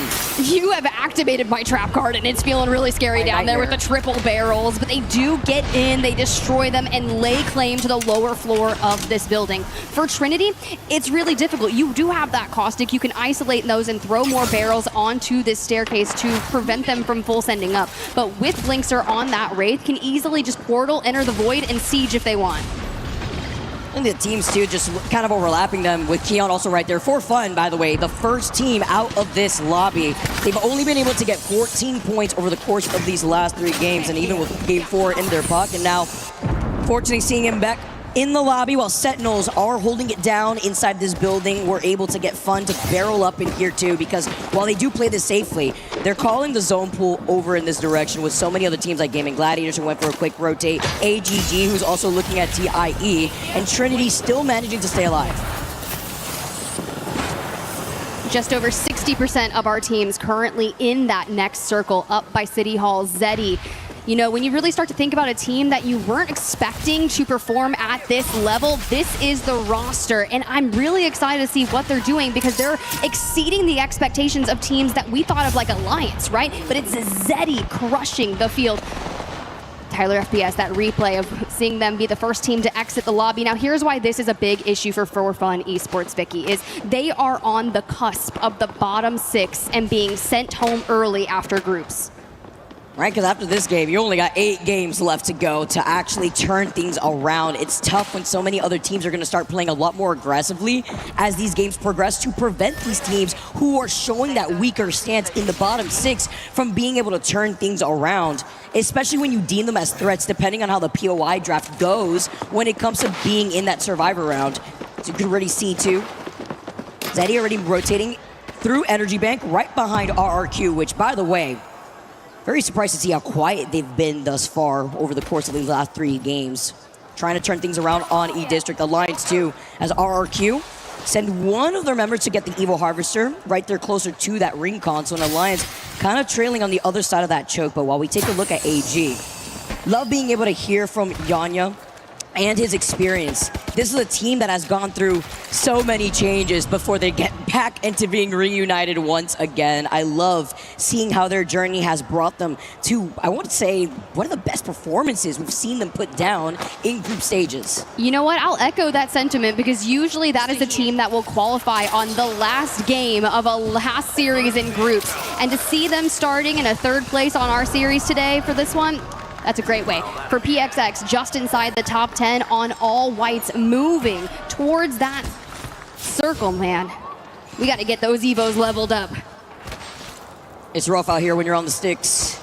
They took their shoes And now they're trying to stay alive before they're going to end up rotating on the outskirts right behind NIP. That's going to be a pile-up to look out for because Neon Square does have that survey beacon, so the teams that want to kind of hang around Blossom Drive, try to get some KP, will have to eventually rotate through Neon Square where PXX could wait to 3P this and then also get the Evo Harvester that's right to their south side out in the outskirts of Street Market, and then try to engage more confidently here because Reject will also be waiting for that 3-squad pile-up in the southern choke once a lot more of these teams find their situation in these buildings in the final zone.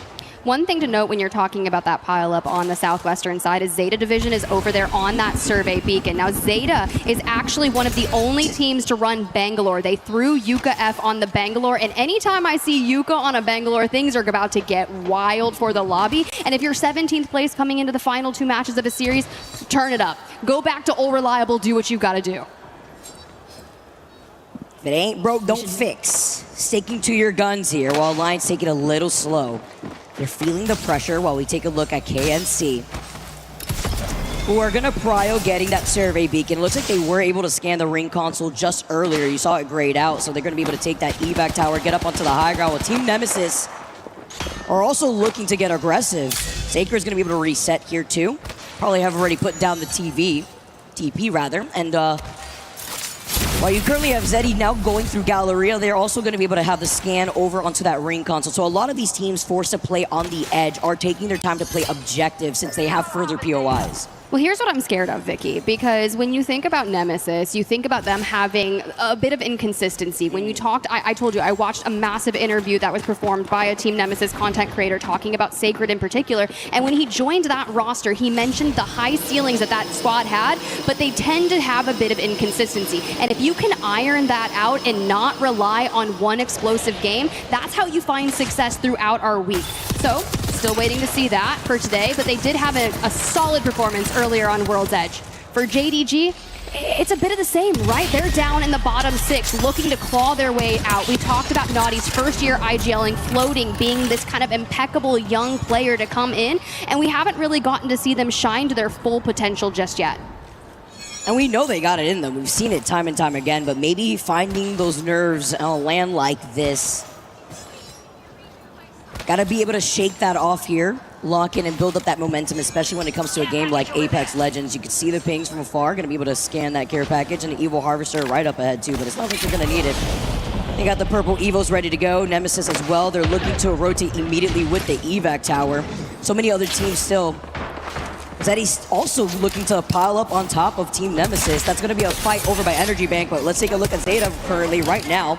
Also having this poke fight over onto the northern side of the zone before swapping over to Energy Bank. It's a TP insurance policy with the amount of ultras that we got. And Albert Lily was able to get the finishing blow and the follow-up onto Deeds before the recall comes in. All right, through the Dark Veil we go, hunting down the last member of ZEDI. And you can see Dupe out into the distance, and Nemesis, look, we're starting to heat up. At least we took down 2 for JDG. They found PXX, who have now upgraded themselves from their triple napkins to a suite of blues. Angles are needed. Alter does have to get out of jail. The nade, the mother load, things are ready to go from floating. And after we just highlighted how they've been falling behind here, this is an opportunity to change things up. Shui's forced to be out of the fight temporarily. He's going to be able to pop the shield bat in the zone.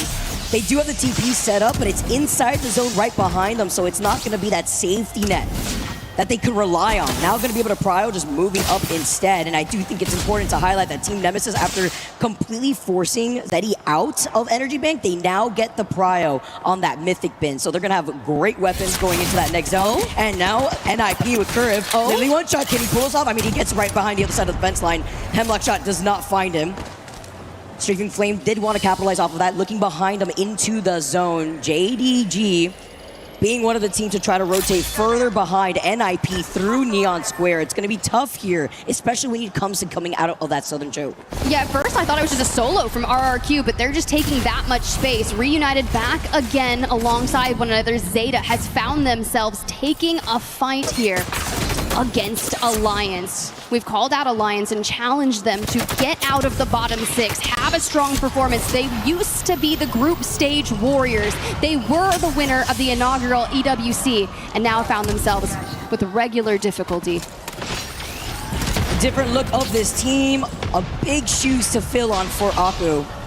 ZETA also looking to get that reset. They did get the res, beautifully done, as they're going to be able to also portal right through that fence line, get safely back into their building. They decided to put one toe outside the door, immediately regretted it. Yeah. They are feeling the pressure.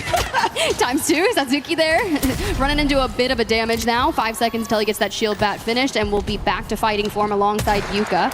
Thanks to Bang's passive, if you're going to be out peeking with that, it's perfect for him to do so, alongside an infinite ammo, 30-30. Now, they've waltzed their way into the north. We're not into the next circle just yet. Teams they're going to have to fight through, AG Global, GaiminGladiators, but back to the south we go. ZEDI, PXX, JD Gaming, and RRQ. It's going to be a bloodbath here with, what, 5 of these teams, with RRQ now managing to make their way on a big pile-up, giving them the opportunity and timing to now move up before they get gate kept, because Reject are waiting for them on the other side of the choke, where JDG are forced to go through. Same thing for ZEDI here, as you're going to see the kill feed light up. 19 squads left, but not for very long. You take the TP through, and NIP go out next. Whoa. You follow up, it's up to Duke, but the chants are not enough to carry him through, as ZEDI are the next to go down, and RRQ are able to reset. That's okay, we get Easy Flash back up on his feet alongside Pricey and Strafing, and they live to see another day, so long as they can contend with VKG,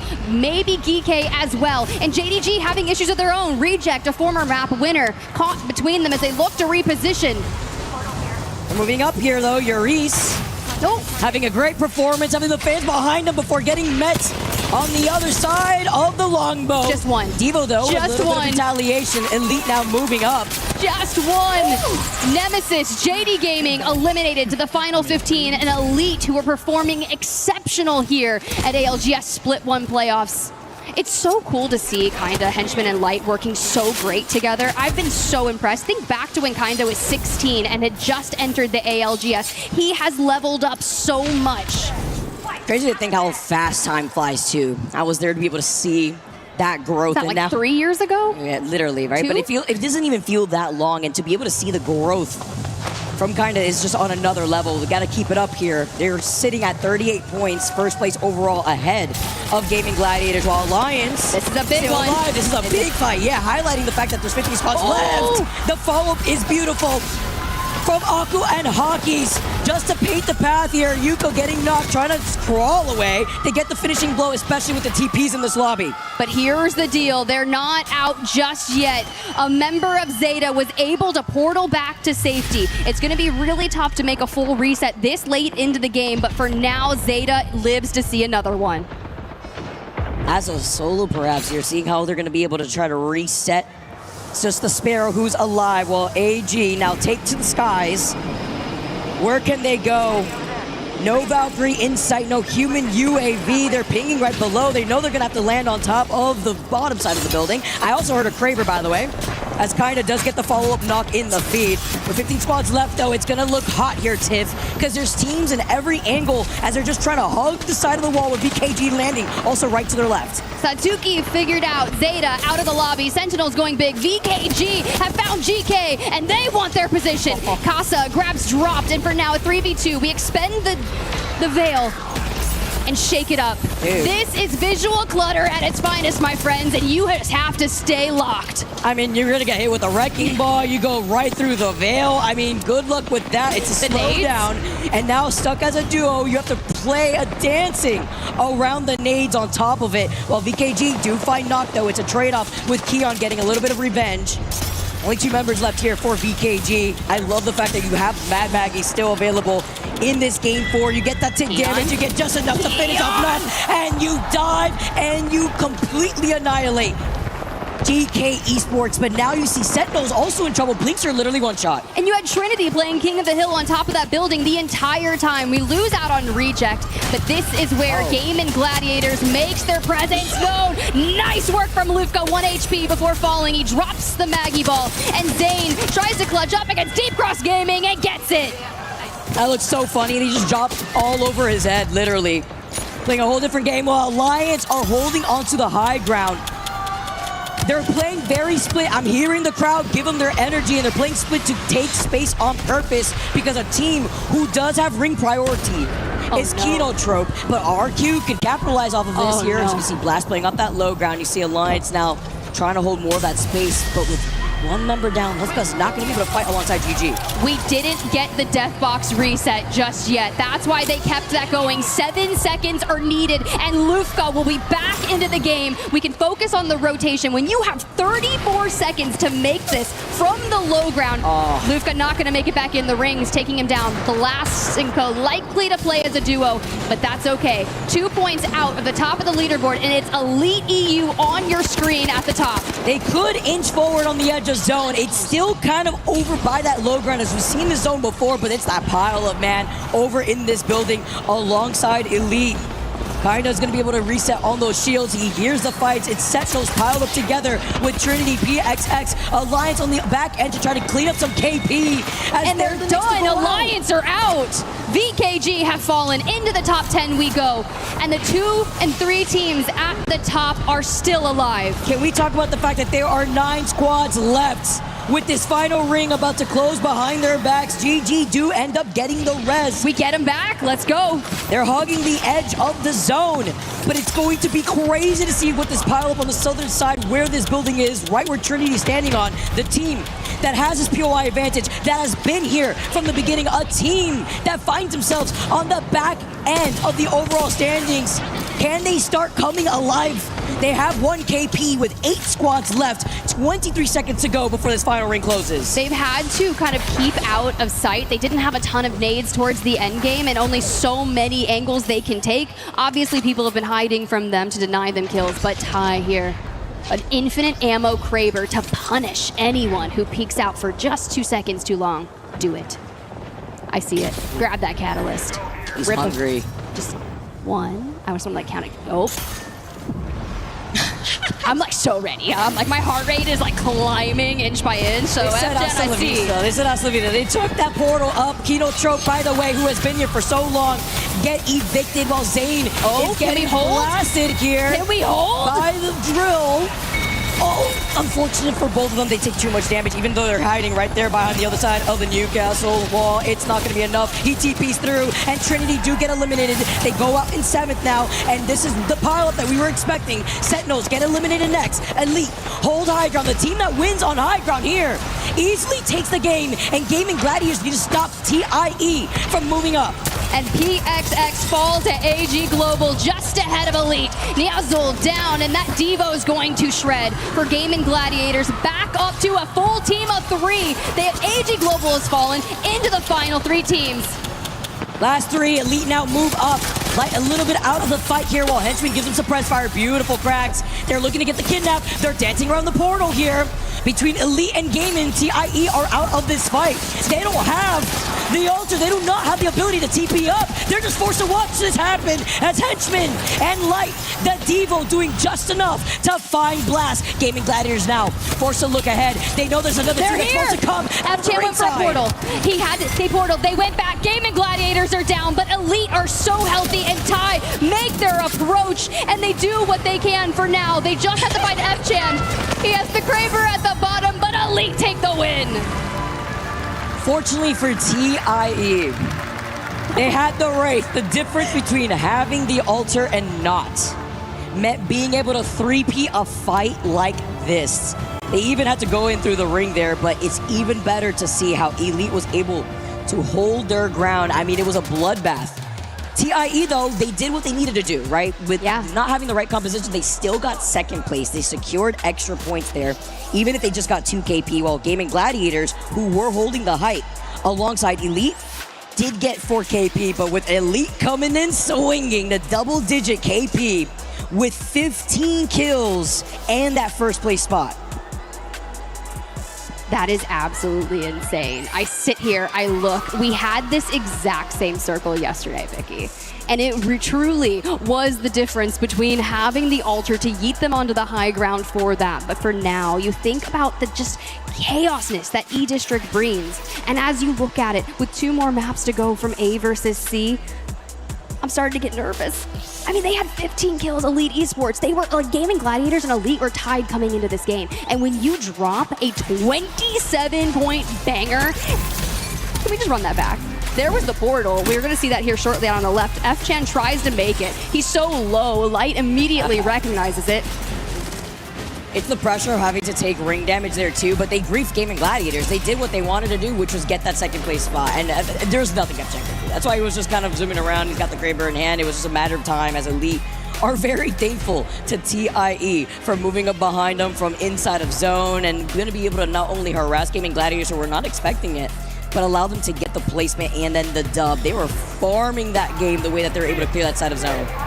You look at their damage differential, 1,700. The only team exceeding them in this lobby was TriniTY, and they dealt 4,800 more damage than they took, and that's because TriniTY perched like eagles on top of that building in City Hall.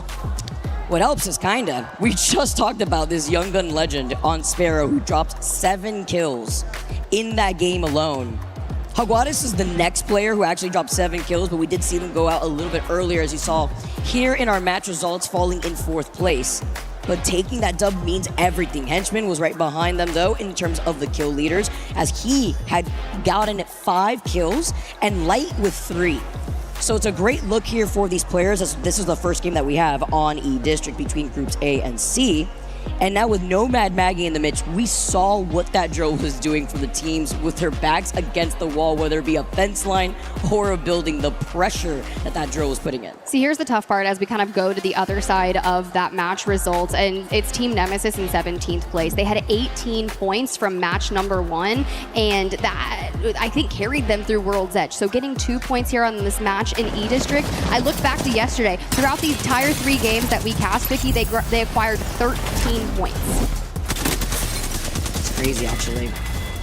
Considering who's in that bottom 6 side of the overall standings, and now with 8 games to go, we can take a look at AG, and Nizul going to be able to get that Ryojo pick off too. Yeah, it's kind of interesting when you look back. I just love seeing the alternator plays, especially the aggression. There's a couple people that really favor it, and it's interesting to see. Zane as well. An alternator enjoyer, but that's where the DINOS starts to rip. They take down, you see PXX fall, and then we get into that final again. A nice knock there onto Blast from Light, who always has a Kraber in hand. Dude, and he is insane with it too. And you have the gold Devo in hand too, without the infinite ammo, is definitely interesting to see. But when it comes to Elite, they find this consistency on E-District. Let's not forget, in day number 1, literally just yesterday in Group C and D, Elite won in a very similar way on E-District with 5 KP. That's when the Seer was banned out right afterwards, right? But that was when we started off our series with the first 3 games on E-District. That's the big difference maker when it comes to looking at a lot of these legends when they do get banned as we progress through our 6-game series. Now, as they've displayed that consistency on E-District and no more Mad Maggie, we got to see how this Game 5 is looking like, because the likes of Alliance, TriniTY, who, again, we highlighted that was their POI, Nemesis, and JD Gaming are still on the bottom end side, while Zero's taking his time to look at the games from the crowd.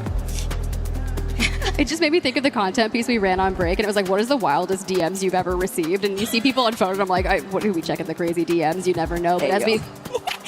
Speaking of the Legends draft, we lose out on Mad Maggie. I think you mentioned this, but it's interesting because oftentimes Mad Maggie goes in map number 3 and Watson doesn't actually get banned until later. So I feel like this is already shifting what we're seeing on E-District, but having Alter just makes everything so freaking chaotic. It does, man. Whether it be the kidnaps or just being able to get into a lot of these difficult rotations where you otherwise would have been held by a team that's holding these chokes on E-District. It can be a little brutal here. Still get to see Alter and even Valkyrie, honestly, for the teams that may feel a lot more comfortable with rocking the Valkyrie, that human UAV that gets to scan through these buildings. But honestly, with the reset potential off these TPs, the Alter is just on another level. Yeah, another level is the fact that, So Team Nemesis had 18 points in map number 1 on World's Edge. We're at 20 points, which means in an actual set of 4 games, we are averaging 5 points per game. So a team that needs to avoid the bottom 6, I'm calling that out. Alliance as well, who entered this series in the bottom 6. You're telling me that our group stage warriors, our winners of the first EWC, have found themselves in the bottom 6. So the fans of Alliance are here to give them all of their energy to change the fate, to live to see longer in this tournament in the next 2 games. Man, one of the loudest fans that I always have the pleasure of seeing at these LANs when it comes to ramping up and giving them their energy. This is exactly what they need with 8 games left to go to get out of this bottom 6. Bro, absolutely savage. Unlucky's feeling it. He's ready to go. He's like, we are going to turn this around because we look at the overall rankings, and this really needs to paint the picture, Vicky, because 8 games separated from our 6 teams that go home. Elite Esports currently in this have usurped Team Liquid for the top, and we're not even done with this series. So not only are they winning their groups, but they're acquiring so many points to do it. 11th through 20th, GenG, who didn't play their best yesterday because, I mean, they were literally 2 hours after getting here in Paris before they competed, have stepped up almost into the top 10. This is where my big question is. We saw TLN Pirates, our French squad, play earlier today. They actually got a ton of points considering, you know, their first day performance, so I'm keeping tabs on them, but it's Alliance in 37th, it's JD Gaming in 36th, and Team Nemesis in 35. Also, NinjasinPyjamas, after their win, have broken out of the bottom 6, so that just goes to show you, one explosive game can change your fate. If we're going down to literally the very bottom, one game can do it. That's what's at risk when it comes to these rules regarding the group stage. Just to highlight the bottom 6 teams. That's why we keep highlighting who's on the bottom 6 for the overall stand. Yeah, and I actually really like that, honestly, because when you talk about what these teams are playing for in terms of group stage, there's no winner's record, right? I mean, you get to go into that finals lobby if you're one of the top 14 teams out of the 40 who get to advance to that finals, but then you have to worry about playing in that survivor stage. Then the bottom 6 teams don't even get to see the light of day. Take a look at ForFun over on the back end side too, because they're kind of on the cusp, because it's very close in terms of points. Even if you look at the bottom half of the overall standings, ForFun do have 43 total points. Right there, right behind NIP, who were able to get right out with 44 points. I love that we're going to the ZETA fans right after seeing Suzuki on screen. So just knowing that Yuka broke out the Bangalore on that match, I'm telling you guys, I have been watching that player play for Mechanically for so many years now, and so many of us want to see him at the top. And while we get ready, everybody, game number 5 on E District. They're playing for the trophy to mark history at another EWC 2026. It's the Split 1 playoffs within the ALGS, and our pros are ready to go. We highlighted the POI draft before. We saw how this was able to benefit a zone pool over onto that northwestern side of E District. Mad Maggie is no longer in play. Elite capitalized off of an end zone that we saw just yesterday. And now while we take a look at Elite and how comfortable they're feeling, Tiff, you talk about how they were also able to dethrone Team Liquid. Now after playing through this group alone, and remember, Team Liquid obviously do have that one lobby to go for tomorrow, just like everybody else here. Yes. 2 more series tomorrow. The round robin group stages have been quite interesting, but post-ban, to see the changes, we got the Gibby Newcastle Valk. Okay, love to see that here for E-District. And, you know, I'm starting to think here of where that circle could potentially be pulling, and will we see something different? Ooh, hold on.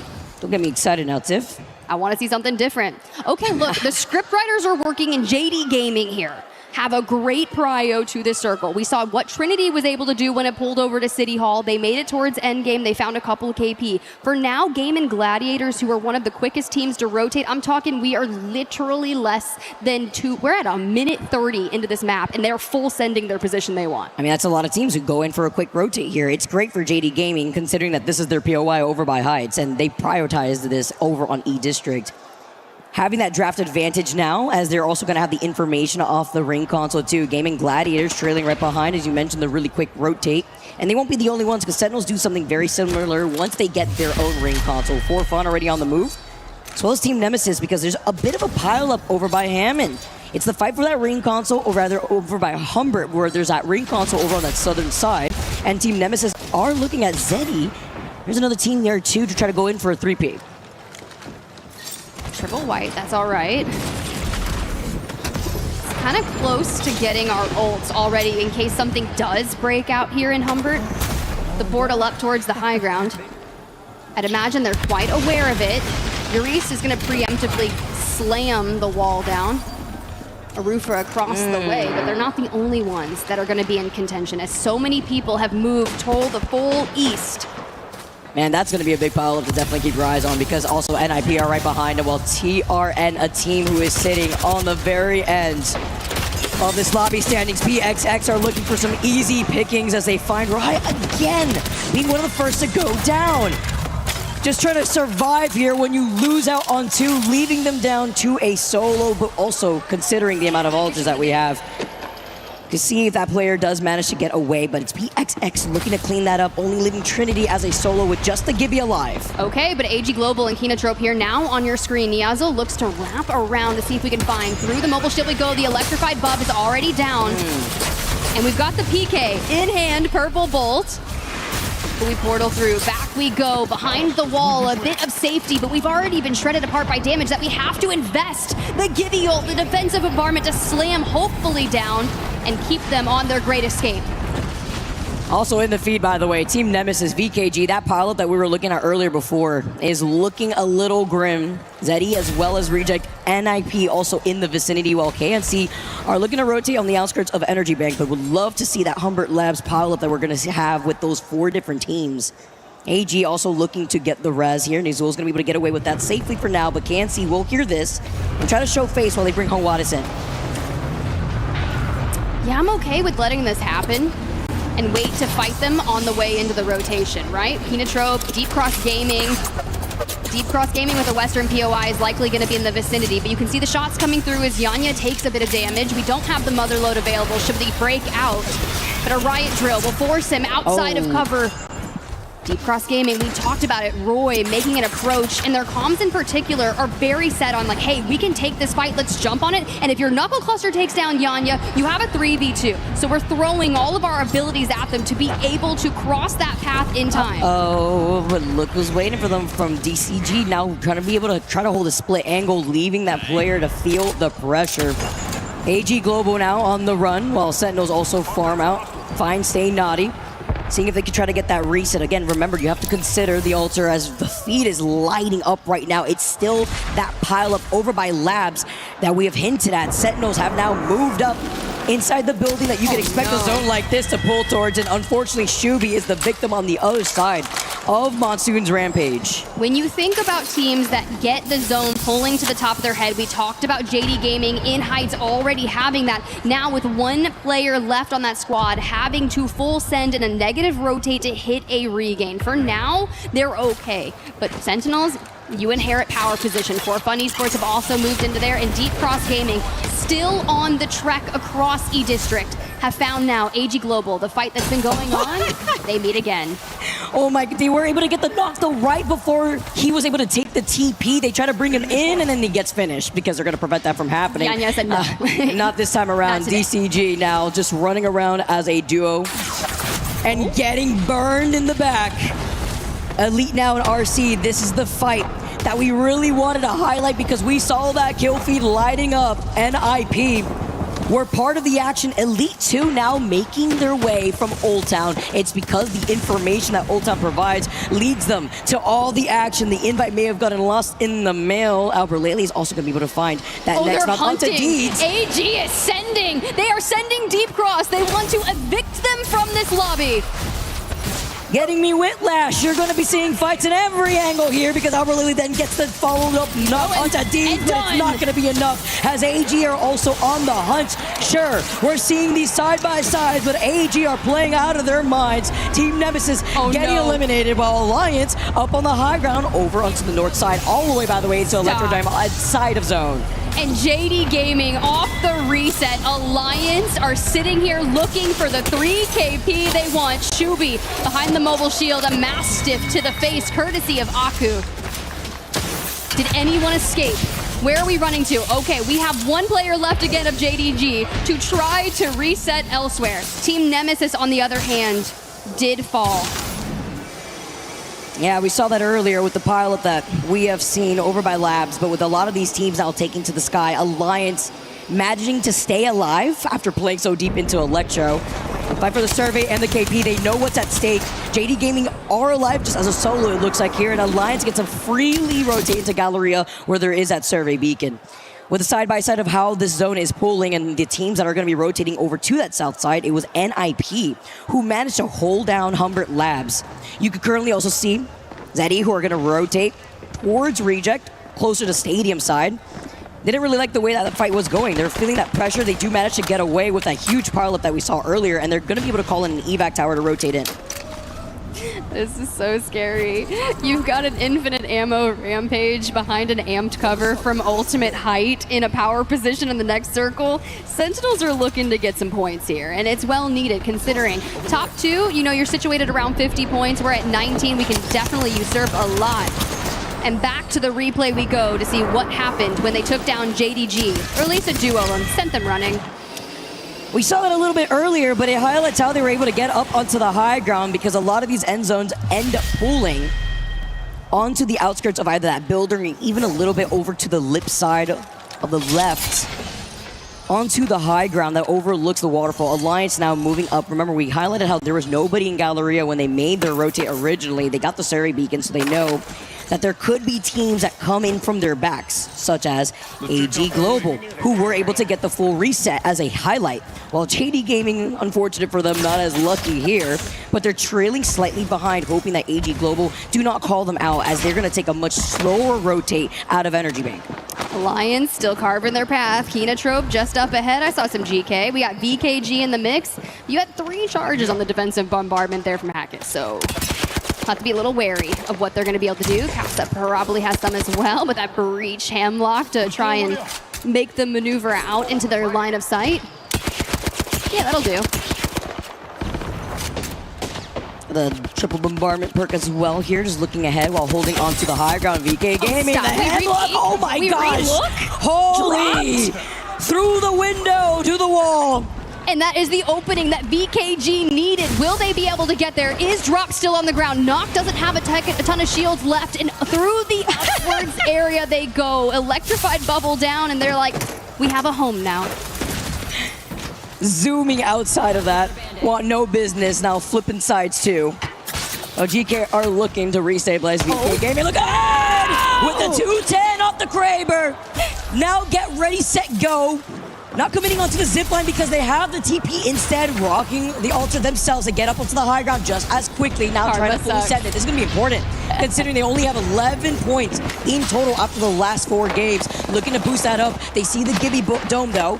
Not trying to overextend, but there's a shots from a distance. I'm seeing those charged up Sentinel shots. Could it possibly be? They would be insane if it was actually Sentinels in the distance, because that's just something Monsoon would do, but having to see if any of these players do get griefed from this POI. GK now moving up onto the roof, not fully sending it after they heard the rest coming in, while Alliance take another fight. They need every point that they can get, and they've got 2 members of TriniTY down on the ground, and we're pretty healthy for Alliance here, so the KP is stacking until Volts answers back.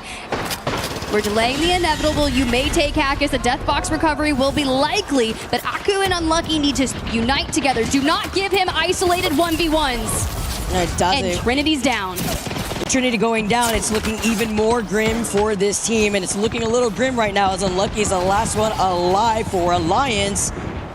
Booking it because they're one of the few teams that don't get that reset potential, by the way. It's not like they're going to be able to have that altar. Instead, with Unlucky being on that Newcastle, he's going to have to skedaddle away, see if he can get to that replicator right back over to Galleria if he hasn't already used it. Maybe get the res over onto the Moby unless he could get into the edge of zone, but he won't be alone with AGG as well as JD Gaming playing on the other side of that Galleria, and with him being one literally with the white Evo, Shubi unfortunately falls victim. Yanya now looking ahead but not fully committing to the mother load as a suppressed fire does come in from the other player of JD Gaming. I'm sighing because JD Gaming yet again get a full reset and then get full sent by a team that realizes it is a double res. AG Global looking to get to the top of the leaderboard, recognize the fact they can capitalize on that. And now JD Gaming is down to a solo yet again for the 3rd time. It's not been easy, man. Alliance at the very least though. I've been looking to reset, looks like it's a duo. ZEDI also move in from the other side. AGG are fixing their PXX and IP though. Sitting with 26 points, 17 spots still left. It's dome for dome. As ZETA move up and Curve is trying to lead the way. They're trying to contest him from the other side of this building. But it's so many of these teams as NIP, they lose out on one. JD Gaming, by the way, you mentioned as a solo, finally go down. Linkster's going to be able to pick that up while ZETA's going to be able to find 2 knocks onto NIP. This is crucial, only leaving Core alive. Oh, but through the dome, ZETA, they come out of another fight. NIP get eliminated. This is big because the 3P, though, is within the vicinity. It's going to be elite. And ZETA have also been able to call that out on where that next zone pool is. RRQ, 19th place in our current series, have recognized the timing of this fight. We swing around straight onto ZETA, and it's Easy Flash on the opener.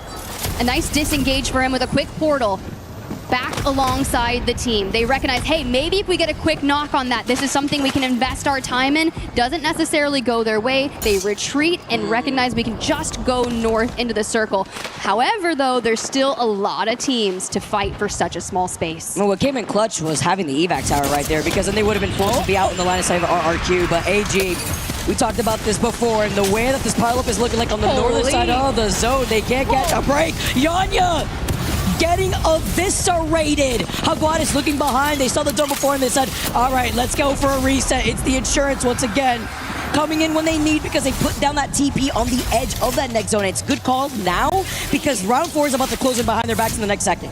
I don't even know if the Knuckle Cluster made it through the bub. I would have to rewatch that, but I love that they disengaged to reset. Still, ForFun in the neighboring building, VKG live yet longer. Good standoff for them. RRQ have to deal with ZETA on the other side. They must go through ZETA to get to circle. And Easy Flash repositioning with a longbow, trying to clip the wings off the Valk. Doesn't quite connect.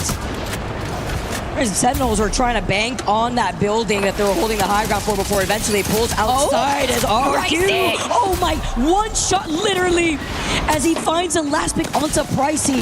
Easy Flash looking ahead before diving between both of these domes. Oh, but the third party through the wall. Here's Johnny. Blast also following up.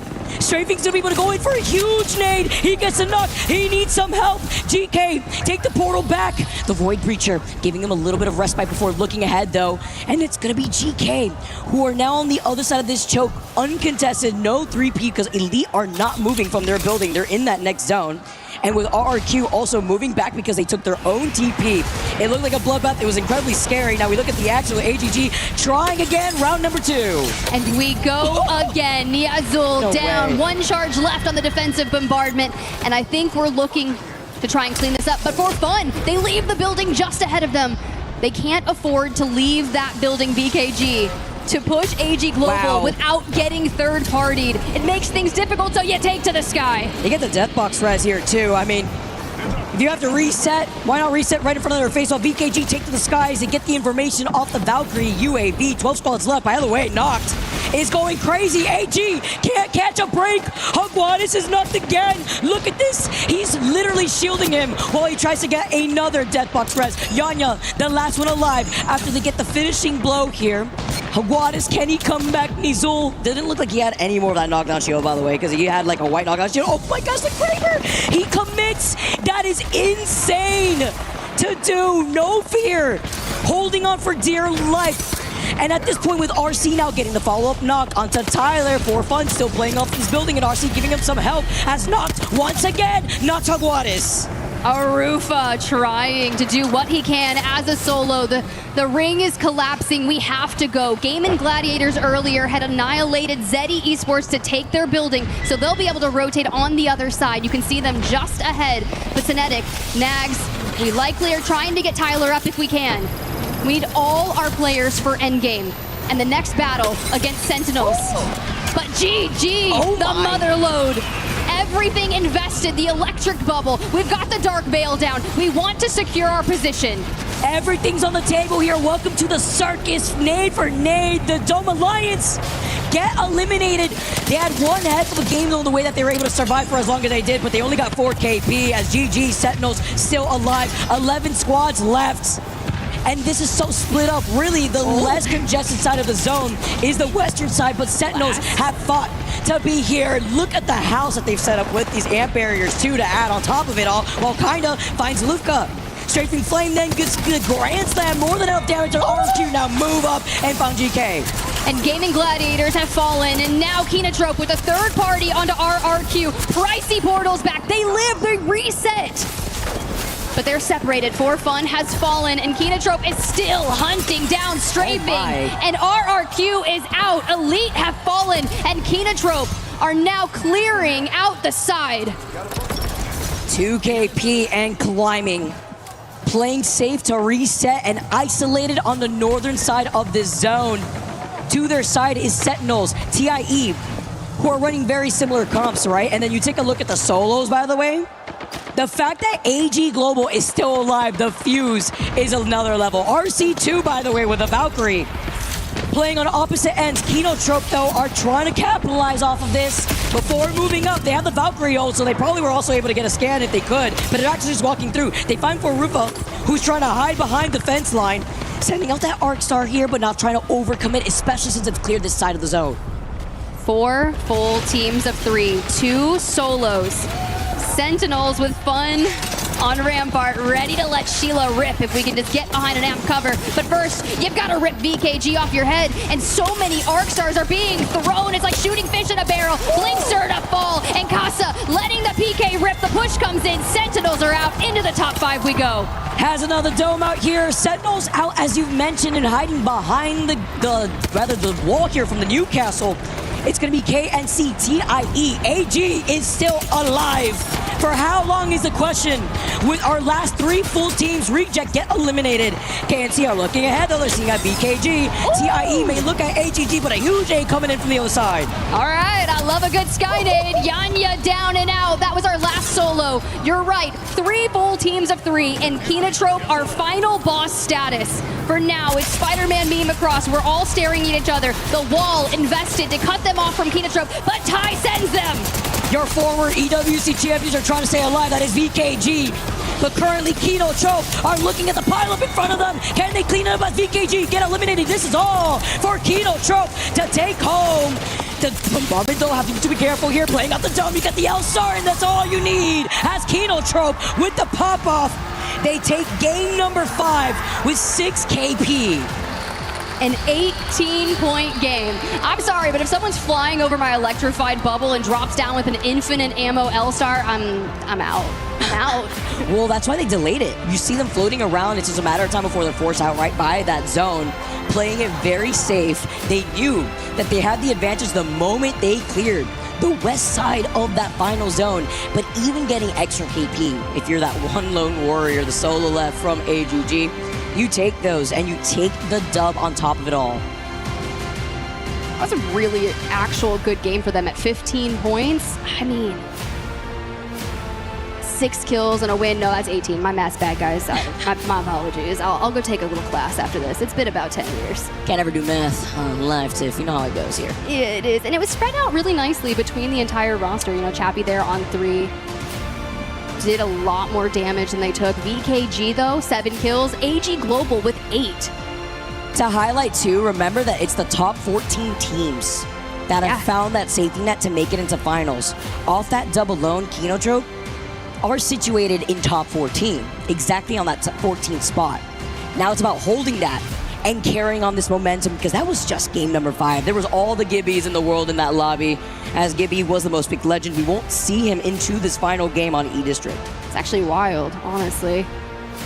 That matches. We've seen Gibby bans, and usually around map number 4, so I'm okay with seeing Gibby go right now. That just means we're probably going to see a little bit more Newcastle, but for now, we just wait and see. We peruse around VKG on your screen. Nice little performance for them. I said 7 kills, 8 from AG. Reject had a couple. Sentinels, though, they were going through it, trying to maintain buildings, take it away from TriniTY. 6 kills as we look back on that scenario with VKG trying to survive the onslaught that TIE was looking to send onto them. I mean, like, even just looking at the journey for Sentinels, like, they held that building for so long. It doesn't usually pull on top of that building, but it usually pulls on the outskirts, right? So they wanted to take their chances. As KNC now capitalize off the fact that they cleared that entire side of zone, it was just a matter of time. Again, because we saw the pile-up right there, the nice little pop-off here, too, for KINTROPE, setting them up nice with that 6 KP dub on top of it all. telling you, these group stages, they're the proving grounds, right? And you look at those keys, and at the end of the week, you do not want your key crushed. Knowing that match point finals loom in just a few days' time, we're trying our best to get there, to fight, to be able to be the ones to crush everyone else's keys. That's pretty savage. That's where the dreams are also crushed, Tiff, and that's what happens. Finding your way at EWC, VKG wanted to stay consistent too. It's even crazier to see where Alliance is kind of situated on that bottom end of the overall standings as we take a look at the match results. KINTROPE come out on top once again, TIE also right behind them. I know we got Elite Esports and GaiminGladiators both fighting for the top, but they're here in 8th and 10th respectively, and about 4 and 5. So if this is our floor game, if this is our kind of throwaway and you kind of bounce back from that, you are likely going to be solidified into that top 14 you were talking about to secure your spot further into the tournament. We talk about the teams that have been lackluster after these 5 games alone that really do surprise me is JD Gaming. And that was a really important fight too at the very end for ZETA Division, who unfortunately couldn't stay alive in that pileup. And we keep talking about TriniTY too for all the right reasons, sitting in 20th place overall. That's despite getting that 7 KP, but being able to claw out of being on that bottom 6 side of these overall standings, it's going to be very difficult when TriniTY's sitting at 39 out of 40. JD Gaming at 37 with 38 points. There is that slight gap between Dory, who's not in this lobby, and JD Gaming with 38 points, but it's that disparity that we have to highlight. 27 to 38, something that TriniTY would have to climb a mountain or just come back looking completely different into tomorrow's last opportunity of the last 6 set of games. Well, good look here at JD Gaming that you're talking about. You got Floating on your right, Naughty in the center, who's IGLing his first LAN here. They were pretty strong during the Americas Split 1 online, and we always were curious, what was that going to look like as they get to the stage? Now, this is a punishing group series. You're trying to find your footing, and you have to remember, this is only their 2nd series that they've played. With 1 more to go tomorrow, knowing that you have to escape that bottom 6, it's tough. They landed heights, the circle pulled heights, and everyone shelled them. Couldn't stay alive with all these quick rotates too, when we take a look at the top 3, but it's very important to note with the damage output that we've been seeing throughout the series from JD Gaming. Floating alone has nearly put in almost 3k damage, I believe, and only securing 1 KP. Just to highlight how safe that they've been forced to play with the quick rotations and how aggressive a lot of these teams have been. But then it's the hand-in-hand notion of the fact that we still have Alter into these legend compositions. Alter has not been banned, and you're on E District, which is perfect. It's basically like her playground here. You say goodbye to Gibby, and now we get to see how Game 6 plays out for the teams that are so desperate. We'll find out how that's going to play out on the other side of this break.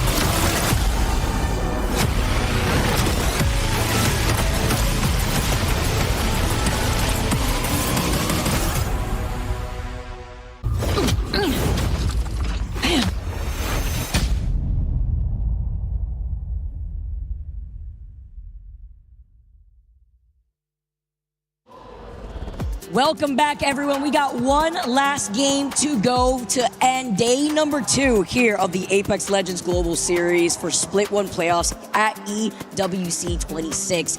It's been great action, but now there's a lot of pressure on these teams who have just not been able to get anything started, especially when we get to say goodbye to 5 of our last games. I don't like when I have to hear that we have to send people home, and I say that at every LAN because it truly is heartbreaking. You feel like you just got to Paris. You just got to the stage to compete. And typically, that's a different format that we're used to seeing. We don't normally send 6 teams home, and I think that's the beauty of it, but it's also just so incredibly punishing and heart-wrenching. So for the players that show up here, that have put hours upon hours and do what they can to do their best here, because everyone wants to win for themselves, for their family, for the fans that are out there supporting. And yo, that's crazy. They put their face on a chicken. I'm so sorry. It's got to be really motivating, but I saw that. This is the moment, too, though, where if you are one of those players, one of the teams that perform under pressure, it's time to perform now. Game number 6. With 7 total games left to go for these teams to start making a move. Crazy to see who's on the opposite side of the overall standings. Let's see if JD Gaming could do it. Alliance 2, we know what they have the potential to do. Before we get set up here for our final game on E-District, our final game between groups A and C. Well, let's have it, shall we? Let's get into the dropship. Let's get onto E-District and let the chaos begin, guys, because it is the final match of our day, the final match of groups A versus C. So if your team's not performing at their best, I'm gonna need y'all to send all of your energy towards that stage as we look to solidify our teams that are going to be in the top 14, that are going to avoid having to duke it out into the survival stage and to avoid going home. Which of these teams will be able to find themselves comfy in the top 14? This is how you elevate yourself, K and C. Being one of those teams to find themselves exactly in 14th in the overall standing. Sure, we have an entire day to go for tomorrow, but this is what sets the pace for the way that these teams want to play going into tomorrow's matches. Depending on the legend compositions, which of these legends get banned out first, it highlights if they want to bunker down, play for the final zone, play for positioning here. As we take a different trip, though, this time around, Tiff, to Humbert Labs. And remember that early pileup that we saw from teams that went in for a quick rotate to get to heights in general. And it was crazy to see. It was Team Nemesis who had that survey beacon closer to Old Town Reject, who do land on the northern side of Humbert Labs. But then you also have the Evil Harvester to help benefit them if they were able to split drop there. Nemesis is going to realize real quick when everyone is full sprinting at Humbert Labs. Reject will find some nice fights here as well. ZEDI is looking to carve their path on that eastern side of the circle already. JDG, fresh off an evac out of heights, are full sending. They may run into GaiminGladiators as you see them on that eastern side. For now, we are going to divert and essentially mirror each other down. To highlight the importance of this too and having the POI advantage by Old Town, Team Nemesis are another one of those teams who are sitting in 36 in the overall standings, trying to claw their way out from being eliminated and just finding themselves in a better spot starting off tomorrow. Sentinels now also making the move because they are getting trailed from behind. Monsoon running for his life. Nemesis now looking at ZEDI ForFun. There's a pileup already happening over by Humber, and GK also are going to start making their way too. So Sentinels do manage to get the slight reset. Don't think they're going to be able to get the Evil Harvester, but they were inside of these buildings bunkering down because we got a lot of altars here and a lot of ramparts. That's crazy because it's not like you can throw your bubble down from Gibby. If you're caught out into the open, you just kind of have to deal with it for now. Ty on your screen, F-Chan beginning the portal as he goes further. ZEDI and Nemesis, we talked about that rotation and fighting for those circles earlier. They're just trading blows off screen for now. But here comes all the abilities letting Ty know that someone is looking directly at them. The light arsenal bin being right there, and you can hear the knuckle cluster from afar. Notor's going to be able to heal up safely. Sentinels are going to be able to coexist right underneath them. This is a type of zone that you can expect a lot of the teams who went for a quick rotate to coexist. Not as easy, though, for the teams that will be forced to rotate from the choke that would lead out of Shipyard Arcade, as well as the Western choke out of Labs in general, where NIP are one of those teams to try to clean up and get some KP. They're looking at ZETA as well as PXX. Looking like they're in trouble with Curiv going to be able to get that knock onto PXX here. Would love to see how that fight is going down on the southern side of Draft Point, where they could fight for the information on terms of the ring console and survey beacon, because ZETA at the moment are just going to be able to not only look at NIP, but they have to worry about their backs with Elite Esports also pulling up. For ZETA, we pull off the Bangalore, onto the Fuse we go, which I think is going to have a more empowering effect on those fights. NinjasinPyjamas, who did really well to escape the bottom 6 with their initial win, still trying to further more their distance from the bottom. 2 blues and a purple, Vayne in the middle, calling the shots. And having ZETA already on blues and purple holding high ground is going to be scary. These PXX get to be up as a full trio, though, and it's thanks to the action that we were looking at earlier. The TP was also pulled up as Elite move up right behind ZETA, and IP holding a split angle by the bridge side, and they can ensure that they will not get counter-rotated on the side of Shipyard Arcade. They can safely move up onto Humbert while trying to clear and get KP from the western side of the zone. Not being alone, though, as the crowd was giving them their energy, and they're definitely going to need it. It's going to be Alliance, who are now moving out of Energy Bank, where there is a survey beacon, but on the other side of that wall from the choke out of Energy Bank is also VK Gaming now as Alliance move up. A little bit of a misclick right there off the Valkyrie missile swarm, but you could see the pings as they're going to try to move up from that choke. I was curious if they were going to keep on running towards VK Gaming and trail them in, or if they were going to dive to the other side. I'm okay with the timing of their rotation, knowing that VKG and Alliance both hail from the furthermost northern area of E-District. AG Global, on the other hand, who are 7 points outside of the top of our series, are starting to take, you know, they want to acquire as much as they can to boost their Evo shields, but they're not the only one in this area. If they're not careful, Deep Cross Gaming could find them. Honestly, like, if you look at how close it is in the overall standing, it takes one crazy game from Alliance to push themselves up into the top 30. Seeing how that's going to go, too, because there's a slight gap between ForFun and Dogred, literally 50 to 47. But now with looking at Elite, a team that doesn't really have to worry too much with the performance that they've put on over the course of these last 6 games, NIP have taken to the high ground. This is the part that I was mentioning before, clearing Shipyard Arcade as Elite now wrap into NIP's line of sight. Alliance, though, Hockey's going to be able to find that knock. Alliance want to execute off of this because they wanted to get that survey beacon originally, and VK Gaming are still feeling the pressure, not only losing out on that player originally, but JD Gaming being around them too. So they just take to the skies. They don't want to take the risk because they're also one of the very few teams not rocking out on that altar, so not having a TP reset. The moment Unlucky scans that survey beacon, he's going to see VKG and JDG. Yanya finally gets the shield back on. To the high ground we go, diverting away from Knuckle Clusters across the way. Hear me out. There is something so sweet and nostalgic about the Pathfinder picks that have been coming through in our group series this week, Vicky. Looking at the way that the zone is pulling too, this is what you could expect. This is the pile-up as a lot of these teams will be able to coexist, especially if you look at the compositions that we have for this final game alone. We have a majority of this lobby on altar, but it's the bunkering down from some of these teams as ZEDI actually in some trouble. It looks like they lost out on their Valkyrie here, but it's a lot of these teams now. KINTROPE also making the rotate. JD Gaming coming out of Stadium. They will be gate-kept by Alliance, but it's a pile-up. TriniTY, ZETA, while AGG are also looking ahead, and Shipyard Arcade has not let loose. Elite are trying to inch closer to that zone, and NIP are pressuring them out. Taking onto the high ground, though, and finding the double break, kind of in a really good position to keep on the pressure, especially when he's on the Sparrow. And they have to invest the cat wall to disengage. It's smart, but Vayne on the altar could make a powerful play here. You have to keep an eye, though. With Sparrow's ultimate available in the hands of Kinda, he could do some damage. For now, they send just a bit back.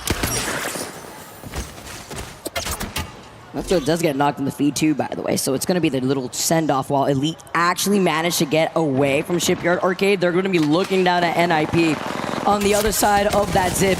AGG, though, holding onto the height themselves and are hogging this Evil Harvester all to themselves because DCG say, hasta la vista, we're going back over to Street Market. You could have all of that. And now AG will be able to move up towards Viaduct if they haven't scanned that survey beacon already, but they will be rotating into that next zone, probably from draft point side too, because there is that ring console if they haven't gotten it too. So a lot of these teams with GG, we mentioned Luca who just got res, trying to fight for his life, gets the next knock. Shield swap. He prioritizes the shield swap and he's looking, trying to get the res, but Knock is not gonna let that happen. Not for free as GaiminGladiators get eliminated, the first team to go out in our last game. That was tough. I like that we get the shield swap. I love that we're going for that, but with that peak, the timing, it is inevitable for GK acquiring some well-needed KP. We start on the mission. We saw the ring console being popped, and where we're going, well, the majority of our teams are already there, with GK having a nice spot they can defend. Our RQ also, who have been working their way out of the bottom of our series, are incredibly close in points to GK, and they share as neighbors. I like the stakes too. While AGG now move up. They're actually lingering behind the one player of NIP. They have to look behind. Shipyard Arcade is about to get hot because AG are prioring their rotate. They're going through Old Town. They heard the fight from NIP Elite, but this fight has been lasting so long, Tiff. Oh, JDG now on the hunt, floating, gets clipped. Shubi and Stay Naughty, a duo trying to take down your map 5 winners of KINTROPE just ahead. The trades through, the R9 hits, and Moyashi is down. getting a little bit of revenge here as KSC get eliminated. Your Game 5 winners are now out of this last game. Now moving up here comes the 3P though, and they got the knock originally at the hands of Strafing Flame, but guess what? The alter take TP comes in clutch again. They at least were able to get 1 KP in this year too. Share that with 2 KP in general for the rest of the team, but this is what you'd like to see from RRQ, a team that has been struggling all day long. All they wanted was a smart fight. They were like, there's a timing that we can push onto this fight, a little third party. But for now, we look back towards the map, we see the circle pull, and yeah, this one's gonna hurt a bit. Because GK looked like they were committing to a solid portion of where that could pull. Instead, it popped straight onto ForFun. Now, talking about explosive games that change the fate of teams, I'm looking at Team Nemesis, who are the furthest south. They have their back clear. The big question is, will Elite Esports decide to clear out the south and rotate and get control of that? That we'll see if Nemesis can hold on. The fact that you can't even get your KP thinking about I'm just trying to get some kills, man, that's all.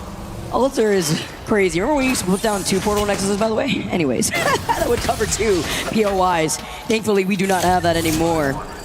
Still so strong here, and that's why seeing the domination on this final game on E-District is something else. Deny this KP, deny these points from the teams who desperately need it the most. DCG now looking ahead, it's going to be TriniTY, who are also still trying to claw their way, seeing that they are in 20th place in this lobby alone with only 11 points.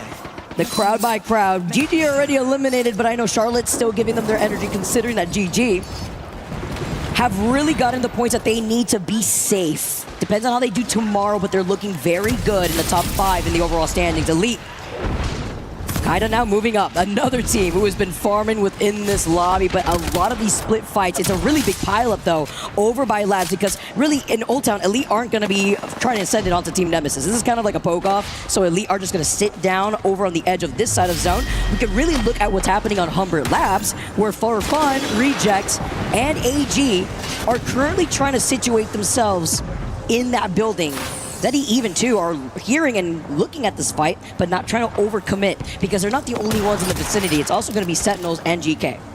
I was really curious what Team Nemesis was going to do when Elite showed their presence, and they moved up the building. For JDG, only a few choices remain for them. You have RRQ and GK. If you jump onto RRQ, Alliance will likely full swarm you from the north. Kind of one of the most wild things about this. So set up you do. NinjasinPyjamas, Dark Veil down. PXX on the right. PETA letting it rip. Cole last standing. We only have 1 set of piercing spikes, and at this point, we are on the run. And you throw it towards ZETA, who are also going to look at this. ZETA, if we get out of here, Cole, you need to send a thank you card, because ZETA will focus PXX. A crazy opportunity for that reset earlier too, right? The fact that they're able to come in, you see the side by side. Love to see how PXX are getting these knocks. If I could see here as NIP get eliminated. And now PXX move up to see ZETA Division. They could get 3-feed with DCG. The follow-up here, the back-to-back off the meatball on the L-Star. BKG get eliminated, and PETA, he gets Sasuke. Mike, is he gonna be the next victim as he takes the TP back right at his feet? PXX have not let loose, Mike being the last one alive. The L-Star might be the MVP of group stages at this point, but Satuki, he crawls back. The reset inevitable, and PXX hits the portal to try and take a different angle. Yanya elsewhere in the kill feed, taking down some members of TIE. TIE has been eliminated as we go for our reset here with ZETA. I'm hearing a Deathbox res. Oh, he breaks it. That's crazy. TIE do get eliminated. You mentioned Yanya before, but they get to keep the dream alive. PXX looking ahead and isolated on this choke. The fact that DCG had to focus on getting these reses, ZETA Division doing the same thing off their own Deathbox reses, is crazy. This means that PXX now are uncontested on the west side of the zone. Really, it's up to Elite, who will be able to get that information since there's little to no cover off that rotate once the zone starts closing in behind PXX. 2 kills on the board for JDG. It's crazy what happens when you actually get to play the game and you're not resetting full 3 times in an E-District game. ZETA, on the other hand, gets a full reset, drops the evac, but keep your eyes on Yuka, because PXX does not want to let them go. Absolutely not, and especially when Yuka's literally one shot. Where can you land? Where can we go? It's the Hail Mary dive to find some space. They situate themselves on the bottom side of this bridge, but now still having to move up ZETA Division on the outskirts of the zone with PXX trying to harass them. It forces out the portal play to get out of trouble. TriniTY right behind him. PXX now move up, hide behind the fence line while Blinkster is popping off. DCG going down at the hands of Sentinels. DCG get eliminated, 14 squads now left, and this is round 4, closing in with a majority of these squads up here on the north side of Humbert Labs. We lose Geekay at the hands of ForFun. JD Gaming has fallen, no rotation for them. The fight for Godspot is also occurring. Alliance taking shots at Team Nemesis. Elite Esports wanted to get involved but disengaged, and RRQ have set their sights on ZETA and are not letting it go. We have just under a minute before these teams, including Sentinels, will have to make their way through the gauntlet of Southern teams.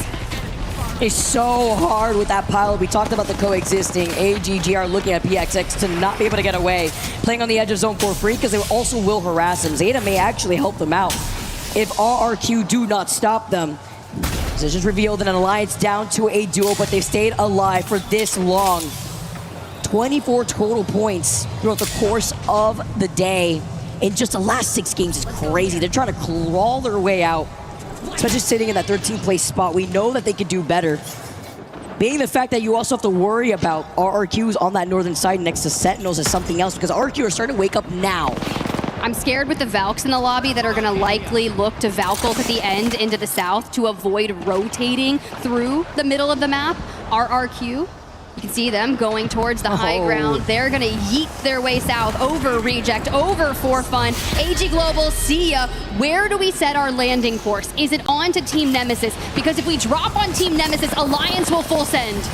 Getting dragged by the Sparrow Arrow, though. Having to be careful with Team Nemesis now. Hearing that RRQ have landed right at their feet. A team that has struggled today, has 4 KP in this last game. But with AG also looking at them, you see Elite. RRQ now have to reposition so that way you do not get pinched. And they're going to be in the line of sight of Sentinels.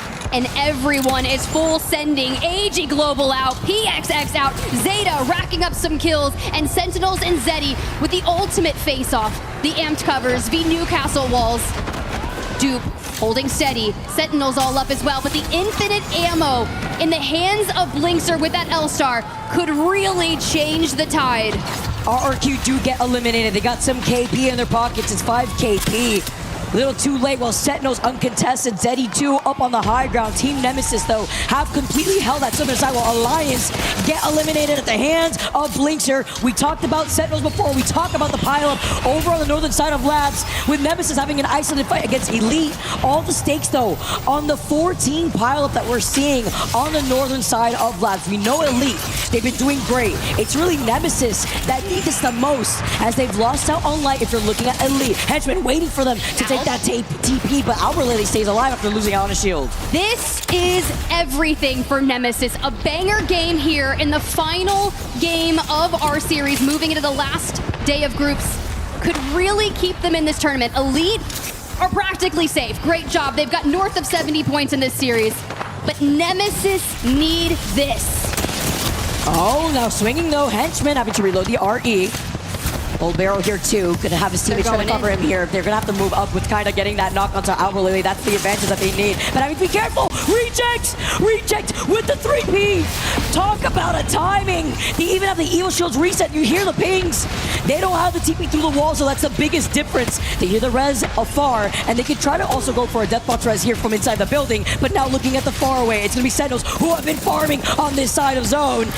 Trying to get the portal reset too, and they're going to be able to play it right underneath Rejects. Oh, and Elite have moved in onto Nemesis. They are doing what they can. Light is down, Henchman's 5 HP, and there's so many teams trying to make it happen, and it's Skittle and Sacred Alive going for the Deathbox recovery to get to a team of 3 as we lose out on Elite.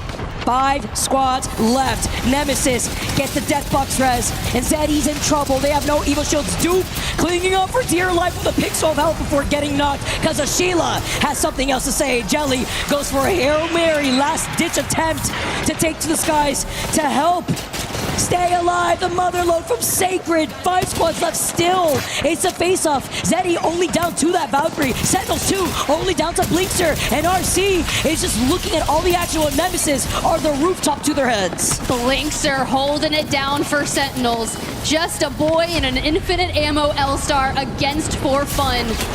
And here comes the swing, and we go into the void, prolong straight through Reject, and now they bait him. Reject's looking at ForFun. Oh my gosh, Team Nemesis can do it! Team Nemesis, who was on the bottom end of things, unless Sentinels grease them, they're forced to back away. The solo Sentinels, goes down over to the other side, but Team Nemesis now looking at Reject, who are splitting their attention against ForFun. They get the knock off the mother load with these final 3 squads, and they can't get the res.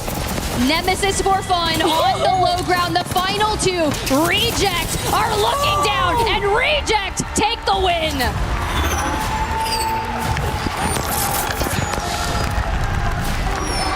Reject, who can not only say they have 1 win on E-District, they took a win on World's Edge. It was 14 kills earlier today, and you know what? It's almost double digits here in Game 6. 9 kills and a dub, 21 points. Talk about a statement maker too, Tiff. I love how you highlighted their performance on E-District, but it's even more important to highlight how RC thus far is sitting in the top 6 spot in the overall standings. I mean, if you want to be able to kickstart your final day of group stage, well, this is how you do it. Especially showcasing that consistency across 2 different maps. A great series from them. And honestly, that win should feel exceptional. You are piled behind a Newcastle wall against a building. You have Sentinels underneath you. Blinkster, who absolutely baits you with ForFun, dropping them off at Reject's doorstep. Nemesis recognized this and tried to go outside. Reject earned that. And with the baby comps, the crowd cheering from right behind us, the fact that they dropped as an entire team 6k damage in that last game is insane. The Valkyrie, the Cossack Newcastle, no reset necessary with the majority of this lobby playing Alter, is just, again, showcases how consistent and confident they are. Farufa's gotten, 11 KP over the course of today, 7.1k damage in the last 6 games. Axe is right behind him with 11 KP themselves, 6.8k. Yurice being the perfect anchor and trying to help support these 2 amazing players. And this is what you like to see here. I just want to shout out Nemesis while we had him on the screen there, because that last game shot them from the thralls of the bottom of the leaderboard into top 5. And you talk about a team that knows they need to change their fate, holding down as we look back at it. This is where Sentinels basically yeets out, drops ForFun Esports at the feet of Reject and tries to hold on, gets eliminated. ForFun and Nemesis are now down on the bottom. You've got Alb behind 2 purple knockdown shields. Yurice throws the mobile shield, leaves Axis and Arufa up on the high ground. They don't split individually. They leave 2 and 1. They clean up the lobby. It is just the power positioning. And to highlight your point on Nemesis too, I think it's important to talk about the young, talented player that is Sacred, because in that 1 game alone, he dropped almost 3k damage with 5 KP. The fact that he was able to do that, because, okay, we've talked about the consistency from Reject, but what is at stake here is that a team like Team Nemesis in the overall standings was literally at risk of elimination. They were on the bottom 6. Sure, they have a whole other series to play tomorrow, but it's only 6 more games to go, right? And you don't want to feel like your back is against the wall. They went from like 36th, 35th overall, now going on to 27th in the overall standings. That is what 1 game could do and how tight those scoreboards are looking. We said it when we came up here, and it is literally the power of 1 explosive game, but Reject have earned this. 58 points on that leaderboard, but guys, we're gonna send it down to the stage. We got Kinda waiting. We need to hear from him. The boys are absolutely frying. I've got Kinda next to me from Elite Esports. Kinda, you boys are absolutely frying. You guys are playing so incredibly well. One thing I want to touch on, Graceful, one of our analysts and beloved pro player as well. Graceful, he likes to emphasize the fact that consistency is probably the most important thing when you're stepping out onto a stage like this. You guys have 6 top 5 finishers over the last 2 days. How does it feel to hear that? Well, I didn't even know that, honestly. I'm pretty happy with our performance overall. We've been pretty disciplined on our games, pretty consistent, as he said. Shout out to Graceful, my guy, my G. But yeah, just pretty happy with our team. We gotta keep it going, you know?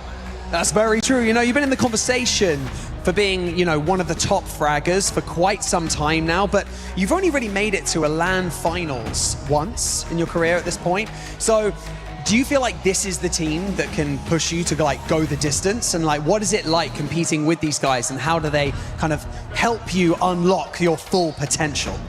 100%. I feel like this is the team. We're gonna go into finals, and I feel pretty confident we're gonna win this time.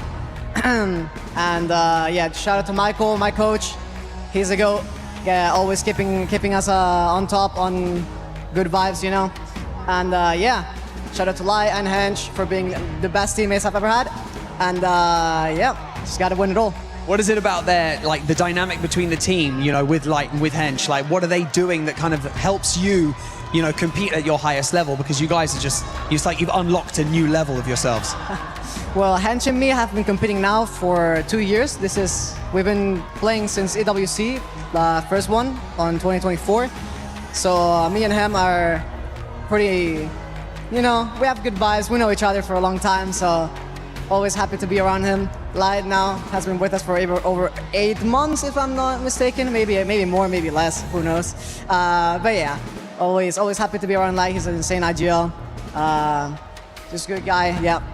You guys just seem like you're really positive as well, positive vibes. I mean, I think that stepping out onto this stage, it can be quite intimidating. Obviously, the final day of groups is tomorrow, and then everything resets for Saturday. The way that things are trending, it looks like you guys are going to be there on Saturday. Let's not jinx it. I'm gonna try and like cross my fingers.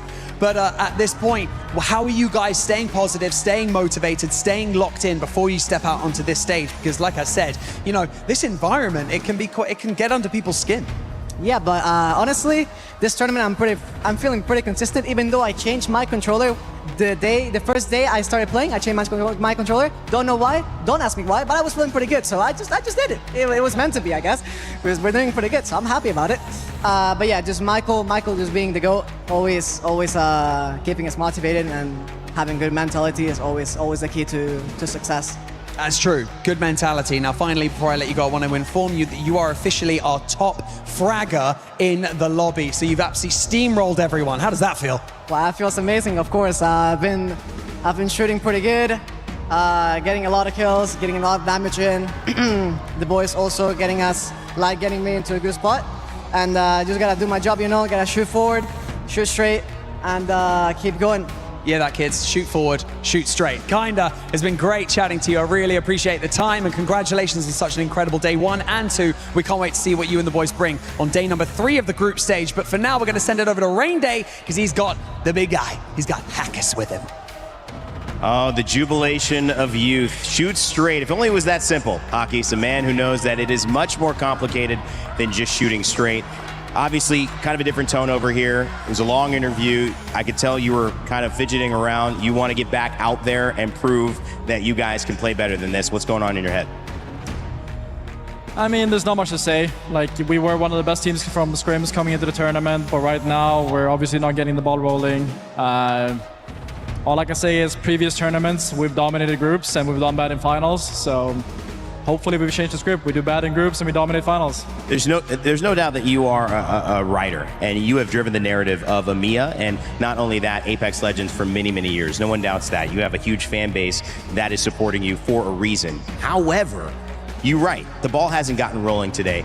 If you could attribute to what that is outside of scrims in these lobbies, what is it that feels like it's still yet to get going? I mean, it's been some hard games, to be fair. Like, every single zone has been a cross map, so it's like we're playing the hard game and we're just not playing good enough to make up for it. Like, landing cross map and making it from edge is just very difficult in this current meta, and our 3v3s aren't clean enough to make up for the fact that it's a hard game. Yeah, obviously those zone pools have not been in your favor. We talked a little bit about that before the interview, and that can be tough. But how do you keep the mental strong in a moment like that, where you know things aren't necessarily going your way, you're not playing your best, so you would love maybe the ball to bounce your way to help you get going, but you can't. So this is a tournament. You've been here before. How do you get the guys going? How do you get yourself prepared in the night so that tomorrow morning you're ready to come and show out? I'm just gonna believe in ourselves, you know. Like I said, we were one of the best teams in scrims coming into the tournament. We just gotta believe that we see a lot of that and just show up on the day. Listen, you've lifted that trophy. I mean, EWC has been yours. You've tasted what that prize pool feels like to enter not only your bank account, but to be a part of your resume. That is a special thing. I have nothing but confidence that you can find a way to get there. However, if you were to say one thing about your team, what needs to change specifically about the way you guys are playing to have a better chance tomorrow? I mean, it's hard to say. Just gotta show up and kill everything. All right, man. Well, I'll let you go. I know it's been a long day, Hockeys. Thank you for spending time with me. Congratulations to everybody in this lobby. Obviously, kind of feeling great. Hockey's saying we got more to prove. We'll find out. So much more ALGS to happen because tomorrow it's our final day of groups. We just got a little bit more of the show right now. We're going to go to a quick break. We'll be right back.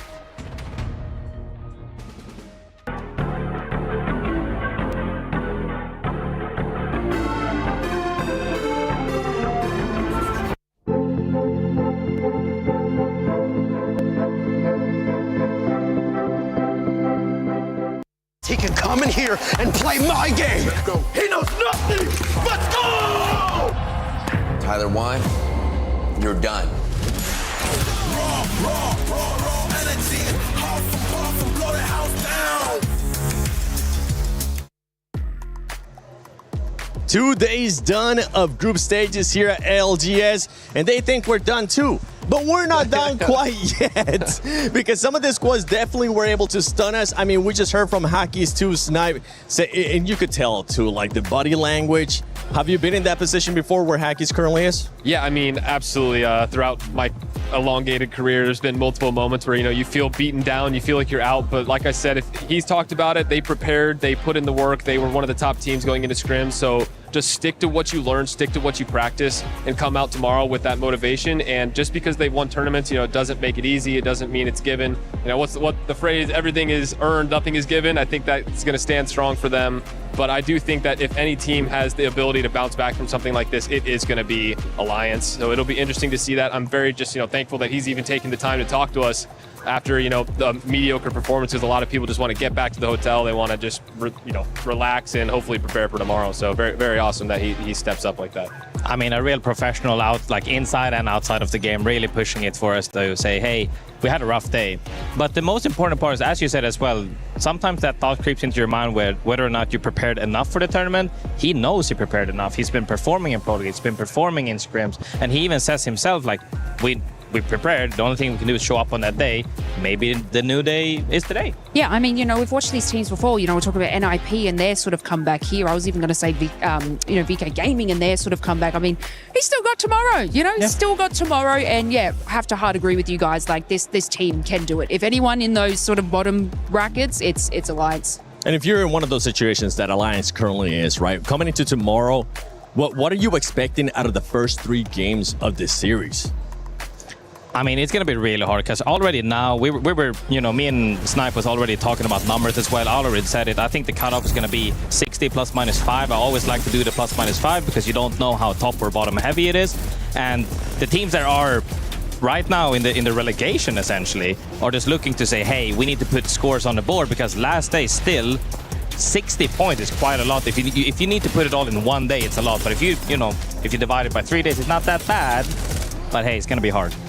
Yeah, I mean, averaging, 20 points a series over 3 sets. I mean, that's pretty solid, but you don't want to be hoping that you have just enough. I think if anyone's going to do it, it's them. I think some of the other teams that are more in question are going to be the JDGs. Yeah. Who's right there on the fringe as well, who haven't been in any situation like this. They haven't had that type of performance. And we even heard, Zero throwing some shots the other day at, Naughty IGL, and they were performing super well online. Completely different environment when you're here at these majors with so much at stake. So it'll be interesting to see how they bounce back if they're a little more desperate than some of these other teams based on that type of fact. So it'll be curious to follow them along tomorrow.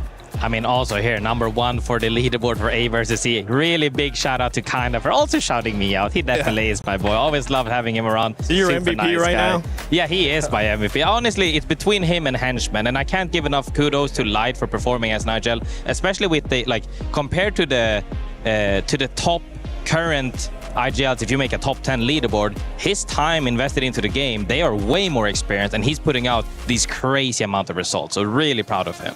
And Lace, we're currently looking here at the series results for today between groups A versus C. You can see VK Gaming there in 32nd place. ZEDI Esports was looking to have a much better performance, but in 8th place, honestly, I feel like that's good enough for them to position themselves to make it to the directly to the grand finals tomorrow. Yes, I mean, they're very much in contention for that. You know, it's something that, you know, if they can keep that consistency throughout tomorrow, it definitely is a potential for them. But, you know, like I'm saying, and we were touching on before, you know, the teams in this lower bracket, you know, here, NinjasinPyjamas, Alliance, you know, they may sort of like push them out of their limits. So even though they're sitting in that top 10 spot, they still need to keep their wits about them because there are some heavy hitters, you know, sitting in that lower side. And the thing is that NIP, at one point, Snipe Down, we thought that we're actually going to be doing good. We saw a spike up in their performance, and then it seemed like it was just a full-on bluff. Yeah, I think they had a really good game 3 before the halftime. It seemed like that was going to set them up to move in. And right now, I mean, they might be safe out of the elimination pool, but when it comes to the fringe of the top 14, I don't think that they're safe in any sense whatsoever. I'll be really interested to see what the stats look like when all teams are accumulated points going into tomorrow, so we can give you guys more of a detail. And we're going to make sure that we're focusing along with those teams at the middle of the pack moving forward, because it's going to be very interesting to see how that is, because it's always so tight right at that cutoff. I mean, that's really the thing as well. You know, I always love to touch on every team that's doing really good, and it's always fun to see your favorite team do good, and everybody deserves that kudos. But what I really want to focus about is who's actually going home and who's going to be struggling, because at this point, now, especially if there's the teams that you expected to be top heavy or sent home for some reason, all of a sudden, you know how we talk about some teams play better in good lobby? That good lobby doesn't exist now. Now it's chaos at the end. Like, everybody's fighting for their lives, and you just have to make sure that you're doing absolutely everything you can. Yeah, so we got to keep an eye on that, like that middle section for sure. Like, this is something that's make or break. And, you know, I did want to sort of touch on again, like, yeah, you're not going to be able to fight your way out. You've got tomorrow, and then you've got survivors to hopefully put you in there. But yeah, we're going to send a lot of people home, and I'm a little bit worried about that, Seven. I'm hoping it's not going to be JDG. I mean, that's one team. Is this your favorites? Yeah. No. My favorites are currently towards the top. I'm not going to say who it is. Oh. Yeah, stay tuned for that one. We'll It's find the that. winner. I'll let you guys know. Whoever gets the most money is who I'm picking. Dang it, you spoiled it. You spoiled it. That's the one I was going to go with. Whoever takes home those 600K. By the way, just keep in mind, once we're done with this, we will have the official ECW opening ceremony. So stay tuned for that. There's going to be some amazing performance. And I can't wait to see what Esports World Cup has been cooking up for that opening ceremony, because I know last year it was pretty awesome. There you go. Now, you have that countdown right there, but we're still going to be talking about ALGS right here. Out of everything that we have seen so far in this last 2 days, is there anything that has surprised you in a good way? Is there anything that has surprised you in a bad way, Grace? Well, we always, with you, I mean, even Barney just mentioned it too. We talk about consistency. That's something that you were talking about even from the beginning of day one of groups. I mean, for me, it's probably the fact that the consistency, despite the meta being so aggressive and like crazy with Seer and Crypto. I was going to say terrible when you said Seer, but that's... I mean, crazy. Yeah. I mean, crazy. Use nicer words. You could call it insane. Yes. Insanity. even then, you know, I feel like people have been showing consistency. I mean, look at Elite Esports, even Team Liquid as well, and you know, so many GD as well. So many teams are showing consistency despite this chaotic meta. And we haven't even seen that many Axles. We saw a glimpse of Axles for like 3 games in a row in one of the sets, but overall, not too much as people have been expecting. And something that we've been noticing too is we've been getting a lot of teams getting 2 wins in this series. And was that something that we were kind of expecting coming in here at EWC, or are you actually surprised by it, Snipe? I mean, I'm surprised a little bit by it. I think that last series specifically, it just goes to show us that there are certain teams that are really on fire. You know, you had ZETA in day 1 that came back, or yeah, I believe it was ZETA won 2 in a row, and then you had we have S8UL. Yeah, S8UL the other day, and right here we just had. Oh my gosh, why am I drawing? Reject. Yeah, it's going blind, honestly, everyone. And I think Reject's one of the stories that's more fun to watch, just because the players on that team haven't had as much success at LANs. Like some of them have never even made a grand finals before. And so it was really interesting to watch them along as they ended up second in that APAC North region. And it's always fun to watch Uris, who came from North America in general, moved over, swapped to the regions. Yeah. And to see them start the series strong and end the series strong is something we actually haven't seen as much. Usually some teams start strong, finish weak. We've seen that with Falcons. Liquid started really strong. They held consistency throughout, but a lot of these teams, it's interesting with the bans and everything, because when you have the ability to work with every character at the beginning, you can play your best comps. You can play everything that works out well for you. And then when those slowly start to get taken away, you start to see the teams who are more consistent as the series move on. Well, let's talk about the Game 3 winner of this series, right? NIP. I kind of briefed that in a little bit, but I kind of want to deep dive a little bit more with it, because this squad, as we're talking about with Alliance too, they're currently there within that. Actually, Alliance currently is not within the cusp of elimination. But one team that is going to be NIP. As we're looking at the overall ranking right here, Elite Esports right there, 138. We'll actually go back to the NIP conversation. AG Global. I mean, this is one team, a massive surprise to some people, Grace. I mean, they said it themselves. People are doubting them, their skills, even though they have consistently performed over all the years as well, I would say. But now, nobody can doubt them. They were actually popping off and hunting people down. Even got a cheeky reset as well. They've been super good. Yeah, I think one of the biggest differences with that AG team is usually at every LAN, they have to make some desperate, heroic attempt to make it into the grand finals, but they end up winning game 6 or something with like a 30-point win. Exactly. And it projects them into the finals, whether it's from the losers bracket or the winners bracket. But for the first time in what feels like forever, they are sitting at the top of the leaderboard. They are above the point threshold that usually gets you through. So pretty much they're in the clear. And tomorrow can just be mostly about ironing out any issues they feel like they might have, and hopefully staying consistent in moving forward with that, because they have been dominating, and this has been a fun team because this team has been together or rotated through the same amount of players multiple times. So it's awesome to see a team that has so much tenure together succeeding. Yeah, no, if we even look at like RRQ, I've been harping on about them too, an excellent performance in our first sort of group stages. Today, very questionable. I sort of expected like a little bit more from them, but they've kind of cemented themselves nicely there. But we move a little bit further down here, and who snuck up? VK Gaming has snuck up. I think it's about 12 placements just from like today's performance. I think coming out of match 5, there was this situation. KINTROPE, they probably weren't going to win it in the position that they were in match 5. They did have like that sort of team swing on the back, but like just I guess bringing in these kind of kills and the placement points that they have been getting, like they've moved a lot today. You had some actual questions in regards to one team that we're currently seeing on the screen, and it's none other than Geekay Esports in 20th place. You thought that the performance was going to be going down, and honestly, Snipe Down, you predicted that to a T. Yeah, honestly, this GK team, like I said, they're not going to come out and dominate a lobby and be a team that, wins a lobby by 20 points. They're not going to do what we just saw in that last lobby. They're not going to pull the liquids, but they're consistent. The problem with where they're at, though, is their consistency. They need a good amount of points going into tomorrow, and I don't know if they have the firepower around their team, because everyone on that roster is relatively passive. You have Noct, who is actually the kill leader for that team in Pro League, and Noct is one of the more reserved controller players overall. So I think that's something that they might need to figure out going into tomorrow. Those placement points weren't really coming as much as they usually do today. So they might need to find more opportunities to take fights, either it's around edge or third party, and then get into zone after that instead of just strictly trying to get in right away. Well, let's take a look at that last page, because that's the one that we're going to have to worry for some of those squads. I mean, we've been talking about it for a minute, right? Alliance, they were able to get themselves out of it. NinjasinPyjamas currently in 34th place there with those 45. And just keep an eye on how close everything is, Grace, between that 31st place, even earlier too, all the way down to 37th. I mean, it is close, but it's also, they don't really need that much points. If they can average about 6 points in the series, they should be, realistically make it through and not go home. However, for the teams on the far bottom, especially looking at Dory, TriniTY, TLN, Pirates, they're looking to drop. They need a lot of points just in case. And that's also dependent on how the rest of the series goes. But it's doable. Like, all of these teams, this is the thing as well. While some teams might look, in quotes, weaker or they had a bad run, they all made it here. Just making it here alone proves that you're already a part of the top elite. So if they can just regain their focus, who knows what happens. I really hope for the best for them. If you're currently one of those teams in 38, 39th, and 40th, right? You just mentioned you got a lot more points to make up.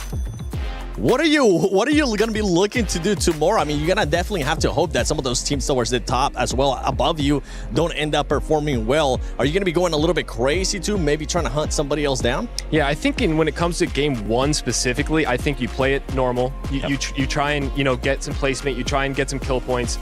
If that doesn't go well, you need to find fights. You have to start getting the points. And one of the main reasons for that is when we were looking at those point totals, those teams in the bottom 3 are significantly in the bottom 3. They're not we're not close. And the real problem along with that is the teams above them, the NIPs and alliances, are some of the best teams that we have to offer here at the ALGS. So you have to jump pretty far up. If we're talking, the mid 60s, looking at getting through, the bar is already higher than it is. We have teams at 47, I think was the current cutoff right now. And it'd be really shocking to not see them move up. So we could see a 70-point cutoff with the point differential that we're already at, since we are pretty top heavy.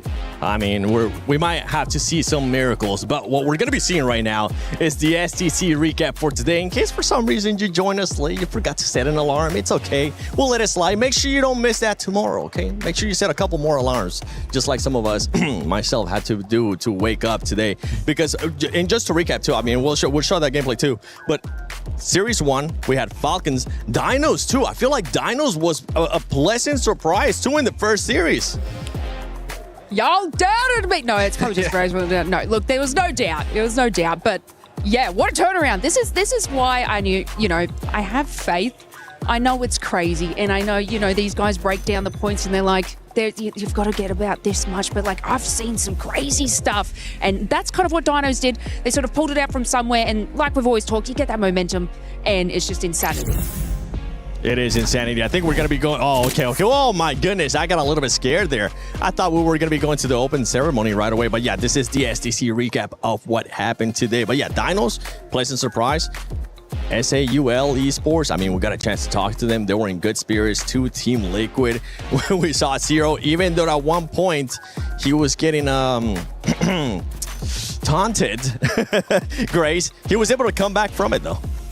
Yeah, I mean, that's really what it's been about. I feel like a broken record always saying it, but hey, man, you gotta pull real, you gotta go real deep in the bag right now to pull out whatever you can. Yeah, honestly, I mean, I think tomorrow is going to just be one of those days. It's going to be really fun to follow along with some of these narratives that we have. We already have the Falcons Liquid narrative that we've been following along, and now we have the Alliance narrative. It'll be curious to see. I mean, AURORA also hasn't done that well. Middle of the pack, yeah. It's very interesting to see how neither of AURORA or Alliance have performed to their standards at this event. They're both sitting at that bottom. I think AURORA's in 30th.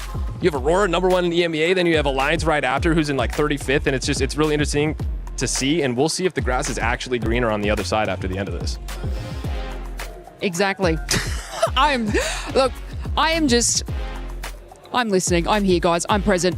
I'm super excited just to see what goes down tomorrow. But yeah, just to touch on, the insanity that is about to sort of, I guess, portray in these next couple of games. But yeah, it's going to be something that, these teams are going to have to fight still in and amongst those elite squads that are up the top of the leaderboard too. Like, you can't kind of count them out. It's still like the group stages. So They not only have to battle against, not having the points that they want, but then they got to go ahead against these heavy hitters that just want to keep adding to their total. And you know what? I'm going to put you guys on the spot. Alliance, JDG, NIP. I want you guys to pick one team out of those 3 that I just mentioned that's not going to make it. That's not even going to make it to Survivor stage. And I'm going to go with you, Grace.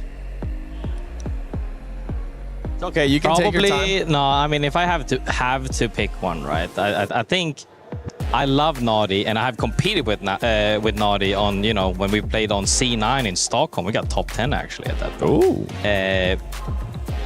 It's hard because he went from a role to IGLing now, and everybody, you're on 2 parts of Reddit at this point. You're either at, I trust Naughty will win LAN IGL, or you think he will crash and burn. And I think if he does crash and burn, they'll probably go home tomorrow, unless he has a really refreshing sleep and sleeps on the cold side of the pillow and the aircon doesn't mess up his throat. Then yes, he could stay, but remains to be seen. Yeah, I mean, it's got to be JDG at this point. I mean, if it's going to be any of those, NIP and Alliance have had too much experience in this position to come in and feel any type of way. And I feel like Naughty's one of those players where he either has max confidence or there's a lot of panic and uncertainty in his comms. And I hope that that doesn't come back, because that was an older version of Naughty, and this new version with him and as an IGL has been much more confident. He's always there, ready to fight, make the call, and he doesn't hesitate. But when you're on LAN, that uncertainty, when you already come out a little dry, is something that we're really gonna have to focus on. I just hope that they do well, because I would love to see more floating. One of the biggest up-and-comers, one of the best players who showed out in all of North America during this last Pro League. So I'd really like to see more of them and more of him specifically. And so I'm pulling for them. Yeah, look, I'm gonna have to agree as well. Like, it's not down to the skill, it's down to like the mentality, which hard agree, you know, these two professional teams that, look, I don't know. I don't feel like I've really seen Alliance in that bottom cusp, though. Is this new for them to like sort of be this close down? Because, like, you know, usually they're at the top, so it's like, yeah, they got nothing to worry about. But look, yeah, if they have been, then, you know, they know exactly how to dig themselves out of that hole. And I think Ninjas in Pajamas are gonna do something crazy. I feel it. I'm calling it. I'm hoping they were starting to today. They were starting to at some point, but don't forget, ladies and gentlemen, tomorrow is going to be B versus C, and then A versus D. We'll find out which teams are going to be going to the finals, which teams are going to be going to Survivor Stage, and which teams are going to be going home. But right now, you at home can actually watch the official EWC 26 Paris opening ceremony.